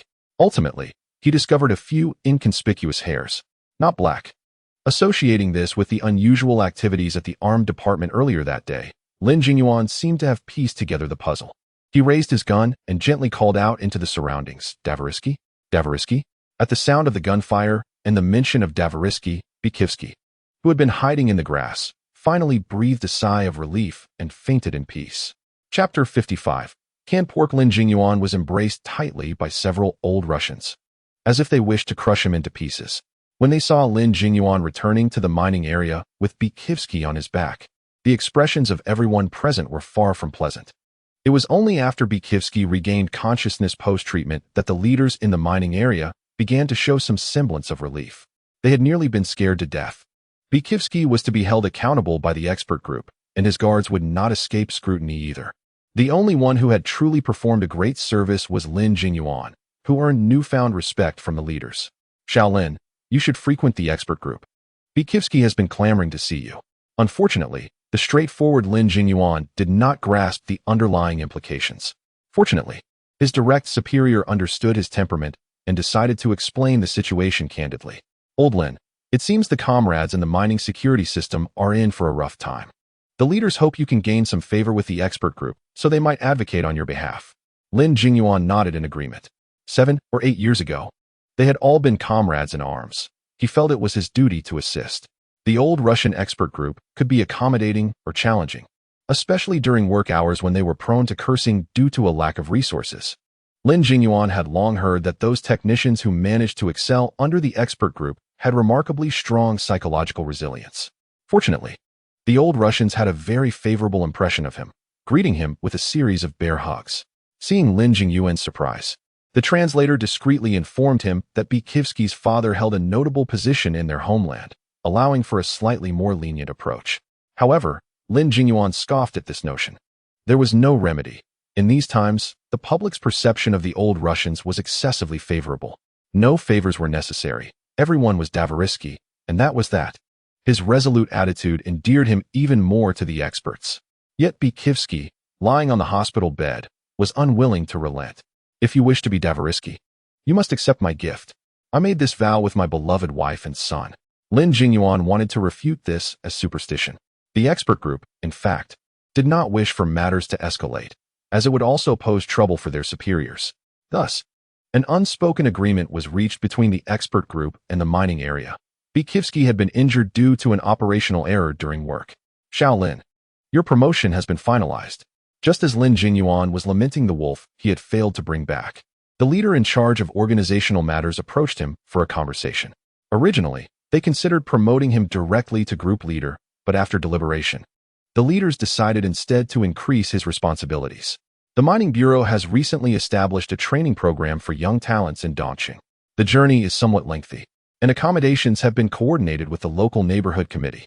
We were allotted 3 slots, yet only 2 beds, which poses quite a dilemma. Fortunately, Shaolin, being a native of Dongqing in the capital, was specifically chosen by the leadership. "Do your best." Lin Jingyuan was taken aback by this. "Director, am I not at the lowest rank of 24? The director shot him a reproachful glance, then smiled. "Who said you're at 24? Have they considered your past achievements? It's actually 23, just enough for you to attend the Bureau's training." Baogen felt secure in his position and was unlikely to envy others. However, upon witnessing the plethora of gifts from Lin Jingyuan, he realized how shallow he had been. Not to mention, the 2 boxes of canned pork inscribed with Chinese characters dazzled everyone in the courtyard, especially the words "special supply for experts" on the boxes, which exuded an unspoken grandeur. Grandpa Yang, a discerning individual, held a can and clicked his tongue in appreciation. The standard ration in the team was 4 cans per box, yet theirs contained a full dozen, truly extravagant. Lin Jingyuan's generous nature fostered a familial atmosphere within the courtyard. He distributed 10 cans, 1 to each household. Though he was often away, Lu Ruyan managed the siblings with the help of their neighbors. Of the remaining 2 cans, 1 was sent back home with Chen Yuhua, while the other was opened on the spot for the family to savor. Lu Ruyan swiftly swatted away Baogen's outstretched chopsticks. "One does not simply dive in with chopsticks. That would be a waste. I will prepare this can in a pot, accompanied by some wild greens and pickles, to create a hearty dish." Everyone agreed with Lu Ruyan, leaving Baogen resigned to his fate. In addition to the 2 boxes of canned pork, Beijing personally gifted Lin Jingyuan a large bag of cornmeal, weighing over 100 pounds. This was one of the supplies allocated to the Russian experts in recent months, yet they were unaccustomed to it and had let it accumulate in the dormitory. This cornmeal could be likened to the finest grains found in Baogen's space. Following this were 2 unlabeled packs of cigarettes, 4 bottles of liquor, and an unopened plush blanket. Once the neighbors dispersed, Lin Jingyuan revealed a handkerchief-wrapped item before his family. The previous gifts were mere tokens of appreciation, but this was something privately bestowed upon him by the expert group and Comrade Beijing. Baogen, intrigued, stepped forward to take a look, his eyes lighting up instantly. Special supply coupons, specifically for the 34th Department. Within the stack were various vouchers, grain, oil, tobacco, sugar, and flour, amounting to dozens in total. Chen Yuhua held them in both hands, feeling the weight of the seemingly light paper. By the way, the mine cannot publicly commend me, but privately they rewarded me with 50 yuan and 30 pounds of grain coupons, which you should also take. Finally, Lin Jingyuan produced a bag of tender Chinese tune sprouts.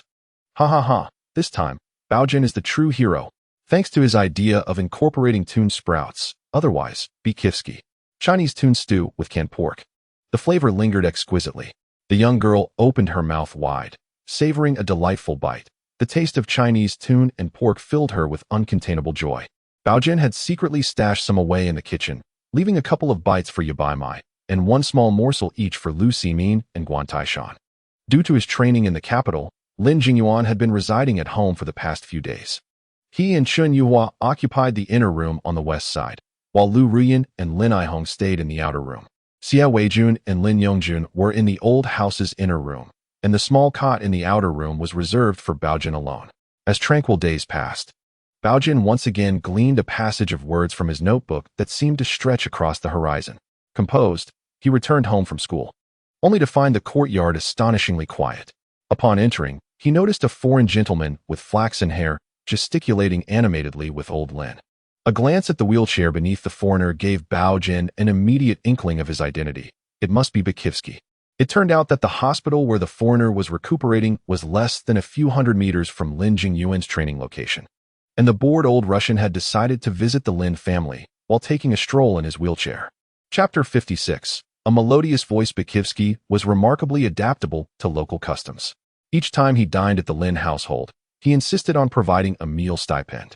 Moreover, every visit saw him bestowing a few extra candies upon each family member, from Baogen to Lin Aihong and Lin Yongjun. Beijing's command of Chinese was rudimentary, leading to a reliance on Lu Ruyan, who served as an intermediary in their conversations. Baogen found great amusement in listening to their exchanges. The 2 men chatted away, seemingly oblivious to their lack of coherence, while Lu Ruyan, acutely aware of their disjointed dialogue, broke into a sweat, aware of her limited proficiency in Russian.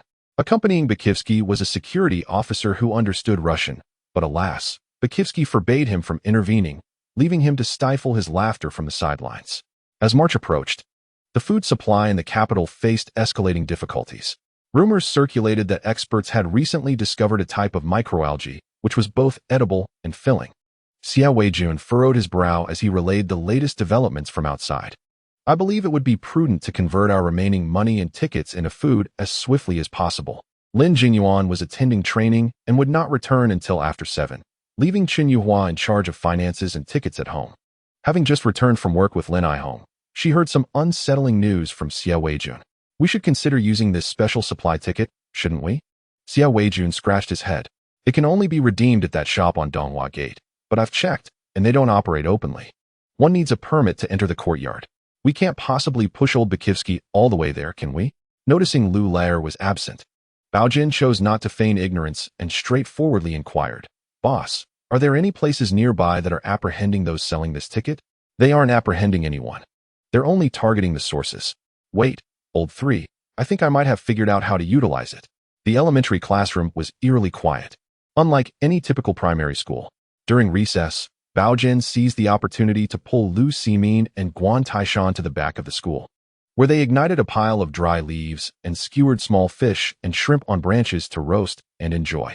He still had plenty of small fish and shrimp in his possession. The 3 emerged from the back, their faces clean, only to return resembling little charcoal-stained figures, eliciting envy from their classmates. Look at the trouble you've caused. Baimei began to admonish her deskmate. Couldn't you just wash your face before coming back in? Baogen, with a righteous demeanor, replied, our teacher teaches us to be honest. Baimei retorted, now you're suddenly honest? Just yesterday you tricked me into believing that old man was your long-lost uncle, leaving me to ponder our family relations for half the night. Baogen nearly burst into laughter. All right, I admit my fault. The girl crossed her arms, deliberately exposing the 2 red stripes on her white cloth. Now tell me, where exactly did you go wrong? Why should I be the one to scold you?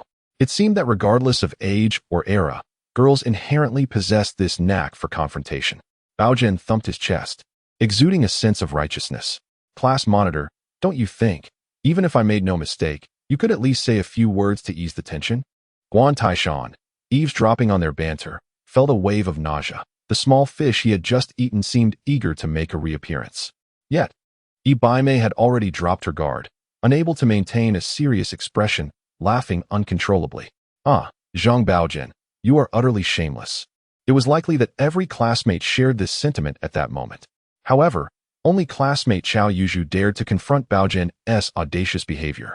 Zhang Baogen, chuckled the 10-year-old Qiao Yuzhu, producing a piece of fruit candy that drew envious glances from the entire class. If you dare to slap your best friend, this candy is yours. Baogen's eyes lit up. Really? Qiao Yuzhu replied with a humph. Of course. Yuzhu, I swear, Baogen declared loudly, if you give me the candy, you shall be my best friend. Is that so? With a clap, Qiao Yuzhu stood dumbfounded as Baogen snatched the candy from his hand and playfully slapped his palm. What is going on? Why did you slap me? Nothing at all. Guan Taishan looked at Qiao Yuzhu with exasperation. You give him the candy, you become his best friend. Who else should he slap? Only then did Qiao Yuzhu comprehend, leaping 3 feet high. Zhang Baogen, don't push me. If you do, I might just do anything. He recalled his mother skillfully using this line to control his father, and it proved effective. Anything. Just then, teacher Lu Jianmin entered the classroom as the bell rang. Inquiring with curiosity, Baogen, recently appointed as the class's representative for arithmetic, raised his hand nonchalantly. Teacher, Qiao Yuzhu said that as long as he has motivation, he can solve any problem.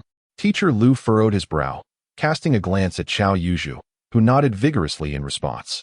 Very well, Lu Jianmin's expression softened, a hint of approval lighting his gaze towards Qiao Yuzhu. I believe in you. Thank you, teacher. For tonight's homework, I will assign you a few extra problems. Qiao Yuzhu suddenly felt an urge to inherit the talent for quarreling that his mother possessed, often fainting during heated disputes. Lu Rian glanced curiously at Yang Xingmin, who sat in the courtyard lost in thought, before turning to her elder brother. Brother, what's wrong with Xingmin today? Ever since he returned from Donghuimen with you, he seems as though he has lost his soul. Jia Weijun shrugged in response. Ah, Xingmin, he is lovesick. Who? Lu Rian inquired. The young lady who purchased our special tickets today, Jia Weijun explained, gesturing thoughtfully. She is probably around our age, but quite sophisticated. I believe I saw her at the station before. She seems to be a Russian translator. Well, Lu Rian chuckled. Who would have thought our Xingmin harbored such lofty aspirations? A Russian translator, oh my? Hearing Lu Rian's teasing, Yang Xingmin was not offended. He merely waved his hand dismissively. You little brat, did you not know? I have long declared my intention to marry the most beautiful girl in the neighborhood. Lu Rian immediately recalled Baogen's words and could not help but laugh aloud. And then open a pancake shop, becoming brothers with my brother? Weijun, do manage your sister's mouth. Jia Weijun remarked, to which Lu Rian pouted in defiance. Why should I? Those are not my words. Just then, Baogen burst in with Lu Ximin and Guan Taishan, only to be playfully smacked on the rear by the irate Yang Xingmin, prompting the other two from their trio to flee in utter indignation. Displaying a distinct lack of camaraderie, as Guan Taishan escaped, he shouted, Brothers, gather round. The third one has been caught by the cops. The wind is strong. Yang De emerged, slapping Yang Xingmin firmly, who dared not evade. Put Baogen down. How old are you? Still taking it out on the younger ones in the courtyard? No wonder no one looks your way. Yang Xingmin chuckled as he set Baogen down. Grandfather, we are merely playing. However, upon landing, Baogen stumbled and fell, rolling over with eyes rolling back, frothing at the mouth while gesturing incomprehensibly at Yang Xingmin with his tiny hands. Pay up. The subsequent gesture was unmistakable, with 2 fingers rubbing together. Yang Xingmin, amused, retorted, Well, Well, even the little rascal is trying to swindle the police now. The courtyard was bustling with commotion when suddenly they heard Aunt Lu at the entrance inquiring, "Young lady, whom are you looking for?" A melodious voice responded from the doorway, "Excuse me, ma'am. May I ask if Comrade Jia Weijun resides here?" All eyes in the courtyard turned towards the entrance, where Aunt Lu was ushering in a young woman clad in a navy blue police uniform. It must be noted that this young lady possessed a striking appearance.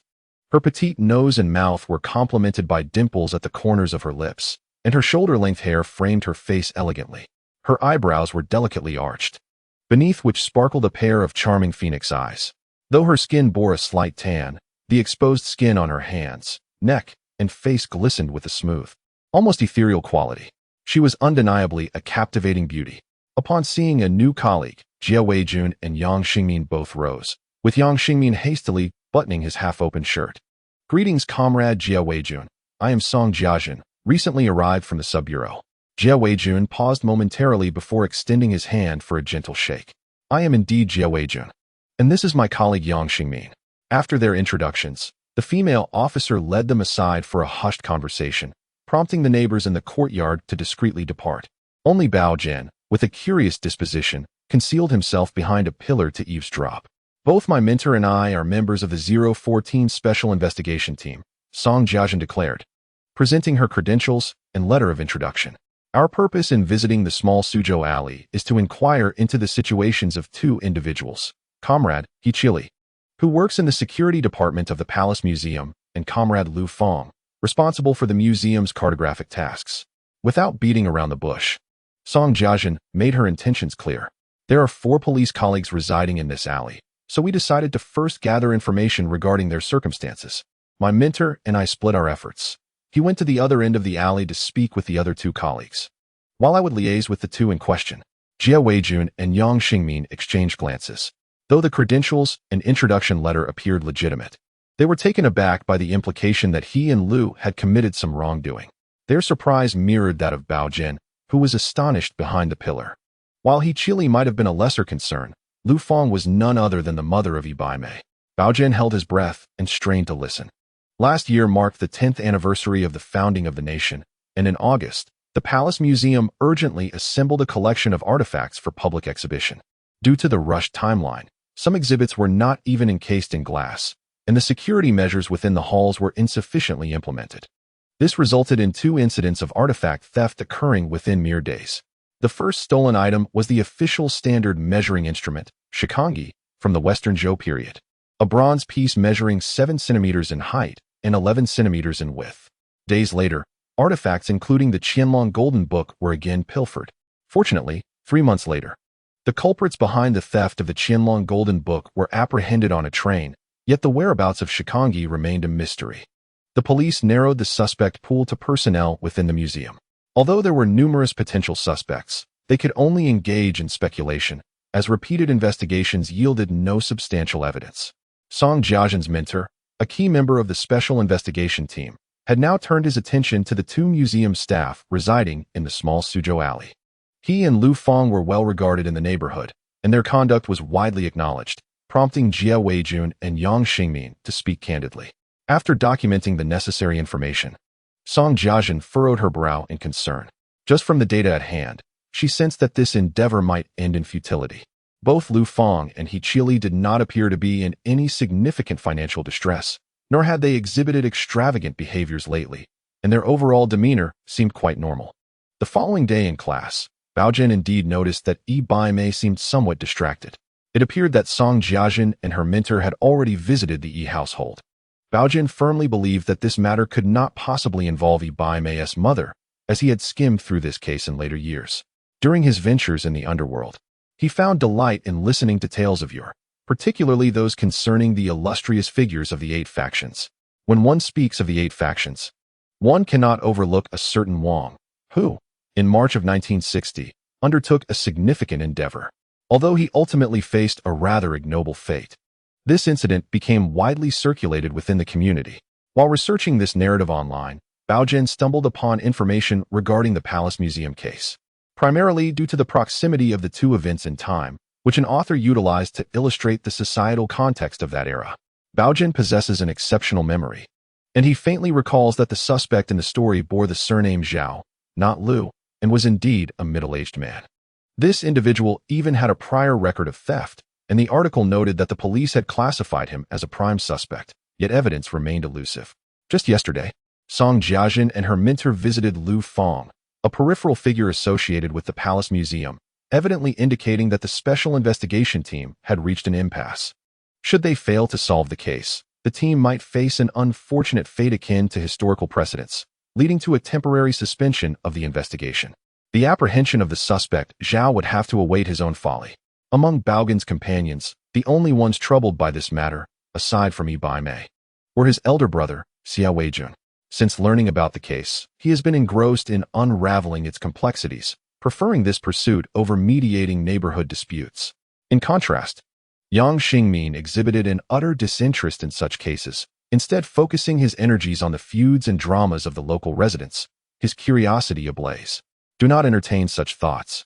This matter is far beyond the realm of our influence, Yang Xingmin remarked calmly, playfully engaging with Lin Yongjun while advising Xia Weijun. The Palace Museum is vast, and locating a small item within it is akin to searching for a needle in a haystack. Xia Weijun shook his head. I have heard that the special investigation team has already ruled out most unsuitable locations for storing bronze artifacts within the museum. If someone were to steal, they would undoubtedly take measures to ensure its safekeeping. Otherwise, it would not fetch a good price. Several suspects' homes have undergone secret inspections, yet nothing has been found. Yang Xingmin regarded Xia Weijun with a peculiar expression. I say, my friend, have you been in constant contact with that comrade Song these past few days? Xia Weijun quickly glanced at the He family next door, but upon realizing that He Hongmiao had gone foraging for wild vegetables today, he relaxed and shot a warning glare at his childhood friend. Is this a jest to be made? Baogen, who had been diligently working on his assignments, interjected, elder brother. Do you mean to say that the stolen items are likely stored in an environment suitable for bronze artifacts? Xia Weijun, not paying much heed, nodded in affirmation and was about to continue his discussion with Yang Xingmin. However, Baogen pressed on with another question.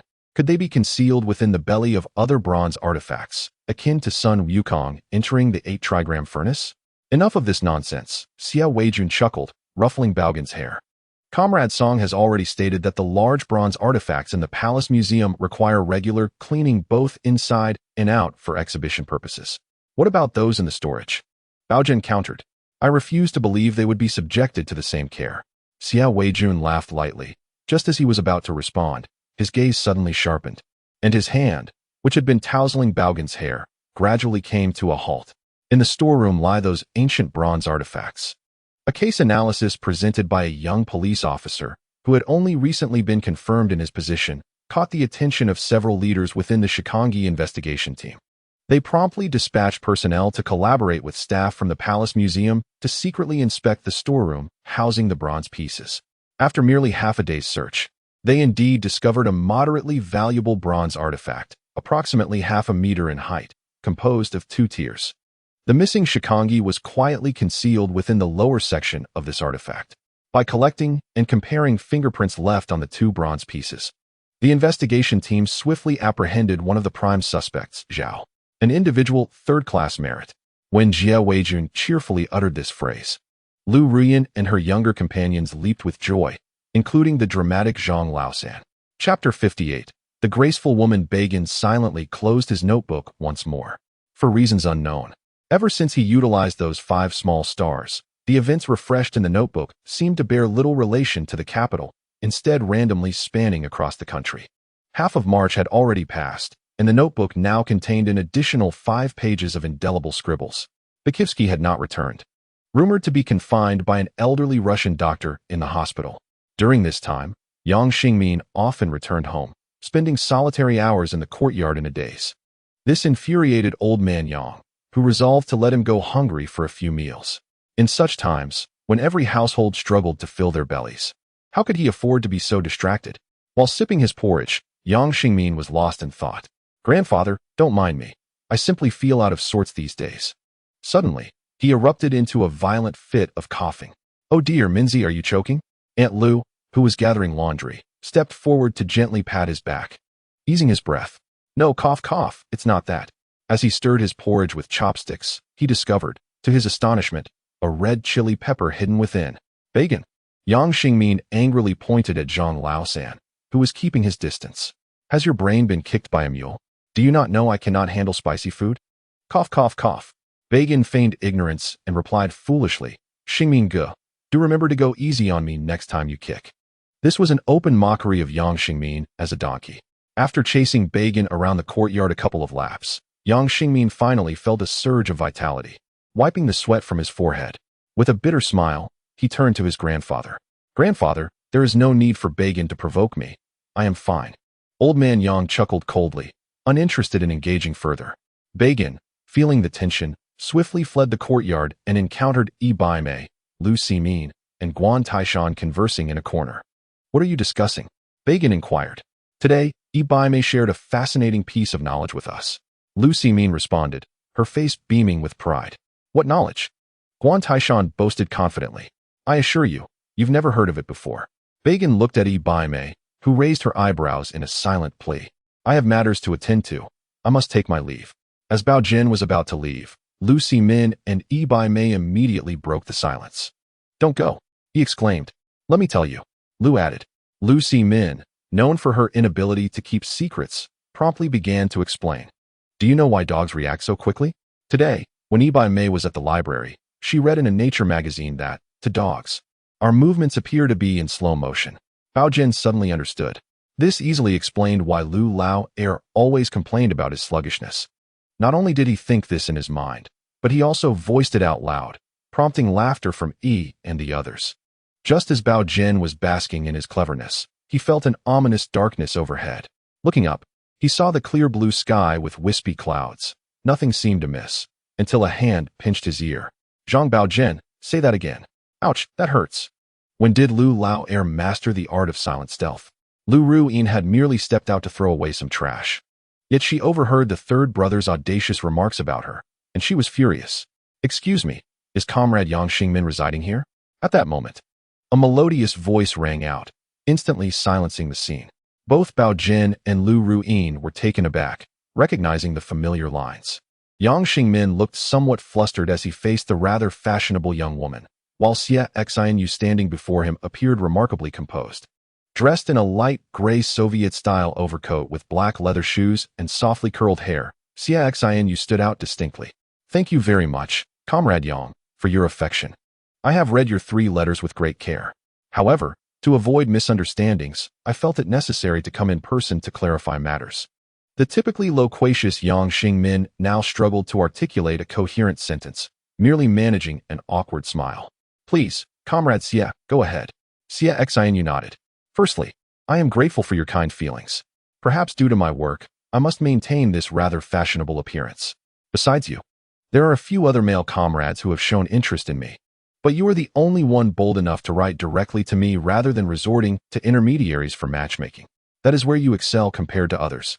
However, my profession and personal preferences lead me to have somewhat unrealistic standards for a partner. I appreciate your feelings, but I must apologize. She produced the 3 letters and handed them to the still-dazed Yang Xingmin. You will find a girl far more deserving of your affection than I. After placing the letters in Yang Xingmin's hands, Xie Xianyu nodded at him and turned to leave. As she was about to exit the alley, Yang Xingmin suddenly called out, Comrade Xie, what kind of person do you envision as your other half? Xie Xianyu glanced back and smiled. Do you know the next line of willing to have one person's heart? Hee farewell. With the hem of her coat swirling elegantly, the fashionable lady was about to vanish at the alley's mouth. Suddenly, someone behind Yang Xingmin gently poked him and murmured something. Yang Xingmin's expression shifted abruptly, and he called out to Xie Xinyue's retreating figure, I understand. To win the heart of one is to spare oneself from endless matchmaking. Just as Xie Xinyue stepped out of the alley, her previously graceful strides became disordered, nearly causing her to trip over her own feet. She pressed her forehead with a hand, displaying a look of exasperation as she walked away. This individual, despite being somewhat slick, lacking in cultural refinement, and possessing coarse language, truly seemed devoid of any redeeming qualities. Yang Xingmin stood at the mouth of the alley, lost in thought until he suddenly recalled his own words. Baogen, come here. Yet this time, Lu Ruyin shielded Baogen behind her. Xingmin, why frighten him? He is already rather foolish. Hearing Lu Ruyin describe Baogen, as foolish nearly provoked a laugh from Yang Xingmin. Moreover, Baogen's words are indeed quite rhythmic and logical. Yang Xingmin's teeth clenched in irritation. Is this a matter of rhythm? Unbeknownst to him, Lu Rian's next remark nearly broke his composure. Xingmin, your taste seems rather lacking. This young lady does not appear particularly beautiful, does she? You vowed to marry the most beautiful in the neighborhood. Yang Xingmin shot a disdainful glance at Lu Rian. You immature girl, you know nothing of what constitutes a woman of grace. A woman of grace? Lu Rian had never heard of such a term. To her surprise, Baogen poked her from behind. Sister, I've heard someone mention this woman of grace before. Curiosity piqued, Lu Rian inquired, what is a woman of grace? Baogen held up 3 fingers. His expression serious, flat, few words, and aloof. Lu Rian compared these 3 traits to Xie Xingyue. Oh, it does fit, but why can't I help but laugh? She doubled over in laughter as Yang Xingmin, already incensed, chased after Baogen down the alley.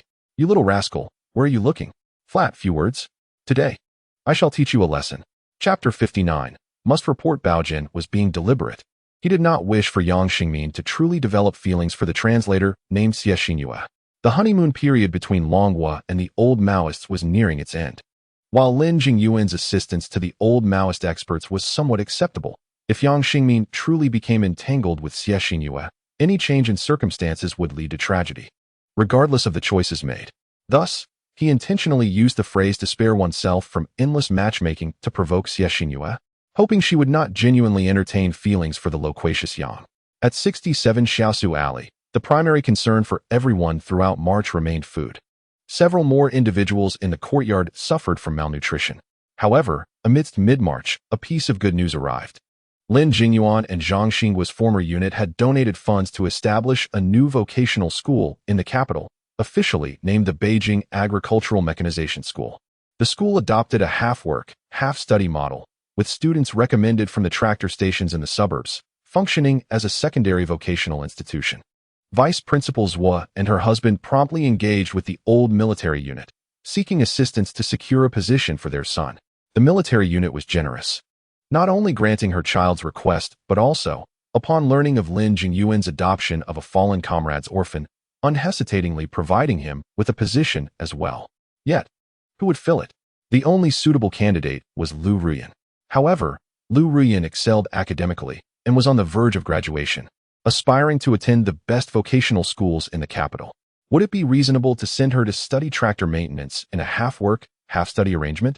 Lu Rian shook her head vehemently. Surely, it wouldn't he come to sending the 8-year-old Baogen, despite his secret eagerness. After a day of hesitation, Jia Weijun, his face flushed, approached Lin Jingyuan. Uncle, could this opportunity be offered to Hong Miao, the second daughter of the He family? Lin Jingyuan regarded his adopted son quietly, feeling a sense of joy. At last, he had matured enough to pave the way for someone he cherished. Contemplating the 2 daughters of his elder brother's family, who were still a bit young, he nodded in agreement. Very well, there's no suitable candidate in our household anyway. The He family consisted of 3 members, He Laosi, who swept the streets, and his 3 children. The eldest son had passed away, leaving the second daughter, He Hongfang, who was 25 and worked in a street sewing group, and the youngest, He Hong Miao, 17, who had remained at home since graduating from middle school. The unexpected fortune delighted all 3 members of the He family. The following day, He Laosi, determined, procured 2 pounds of cornmeal for his second daughter to prepare a simple feast, inviting Elder Yang and Aunt Lu from the neighborhood. We, the He family, shall not accept Lin's generosity without reciprocity. This educational opportunity is a bride price from the Lin family. Henceforth, the 3 of us shall be Wei Jun's future wives. We request the esteemed elders to witness this agreement. Upon He Hongmiao completing her studies this year, she will turn 18 and shall wed immediately. Should she secure a position post-graduation, it must be brought back to the Lin family. Despite being a street sweeper, He Laosi spoke with conviction. He Hongmiao, shy and hesitant to show her face, exchanged bashful smiles with Jia Weijun through the window, perhaps influenced by the joyous occasion at home. The next morning, the notebook refreshed once more, revealing words that finally held significance. On March 2, 1960, the cargo ship Tao Su 1 encountered a fierce storm in the South China Sea. After narrowly escaping the tempest, the crew discovered that 2 containers reserved by Toshiba had been swept away by the winds. Upon receiving this news, Toshiba promptly dispatched personnel southward for a search. It was not until early April that search vessels located one of the containers at a reef, situated 120 nautical miles south of Nanluoguxiang Island. According to Mr. Hu participated in the search, it was fortunate that the container had undergone special waterproofing, preserving its contents intact. Inside the container lay the subject of today's introduction, the last electronic tube computer in the world, the 709. It weighs a staggering 10 tons. With the advent of new transistor computers, vacuum tube computers have become utterly obsolete. The operational speed of the 709 is 380,000 operations per second, while the latest vacuum tube computers have elevated this speed to an impressive 260,000 operations per second. The years 1958 to 1959 marked a transformative period for the global computing industry, yet I recall that in 1959, our nation expended countless resources and efforts to assemble a mere 104, which boasted a lamentable speed of only 10,000 operations per second. I have heard that the funds expended in retrieving this container could have been sufficient to procure a new machine, but alas, this contraption falls under the prohibitions of the Paris Agreement. Should it be lost, one might be left to ponder the ensuing misfortunes. It is worth noting that at that time, the reef was alarmingly close to our shores. Baogen widened his eyes and meticulously read the article several times. The event transpired on March 2nd, and today is March 5th. This implies that the container housing the 709 computer is now quietly resting on a reef situated 120 nautical miles south of Chiang Island. Suddenly, Baogen lifted his head. The year 1960 appears to be a pivotal moment for the domestic 2-1 project. A large computer with threefold computational power must be reported immediately.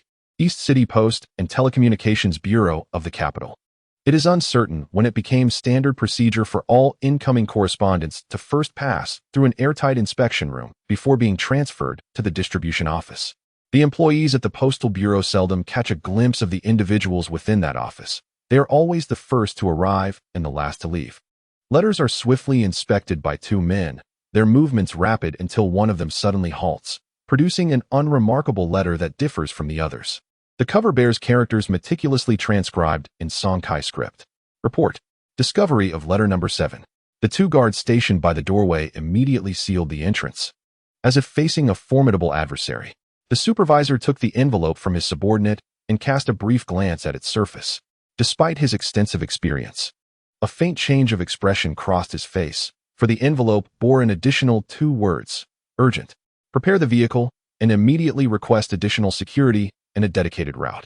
Yes, a bright chandelier hung overhead, and heavy breaths resonated in the room. What do you all think? What else is there to consider? It's a 709. Those old gentlemen will likely be overjoyed. What is the likelihood of it being a trap? Not high, for if it truly is that device, its value in terms of what we can glean would be immeasurable. Report immediately. In the dead of night, 2 submarines from our nation stealthily set sail through the still unsettled storm, heading southward. Chapter 60. A small pile on a spring afternoon. The atmosphere within the Siding Primary School was eerily quiet. All students had been forcibly instructed to lie down on their desks and rest. While Teacher Lu sat on the podium, his gaze constantly scanning the students below, particularly those who appeared somewhat bloated. In his pocket, he possessed a handkerchief containing a small parcel of elm bark powder, fried to a crisp golden hue. Though his stomach was gripped by waves of searing hunger, Lu Jiaming persevered, for the small packet of powder was meant for his students. Since the day before yesterday, various grades and classes had begun to experience fainting spells from hunger. He had to save it for emergencies. Baogen quietly observed the sleeping Yabaimai next to him. The little girl had resolved to endure a bit longer today, as she felt it inappropriate to indulge while her classmates suffered from hunger. Viewing it as a deviation from their collective experience, Baogen pondered whether a boat had been dispatched at dawn, when suddenly, he noticed Lu Jianming rising from his seat. A frail student on the right side of the classroom weakly raised his hand, silently pointing to his deskmate, who was slowly sliding toward the floor. Lu swiftly approached the child, lifting him up and softly calling his name. Kong Ping, come, open your mouth. Lu Jianming pinched a bit of salted yellow elm bark powder and placed it in Kong Ping's mouth, followed by pouring water from the boy's chipped enamel cup.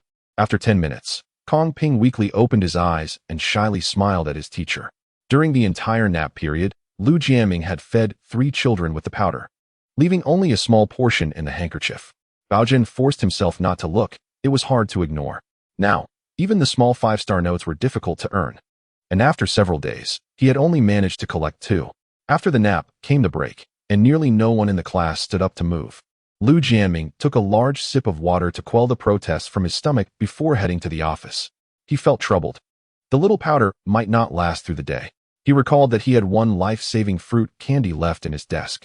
Just as Lu stepped out of the classroom, Baogen was astonished to see Yabaimai suddenly rise and walk straight toward the podium. Her small white hands were clenched tightly, clearly concealing something. It was a small piece of porridge crust prepared by Aunt Lu for Yabaimai, intended to sustain her if she could no longer bear the hunger. The diminutive porridge crust was placed on the podium.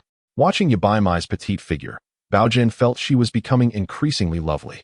Silently, she returned, and in the next moment, Lu Ximin also stood up. Her steps toward the podium were hesitant, yet she did not retreat, placing her own small offering on the podium. It was as if they were performing a silent play. Among the 32 students, more than 10 had risen one after another. Even the less favored Xiao Chao made a trip to the podium, contributing a handful of fried rice. A group of 8-year-olds nearly broke Baogen's composure. With a silent sigh, he too approached the podium, laying down 7 or 8 small dried fish. When Lu Jianming returned to the classroom, he was astounded. On the podium lay a small pile of various food scraps, tiny porridge crusts, crushed wild vegetable greens, seemingly long-hidden elm bark powder, and nibbled wild vegetable roots. The only complete meal consisted of a small handful of fried rice and 7 or 8 diminutive dried fish. Lu Jianming smiled, allowing the prematurely formed wrinkles at the corners of his eyes to gather in a cluster. Discreetly, he used his sleeve to subtly wipe the corners of his eyes. With utmost care, he packed every last morsel into his aluminum lunchbox, which he placed prominently in the classroom for any needy student to access. Baogen noticed that on this day, the entire class seemed particularly resilient against hunger. Before school ended, Teacher Lu announced that students from the 2nd, 3rd, and 4th grades would be organized for an outdoor practical activity the following day, while those from the 5th and 6th grades would participate the day after. When one is famished, allergies seem trivial. A small fish, just over an inch long, was devoured by Yabaimai all the way until she reached the entrance of her family's courtyard, where she reluctantly swallowed the last remnants. Following this, she licked her fingers with delight. Cheerfully, she declared to Baogen, "Haha, look, I'm fine now. I'm no longer allergic to these." The Lin family's dinner consisted of a wild vegetable porridge enriched with some cornmeal. Chen Yuhua's culinary skills were commendable. She deliberately cooked it a little longer to develop a slightly charred aroma. She also used half a palm-sized dried fish, finely chopped and mixed with pickled vegetables in the porridge. The entire family relished the meal. However, Lin Jingyuan and Chen Yuhua only picked up their chopsticks after the children had eaten most of their fill. Whenever any of the little ones glanced at their bowls, the couple would share some food with them, but unfortunately, all 3 children were quite sensible and pretended to be full before leaving the table. Taking advantage of the twilight, Baogen swiftly exited the courtyard, heading straight for the rat hole in the alley of the black market. The black market had once again flourished. The authorities had ceased their interventions, although the number of food vendors had significantly dwindled, with most people bringing items from home to trade for food. A piece of cardboard protruded from the rat hole, illuminated by the beam of a flashlight. Soon, several nearby traders were drawn to the site. Baogen was primarily collecting corn husks and other coarse grains today, trading them for cornmeal or wild vegetables. In no time, his notebook space was filled with 2 large bags of corn husks. Alongside the 2 bags he had previously acquired from the Lingzi group, he now possessed a total of 4 bags, amounting to 400 pounds of corn husks. Having just received 2 small 5-star items, he used one of them. A full 200 pounds of corn husks transformed into dried corn cobs, which appeared to have been stored for quite some time. Who on earth could this be? Lin Jingyuan lamented as he ruffled his hair in frustration. Earlier, when Baogen was playing outside, he encountered the comrade who had previously delivered supplies. The man, tall and robust, mentioned he would be heading south, stating this was the last time he would assist them. I could not possibly stop him, and I had to keep an eye on the goods, so I could only watch helplessly as he left. Both the 28-year-old man and the 8-year-old boy displayed expressions of distress. The man had brought a bag containing a full 100 pounds of dried corn cobs. At least 70 pounds of corn could be produced from that.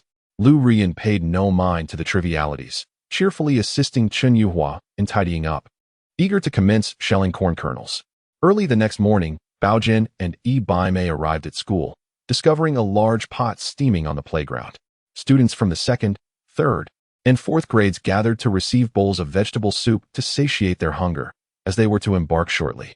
Chapter 61. The Great Flood at home in the northern suburbs of the capital city. Although spring had arrived prematurely, the landscape was bereft of greenery.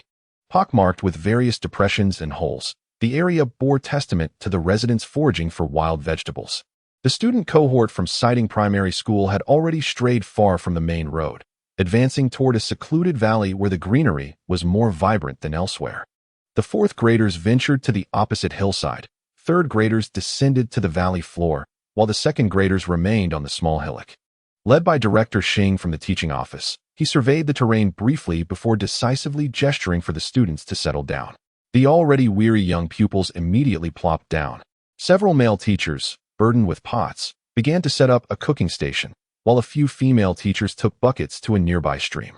As the fire ignited, the pot was rinsed, and the leftover vegetable soup brought from the school was heated, providing each student with an additional half bowl, revitalizing Baogen and his classmates. Without needing further instruction, they dispersed to forage for wild vegetables, all of which had to be presented to the teachers for verification. To ensure thoroughness, Director Xing had brought along his elderly mother, as Mrs. Xing was reputed in the neighborhood as an expert in wild vegetables. The variety of wild greens she had consumed far surpassed the rice that Baogen had eaten. Class 28 was assigned to the very summit of the small hill. Baogen, Yi Baimei, Lu Ximin, and Guan Taishan worked together to dig for wild vegetables. They had barely begun when they heard commotion from Class 29. Standing in unison to investigate, they saw the students from Class 29 excitedly pointing at the hillside. It was a rabbit burrow. The discovery of several rabbit holes excited Director Xing, who promptly instructed everyone to gather dry leaves and weeds. Attention, all classes. From the top of the hill down to its base, keep watch over every rabbit hole. Teachers Ma and Li, you two start a fire at the rabbit holes at the foot of the hill. Today, we shall launch an extermination campaign against the rabbits. It seemed this small hill was an old rabbit haven, with burrows scattered all around. At the summit, there were 4 rabbit holes, and Lu Jiaming assigned Baogen, Lu Ximin, Guan Taishan, and Xiao Yuzhu to guard one each, while the other students continued foraging for wild vegetables under Yi Baimei's guidance. The saying scholars are of little practical use often holds some truth. Teachers Ma and Li, who taught arithmetic, struggled for quite some time before managing to ignite a pile of dry branches and leaves. Unfortunately, they had selected only dry twigs and leaves, which, while easily ignited, produced little smoke. Some female teachers promptly added fresh branches and leaves to the fire. Smoke billowed, and the teachers scattered in disarray. The unfavorable wind direction rendered the efforts of Teacher Bai futile, despite his wealth of knowledge. With their eyes stinging from the smoke, teachers Ma and Li promptly relocated. While the smoke reluctantly infiltrated the rabbit hole, even vigorous fanning with a palm leaf could not hasten its entry. The rabbit hole guarded by Baogen was likely the highest on the entire hillside.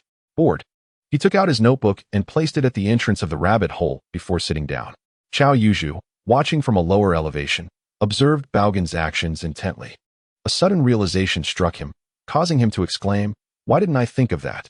Abandoning his post, he plopped down directly atop the rabbit hole, his small stature rendering him impervious to any potential rabbit intrusion, as he had never heard of rabbits biting. As 10 long minutes dragged on, the young students and teachers stationed at the various rabbit hole entrances began to exhibit signs of impatience and lethargy. Director Xing repeatedly inquired of teachers Ma and Li below the hillside about the volume of smoke that had been directed inside, lamenting the lack of any visible smoke emerging from the other holes. Ma and Li, unable to voice their frustrations due to the overwhelming smoke, had red eyes that made them appear akin to close relatives of the rabbits. Meanwhile, atop the hill, Baogen surveyed his surroundings. Teacher Lu and Yi Baimei were leading their class further afield in search of wild vegetables, leaving behind only a few individuals near the rabbit holes. Lu and Guan, with their backs turned to him, were oblivious, while the plump Chow had already begun to doze off atop the rabbit hole. Seizing the opportunity, Baogen felt beneath him and discovered that the small pool of sandpit water he had collected rushed into the rabbit hole beneath him. The notebook drained rapidly. creating immense pressure within the confined space of the rabbit hole. Within mere seconds, the interior stirred restlessly. Closest to Baogen, Lu Ximin and Guan Taishan simultaneously exclaimed, "There's movement." Startled from his slumber, Chao Yuzhu slowly opened his eyes, disoriented and bewildered. What is happening? Who am I? Where am I? What am I doing? As he shook his head to clear his thoughts, he heard a gurgling noise emanating from the rabbit hole beneath him.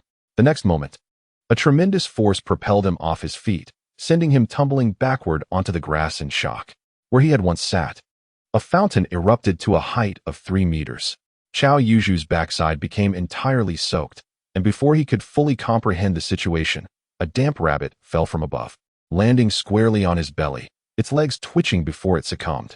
The unfortunate demise of this rabbit was, in fact, due to Chao Yuzhu's own posterior. Director Xing, stationed partway up the hillside, heard the commotion from the rabbit hole and was filled with elation. He shouted, "Attention at all entrances. The rabbits are about to be flushed out." Simultaneously, he eagerly leaned in to peer into the rabbit hole. Suddenly, a surge of water burst forth from the rabbit hole, causing his skin to quiver and sending the expensive wig he had acquired last year soaring into the air. A group of elementary school students, witnessing this spectacle, stood frozen in astonishment. A grave situation had arisen. The rabbit stream of urine had dislodged Teacher Xing's crown. It must be noted that rabbits possess an acute sense of impending crisis, prompting them to flee towards the mouth of the cave at the foot of the hill. Notably, 2 large rabbits with crimson eyes vigilantly guarded the entrance, from where the greatest number of rabbits emerged. In mere seconds, Teachers Ma and Li ensnared 3 or 4 bewildered rabbits in the fabric bags at the cave's mouth, almost failing to contain them. The inexplicable flood that had suddenly inundated the sunny home left many rabbits unable to find peace in death. The deluge within the rabbit hole persisted for approximately 10 minutes before dissipating, and only a few rabbits managed to escape. Most were either drowned and washed out of the hole or captured by the teachers and students stationed at the entrance. Director Xing hurriedly searched for his crown, accompanied by his colleagues as they conducted a count. 6 were alive, 8 had perished, along with 6 half-dead rabbits, while the number that had managed to flee remained unknown. How strange. Where could this influx of spring water have come from? Director Xing and the group of teachers were utterly perplexed. But soon their attention was drawn to the rabbits. A male teacher, unable to contain his excitement, began to dissect, to slaughter the rabbits. The early spring rabbits were still quite lean, with hardly any meat visible, yet the edges of several pots were encircled by eager elementary students, all watching intently as their teachers cooked the rabbit meat. Chapter 62. White, you are good.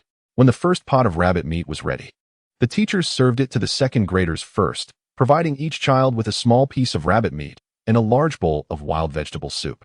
Class 28 was the first to partake. Classmate Chao Yuzhu received the fattiest piece of rabbit meat, as he had accidentally killed the plumpest rabbit with his backside. Little Chao, while licking the rabbit bones, sobbed as his posterior throbbed. The entire hillside was filled with the sounds of satisfied slurping and the aroma of meat soup. Sitting beside Baogen was Grandma Xing, a woman in her 70s, who cheerfully gnawed on a piece of rabbit shoulder meat, only to eventually sigh. Alas, this rabbit is pitiful. It's all bones, and I can't find a single piece of meat to chew. Having finished his own small piece of rabbit meat, Baogen kindly pointed to Grandma's mouth. Grandma, it's not that there are too many rabbit bones, it's that you forgot to wear your dentures. Grandma Xing paused for a moment before slapping her knee. Indeed, how did I forget that? Where are my dentures? The elderly lady searched her person and eventually found a small paper package in her coin pocket, containing her dentures. Once she donned them, Grandma Xing eagerly bit into the meaty bone of the rabbit's shoulder. Crack! The rabbit's shoulder bone shattered. 8-year-old Baogen and Yi Baimei gasped in astonishment. The strength of this elderly lady's bite was truly terrifying. Yet, she paid no heed to their reactions, savoring the meat and bone until it was reduced to a fine mash, which she swallowed whole. The flavor of this rabbit is exquisite. On this particular day, every elementary student diligently weighed and recorded the wild vegetables they had gathered. The school resolved that henceforth, each participating student would receive a small wild vegetable cake every noon. This practical activity would be conducted weekly for each grade. Baogen had heard that Lu Rian and her peers at the junior high had to venture to a more remote location, nearly reaching Miyun. Lu Ruyan casually responded to Baogen's inquiries while continuing her task of assisting Chen Yuhua in the kitchen. However, she also noted Zhang Laosan's unusual behavior today. Why was this boy suddenly so concerned about her affairs? It was one thing to ask where the junior high was foraging for wild vegetables. But why did he frequently inquire about her friends? What was with all the questions? The junior high was still quite distant from him. Come on, don't hinder my work. Baogen, possessing a remarkably good memory, suddenly realized during the day that only a few months remained until Lu Ruyan's graduation.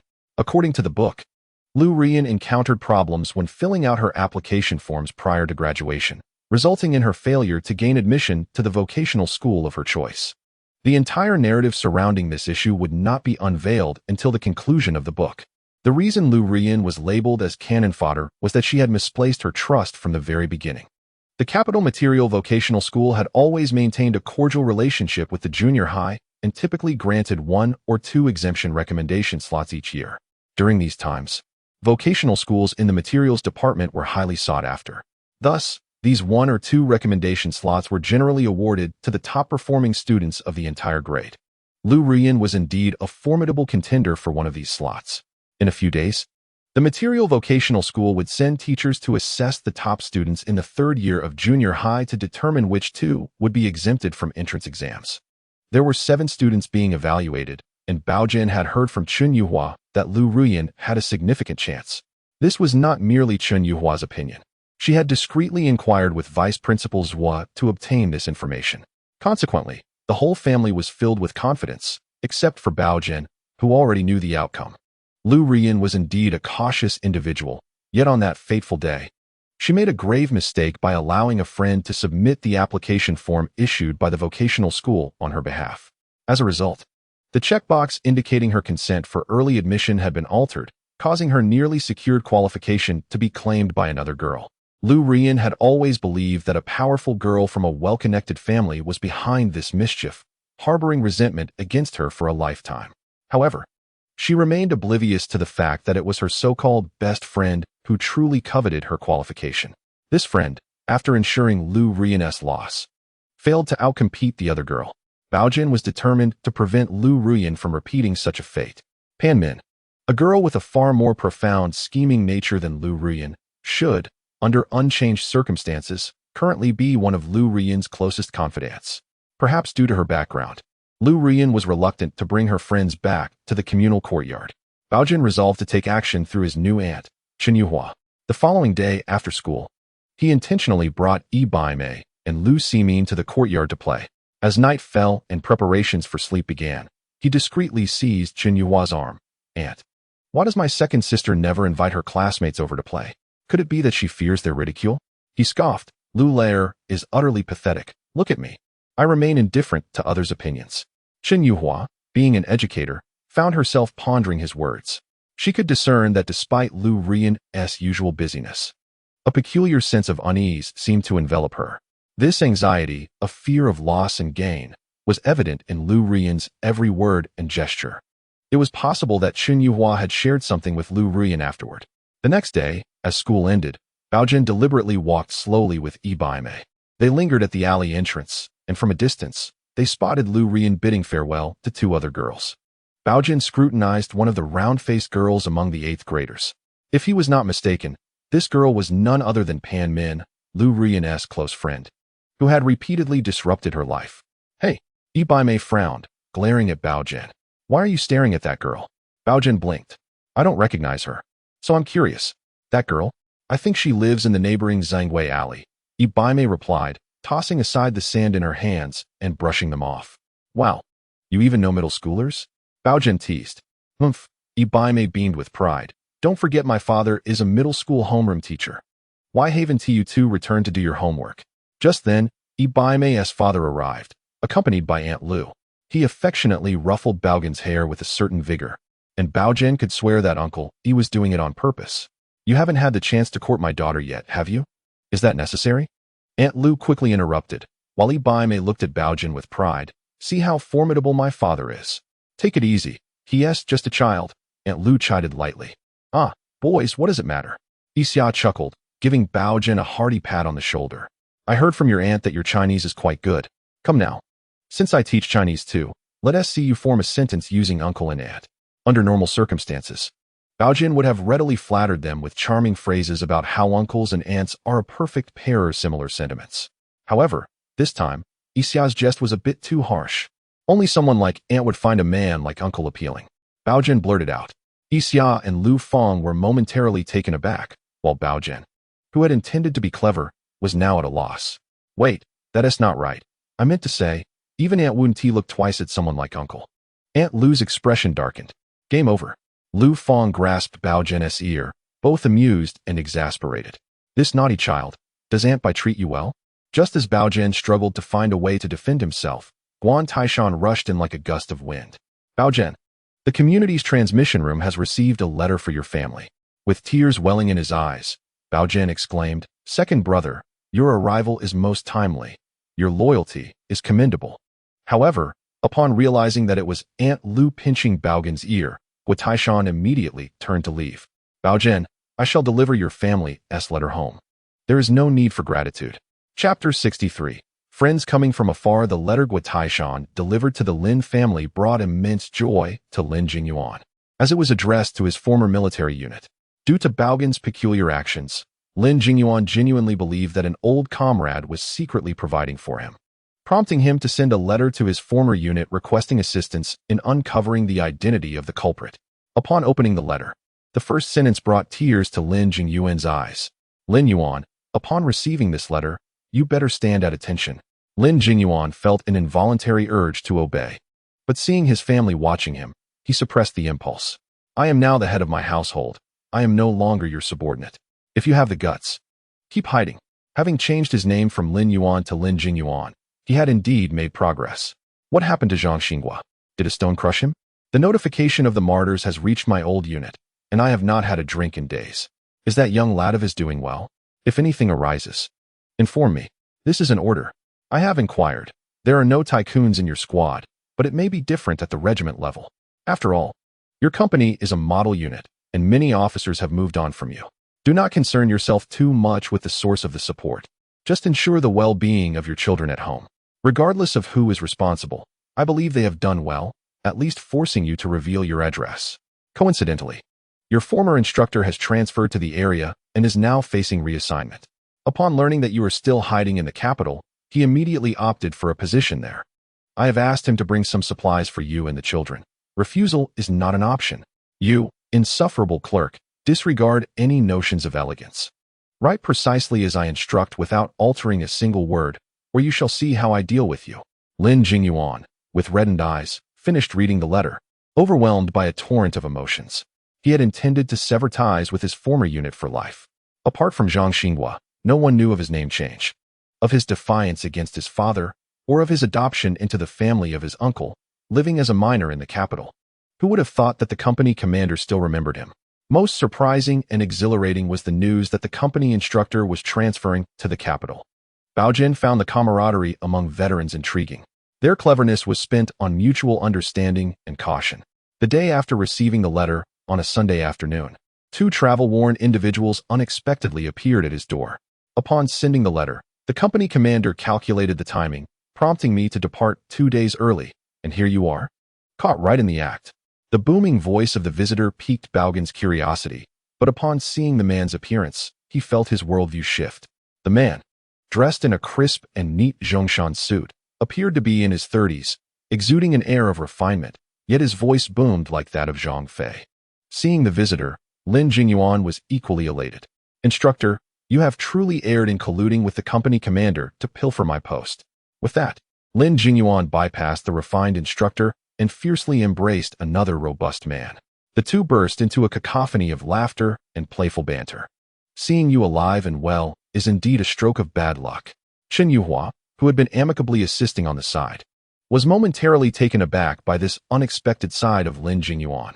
Though the three had been discharged for several years, upon their reunion, they seemed to instantly revert to their roles from those bygone days.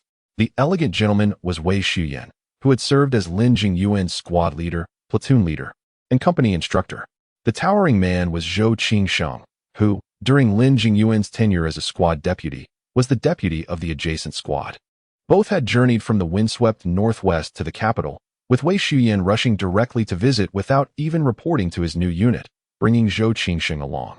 At that moment, it was only natural for the children to be curious about the guest's luggage. However, Baogen was taken aback to discover that Wei Shuyan had arrived in the capital with merely a small handbag, while the large bundles carried by him and Zhou Qingsheng were filled with gifts from old comrades for Lin Jingyuan. Among these, Zhou Qingsheng hoisted a weathered green gasoline canister. Its paint chipped and faded. Baogen and Yongjun cautiously prodded the can, revealing it to be brimming with liquid. The table was set in the courtyard of the communal residence, where Chen Yuhua and Lu Ruyan had prepared a full steamer of cornmeal buns as per Lin Jingyuan's instructions. The main fare included pig's head meat purchased by Wei Shuyan on the way and peanuts brought by Zhou Qingsheng from the northwest, complemented by a cold dish of pickled vegetables prepared by Chen Yuhua. The three quickly began to feast. Zhou Qingsheng seized the gasoline canister, yanked off the lid, and a rich aroma of liquor wafted out, nearly overwhelming the curious Baogen. Many in the courtyard peered through the windows, intrigued by the spectacle, as the three men were served drinks in large bowls. Uncle Yang, unable to resist the smell wafting through the slightly ajar door, licked his lips and exclaimed, "This is old liquor aged for over 5 years, at least 45 degrees. Delicious." With mirth, the three sat together, raising their bowls. Wei Shuyan led the way, slowly pouring the first bowl of liquor onto the ground, with Lin Jingyuan and Zhou Qingsheng following suit. As they poured, they jovially chanted the names of their comrades, names like Pu Erju and Lu Dabong, all nicknames. Aunt Ma, watching from the window, couldn't help but curse her bad luck at hearing the names of the deceased being uttered in the courtyard. Yet, as the trio continued, the names soon exceeded 50, 60, even 80. Aunt Ma was left astounded, eventually sighing and shaking her head as she retreated indoors. Once they had recited all the necessary names, they exchanged cheerful inquiries. "Is that everyone?" "It should be," Wei Shuyan confirmed with a smile. "Our entire company had 131 souls. Apart from the 12 who survived, all names are here. Cheers." With that, they filled their bowls once more and downed the contents in one go, eyes closed in unison. Just as Lin Jingyuan was left with a small sip, he suddenly slapped his thigh and pulled the onlooker Baogen into the fray. "Almost forgot. Come here, Baogen, have a sip for your father." Baogen did not refuse, opened his mouth to taste the wine, and coughed repeatedly, realizing his throat was still too tender.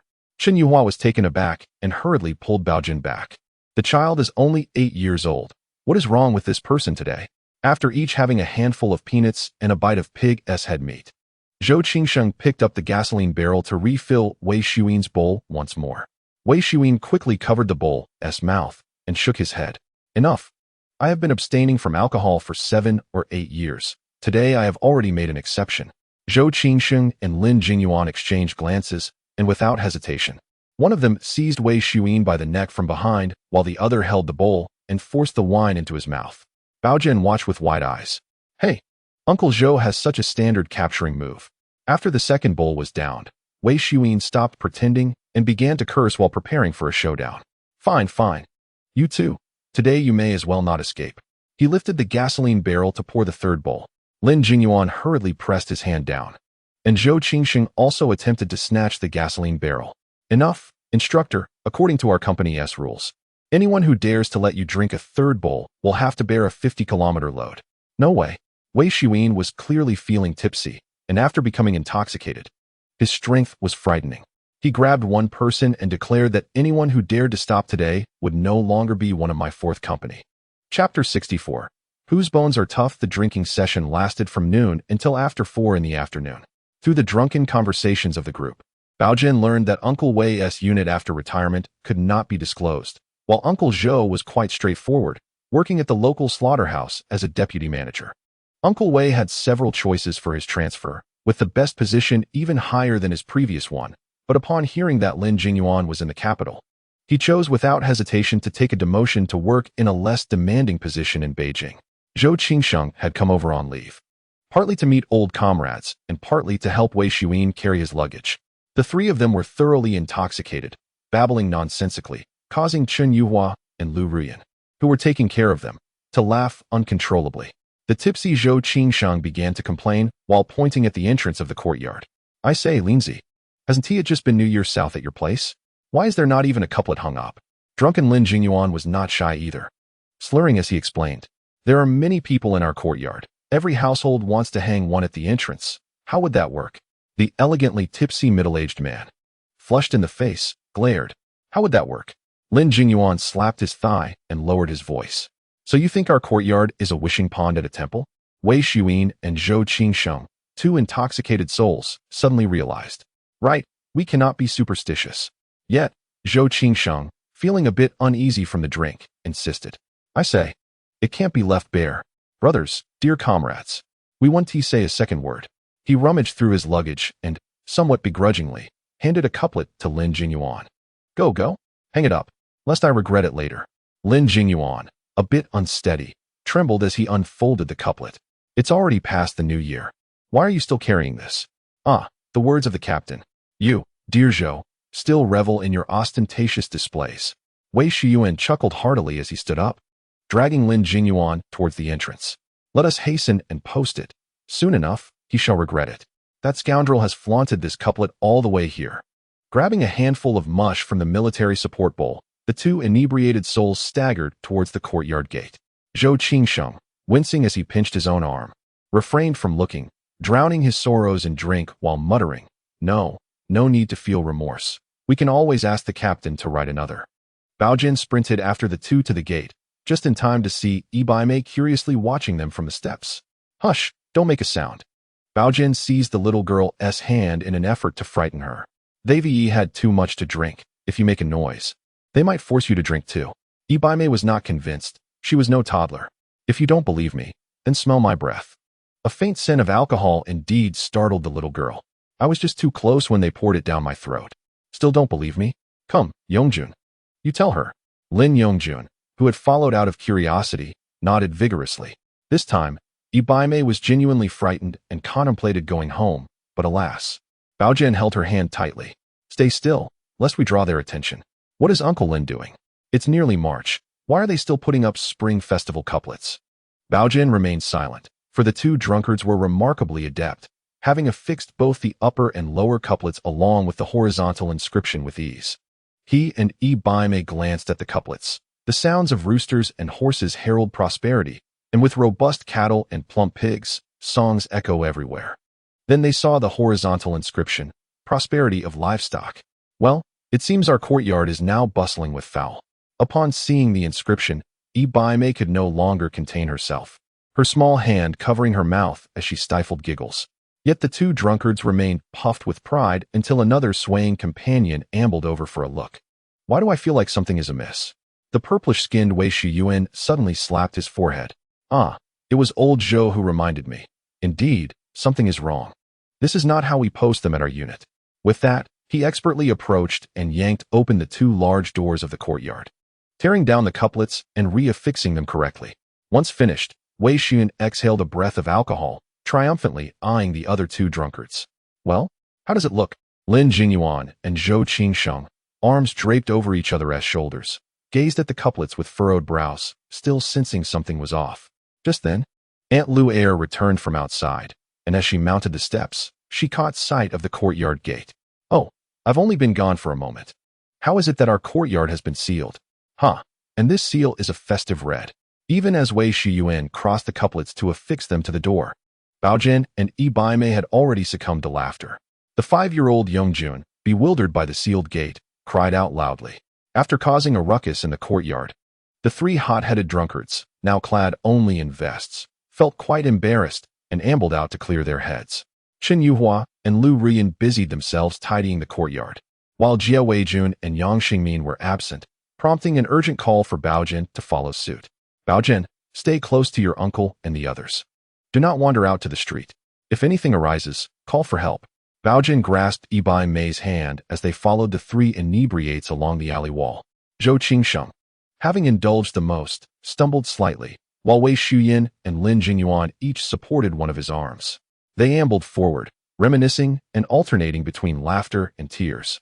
Collectively, the trio approached the venerable age of 80, their journey accompanied by a cacophony of mirth. Amidst the ruckus, a soda bottle suddenly soared from a nearby courtyard. In a haze, Zhou Qingsheng abruptly opened his eyes, forcefully pushing his companions aside, instinctively lunging forward to shield the unfortunate bottle beneath his weight. A resounding crack echoed as the bottle shattered. In the hospital, within the duty room, Wei Shuyan and Lin Jingyuan each grasped an arm of the elderly Zhou, while the doctor meticulously extracted shards of glass from his abdomen with tweezers. Both the physician and Zhou were drenched in sweat, one from anxiety, the other from pain. In these times, the duty room served as a treatment area, with the doctor playing dual roles as both physician and nurse. Fortunately, the considerable alcohol in Zhou's bloodstream provided a degree of anesthetic effect. Once bandaged, the doctor wiped his brow and began his inquiries. Is there any other area of discomfort? Zhou pondered for a moment before gesturing towards his ribs, recalling the vigorous lunge that had stirred an old injury. We should take an x-ray, the doctor noted, jotting down a medical order. Do you have any past medical history? Zhou appeared bewildered, glancing at Wei Shuyan, who possessed the highest level of education among them. Wei Shuyan, seated and attempting to sober up, shot Zhou an irritated glance. P.S. asking about your previous health. Oh, Zhou chuckled sheepishly. I'm all right. Though last year was rather tough, I went hungry. The doctor shook his head in resignation, aware that filling out medical orders for a drunkard was a cumbersome task. Have you had any recent coughs? Not particularly. Do you smoke? Zhou hesitated, his response somewhat uncertain. Well, I suppose one wound tea hurt. Outside, Lu Rian and Baogen listened in, crouched and nearly breathless from laughter. Chapter 65. Quote: the hospital in the capital is quite commendable. Zhou, still under the influence, chuckled as he gazed at the radiology room. So, we can take an x-ray directly? The radiologist, exasperated, instructed him. Do you have any metallic objects on you? Please remove them and place them outside. Zhou fumbled about his person for a moment before earnestly inquiring of the instructor behind him. Instructor, would our Company 4's ironclad resolve be considered metal? Wei Shuyan, slightly dazed, thumped his chest and declared, indeed, it must be metallic. Consequently, Zhou began shaking his head at the doctor. This, I truly cannot remove. The doctor covered his forehead in exasperation and pulled Zhou inside. As Zhou stumbled in, he solemnly saluted the two inebriates outside. I'm off to the front lines. The two drunks thumped their chests in camaraderie. Here's to the men and the mission. The surrounding patients chuckled at the spectacle.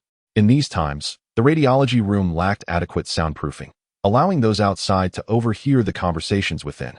Baogen caught a glimpse of the technician operating the machine, who was lamenting Zhou's antics.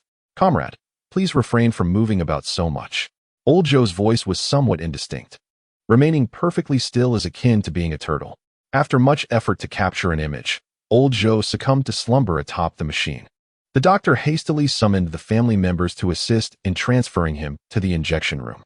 Lu Rian and Baogen were unable to lift Uncle Zhou's considerable bulk, leaving the task to two inebriated individuals. They expertly hoisted him, one lifting the head while the other raised the feet, allowing old Zhou's posterior to scrape against the floor. Lu Rian quickly alerted Lin Jingyuan. Uncle Zhou's rear is still dragging on the ground. Lin Jingyuan, bleary-eyed and laughing, reassured her, fear not.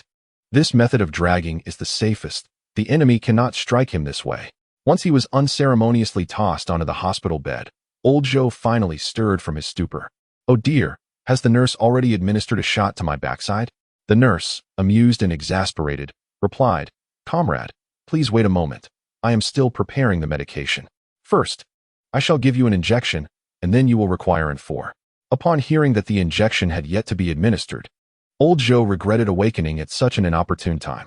The nurse curiously inquired, Comrade, are you perhaps afraid of needles? Lin Jingyuan swiftly interjected to defend old Zhou. Nurse, please don't misjudge him. Old Zhou is not afraid of injections. Right, old Zhou?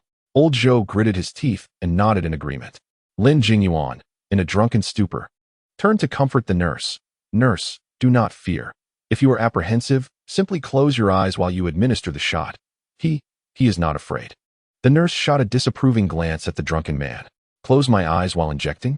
You too are unafraid, but I am. At that moment, Lin Jingyuan perceived the nurse as having two heads, compelling him to look left and right. Nurse, please remain steady. It is easy to miss with the needle. The nurse, being quite experienced, effortlessly administered the injection to old Zhou's rear, who was still largely unaware. By the time old Zhou regained his senses, the 4 was already in place on his wrist.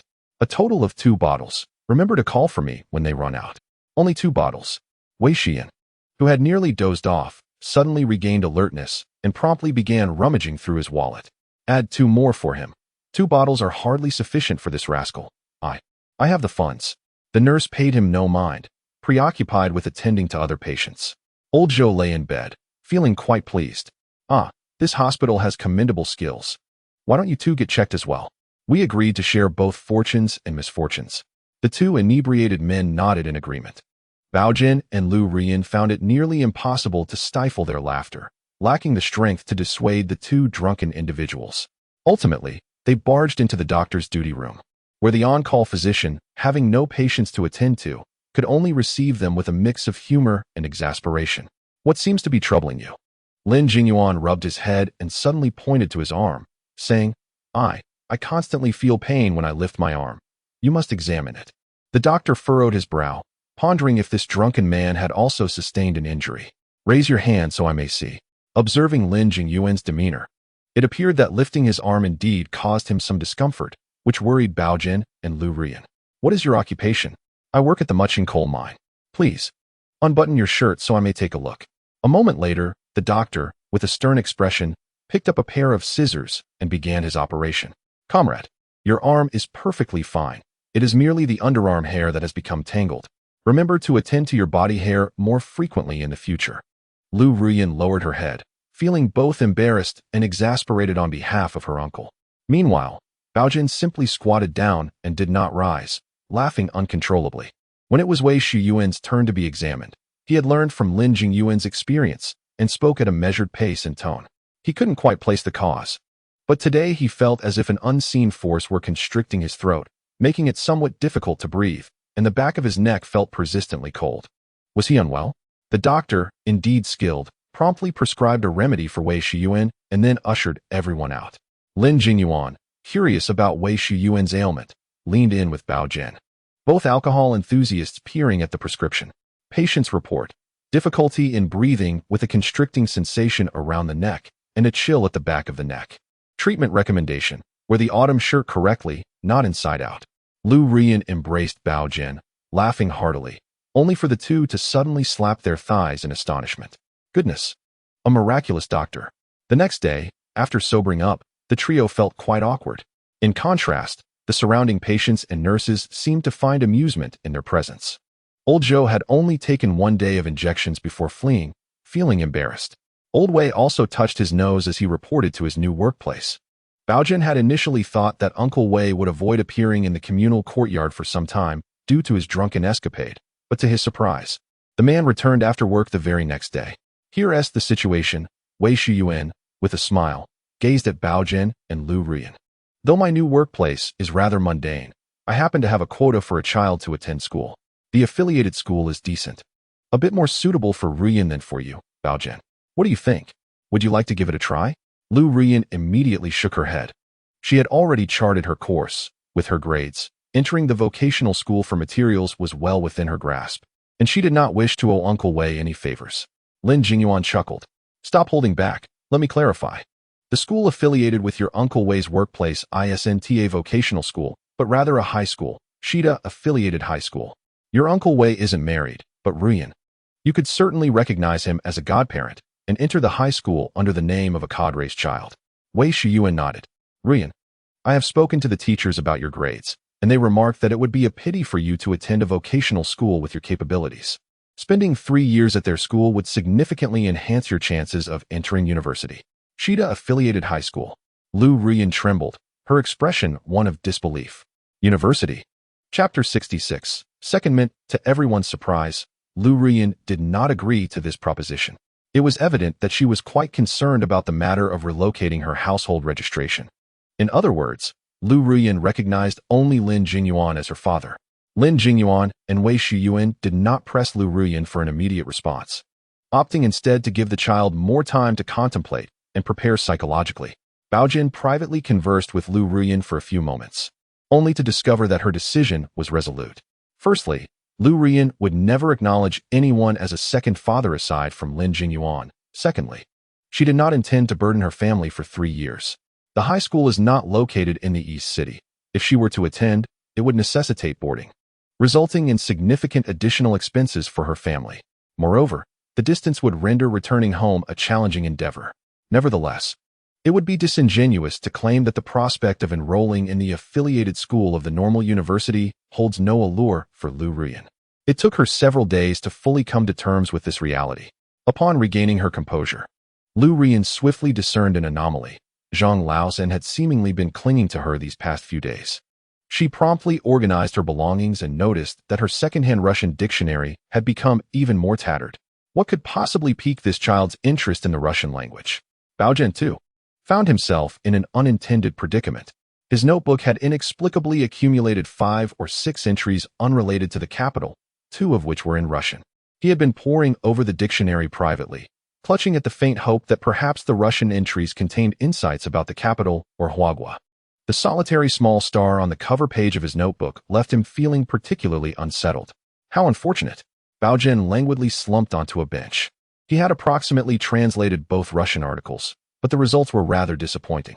One article was a sports piece published in the Pravda a few months later, discussing a championship match between the old and new generations of international chess champions.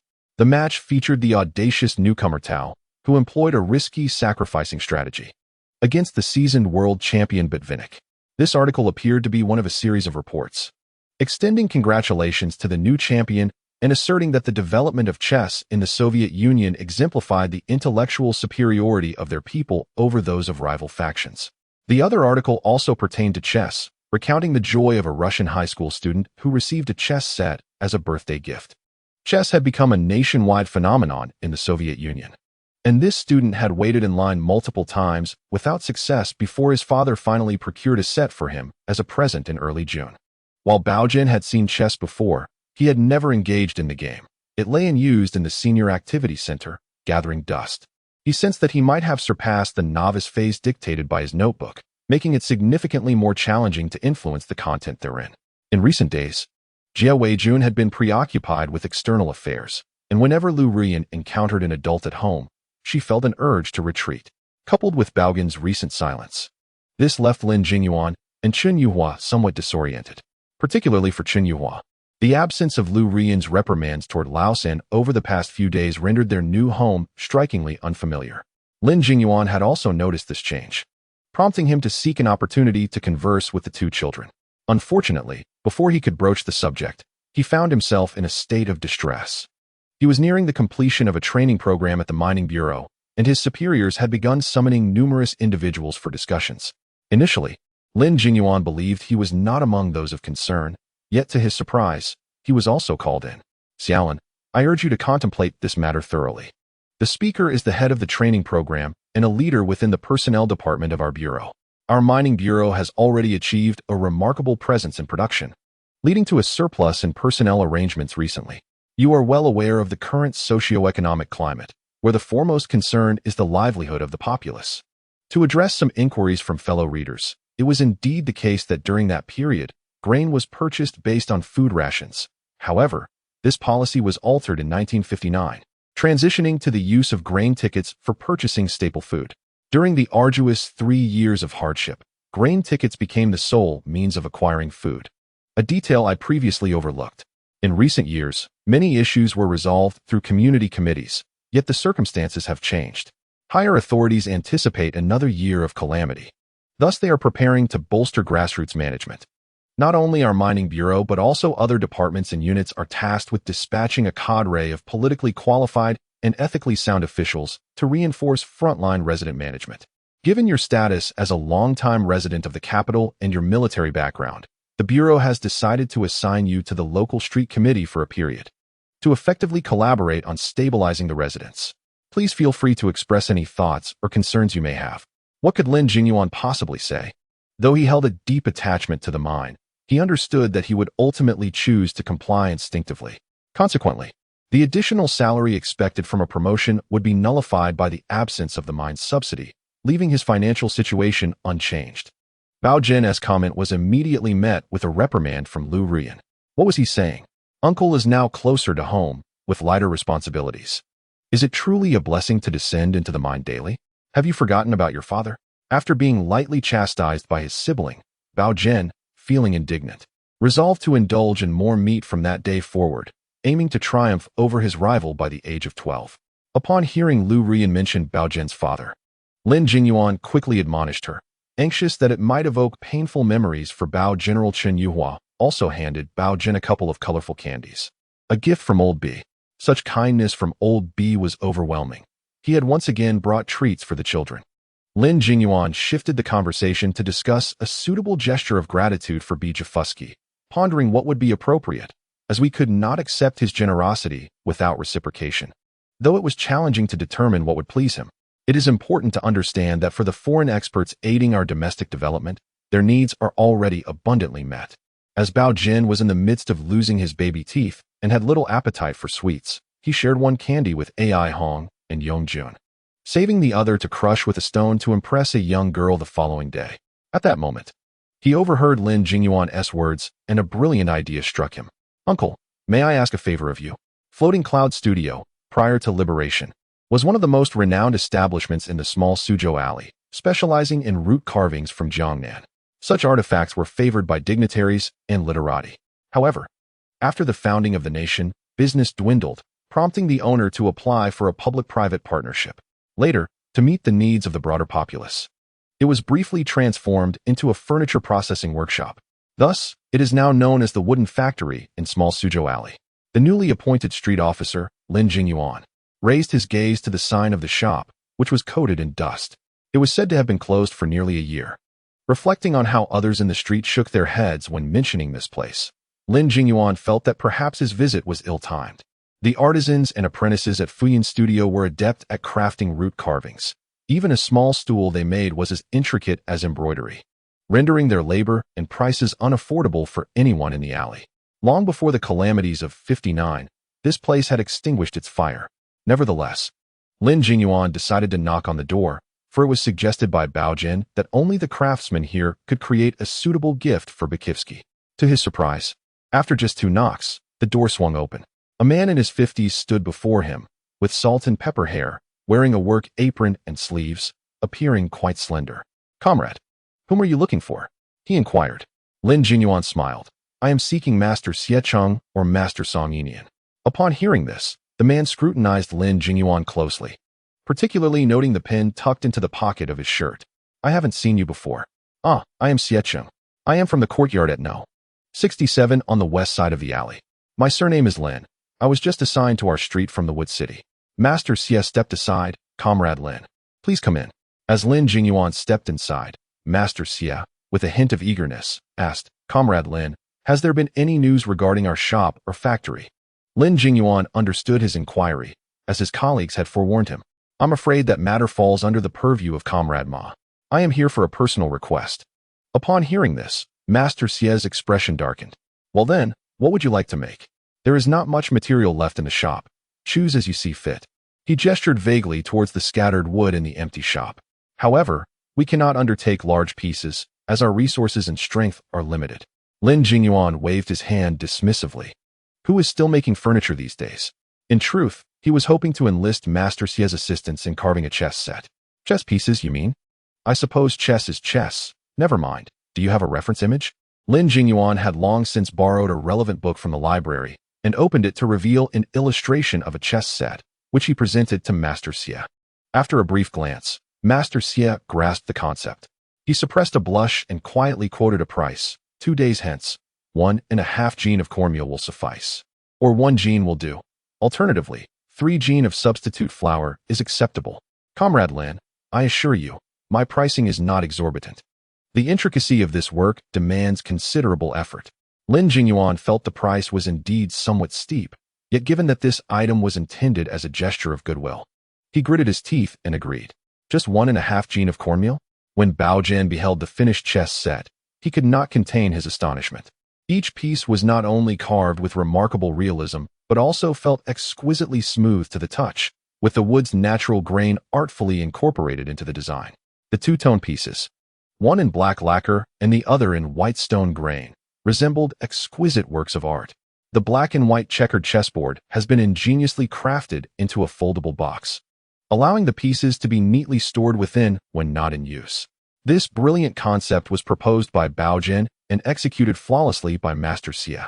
Lin Jingyuan gazed at the chess set, feeling a pang of nostalgia. Initially, I thought that exchanging a set of pieces for £1.50 of cornmeal was exorbitant. However, witnessing the exquisite craftsmanship made me realize that we were, in fact, the fortunate ones. Old Lin rubbed his hands together, feigning modesty while secretly reveling in his pride. Little Shui pondered whether Old B would appreciate this creation. How could he not? Baogen silently scoffed, particularly at the row of Russian characters proclaiming the 53rd anniversary on the chessboard. Chess. The moment B. Kafusky, leaning on his cane, laid eyes on this set, the spark in his eyes was unmistakable. Dear Lin, your gift is truly delightful. You know, I have envisioned this creation countless times while languishing in my hospital bed. Regrettably, such items are only available in our activity room back home. Haha, just the other day, I was playing with a makeshift chess set using scraps of paper with the fellow in the adjacent bed. Look, Lin, where did you procure this masterpiece? Perhaps it is rather costly? Lin Jingyuan felt a flush rise to his cheeks at the thought of the price of the cornmeal, swiftly diverting the conversation. What he did not anticipate was that during his absence while fetching water for the guests, Old B discreetly seized the opportunity to engage the only remaining innocent child in the room, awkwardly inquiring in broken Chinese, Gong. Do you know how much this chess set costs? He slipped 2 candies into Baogen's hand. I mean, no offense. My hospital companion may also wish to acquire a set.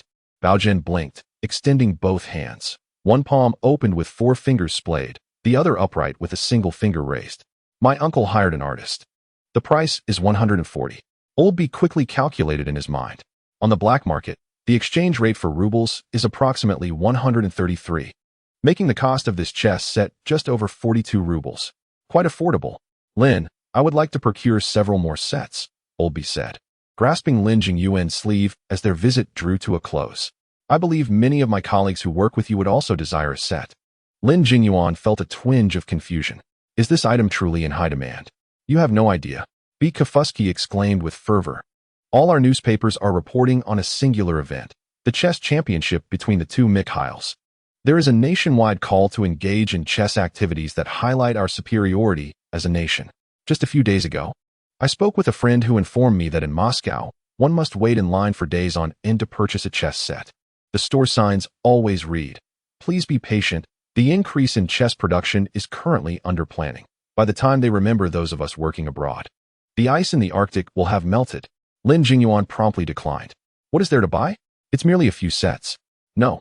Old B firmly grasped Old Lin's hand, his previously awkward Chinese now flowing with surprising fluency, evidently having contemplated this for quite some time.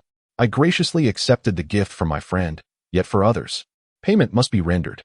You need not concern yourself with this matter. Simply leave it to me. While it is acceptable to treat such gifts privately, the prospect of selling to the Russian experts leaves Lin Jingyuan uncertain. Ask Uncle Wei. Baogen's words jolted him from his reverie. Upon receiving the news, Wei Xian hurried over after work. He listened intently to the situation and immediately broke into laughter. There is no need to place too much importance on this. The higher-ups are indeed spirited, and as long as one can profit from the Russians, a little flexibility is entirely justifiable. Of course, this cannot be handled personally. It must be done through the district or, better yet, under the name of the wooden factory. The profits therein should ideally remain untouched by us as individuals, benefiting only the public and the collective. Were it not for Old B.'s request, Lin Jingyuan would have preferred to steer clear of this affair altogether. Even more perplexing is the fact that someone's keen ears and quick tongue have spread whispers throughout the alley, suggesting that the Russian experts are rather temperamental and desire the wooden factory to enhance the quality of their products. Lin Jingyuan initially believed that by informing the district, the matter would be resolved. However, the district, not being foolish, opted not to take on the task after hearing the rumors, instead delegating the responsibility of the little Suzhou Alley wooden factory to Lin Jingyuan temporarily. It is common knowledge that the Russians are difficult to manage. Whoever stirs the pot must also clean up the mess. The wooden factory has been dormant for over a year. What business could there possibly be? After all, it is merely a matter of a few chess sets. As for who spread the rumors, it remains unclear, with most of the information coming from their own children who heard it elsewhere. Chapter 68. Establishing a foothold. Baogen gazed pensively at the notebook in his hand. Suddenly, he grasped how to apply these seemingly unrelated words to practical matters. In 2 lifetimes, his memory has proven remarkably strong, and through these fragments of Russian text, he gradually recalled much. For instance, the fervent wave of enthusiasm for chess that emerged in Russia this year.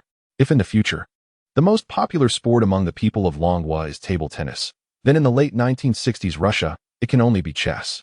To what extent has it permeated society? Every school has introduced chess courses, every organization has formed competitive teams, and there exists a standardized teaching plan, with numerous chess competitions held annually across the country. The Russian mouthpiece, the Pravda, even established a column to elucidate chess tactics and notable games. From 1960 to 1969, Russia's chess prowess was unequivocally dominant on the world stage, becoming a symbol of national culture. March 1960 marked the inception of this phenomenon, although only a few months remain before the two nations turn hostile. Baogen believes there is still an opportunity to capitalize on this situation.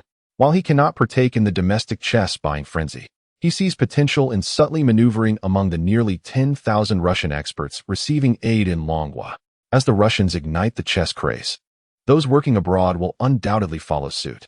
However, by the time the domestic authorities respond and organize relevant production, it is likely that relations between the two countries will be on the brink of collapse.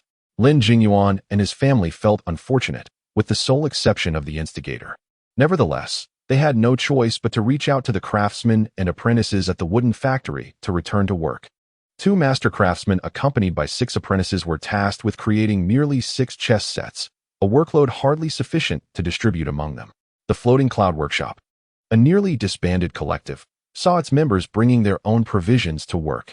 Their motivation was not sustenance, but rather to showcase the craftsmanship of the people of the Dragon Kingdom to the foreigners.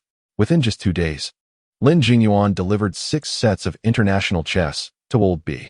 In less than an hour, Old B successfully marketed them among the expert group. They were in high demand. The leader and deputy leader of the mining expert group each required a set, regardless of whether these old Russians were genuine enthusiasts of international chess. As it was a matter of political correctness, following them were the chess aficionados within the group, but there were simply not enough sets to go around. The money sent back by Old B was entirely in rubles, and Lin Jingyuan's hands trembled as he calculated. 50 rubles per set. Even at this price, Old B and his colleagues insisted it was quite reasonable. When 300 rubles were delivered to the street office, it caused an uproar.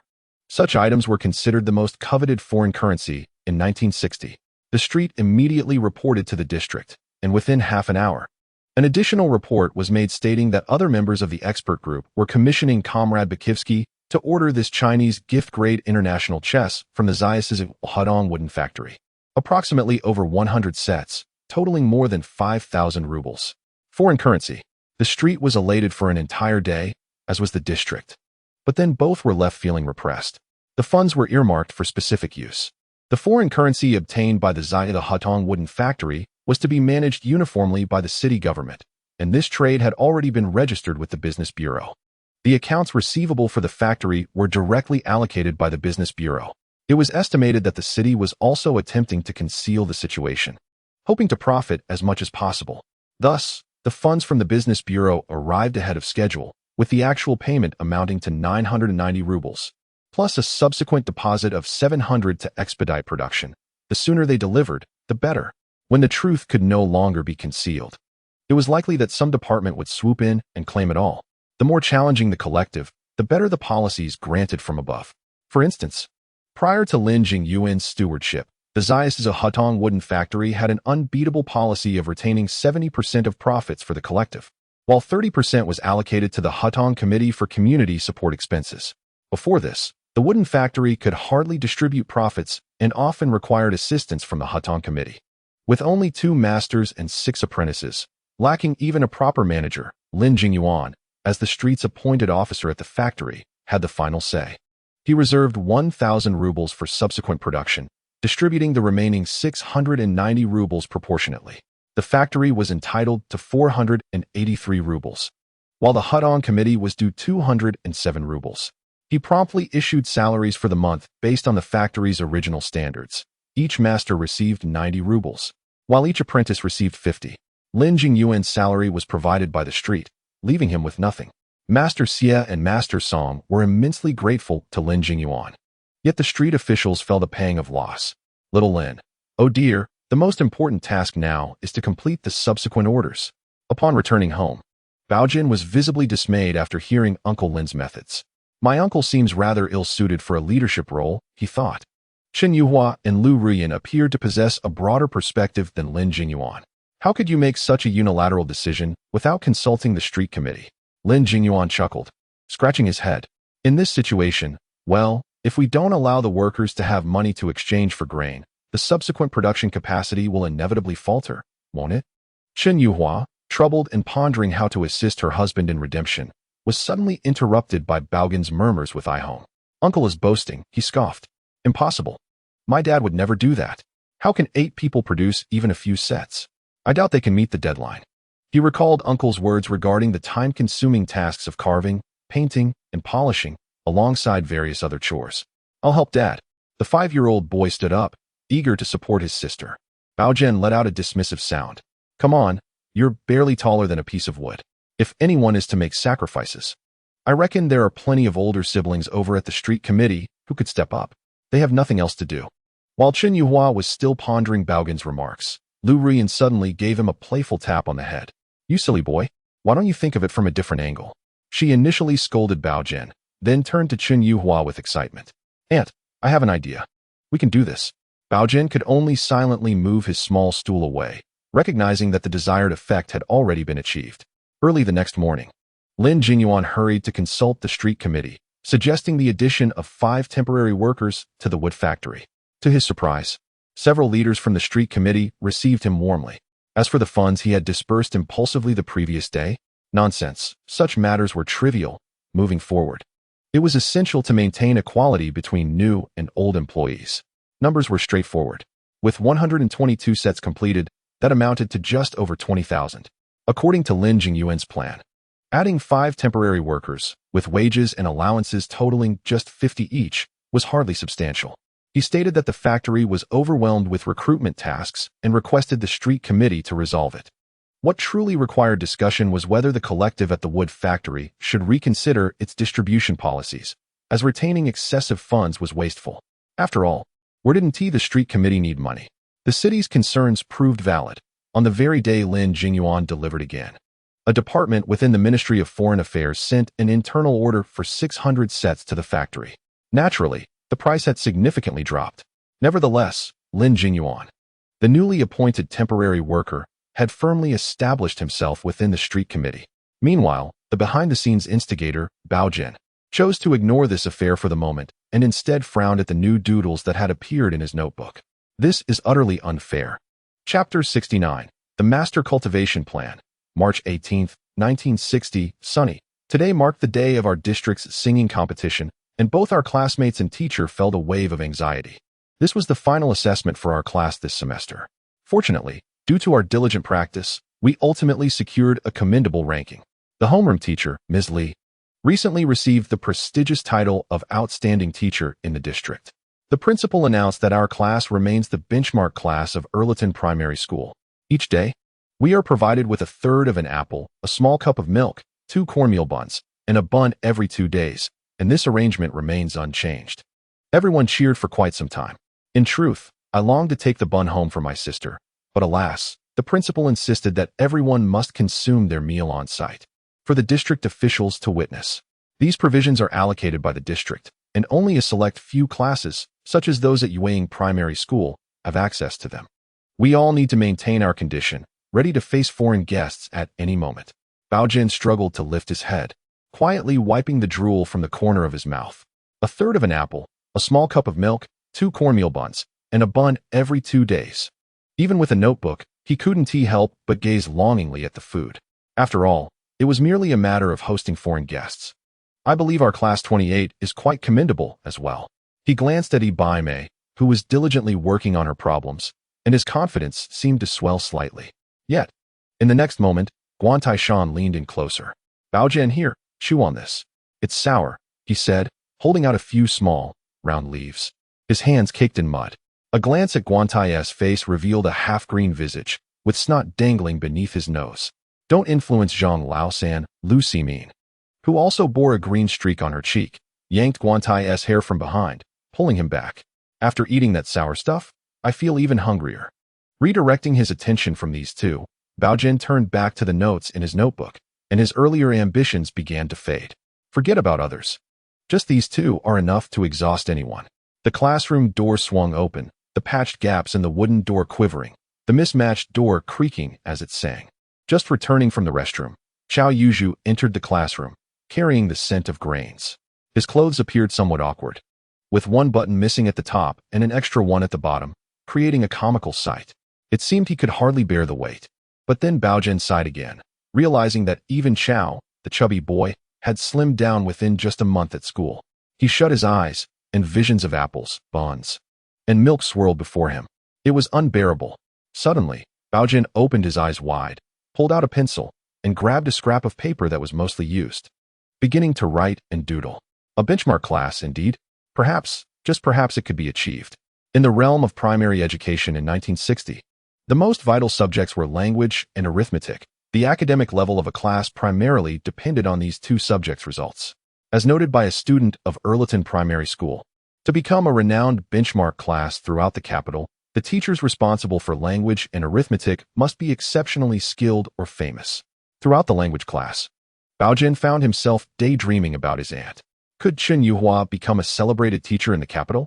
Firstly, her qualifications seemed insufficient. Secondly, her position as a substitute language teacher for Class 28 was attributed to her connection with Vice Principal Zhua. How does one articulate teaching ability? The journey ahead for her remains extensive. Could we perhaps replace her with another Chinese language teacher? However, Baogen believes in the adage that good fortune should not be wasted on outsiders.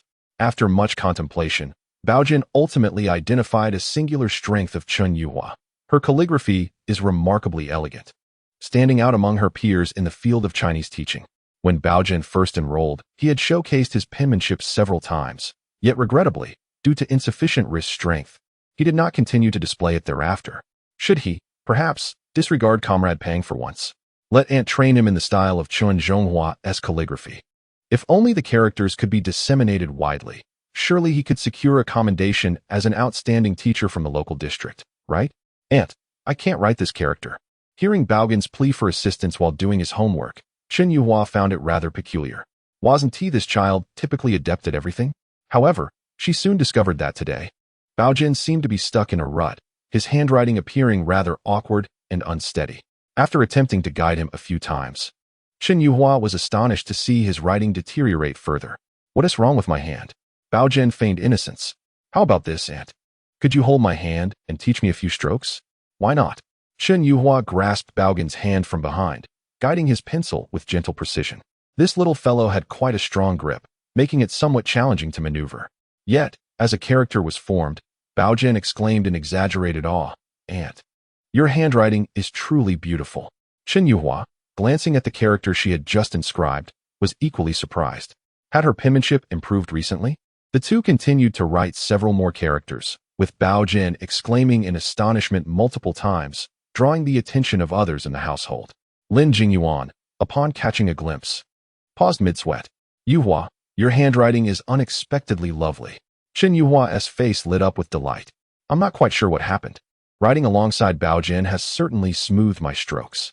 She then attempted to write a few characters herself, only to furrow her brow upon comparison. Baogen, come here. Let Aunt guide your writing. This time, Chen Yuhua held Baogen's small hand and penned a complete sentence. Hey, Aunt, your guidance has truly transformed Baogen's writing. Lu Rian, coming over to take a look, instantly fell in love with the style, urging Chen Yuhua to teach her as well. Meanwhile, Baogen sighed, second sister. I heard a few quotes from ancient sages during the winter break class with teacher Hao. Would you care to listen? Speak your mind. Those who are close to vermilion become red. Those near ink become black. A rotten tree cannot be carved, and with 6 orifices open, one remains oblivious with the 7th.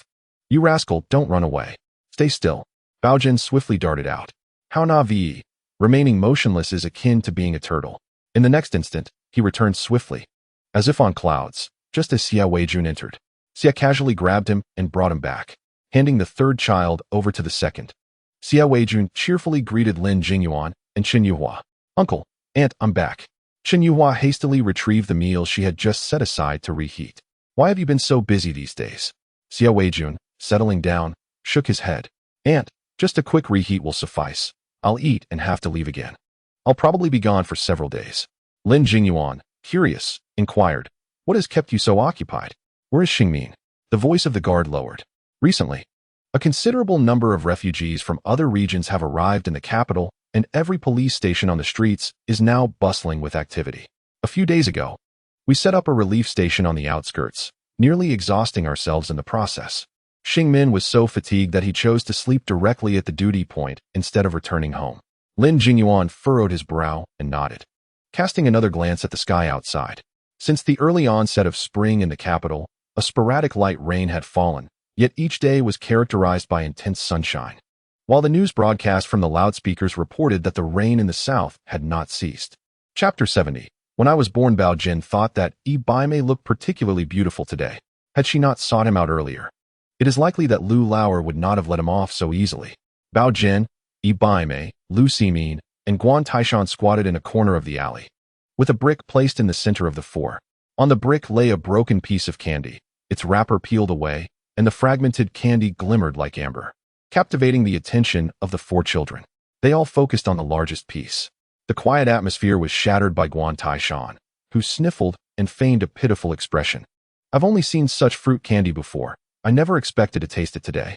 Baimei is the youngest. I think I should give her the largest piece, right?" However, he recalled that Baimei had eaten such candy before. Alas, who told me I was a few months older than her? The other three children cast disdainful glances at the overly righteous Guan Taishan. Lu Ximin rolled her eyes at him. "I'm also older than you by a few months. Should I let you have it too? That would be quite embarrassing." "Guan Lauer, you're overthinking it." Lu Ximin swatted Guan Taishan's hand away. "Haven't you heard of Kong Rong yielding the pair? That's an outdated feudal concept." Baimei corrected him, rolling her eyes. "It's the dregs of feudalism." Guan Taishan seized upon this and exclaimed, "See, Baimei agrees with me, asserting that what you said is incorrect. It is indeed dregs. No, I'm the one who's more pitiable." Lu Ximin's eyes darted rapidly as she recounted all her past grievances. "I didn't receive new clothes for the new year, while you got a pair of altered pants." Guan Taishan, unwilling to yield, began to compete with Lu Ximin in lamenting their misfortunes. Baimei glanced back and forth between them, feeling that both of them were quite unfortunate. "Enough. Both of you stop talking," Baogen interjected dismally. "When it comes to suffering, who among you can claim to be more unfortunate than I?" His tone caused the three children to feel a sudden jolt. Staring blankly at Baogen, who began to speak to himself. "I was born when I was very small." Baogen's somber tone evoked a sense of pity. "Right from birth, I had to be a son to someone. Lu Lao, although you didn't receive new clothes for the new year, do you know what my situation was when I was born? At that time, I didn't have a single piece of clothing and was left completely bare. Within a minute of my birth, I faced my first encounter with violence." Baogen's voice grew increasingly melancholic. "My mother was very weak. Yet someone in white struck me right before her eyes. I cried out because I had no strength to resist." The corners of Baimei's eyes began to redden. "At that time, I was unable to walk. My limbs were rendered useless. No matter where I went, I could only crawl. Yet, despite this, I never uttered a word of suffering before the age of 1. Food, bread, and candy were entirely unrelated to me. I could only consume a meager amount of liquid nourishment. My parents were constantly worried that I would not grow." Lu Ximin's eyes brimmed with tears, and Guan Taishan silently lowered his head. "I was confined, my freedom restricted, imprisoned within a space of less than 2 square meters, left to weep daily. However, the moment I cried, someone would come and spank me, and I became accustomed to it." Baogen's sorrow seemed to permeate the entire alley. "Your parents must love you dearly, right? But do you know? My parents didn't even inform me when they got married." Finally, unable to contain herself, Baimei began to sob softly. Baogen truly had a tragic existence. "It wasn't until I arrived in the capital and encountered you that I felt as if I had glimpsed the rivers of spring and the light of the blue sky. Only then did I realize that life indeed holds hope." "Stop talking," Lu Ximin wailed, grabbing the largest piece of candy and shoving it directly into Baogen's mouth. Guan Taishan also kept his head down, the corners of his eyes glistening with tears. Baimei clung to Baogen's arm, sobbing uncontrollably. "Baogen, I'm so sorry. I had no idea how miserable you were. I promise I won't bully you anymore." After the tears had dried, Baogen wiped away the non-existent tears, raising an eyebrow at the little girl sobbing in his embrace. "Ha ha." Once home, Baimei wept again, for her mother, upon hearing of Baogen's misfortunes, lay on the bed laughing uncontrollably. Why is mom so devoid of compassion? All right, I understand, haha. My precious daughter, stop crying. Oh dear. I can't help but laugh. Ibaime stomped her feet in frustration while crying. Dad, you must do something about mom. She's gone bad. She has no sympathy at all. Teacher Xia, both amused and exasperated, felt the veins on his forehead pulse. You little rascal, just 8 years old, and you can already deceive a girl's tears. No. Next time, this boy must be taught a lesson. All right, stop crying. Let me tell you. Zhang Baogen, stop right there. Don't run. I despise you. The once demure and lovely girl had transformed into a fierce avenger, brandishing a half-brick as she chased after Baogen. Lu Ximin, with a stern expression, waved a branch in pursuit of Baogen. Guan Taishan, his face flushed, was throwing stones at the fleeing boy. Baogen, spotting a street nearby, quickly noticed Director Xing's elderly mother frequently glancing across the road. Without hesitation, he rushed over to assist the old lady. Grandma, let me help you cross the street. Ibaime, recognizing the elderly lady, glared at Baogen's back in frustration, fearing that the old woman would go back and report him. Oh, it's you, dear child. No need. Really no need. Oh dear. The elderly lady had not finished her words when Baogen swiftly assisted her across the street. Breathless, she finally managed to complete her thought. Child, why don't you let me finish my sentence? I live just across the road, and it took me quite some effort to cross. Why do you bring me back to square one?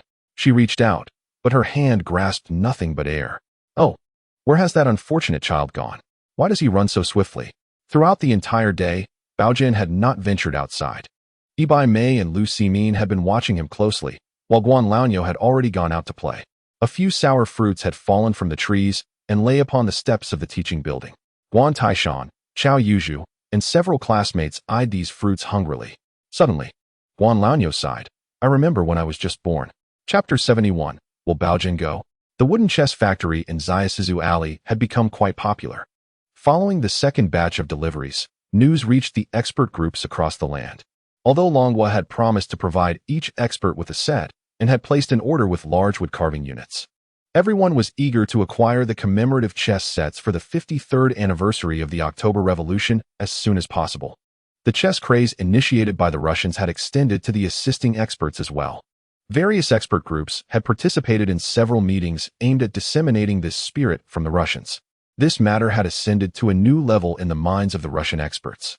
No one wished to be the last to respond to the domestic call. The ailing Lao B had sent approximately 800 orders to the wooden factory, each priced around 150 yuan, with some expert groups paying in rubles while others paid differently. In recent days, several large stationery and wood carving factory officials and planners had flocked to Zayasizu Alley for study sessions. Lao Lin had become quite the figure during this period. Yet, it was not Lao Lin who dominated the alley spotlight, but rather Aunt Zhu from the neighborhood committee. She had asserted her authority at the street meeting, forcibly seizing 30% of the quota that should have been allocated to the wooden factory. In the end, the street retained 45%, leaving a mere 25% for the wooden factory. However, for the workers at the wooden factory, even that remaining 25% was quite substantial. The wages for the master craftsmen, apprentices, and temporary workers were based on their ranks, but the specifics of these subsidies were determined by the factory. Some envious individuals calculated that a temporary worker could earn nearly 50 yuan a month, surpassing the wages of certain permanent workers. Lin Jingyuan, the factory's resident officer, would also be eligible for subsidies starting next month. Chen Yuhua had privately calculated that she could potentially earn an additional 30 to 40 yuan each month. Whenever this topic arose, she would express her deep sentiments, wishing that these chess orders could continue indefinitely. However, Baogen knew that orders related to the Russians would inevitably conclude by May. People's desires are often beautiful, yet reality can be exceedingly harsh, sometimes. Finding contentment in simplicity leads to a more serene existence. After Baogen's notebook transitioned beyond the novice phase, the month of March yielded scarcely any useful content. The term scarcely is employed here due to the presence of a single subsequent Chinese report. This article, however, merely alludes to the narrative concerning the cessation of technology transfer related to atomic bomb development from the old Russians to the Dragon Nation prior to March. In reality, the decision to completely halt such technological exports had already been made that month. Meanwhile, the Dragon Nation remained oblivious, ensnared by various excuses from the old Russians. While striving to salvage the situation from all angles, Baogen conveyed this news to the higher-ups under the guise of urgency. Unfortunately, the article arrived too late, leaving the decision-makers with only a handful of days to act. Unbeknownst to Baogen, during this brief window, the higher-ups discreetly intensified their efforts with various expert teams, aiming to absorb as much knowledge as possible before the old Russians formally notified these experts. By the end of March, reports from various regions increasingly suggested a high likelihood of another disastrous year ahead. The newly developed microbial substitutes had officially entered the food supply chain. Second-grade students from the elementary school were once again organized to venture out twice for wild vegetable gathering, each successive outing taking them further afield. Unfortunately, unlike their previous luck, they encountered neither rabbits nor even a handful of sparrows. The school's original provision of one wild vegetable pancake per student for the gathering activity was reduced to merely half. For nearly half a month, Chen Yuhua had been diligently teaching Baogen calligraphy, and he had begun to exhibit a semblance of the Pang style in his writing. It must be acknowledged that Baogen's aunt possesses a certain talent in this regard. With an additional month of practice, Chen Yuhua might well be able to produce an excellent calligraphy manual. At that point, Baogen would simply need to devise a means to circulate this manual throughout the school. Concurrently, Baogen was also contemplating a pathway for teacher Lu Jianming towards becoming a renowned educator. Lu Jianming is a well-known arithmetic teacher in the district. Otherwise, he would not have been entrusted with teaching during the winter break class. After Baogen infiltrated the system years ago, he engaged in roles associated with numbers, prompting him to self-study various subjects, including a mental arithmetic technique that was being promoted in elementary schools at the time. He had secretly learned it himself. Baogen intended to find an opportunity for teacher Lu to invent this technique. Cultivating a distinguished teacher requires seizing opportunities, but nurturing star students in the class does not necessitate such reservations. Baogen had set his sights on the class monitor. Mimi, can you sing? I'm not mute. Do you sing well? I don't love telling you. Can you dance? I'm too tired. Ah, just tired. So that means you can dance. He needed to flatter her first. Mimi, you're truly amazing. How do you excel at everything? The little girl shot him a glare. Haha, I simply don't lie. Are you angry? Following school, Baogen unwrapped a piece of fruit candy, this time securing the largest chunk. Yixiao watched her daughter, smiling as she licked the candy, suddenly feeling a pang of regret. Was half a piece of candy enough to appease her? All those lengthy explanations had been in vain. Today, Baogen praised my singing. Yibai Mei proudly stood on her tiptoes, reporting to her mother. Lu Fong smiled happily, yet teacher Yi's expression darkened. He had previously coaxed his daughter into performing for him, but to no avail. I even danced a bit, leaving him utterly speechless, chuckling away. Teacher Yi clenched his fists tightly. Lu Fong, exasperated, nudged her husband, wondering how they would handle their daughter's jealousy when she grew up. Despite the meager meals, she still sang and danced. Now, tell your mother about the amusing things that happened at school today. Baogen secretly mentioned to me that it would be wonderful if our class could become a model class. Would we then receive a small cup of milk daily? Teacher Yi, meeting his daughter's eager gaze, could only explain patiently. The type of model class you mentioned is quite difficult to achieve. There are only a few in the entire capital.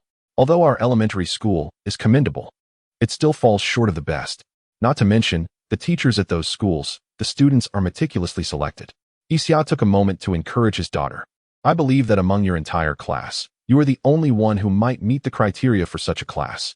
Yibai Mei curiously inquired, what about Baogen? Humph. Upon hearing that name, teacher Yi appeared somewhat displeased, estimating that he had enough academic capability. By the way, next week, the school will organize a visit for outstanding students to the affiliated elementary school of the Normal University. You will see their capabilities then. So is Baogen going? Yixia felt a wave of frustration wash over him. Chapter 72. 3 pounds lighter. The elementary division lacks a dedicated conference room, so whenever there is a large meeting, all teachers must gather in Vice Principal's office. Currently, all 36 teachers of the elementary division are crammed in there, one next to the other. Vice Principal Zhua chose to stand while addressing them. The plan has been finalized. Starting next semester, our elementary school and middle school will operate separately. A wall will be constructed between the middle school and elementary school, likely using a fence. Be sure to remind the students in each class not to climb over the fence, especially those who enjoy taking shortcuts home. How sturdy can a structure made of a few wooden planks be? If they fall, Injuries could take 100 days to heal, and with their meager diets, where will the nutrients come from? This matter will be taken seriously by the school, and each class must ensure proper communication. Vice Principal Zhou took a sip from her cup and surveyed the room. At that moment, her heart was filled with mixed emotions. As a woman, being able to lead a school was a recognition of her capabilities, but without the support of the middle school, and with both divisions dividing their already limited resources, the situation at our elementary school may become even more challenging. Particularly concerning were the 36 teachers under her command, each more emaciated than the last. The few who appeared somewhat plump were merely suffering from water retention. She sighed and pointed at one bespectacled teacher, scolding gently. "Teacher's son, look at you. How have you become more swollen again today? What happened to the recovery powder I sent you the day before yesterday?" Teacher's son, in his 40s, chuckled softly as he squeezed further into the crowd. Vice Principal Zhou, filled with anguish, lamented, "You all have received the bare minimum assistance. Yet despite repeated warnings against using it to subsidize students, none have heeded the advice. I empathize with the children, but should one of you falter, it signifies that an entire class will be left without supervision. Moreover, when you provide for the children, they discreetly reduce their own meals to save for their families. This will inevitably lead to problems if it continues." The teachers bowed their heads, allowing the words to pass through one ear and out the other, much like disobedient students in their classes. Now, let me address two additional matters. Firstly, next week, we will select student representatives from each grade to visit Yueying Primary School. Yueying Primary is a benchmark for all of Beijing. It is imperative that you instruct the students to wear clean red scarves and properly laundered clothing, encouraging them to be confident and natural rather than overly submissive. The second matter pertains to the reporting of projects. Our school has been stagnant for several years, and we must brainstorm collectively to devise a suitable project name for me to advocate. Unfortunately, the more spirited teachers are located in the middle school, while those in the primary division are increasingly reticent. Eventually, Director Xing, with some reluctance, proposed a few names, which were unanimously approved. Vice Principal Zhou shook his head, likely foreseeing another unsuccessful outcome. "Why must I always be the one?" exclaimed classmate Baime, her face a picture of discontent. "You excel in writing and mathematics. Why not you?" Baogen quickly tried to console her. "That is simply because you are more beautiful than I am." Upon hearing this, the class monitor was so moved that she began to cry. Baogen scratched his head, insisting, "I merely spoke the truth. If I were the principal, I too would select the pretty girl for the visit, rather than one with a mouth full of gaps from losing baby teeth. Wound tea that challenged the Yueying students' ability to suppress laughter. Zhang Baogen, I refuse to play with you," she wailed. Thus, the fragile vessel of their friendship tipped over. Baogen remained indifferent, knowing that by morning, their camaraderie would likely be restored. As anticipated, the following day at school, he found Mei eagerly engaging him as he studied the scribbles in his notebook. "Why do you enjoy drawing such ugly things?" "It's a waste," interjected Guan Laonyo. "Next time, let me try a few strokes," proposed Lu Dajia, her face brimming with curiosity. Baogen was in high spirits, completely unfazed by the trio's chatter, as he was finally able to pin down a piece worthy of his thoughts. An unforgettable day was March 21st, 1960. At that time, I was an employee at the grain shop in Dongbangkyo Hudong. Even decades later, I, along with many colleagues, still hold that day close to our hearts. The memories bring discomfort, as we often feel that we are not worth much. That day, my master and a few others returned from the outskirts with a cart full of grain. Owing to our negligence the previous day, we neglected to repair the cart, resulting in it breaking down 3 times along the way. Coupled with the time spent searching for parts and making repairs, we entered the city at noon. A palpable tension gripped us, as we knew reprimands awaited us. The authorities had explicitly prohibited the transportation of grain during daylight hours, mandating that such tasks be completed at night or in the early morning. Here we were, brazenly parading a cart brimming with grain down the street, and we felt an overwhelming sense of scrutiny, as if every passerby's gaze were fixed upon us. What year was it?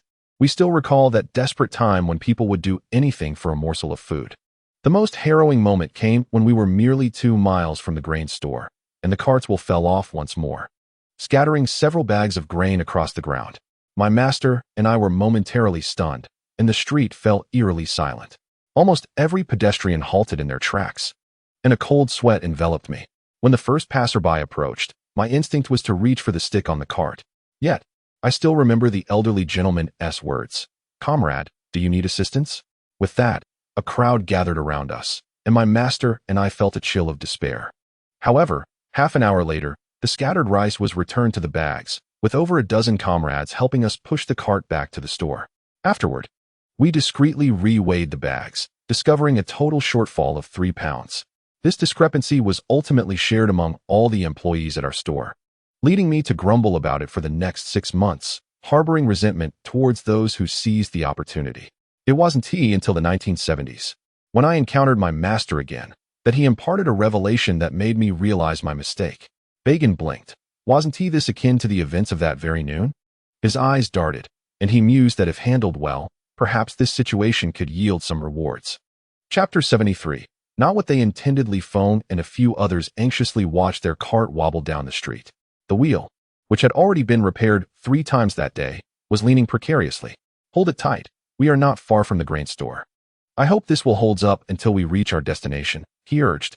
Li Feng's apprentice, Xiao Wu, glanced around nervously and whispered, "Master, why do I feel like the onlookers are giving us strange looks? It sends chills down my spine." Li Feng shot him an exasperated glare. "If you hadn't been lazy yesterday and failed to inspect the cart, would we be in this predicament? The cart has overturned 3 times. We are all exhausted. Who in this city isn't short on grain? Stay quiet. Don't pay them any mind, and keep moving forward. This is the city. Nothing major should happen." Li Feng's comforting words had barely faded when a resounding crash echoed from the vehicle. A wheel flew off, causing the entire vehicle to tilt to the right, and several sacks of grain tumbled to the ground. The dull yellow grain scattered across the street, plunging the bustling thoroughfare into an eerie silence as nearly everyone halted in their tracks. Li Feng and Xiao Wu felt their hearts race, pounding against their throats. After a suffocating 10 seconds, an elderly comrade stepped forward. "Comrade, do you need assistance?" Just as Xiao Wu intended to decline, a child's voice rang out from the crowd. "Students, come over and help pick up the rice." A throng of elementary school students, freshly released from class, rushed forward under the guidance of a few red-scarfed leaders, bending down to collect the grains piece by piece. Leading the group was a charming girl adorned with a red scarf and a boy with a missing front tooth, whose mischievous demeanor made the scene even more endearing. Onlookers, drawn by the commotion, also joined in to help, leaving Li Feng and Xiao Wu with no choice but to anxiously watch the unfolding spectacle. In less than half an hour, the 2 scattered bags of grain were meticulously gathered and returned to their rightful place. As the grain truck receded into the distance, Baimei nudged Baogen. "You truly brought everyone out to do a good deed? I must admit I misjudged you. Hey, what are you thinking about?" Baogen grinned, revealing his humorous charm despite the gap in his teeth, prompting a laugh from Mei Mei. "Come with me. I'll show you a delightful performance." With that, Baogen shed his patched coat, gathered some items from the roadside, and began to run towards the grain store, pulling Baimei along. "We're short 3 Jing." Li Feng's expression darkened. Despite the majority of the crowd's conscientiousness, it was evident that some had succumbed to temptation. Xiao Wu kicked the cart in frustration. "Great. We'll definitely have to absorb this loss among our group. And you still have the audacity to be angry? You should have checked the vehicle before it left." Li Feng had just chastised his apprentice when a familiar child's voice suddenly called out from the store entrance. "Uncle, you dropped some things from your grain sacks. These are a bit difficult to pick up. We took quite a while to retrieve them." It was the same child who had first offered to help collect the grains. Li Feng and Xiao Wu burst into laughter, surprised by the unexpected turn of events. These children were indeed adorable, having managed to recover the missing 3 Jing of grain. However, as Li Feng observed the tattered garment the child held, he noticed it contained a pile of fine sand and grass roots. Just as Xiao Wu was about to express his anger, he felt his master grip his wrist firmly. In that moment, Li Feng seemed to grasp the gravity of the situation, his gaze intensifying as he looked at the pile of sand. Xiao Wu suddenly realized that his master's hand was trembling. Like a marionette, Li Feng stiffly accepted the child's offering. He lifted the garment, feeling its weight, murmuring to himself, "Indeed, this must be the amount." As he spoke, tears as large as pearls fell onto the sandy contents, his face etched with remorse. "We are but a group of scoundrels, fixated solely on the weight of the grain, while neglecting the fact that the provisions we have transported are tainted with sand and roots. Ha ha ha." The diligent efforts of others to gather each grain for us have inevitably resulted in the loss of sand and roots, leading to a decrease of 3 pounds. His emotions ran high, and as he turned towards his colleagues at the grain store, tears streamed down his face uncontrollably. In this dire situation, we have not taken even a single grain for ourselves. Yet we remain suspicious and distrustful, truly unbecoming, including Xiao Wu. Everyone in the grain store lowered their heads in shame. Bai Mei, hiding behind Baogen, could not comprehend why these uncles were crying. They are all grown men. How shameless. Uncle, if there's nothing else, we should return to school. Our teacher has mandated that we must nap and limit our activity. The boy, with his missing teeth, spoke with an innocence that shattered the hearts of Li Feng and Xiao Wu into pieces.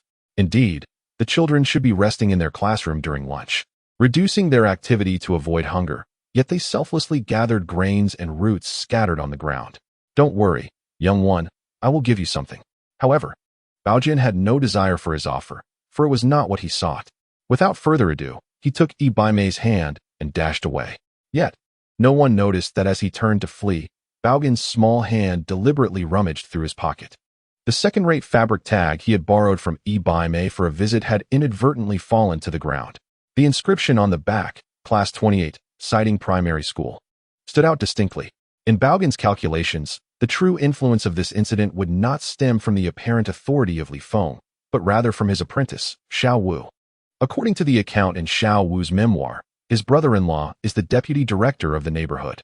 Given Xiao Wu's character, he would undoubtedly relay this matter to his brother-in-law. On that very day, after classes concluded, Baogen slipped a letter into the mailbox on his way home. As anticipated, the deliberately left fabric tag was returned to the school. Coupled with the article he had sent to the newspaper, in such dire circumstances, the people had not taken even a single grain for themselves. And some lovely children even returned the fallen roots and sand. Unsurprisingly, this article made it to the capital daily. The nameless citizens who assisted were unrecognized. Yet the name of Citing Primary School appeared prominently in the newspaper, particularly the plight of the elementary students who had to limit their activity during nap time. Evoking great sorrow, the leaders of the neighborhood convened a small meeting to discuss the matter. Indeed, the children are truly pitiable. With a resolute determination, the head of the group instructed the kitchen staff to add an extra portion of water to the double-steamed rice, hoping to save enough to send to Citing Primary School. All officials took the lead, assessing how much could be gathered. The revenue from the small Suzhou alley could support them for a while. The deputy director calculated that approximately 60 pounds could be saved daily, resulting in a tangible surplus of over 40 pounds, allowing each class to receive more than a pound, albeit with thinner porridge, so each child could have a small bowl. With a decisive gesture, the head of the group affirmed, "Thus it shall be." Chapter 74. 10 yuan for a character guiding Baogen through the practice of over 100 characters. Chen Yuhua, seizing the moment when her dexterity peaked, retreated to the inner room to continue her calligraphy. Lately, she had become rather engrossed in this endeavor. Anyone would feel invigorated upon discovering a significant improvement in their handwriting.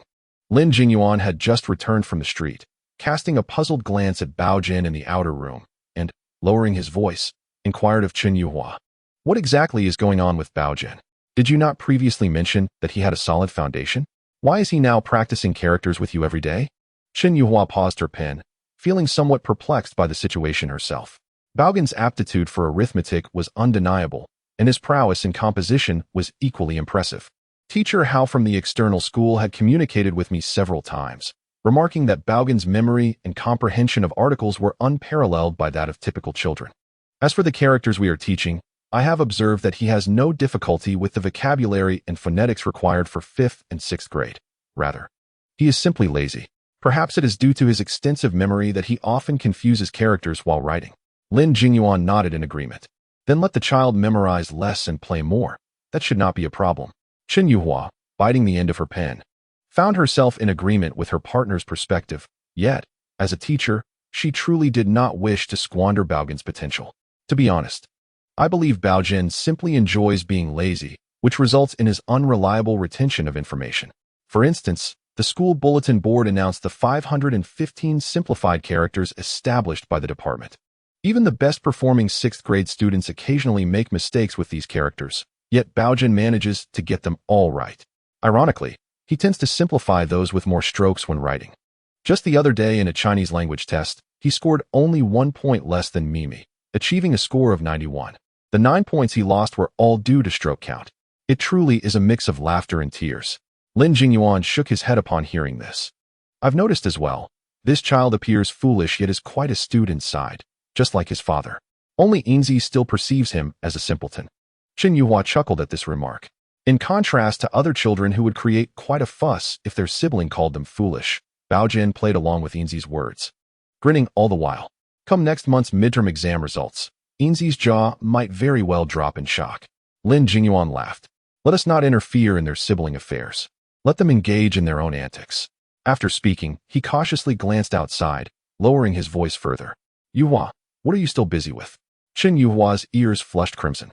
Just a moment. I will practice a few more characters. Besides, the children are not yet asleep. Why the urgency? Lin Jingyuan, feeling somewhat sheepish, scratched his head and glanced at Qin Yuhua's calligraphy. Your writing is good enough to be used as stickers. Initially delighted by the compliment, Qin Yuhua's expression shifted as she sighed. What good does it do? Primary and middle schools have separated. Previously, the projects handed down were primarily managed by middle school teachers. Yet now principals would demand that we submit our applications as well. There is no escape. My head feels like it might explode. Lin Jingyuan settled beside her. Isn't it just a matter of managing it? Is it really that difficult? Excessive compliance yields no favor from superiors, and discontent brews among everyone involved. Qin Yuhua has identified a crucial point. Should a project yield results, funding becomes available. Everyone harbors the hope of providing an extra half pancake for the children in their classes. Thus, despite the improbability of success, they persist in their endeavors privately. An extra pancake in the morning? Not quite. Currently, the school provides only a small bowl of porridge accompanied by half a wild vegetable pancake for lunch, leading many students to forego breakfast altogether, saving it for their families, enduring until midday. Lin Jingyuan paused for a moment before turning to Qin Yuhua. Yuhua, I support whatever you choose to do. Qin Yuhua smiled, biting her lip. Thank you for your support, but none of these projects are straightforward. She pointed out that the tasks assigned by the Character Reform Committee to elementary schools appeared deceptively simple. One could earn 10 yuan for successfully simplifying a character. Yet many proposals submitted were already encompassed within existing plans. It was all in vain. Suddenly, a piercing scream echoed from outside the curtain, resembling that of Baogen. The couple hastily lifted the curtain to find a frostbitten Lu Rian pinching Baogen's ear. You mischievous child. Did you dare eavesdrop on your uncle and aunt's private conversation? Baogen protested while wincing in pain. What do you mean by not learning well? Ouch, I was learning from them. They were discussing simplified characters. How could that be a bad thing? He then innocently inquired, Sister, what could be improper about uncle and aunt being together? Initially amused, Lin Jingyuan's expression darkened, while Qin Yuhua, both exasperated and amused, retreated behind the curtain. Lu Rian's face fluctuated between red and pale, perplexed about how to explain the situation, of which she herself had only a vague understanding. Later that night, Baogen lay in bed, staring blankly at the ceiling. 10 yuan for a simplified character. In his arms was not his cherished notebook, but rather the New Chinese Dictionary, the third edition published post-foundation in 1957, containing a meager amount of simplified characters. Yet, cradling it felt akin to holding a fortune, causing him to feel a warm flush. If he submitted 100 proposals for simplified characters, even with an 80% overlap with the original reform plans from the Character Reform Committee, that would yield 200 yuan. What if he submitted 500? Surely, even the luminaries of the Character Reform Committee could not grasp the future evolution of simplified characters as well as he did. That night, Baogen struggled to find rest. Not due to thoughts of simplified characters, but because he was sleeping in the outer room, having been displaced by Lu Rian and Lin Aihong, who had taken his place. The two adults presumed that the 8-year-old child outside knew nothing. Why do you have dark circles under your eyes? You look like a panda, the little girl teased, poking at Baogen's eye rings. Don't ask, I'll tell you later. This only piqued her curiosity further. Isn't it just that you didn't sleep well? Why wait to tell me later? How annoying, she exclaimed playfully. Well, I'll let you know in a few days, Baogen calculated. That's just over 3,000 days. Less than 4,000. The little girl huffed and tossed her braids as she left, choosing to ignore him, still playful. Lu Simin held a fragment of candy given by Baogen in her mouth, naturally leaning towards him. She patted Lao San on the shoulder and declared, Let us ignore her during the breaks. Guantation remained silent, observing the shoes of Lu Ximin and Baogen. All were wearing rubber shoes. However, Lu Ximin's left shoelace was untied, while Baogen's right shoelace was loose. He pondered whom he should emulate. Upon entering the school gate, he finally had an epiphany and decided to untie both shoelaces. Feeling a weight lifted from his heart. Is it easy being the second child? Gu Lauer stumbled as Lu Ximin, walking carelessly, stepped on his shoelace. Chapter 75. The Matter of Wishes. Oh no. I've written it incorrectly again.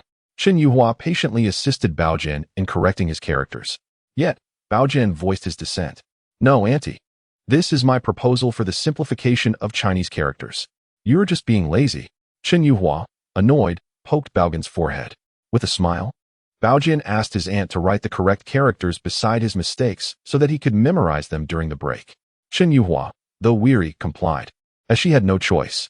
This troublesome child had evidently picked up that recipe from some unscrupulous household, filled with goji berries and the like.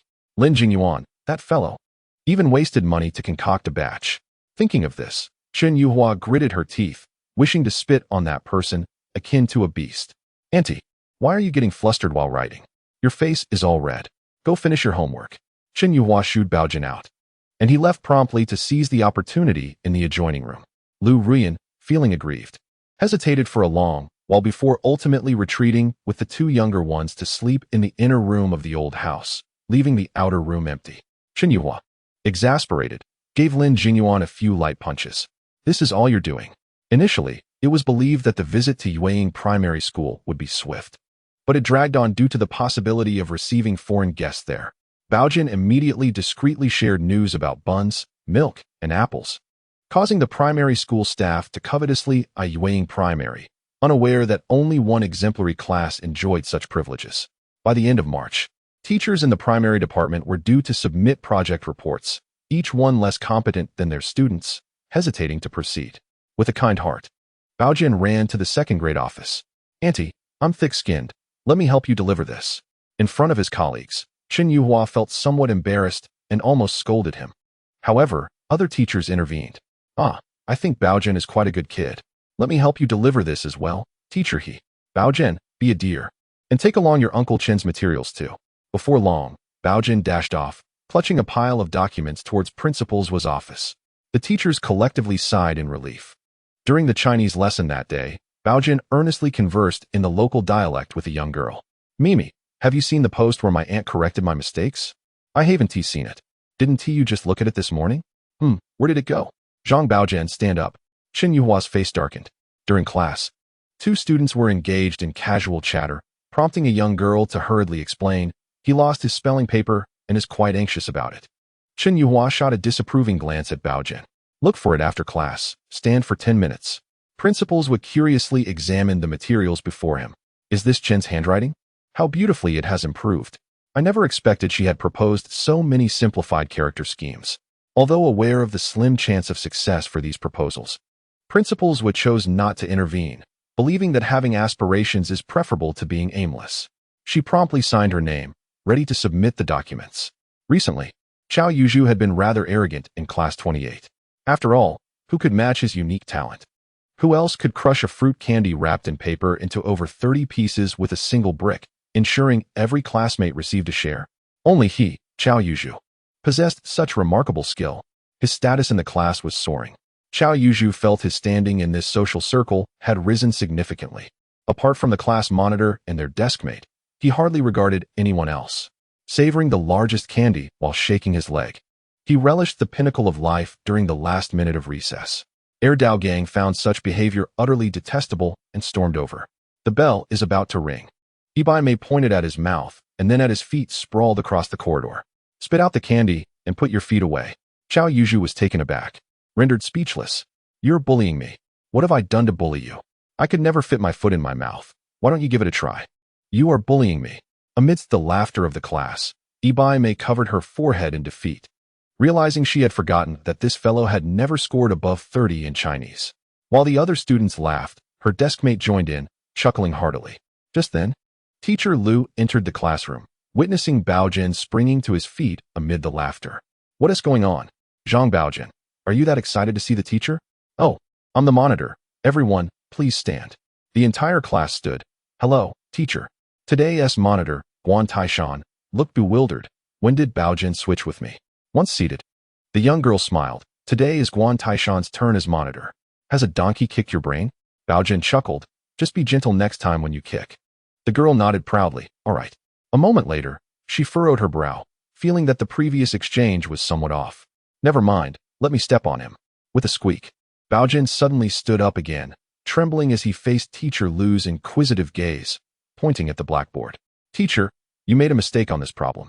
The class collectively gasped in disbelief. Tomorrow was the day for refreshing notebooks, and Baogen had been praying fervently the night before. Heavenly spirits, please bless me, great Lord Laozi. Grant me a miracle. Let tomorrow reveal something nearby.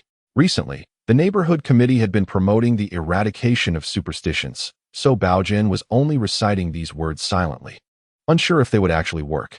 However, making wishes had never been a challenge for the Chinese people. When the gods and deities are unapproachable, one resorts to venerating the portraits of Ma Go, Ngo, and Yin Do Gu that hang in the home.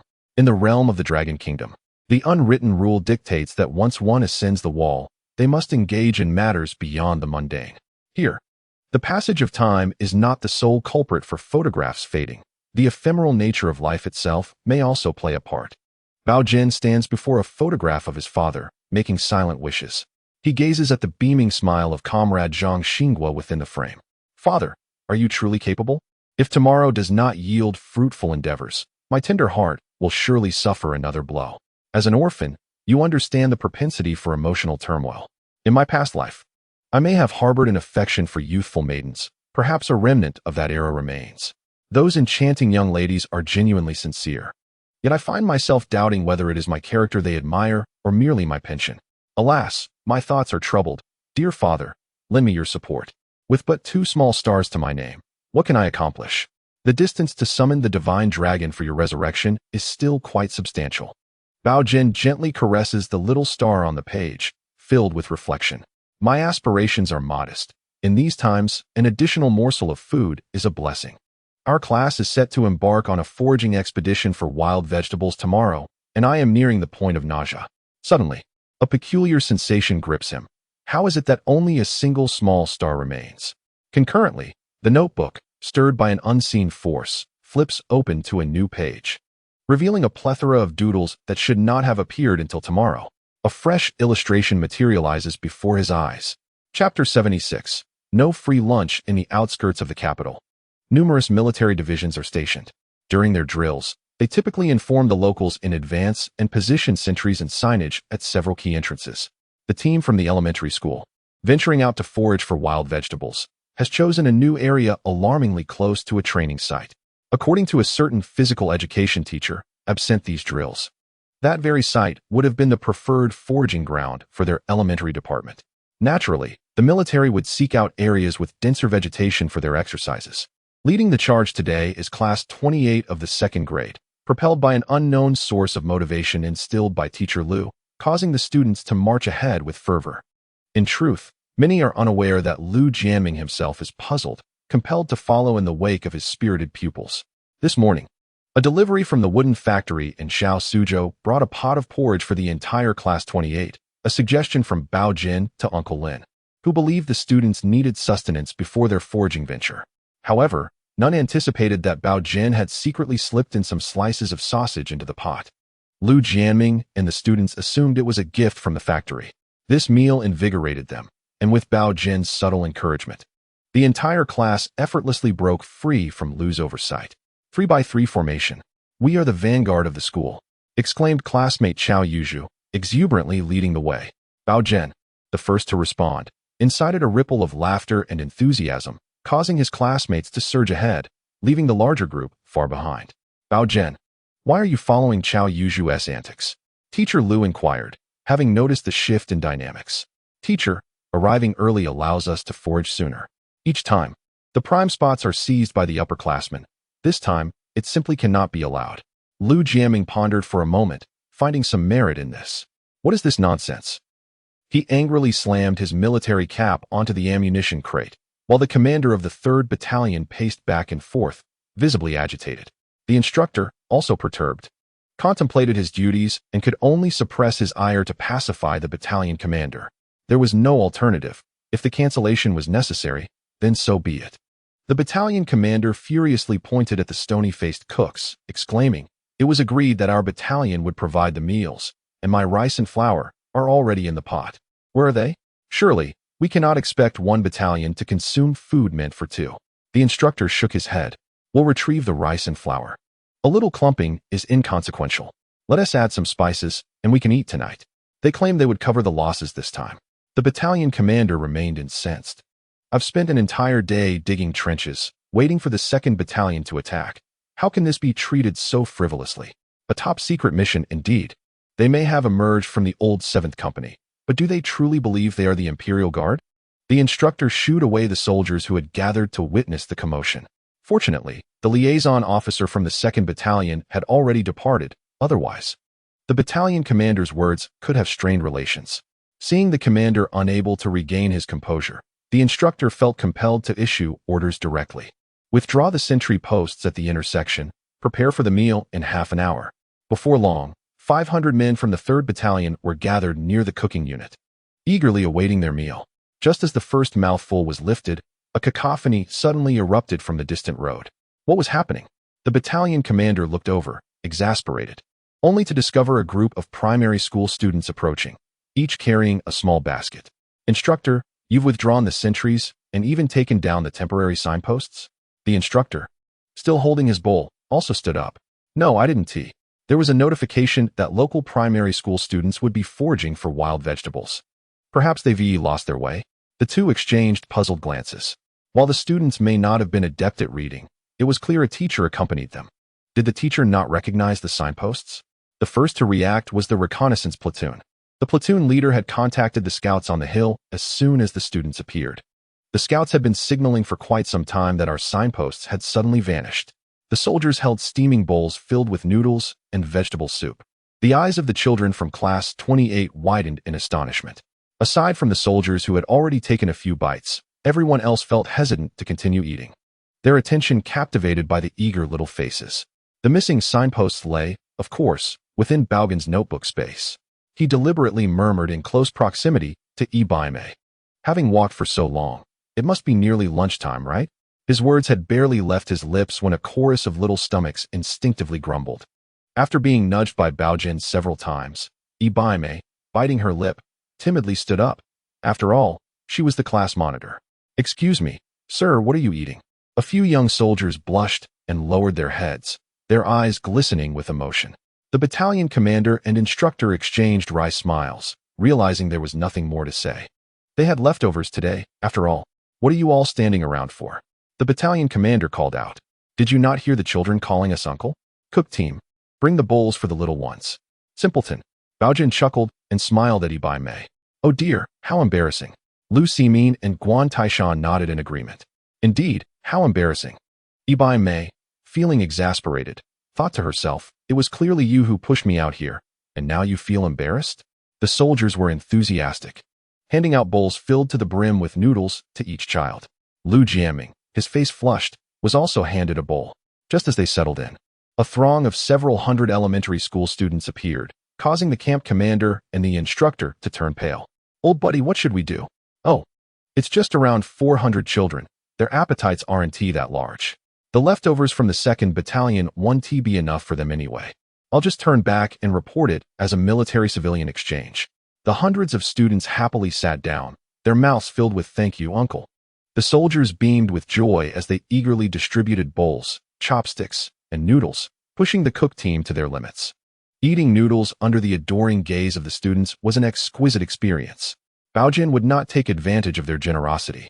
After finishing his noodles in a few quick bites, he quietly approached the camp commander. "Uncle, I have some news to share with you." "Oh, kid, eating so fast. Come here." The camp commander thought he hadn't eaten enough and was about to offer Baogen half of his own bowl. "I'm full," Baogen said mysteriously.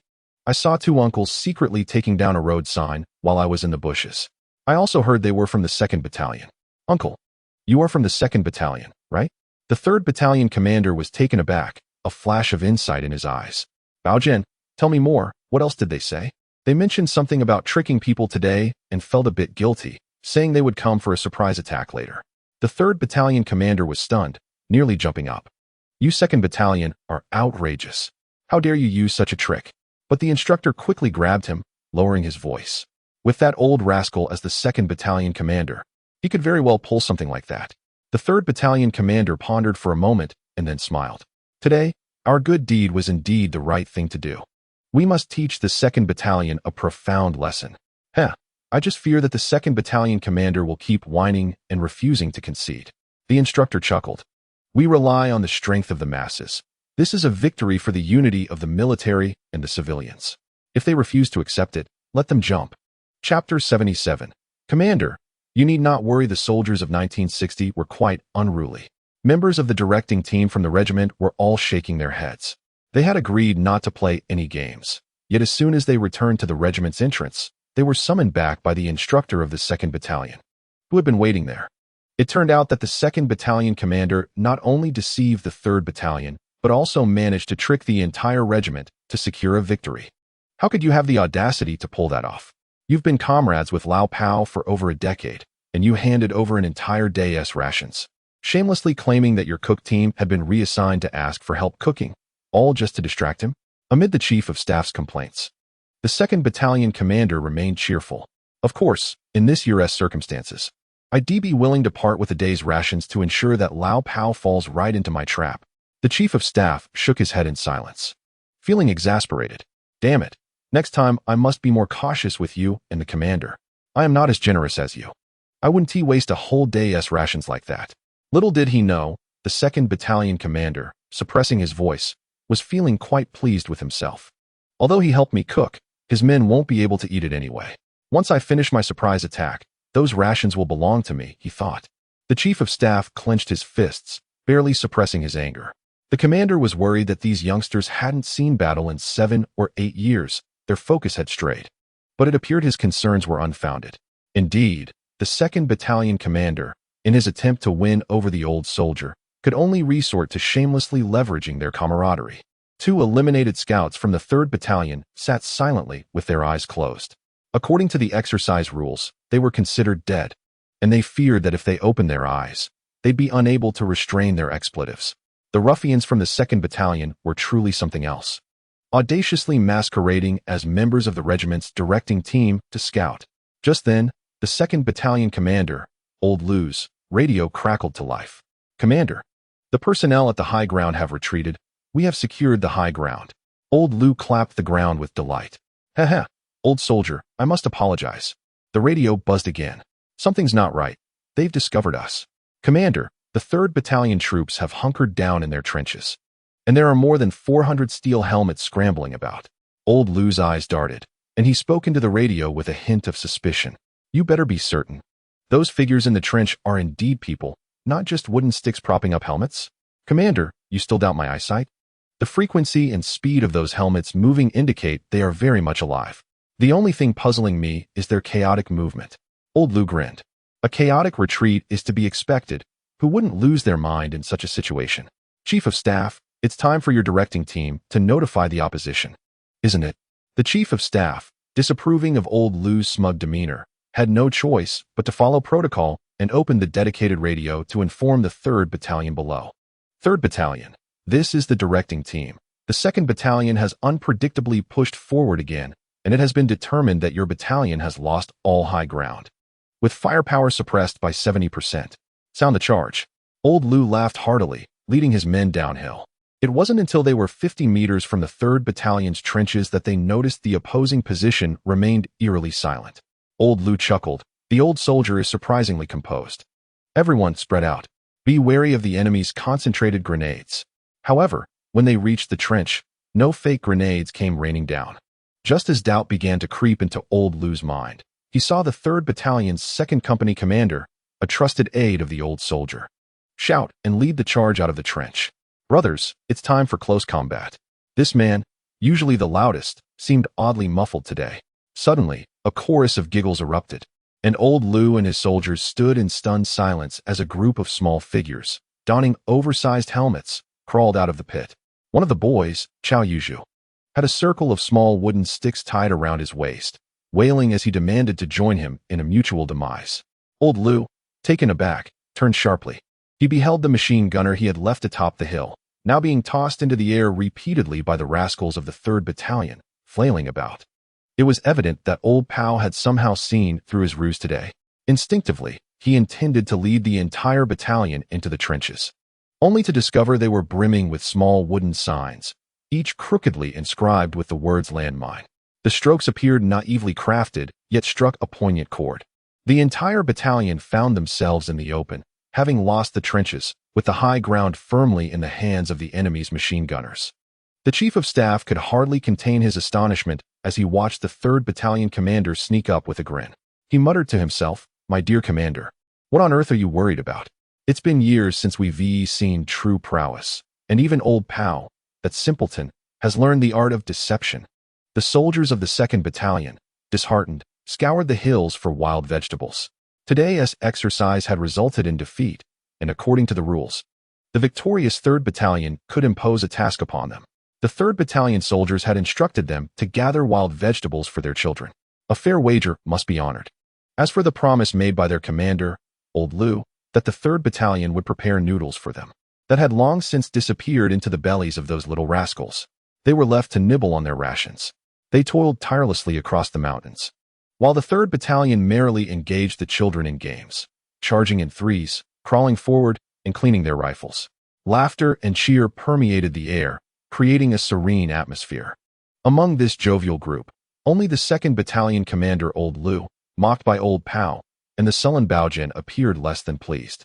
Gazing at the unchanged front page of his notebook, Baogen sighed deeply. After the 3rd Battalion's victory in the exercise, the doodle had indeed vanished. Yet no new little star had appeared.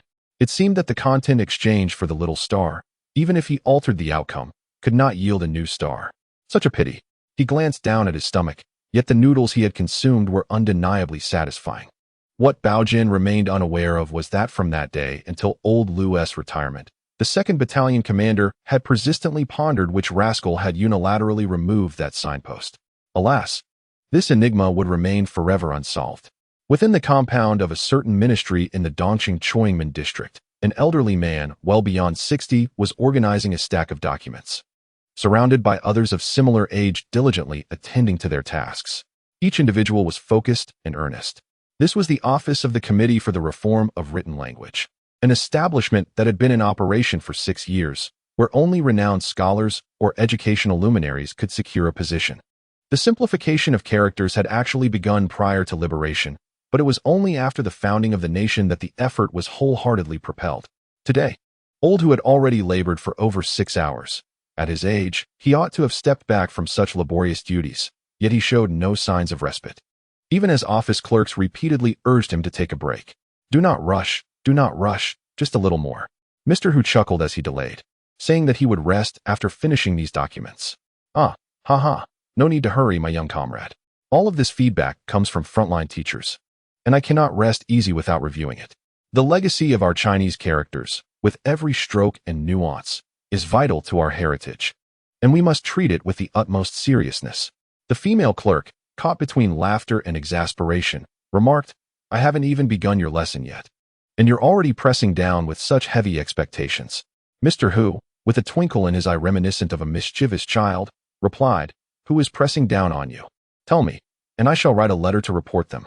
He held up a letter from an elementary school teacher, stating, If we delay our reform by even a day, these children will have to learn something destined to become obsolete for one more day, and we simply cannot afford to wait. Then you may as well review another document, the female clerk said, with no way to contend with him. Otherwise, do not blame me for confiscating your glasses. Leadership has granted me that authority.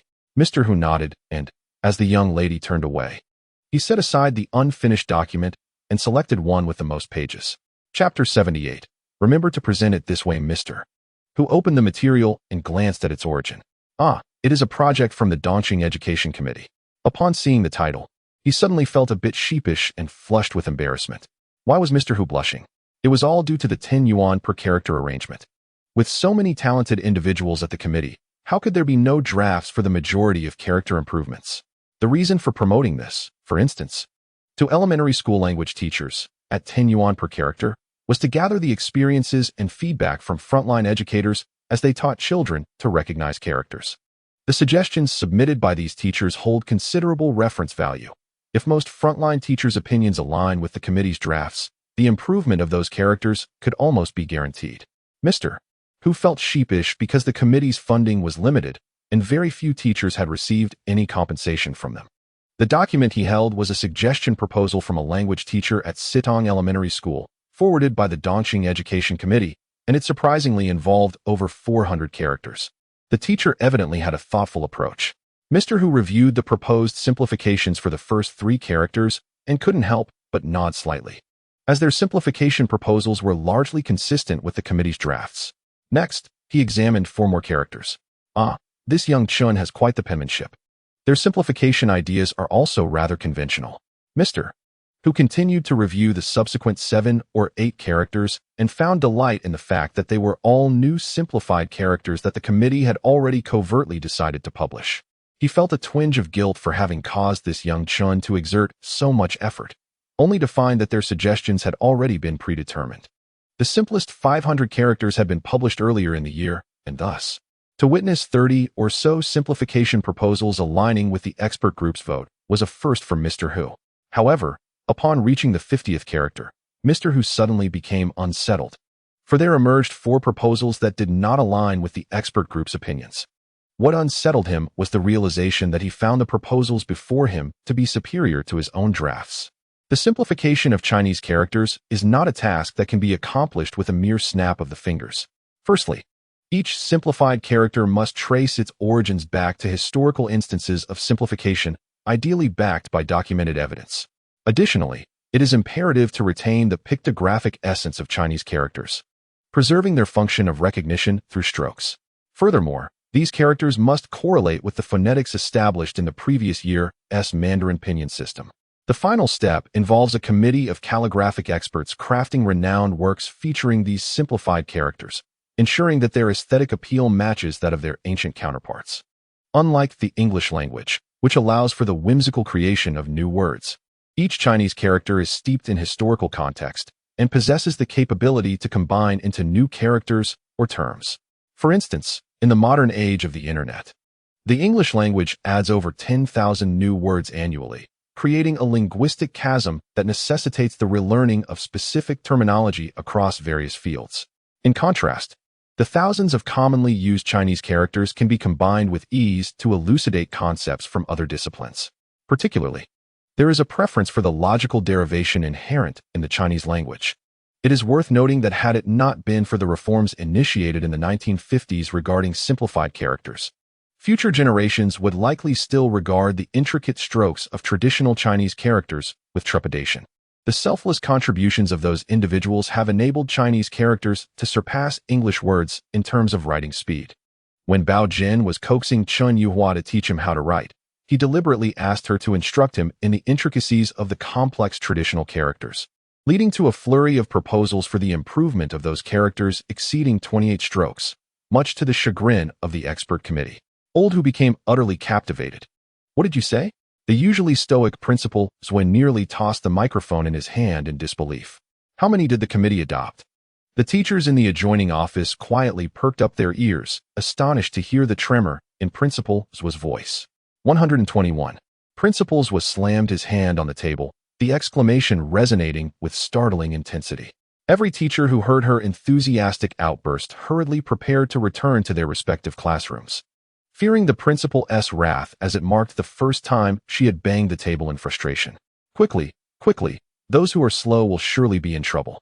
As everyone stealthily exited the office, the door to the principal's office swung open abruptly, revealing a flustered Principal Zwa.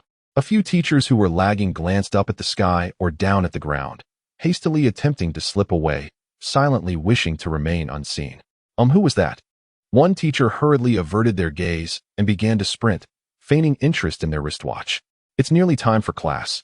Principal Zwa found the situation rather amusing, for she alone possessed a wristwatch in the entire school, and thus, no one could truly hide their glance. "Xiao Kong." "Yes, you. Don't look at anyone else. You run the fastest. Go fetch Teacher Chen Yuhua, and bring her to my office." Principal Zwa then glanced towards the corridor, recognizing a familiar figure hiding in the shadows. "Old Xing, stop hiding. It's good news. You should come and listen as well. Director Xing feigned ignorance while stepping out, pretending to shake off water as he made his way towards the restroom at the end of the corridor. Good news is always welcome, Principals would chuckled. At the end of the corridor, the restroom lacks a faucet for hand washing, unless it is the urinal. This is not my fault. I wrote it. But it was not the version I submitted. Chen Yuhua gazed at the notification and the draft before her, feeling a mix of laughter and tears, internally berating her careless husband, Baogen, for his negligence. This was meant for correcting the typos for Baogen at home. Who would have thought he would carelessly insert it into the project file? Stop. Director Xing abruptly interrupted Chen Yuhua with a serious expression. Teacher Chen, do not be modest. Your contributions to the improvement of simplified characters have been recognized by the higher authorities and the school. This is fundamental. Chen Yuhua was momentarily taken aback. Yet Principals was surprisingly nodded in agreement with a smile. Director Xing cleared his throat. I have also interacted with Baogen. He is a child of great discretion. You and your spouse have done well in his upbringing. Seeing that Chen Yuhua was still struggling to accept this, Principals would candidly laid out the situation for this project. Remember to state it this way. It has been recorded with me prior to your research. There were no typos to fix. Director Xing smiled, attempting to comfort the still-dazed Chen Yuhua. Discuss it with your partner at home. This is indeed a good thing. A simplification of over 100 difficult characters. Was it truly unintentional on Baogen's part?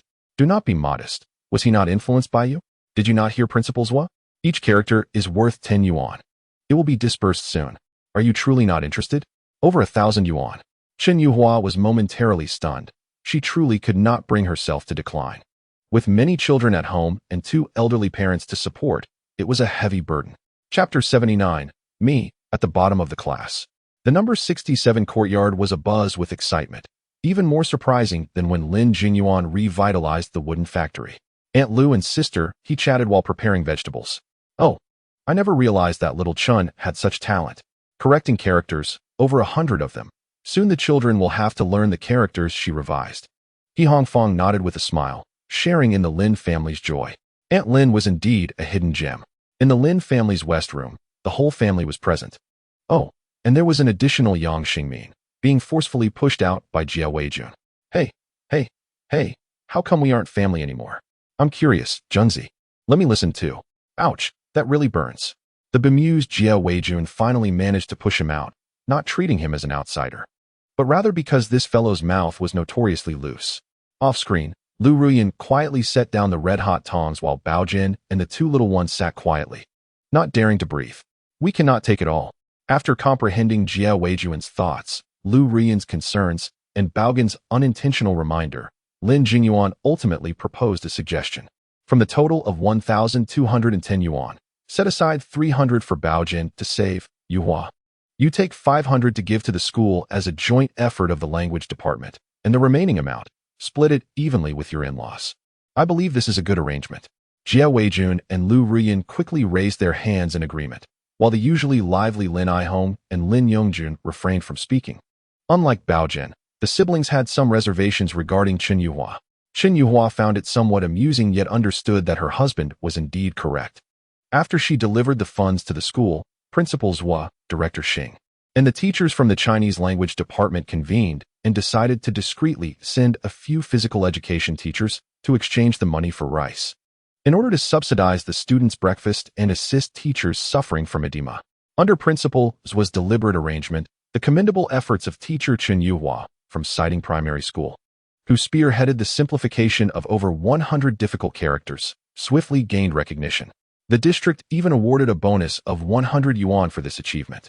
With a total of 600 yuan, each grade receiving 100 yuan's worth of grain, the school could prepare a thin porridge in the mornings, providing each student with a small bowl that would sustain them for a considerable time. The reputation of Siding Primary School, which had recently separated from the middle school, soared.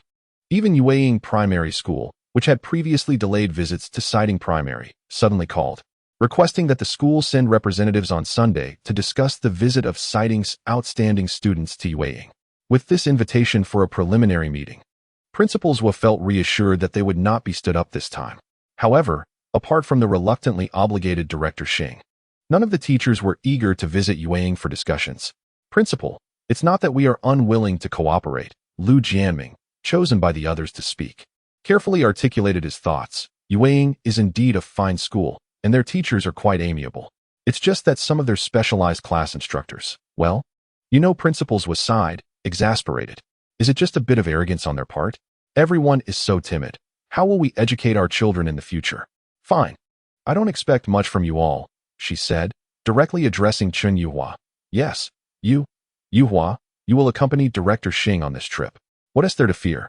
You are the one who successfully simplified over 100 difficult characters. Who among them possesses such capability? In the Lin family's Western room at number 67 courtyard, Chen Yuhua expressed her worries to Lin Jingyuan. Outside the curtain, Baogen, Ihong, and Yongjun were eavesdropping attentively. The two younger ones were baffled by Chen Yuhua's concerns, while Baogen grasped the gravity of the situation. Before the onset of those tumultuous years, even in the post-revolutionary society where everyone referred to one another as comrades, certain layers of disdain still lingered. How could someone educated as an elite in the old society interact equally with colleagues emerging from grassroots tutoring classes? Could they maintain a cheerful demeanor without a hint of arrogance? Such individuals were either political workers or spies left behind by the enemy. Although grassroots harmony had improved and many sordid matters had been eradicated, the entrenched notions of a class-based society, developed over thousands of years, could not be entirely transformed by mere decades of gentle persuasion. In such an environment, those engaged in the arts often exhibited a certain pride in their talent. While their character and teaching ethics might be impeccable, it was indeed challenging for them to find kind words for colleagues from humble beginnings. My students learn to produce exquisite art and bring glory to the nation before international friends. What conversation could we possibly have? Should I commend you for teaching your children to climb trees? Among them, Beijing had two notably renowned specialized class teachers, infamous for their inability to communicate. Yet their presence was often unavoidable. Aunt, take me with you. Baogen volunteered eagerly. Chen Yuhua chuckled as she ruffled his hair. Oh, come on. It's not yet time for you to protect your aunt. What do you mean, aunt? Baogen exclaimed, pointing at himself. I'm only 8 years old. It's my uncle's responsibility to protect you. I just want to ask you for a favor to take me to Beijing to have some fun. I have nothing to do on Sunday, and I heard the school there is quite impressive. Chen Yuhua playfully pinched his ear.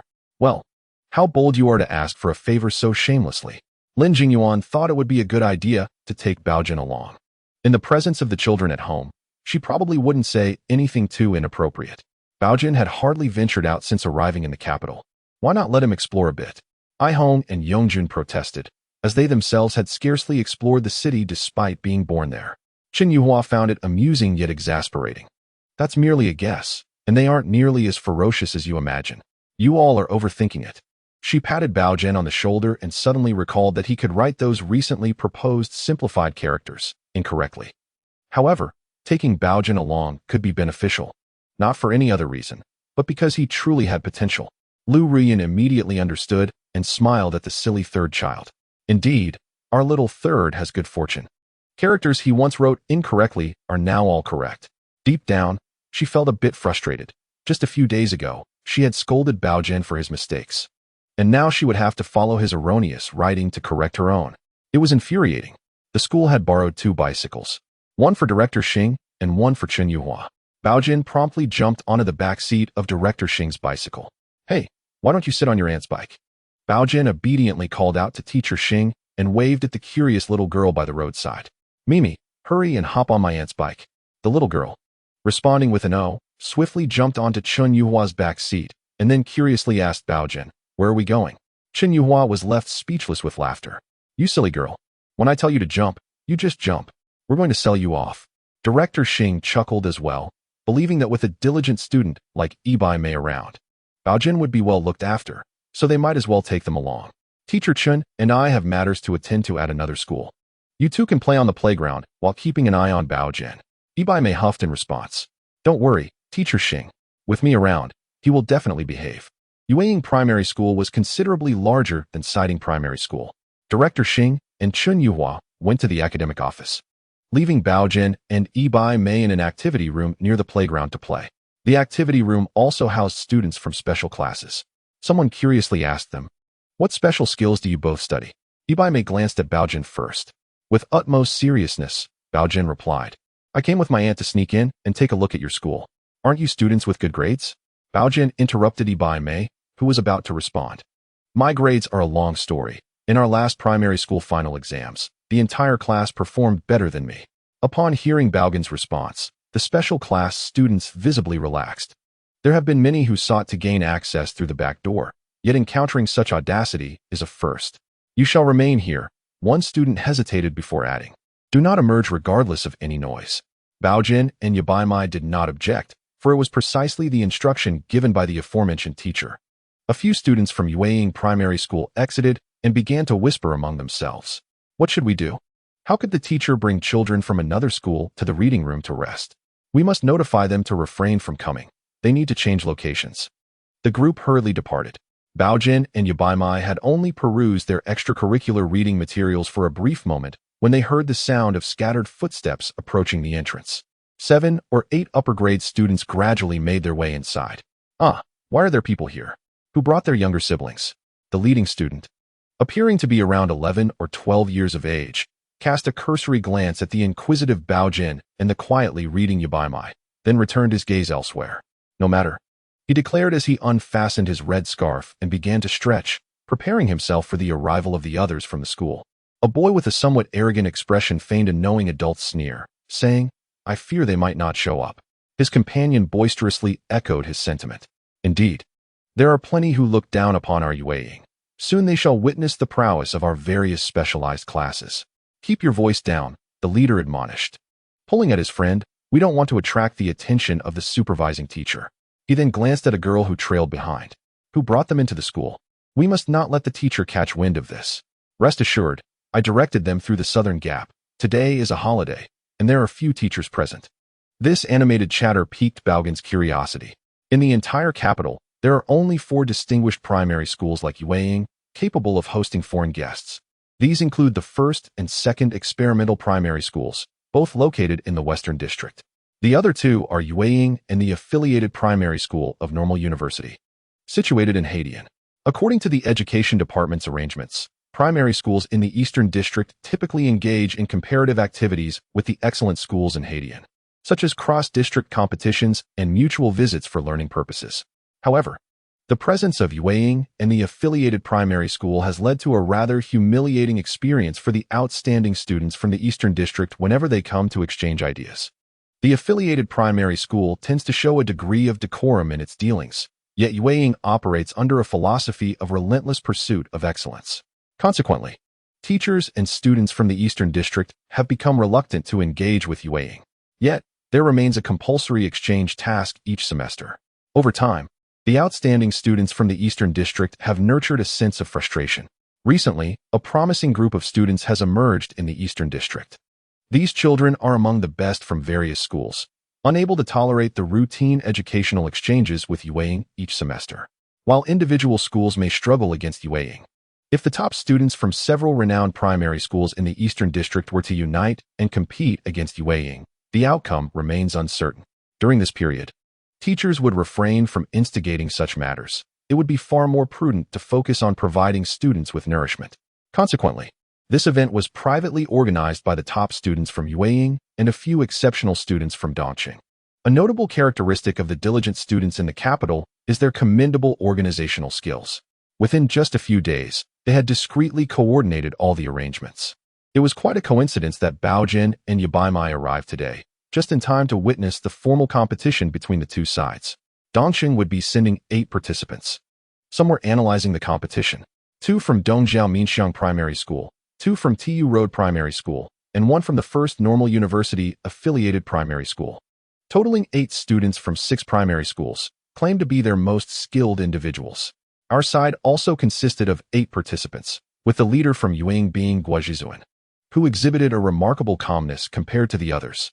We must not underestimate them. I have heard that Dongqing has indeed produced several promising talents in recent years.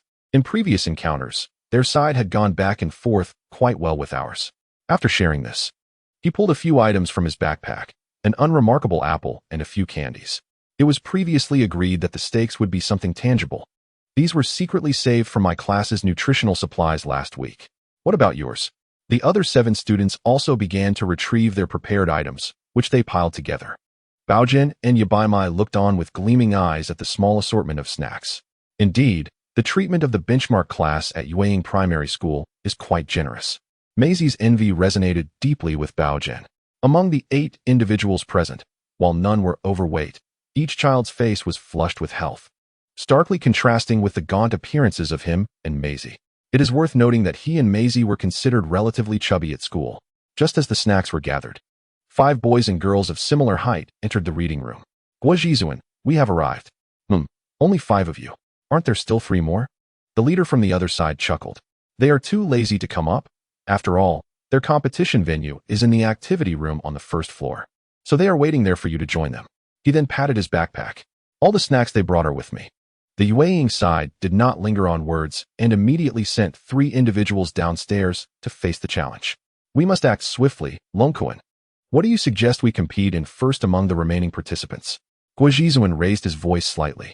The individual named Longkuan glanced back at his companions and first pointed to a girl, saying, "Let us stick to the language subject for the first round. Let Go Lily from Dongjiao Minxiang compete with you in simplified characters. We will each send representatives to the blackboard to write traditional characters. And then we will see who can produce more simplified characters." Guojizuan nodded in agreement. The over 500 simplified characters had been thoroughly vetted by Yueying Primary School, and he held great confidence in his team. No problem. Yabai, no longer engrossed in her book, leaned against Baogen and discreetly observed the proceedings. "Baogen, what are they competing in?" Baogen replied in a hushed, mysterious tone, "You wouldn't understand. They are wagering their status within our primary school circles. The winning side will likely feel empowered to command the respect of others, who will not dare to defy them. This is the legendary siege of the Bright Summit by the 6 major sects." Ibaime felt her head spinning. What a chaotic situation. Perhaps her voice had been a tad too loud, drawing the attention of the 6 major sects. "Hey, what are you 2 children doing here?" Baogen hurriedly raised his hand to answer. "We are in the 2nd grade, just here to enjoy the spectacle. Then stay quietly to the side and do not speak of it. What are your names?" "My surname is Zhang. I am Zhang Baogen Wuji. And she is Yi Xiao Zhao." Ibaime, dissatisfied, secretly kicked him and softly asked, "On what grounds do you take the liberty to change my name?"